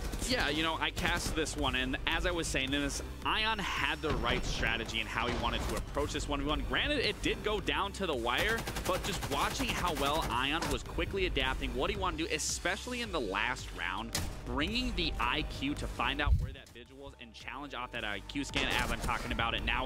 Genius. And then it forced them to knock out Talon while also gaining an extra point on top of the ones they already put up prior.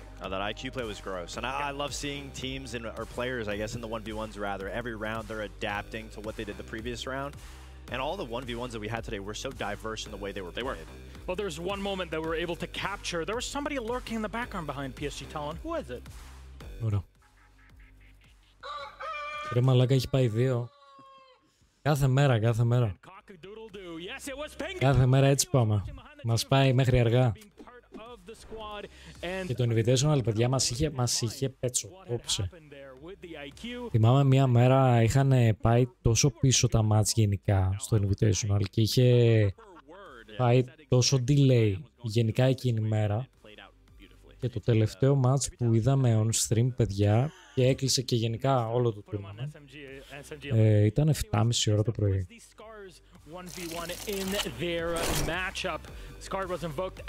7.30 ώρα το πρωί τελευταίο μάτς.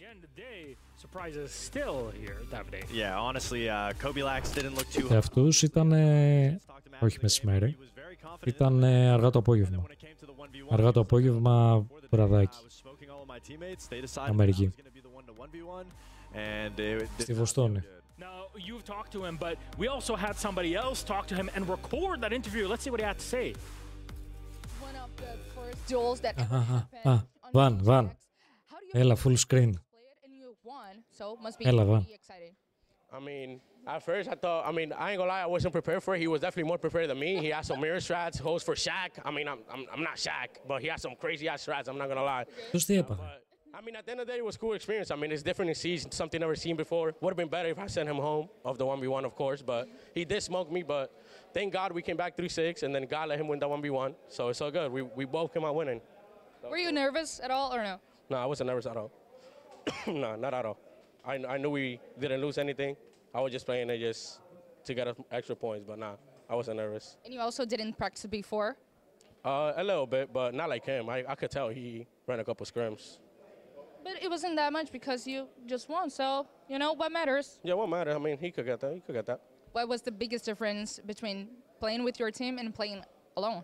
I mean, just the comms and just knowing where people are at and just playing around your teammates. And I don't know. I mean, half the time I didn't even know what he was doing because usually you know what people are doing. You know, just and I don't know what he's doing. He just literally doing. Την έχουν κόψει πολύ, Van. I wanted to experience that at least once. It was fun.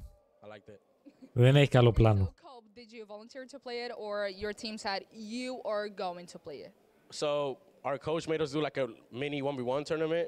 I came out winning the tourney, so that's how I got chose to play it. That's how it worked out. Okay, it makes sense. And I got smoked.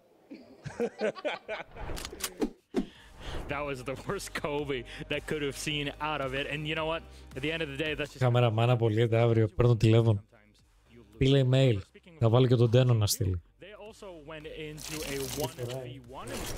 they're able to survive a tiny bit thanks to plays like this. Loira, a wonderful pick to save them. Absolutely. They definitely look like he had a strat and understanding of what to play. And unfortunately, right here, Bay got unlucky. Εντάξει, όποιος το είδε όμως. Loira had a good understanding, and this is what I mean by just playing the gun skill. He wasn't necessarily worried too much about what operator he was going to bring. Out the gate, he brought the glass to be able to plant. Τυπούστα και είχε τα του στο αριστερό. And then he was just playing the Ella in the side. And that was... Την είχε και στο αριστερό τατού. Αριστερό μπούτι πάνω ψηλά. Χρωματιστό τατού, τι είπα. Τι είπα. If you just get a good timing, you hit the shot, that's all that really matters at the end of the day. It's true. I mean, when you put too much emphasis on Εσύ τι θες τώρα, ζηλεύεις.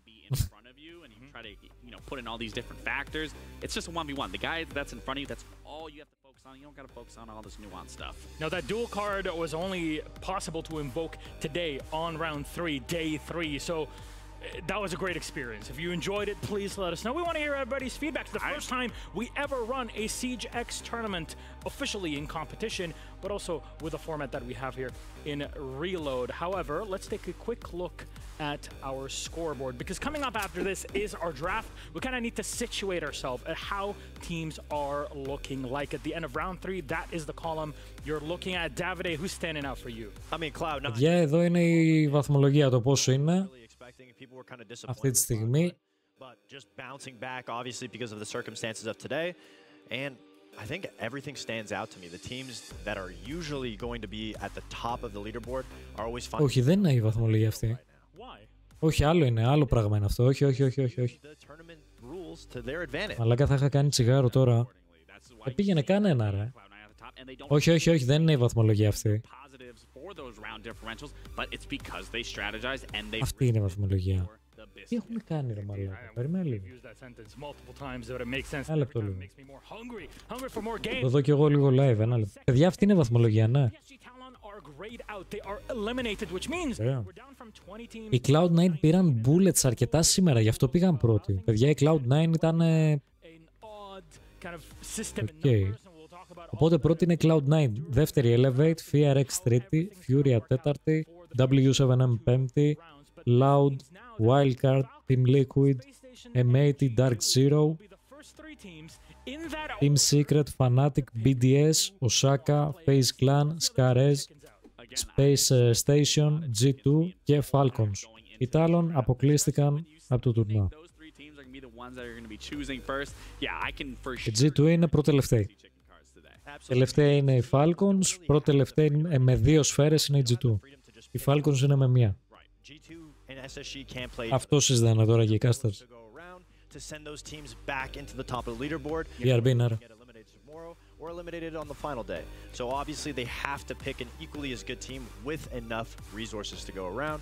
So the games will be even closer tomorrow. The risk is not just about a single biscuit. You're trying to look for the entire buffet here to save your ass and get you into round 4 and 5 and deeper still, because come Friday, that's when the quarterfinals happen, and this system kind of goes away. It pulls off into the quarterfinal system that we are used to in single elimination. Gentlemen, what a day we've had, full of 1v1s and exciting moments. All three of us also got to cast. Πραγματικά σήμερα ήταν πολύ καλή μέρα. Είχε full καλό θέαμα, πολύ καλά match, πολύ ωραία gunfights. Όντως, σε σχέση με χθες, δηλαδή, μέρα με τη νύχτα. Το θέαμα σήμερα. Who's trash talking and who's picking who in just a bit. Λογικά θα δώσουν άλλο ένα 6 λεπτό break και μετά είναι κλήρωση.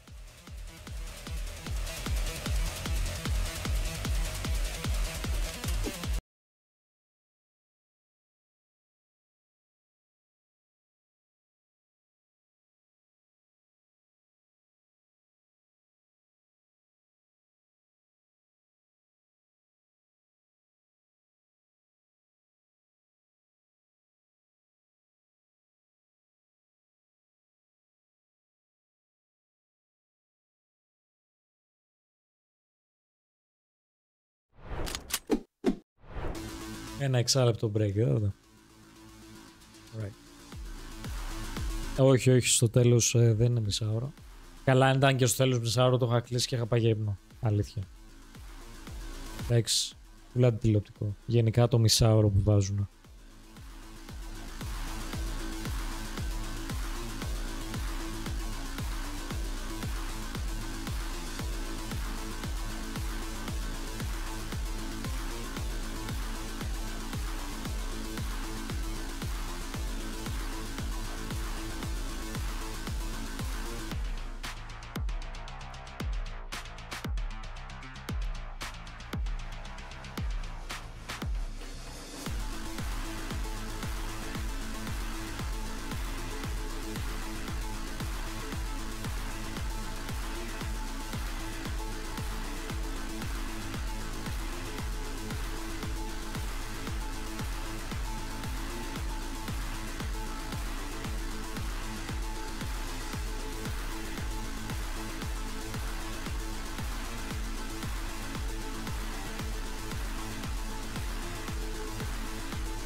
Alright, για πάμε.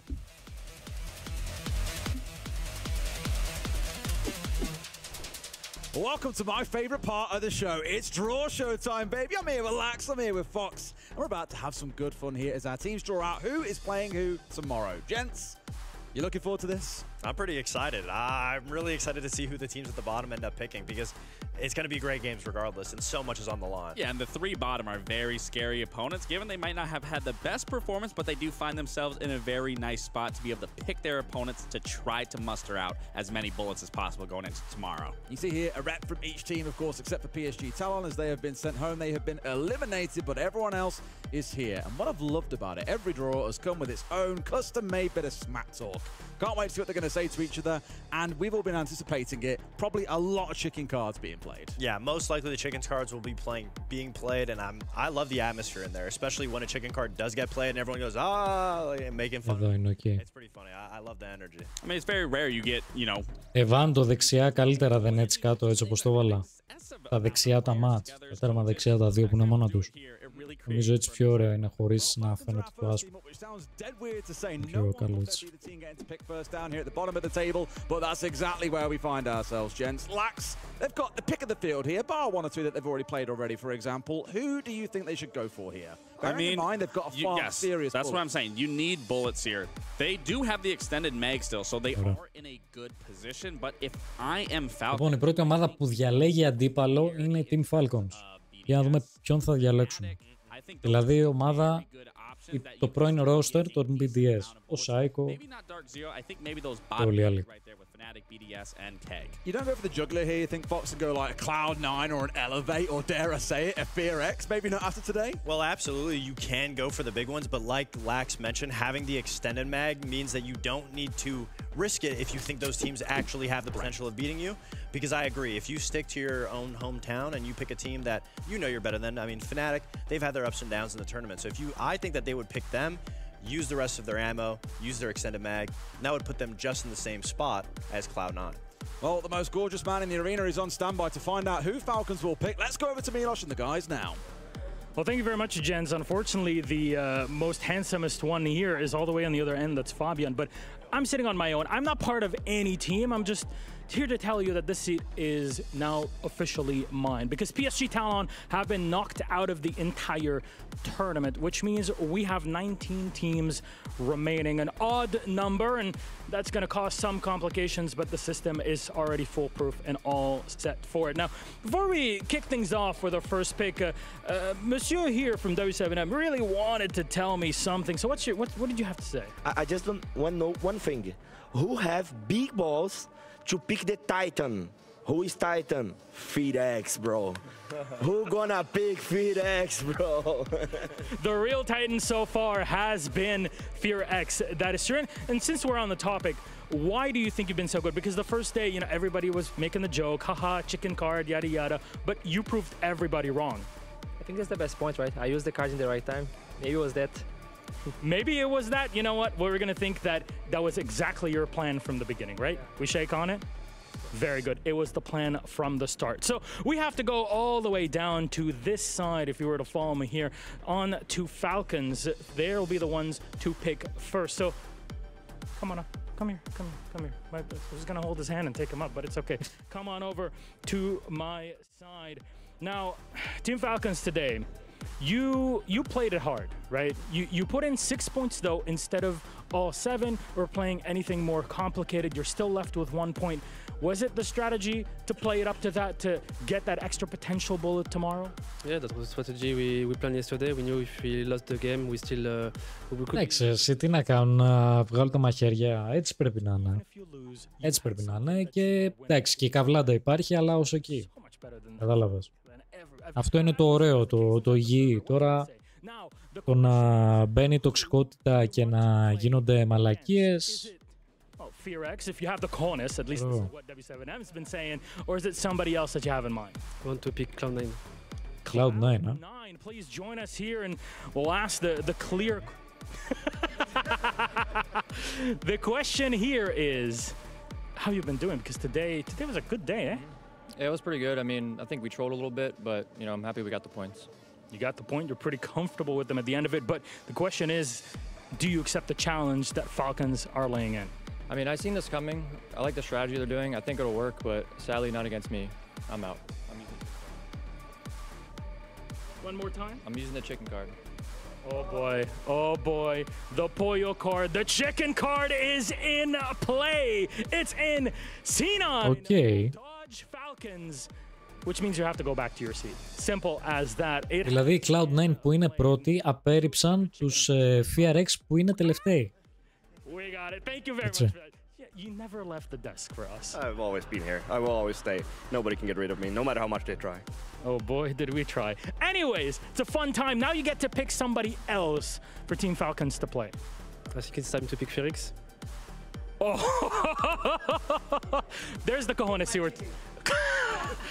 This is now the question, Dark. You were looking so happy today. The question is, are we going to pull the card or not? No, I'm really fine. Let's follow play this. I think this last night, I just thinking that because in that time I can say no, and I know we're going to be other time to happen. So yeah, it's time. It's time. FearX, ride the lightning, ride the high. They'll be playing against Team Falcons tomorrow, gentlemen. What a time we're having.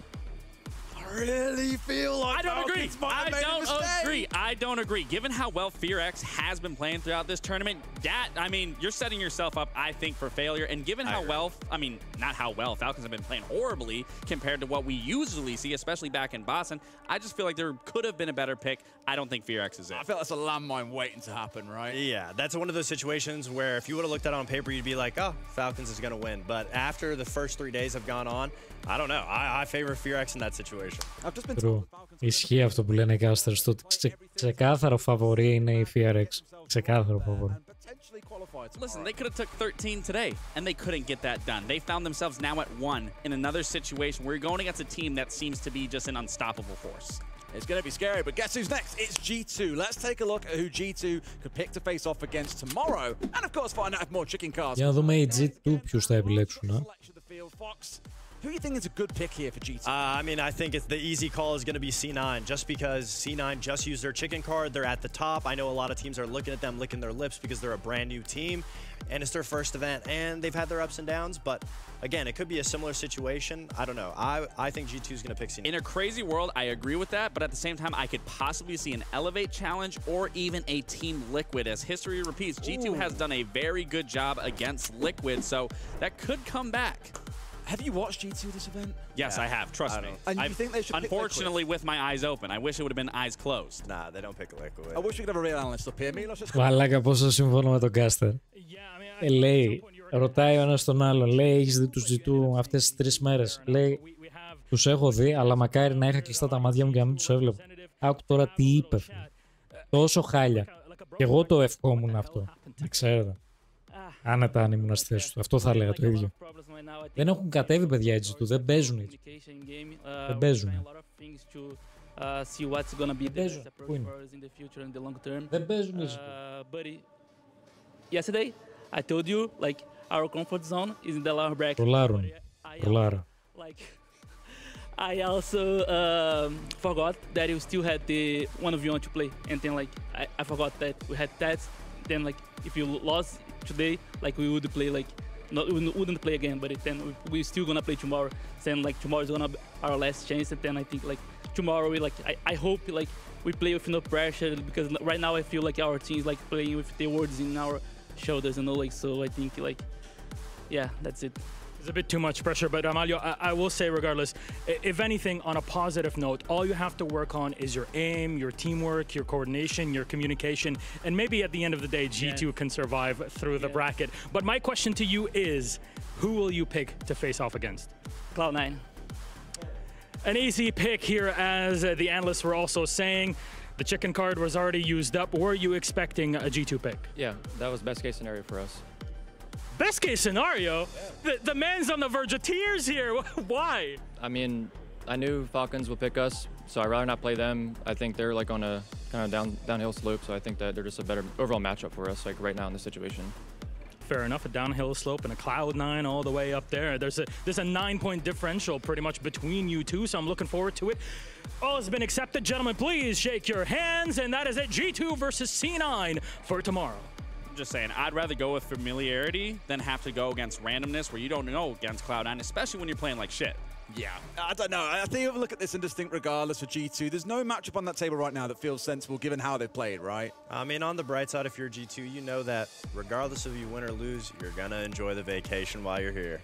Well, gents, I tell you what, you're going to love talking about this next team. It's SSG. Let's see who they can face off against next and who they might choose. What's your thinking based on this? Do you go for familiarity and go for an NA team, or do you go for an Elevate? No, SSG goes big or goes home. They're going to go for Elevate. Today and almost went home. Exactly, but Ashen saved them.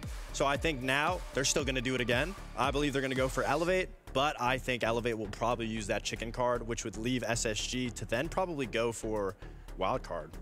Yeah, I was going to exactly say the exact same thing. I think Elevate is a very good option. I don't think they want to test the waters against some of these bigger sharks in the water, so I do think they go with Elevate. If Elevate pulls the chicken card, then I think that does go back to home territory of wild card. They go with the baby shark. Ooh!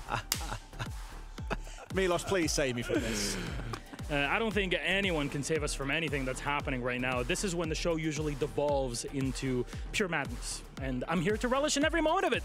Please, SSG, would you like to join us on the stage? We have so many Brazilians. Might as well just have an entire. Γιατί έχουν παίξει.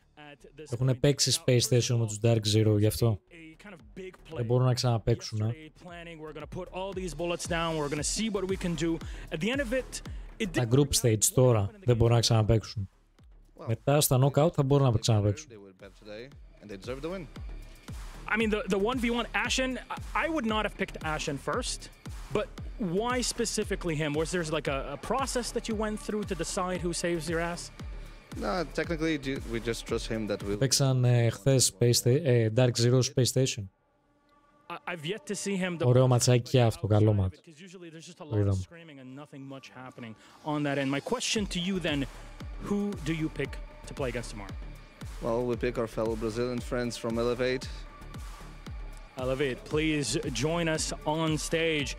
The question is simple. Do you accept the challenge? I'm out. Our chicken card, our second one for the day, has been invoked. Get out of here. Get out. Go. Get out of here. Man's crying. Okay. You can't look at your phone or talk to your friends and see what you do. I'm sure you have 17 plans. Who else do you choose? So we pick Fnatic. Fnatic, please join us. Come on over. Come on over, Grubby. Come on over. Do you accept the challenge? No. Oh! A second chicken card has hit the stage, friends. What do we do? I feel like Gustavo Fring. Okay. This is our own little chicken shop. Who else?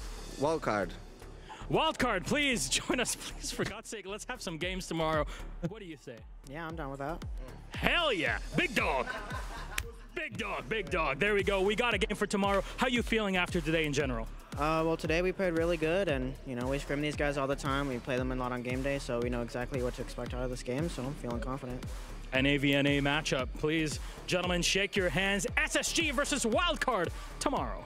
I couldn't quite tell if we've got a show on the go here or we're looking at a chicken coop, gents. How many are going to get played here on one go? But we've got our match. We were saying Wildcard should be the one, and now we've got it lax. Yeah, I mean, we both predicted correct. We didn't see the Fnatic in there. I don't even know if you saw the Fnatic in there, but it did go back to Wildcard. Like I said, they didn't want the bigger sharks. They want baby shark. Stop it! I mean, thankfully that they didn't get Fnatic and use the chicken card because Fnatic only had 6 bullets. So it's going to take both days of back-to-back full risking 8 bullets. It's the risk now, right? Because you can get Matt Slicks tomorrow. BDS έχουν coach γυναίκα. Then suddenly Friday starts looking like a real torrid affair. Coach γυναίκα έχουν.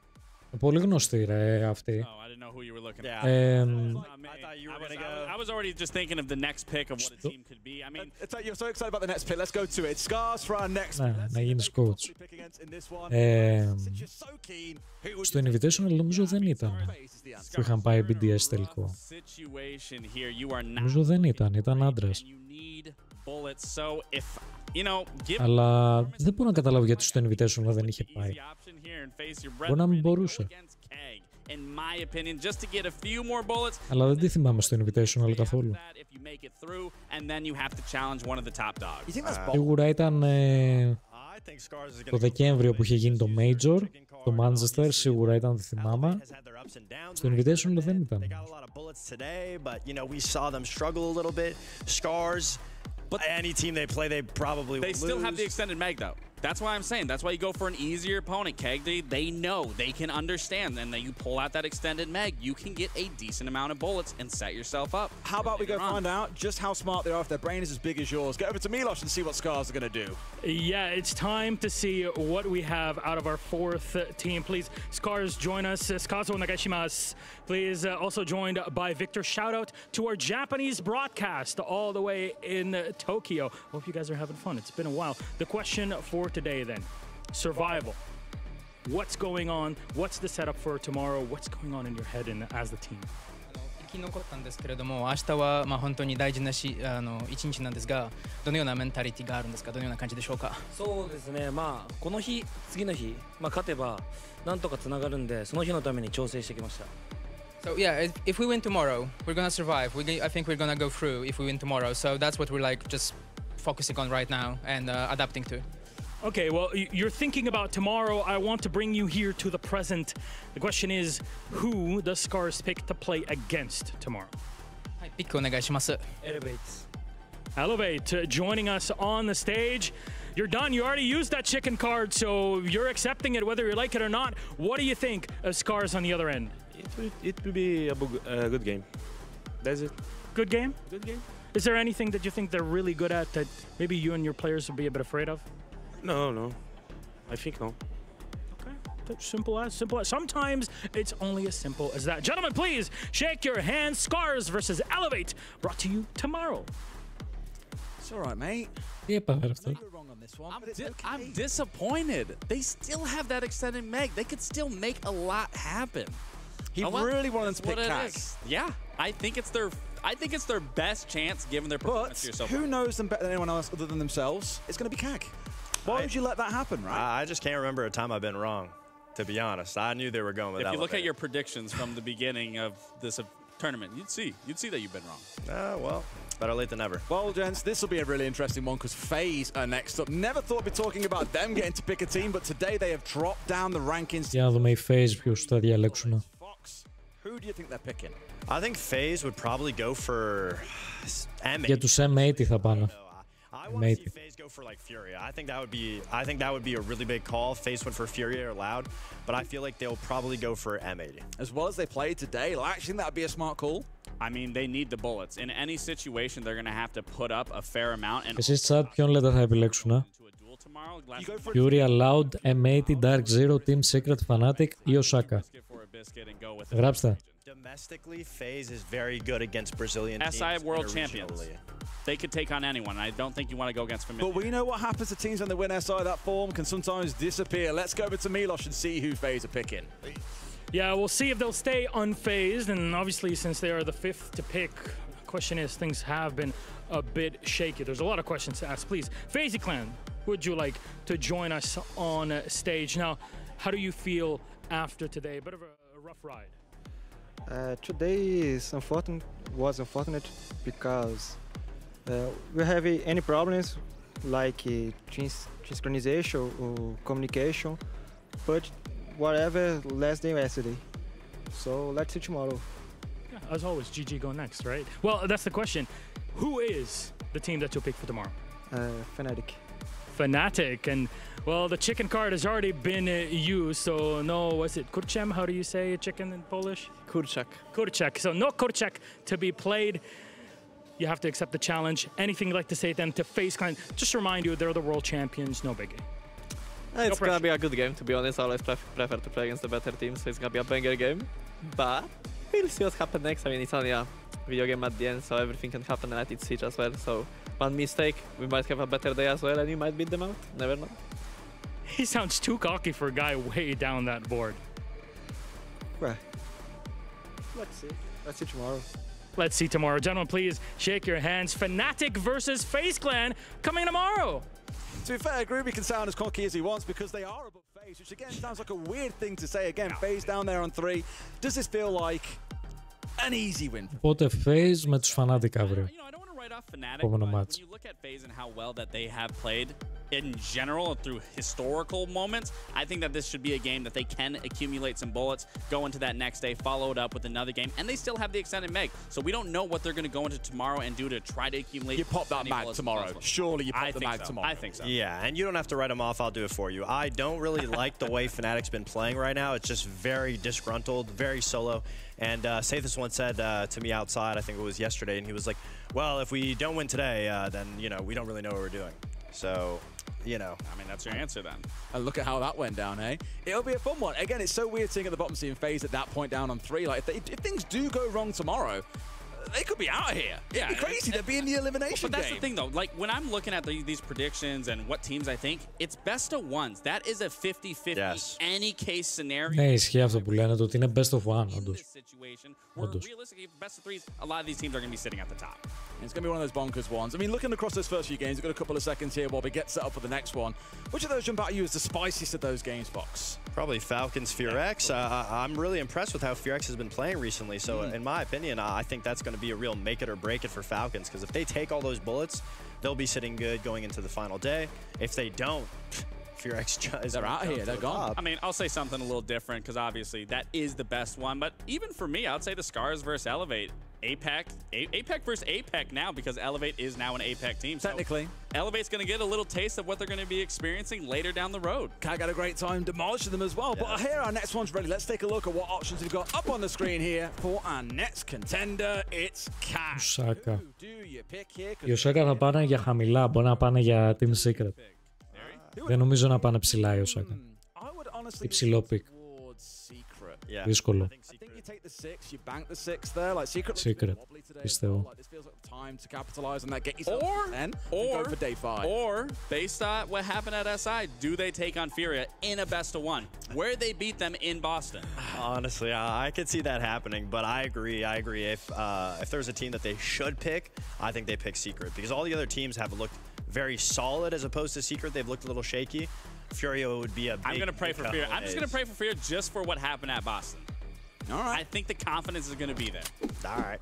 Well, there's a little bit of debate here on which way they go. It's either top or bottom. Let's go and find out, Milos.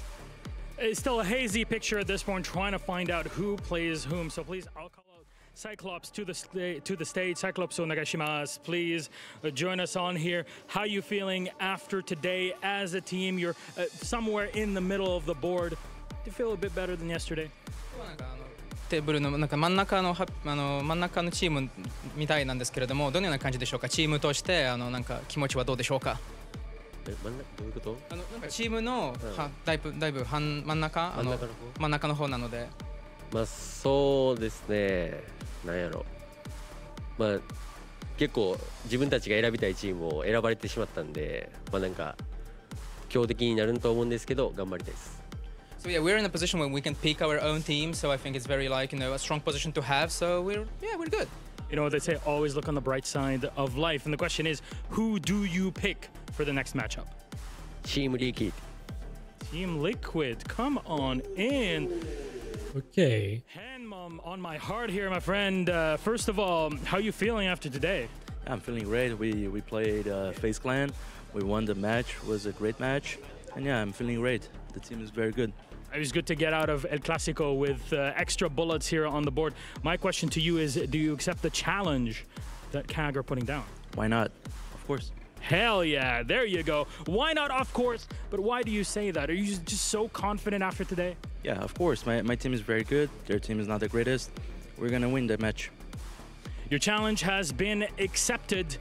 Are you ready for Liquid? Of course.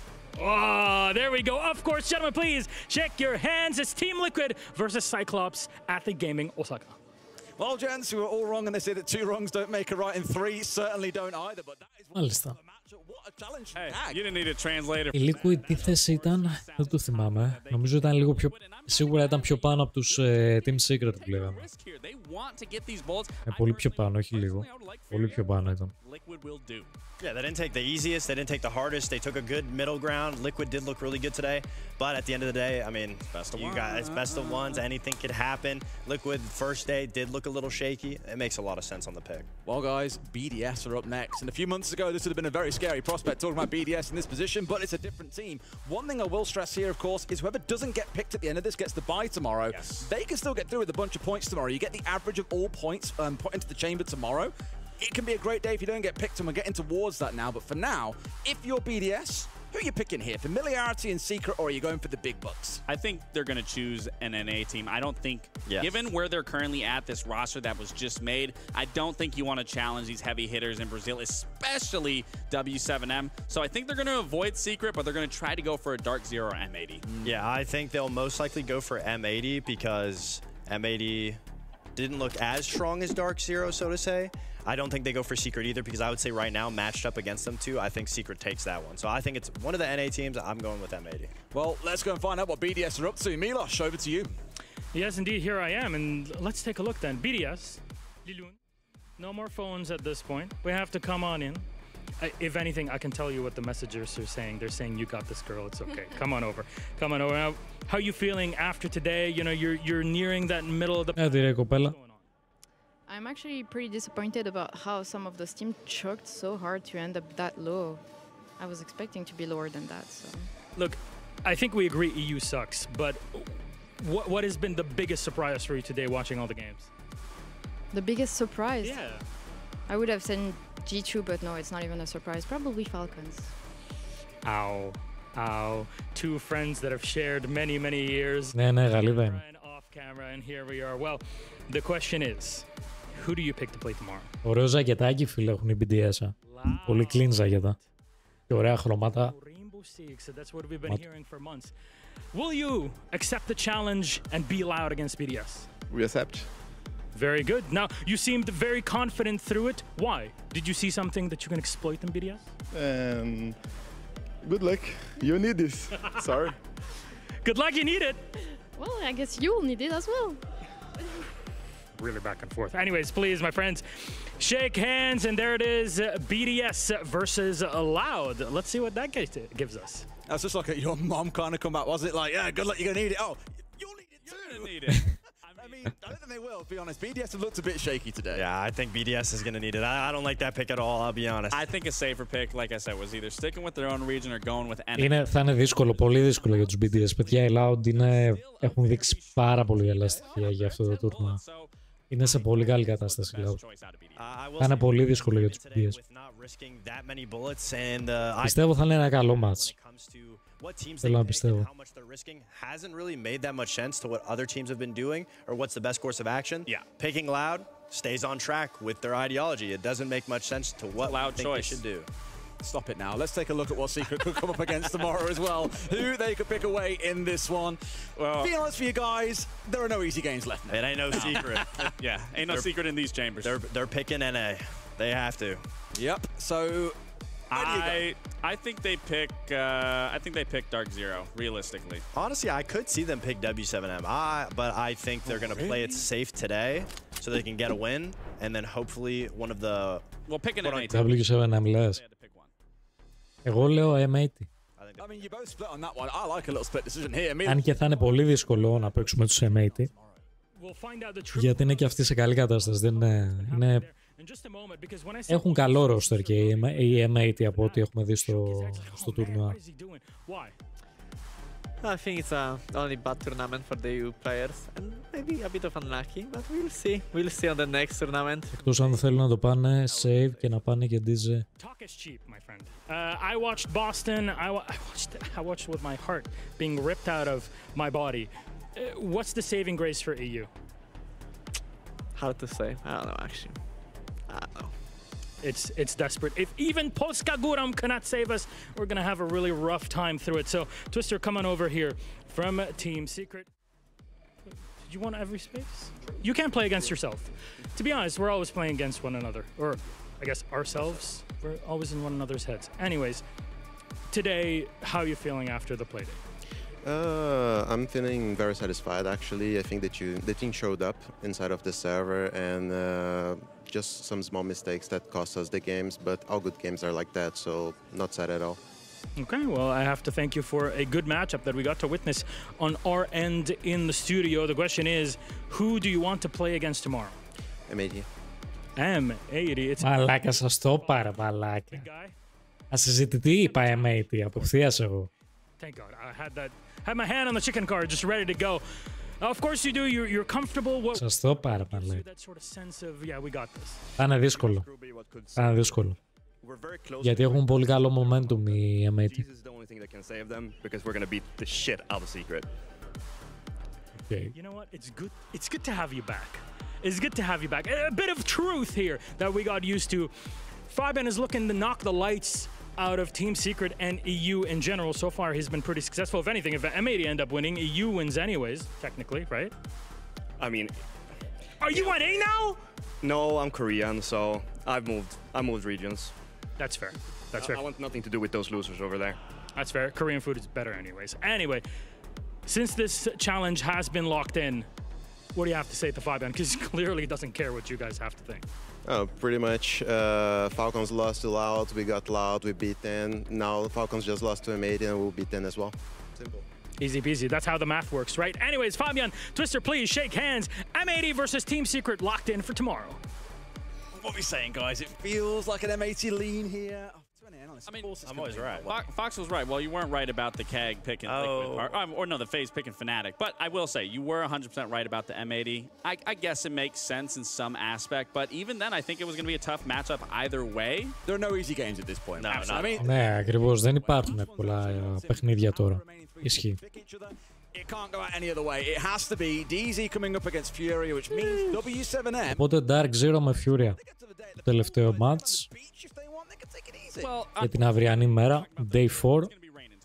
Εντάξει, ωραία ματσάκια πιστεύω θα δούμε αύριο. Πιστεύω να δούμε το ίδιο και καλύτερο εννοείται θέαμα από ό,τι είδαμε σήμερα. Πρέπει να είναι κάθε μέρα με καλύτερο θέαμα. Dark Zero probably has the best out of the rest of the teams in the tournament. That is a bold claim. You really think DZ have got the best shot? I really think so. Look, even your boy ain't backing you here. I really think so. The play styles just line up. Right, hang on a minute. Hang on. Right, we got another talk with you in a minute. We're going to go to Milosh while we sort him out. Milosh? Και W7M. Don't worry about it. We have 3 more teams left here. Mr. Kenny, you got the best seat in the house. Everybody was just kind of blocking you in the camera. Now, Dark Zero, feeling good about today? Η W7M έλατε, αφού βγήκε μια ομάδα έφαγε eliminate. Ισχύει αυτό. Ακούσουμε τώρα τι θα γίνει με τους W7M. Ισχύει γιατί μια ομάδα έφαγε eliminate. Moving on, we shall, because you already played W7M, which means there's only one option for you to go for. Are you ready for it? Oh, I love it. SI revenge for Furia. We'll see. We'll see. Furia, please. What's going on? We're checking rule books now. You read a lot, don't you? No. Strats. I have not read since Horrid Henry in about year 10. No, that's way old for Horrid Henry. Maybe year 6, year 5. That's a British book. Any books that we might be privy to? No. Fair enough. I didn't really ever read English literature. We're trying to just... we got it done. Very good, very good, very good. All is sorted. You're accepting the challenge. I mean, he's looking for revenge. Are you ready for it? Yeah, so we need to check the rule book. They say we can't use the chicken, so we play. If they wrong, we use the chicken. But let's see what the rule book say. Okay. I mean, to me, who's left at this point? It would be you, them, and W7M, and you already played them. Yeah. Which kind of... if they chicken out of us, so they play W7M. Γιατί να μην μπορούν. Αυτό μπορεί να γίνει. They say don't do math on stream. That's a good thing. Don't do any sort of adminning unless you're that on stream. So we wait for the okay. It is good. Confirmed. There it is. Confirmed by our one and only Gabriel. It is set. Furia versus Dark Zero. What do you have to say? It's gonna be a good game, of course, and they play very well. But in the last time we won, and we gonna win again. Easy peasy. You want revenge, eh? Of course. Revenge is sweet. All right, gentlemen, please sit on down, which means we are down to 19 teams. You know, it's an odd number. There's one team that gets a bye. They'll get an average of all of the one bullets at the end of round 4, which is tomorrow. And in this case, the ones that nobody ended up picking are W7M. You're always the start and the end, my friend. I just will stay on the swimming pool or watching the war, you know? Just this. It's a beautiful city, Rio, right? You have a great view over here. Beautiful city. I will prove. If you were to look at all the matches for tomorrow, looking into them, is there a game that you really would want to watch whilst you're in the pool? Δεν θα παίξουν απλά, δεν θα παίξουν. Μαλακία αυτό ρε φίλο όμως. Μαλακία αυτό. Ask then the admins to set up a TV for you up by the pool so you can chill and watch all the games. Hell, maybe I'll join you at some point in time. That'd be cool. That'd be cool. Imagine just sitting back in the jacuzzi, having fun with the friends, watching Siege, maybe having a cold drink.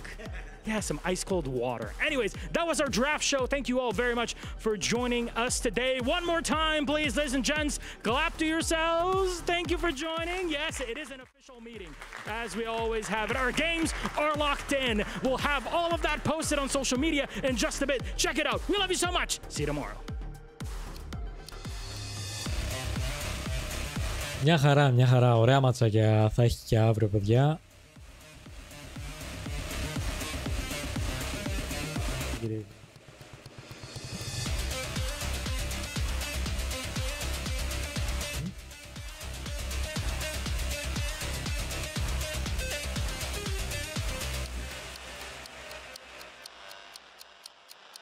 Μπείτε μετά μαζί.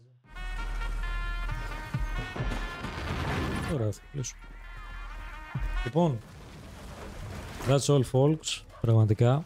Ευχαριστώ πάρα πολύ για το σαπορτάκι σήμερα. Thank you, I appreciate. Εγώ γούσταρα σήμερα τα ματσάκια, μ' άρεσαν.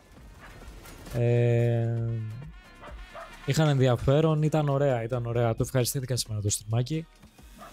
Μιλάμε αύριο, παιδιά, αύριο καινούργια drops, ξαναλέω. Γιατί έρχεται, νομίζετε το ότι στακάρουν τα drops και ουσιαστικά το progress που έχετε κάνει σήμερα, ας πούμε, στο stream, στο κομμάτι των drops, μένει και αύριο. Κάνουν reset κάθε μέρα τα drops. Οπότε αύριο είναι καινούριο wave. Άλλα 3 eSports packs, 2, 4, 6 ώρες το κάθε ένα. Οπότε 5,5 ώρα θα ανοίξουμε. Αφήστε το stream ανοιχτό, να φαρμάρετε. Είναι free packs αυτό. Και με σαπορτάρετε εννοείται κιόλας με το view σας. Αυτά. Thank you so freaking much. Ευχαριστώ πάρα πολύ για το ρεϊντάκι του Ανίφ. Ευχαριστώ πάρα πολύ για τα follows. Ευχαριστώ πάρα πολύ για όλα τα παιδιά που κρατήσατε παρέα και γράφετε στο chat. Thank you. Να έχετε ένα όμορφο βράδυ. Δεν θα κλείσω ακόμα. Θα αφήσω να κλείσει το main stream για να κλείσουμε και εμείς, ώστε κάποιοι που δεν έχετε πάρει τα drops να έχετε το χρόνο να τα πάρετε τα drops. Απλά θα κλείσω κάμερα. Θα το αφήσω το stream έτσι όπως είναι μέχρι να κλείσει και το main κανάλι του Rainbow. Και τα λέμε αύριο. Εννοείται το VOD, παιδιά, θα ανέβει στο YouTube. Μόλις κλείσω θα το κατεβάσω και θα το ανεβάσω απευθείας στο YouTube. Όσοι δεν έχετε δει το VOD το χθεσινό stream που κάναμε, πηγαίνετε, δείτε το, δώστε του λίγο αγάπη, πατήστε ένα like, τσάμπα είναι, θα βοηθήσει πάρα πολύ. Γενικά κυρίως το κάνω αυτό για να μένουν τα VOD, γιατί στο Twitch δεν μπορούν να μείνουν τα VOD. Οπότε αυτά, καλή συνέχεια σε όλους. Ελπίζω να πάρετε καλά, εγώ πέρασα τέλεια. Να έχετε ένα όμορφο βράδυ, φιλούθια, τα λέμε αύριο. Bye bye. Σιγά μαγκές. Να είστε καλά, ευχαριστώ πάρα πολύ για όλα.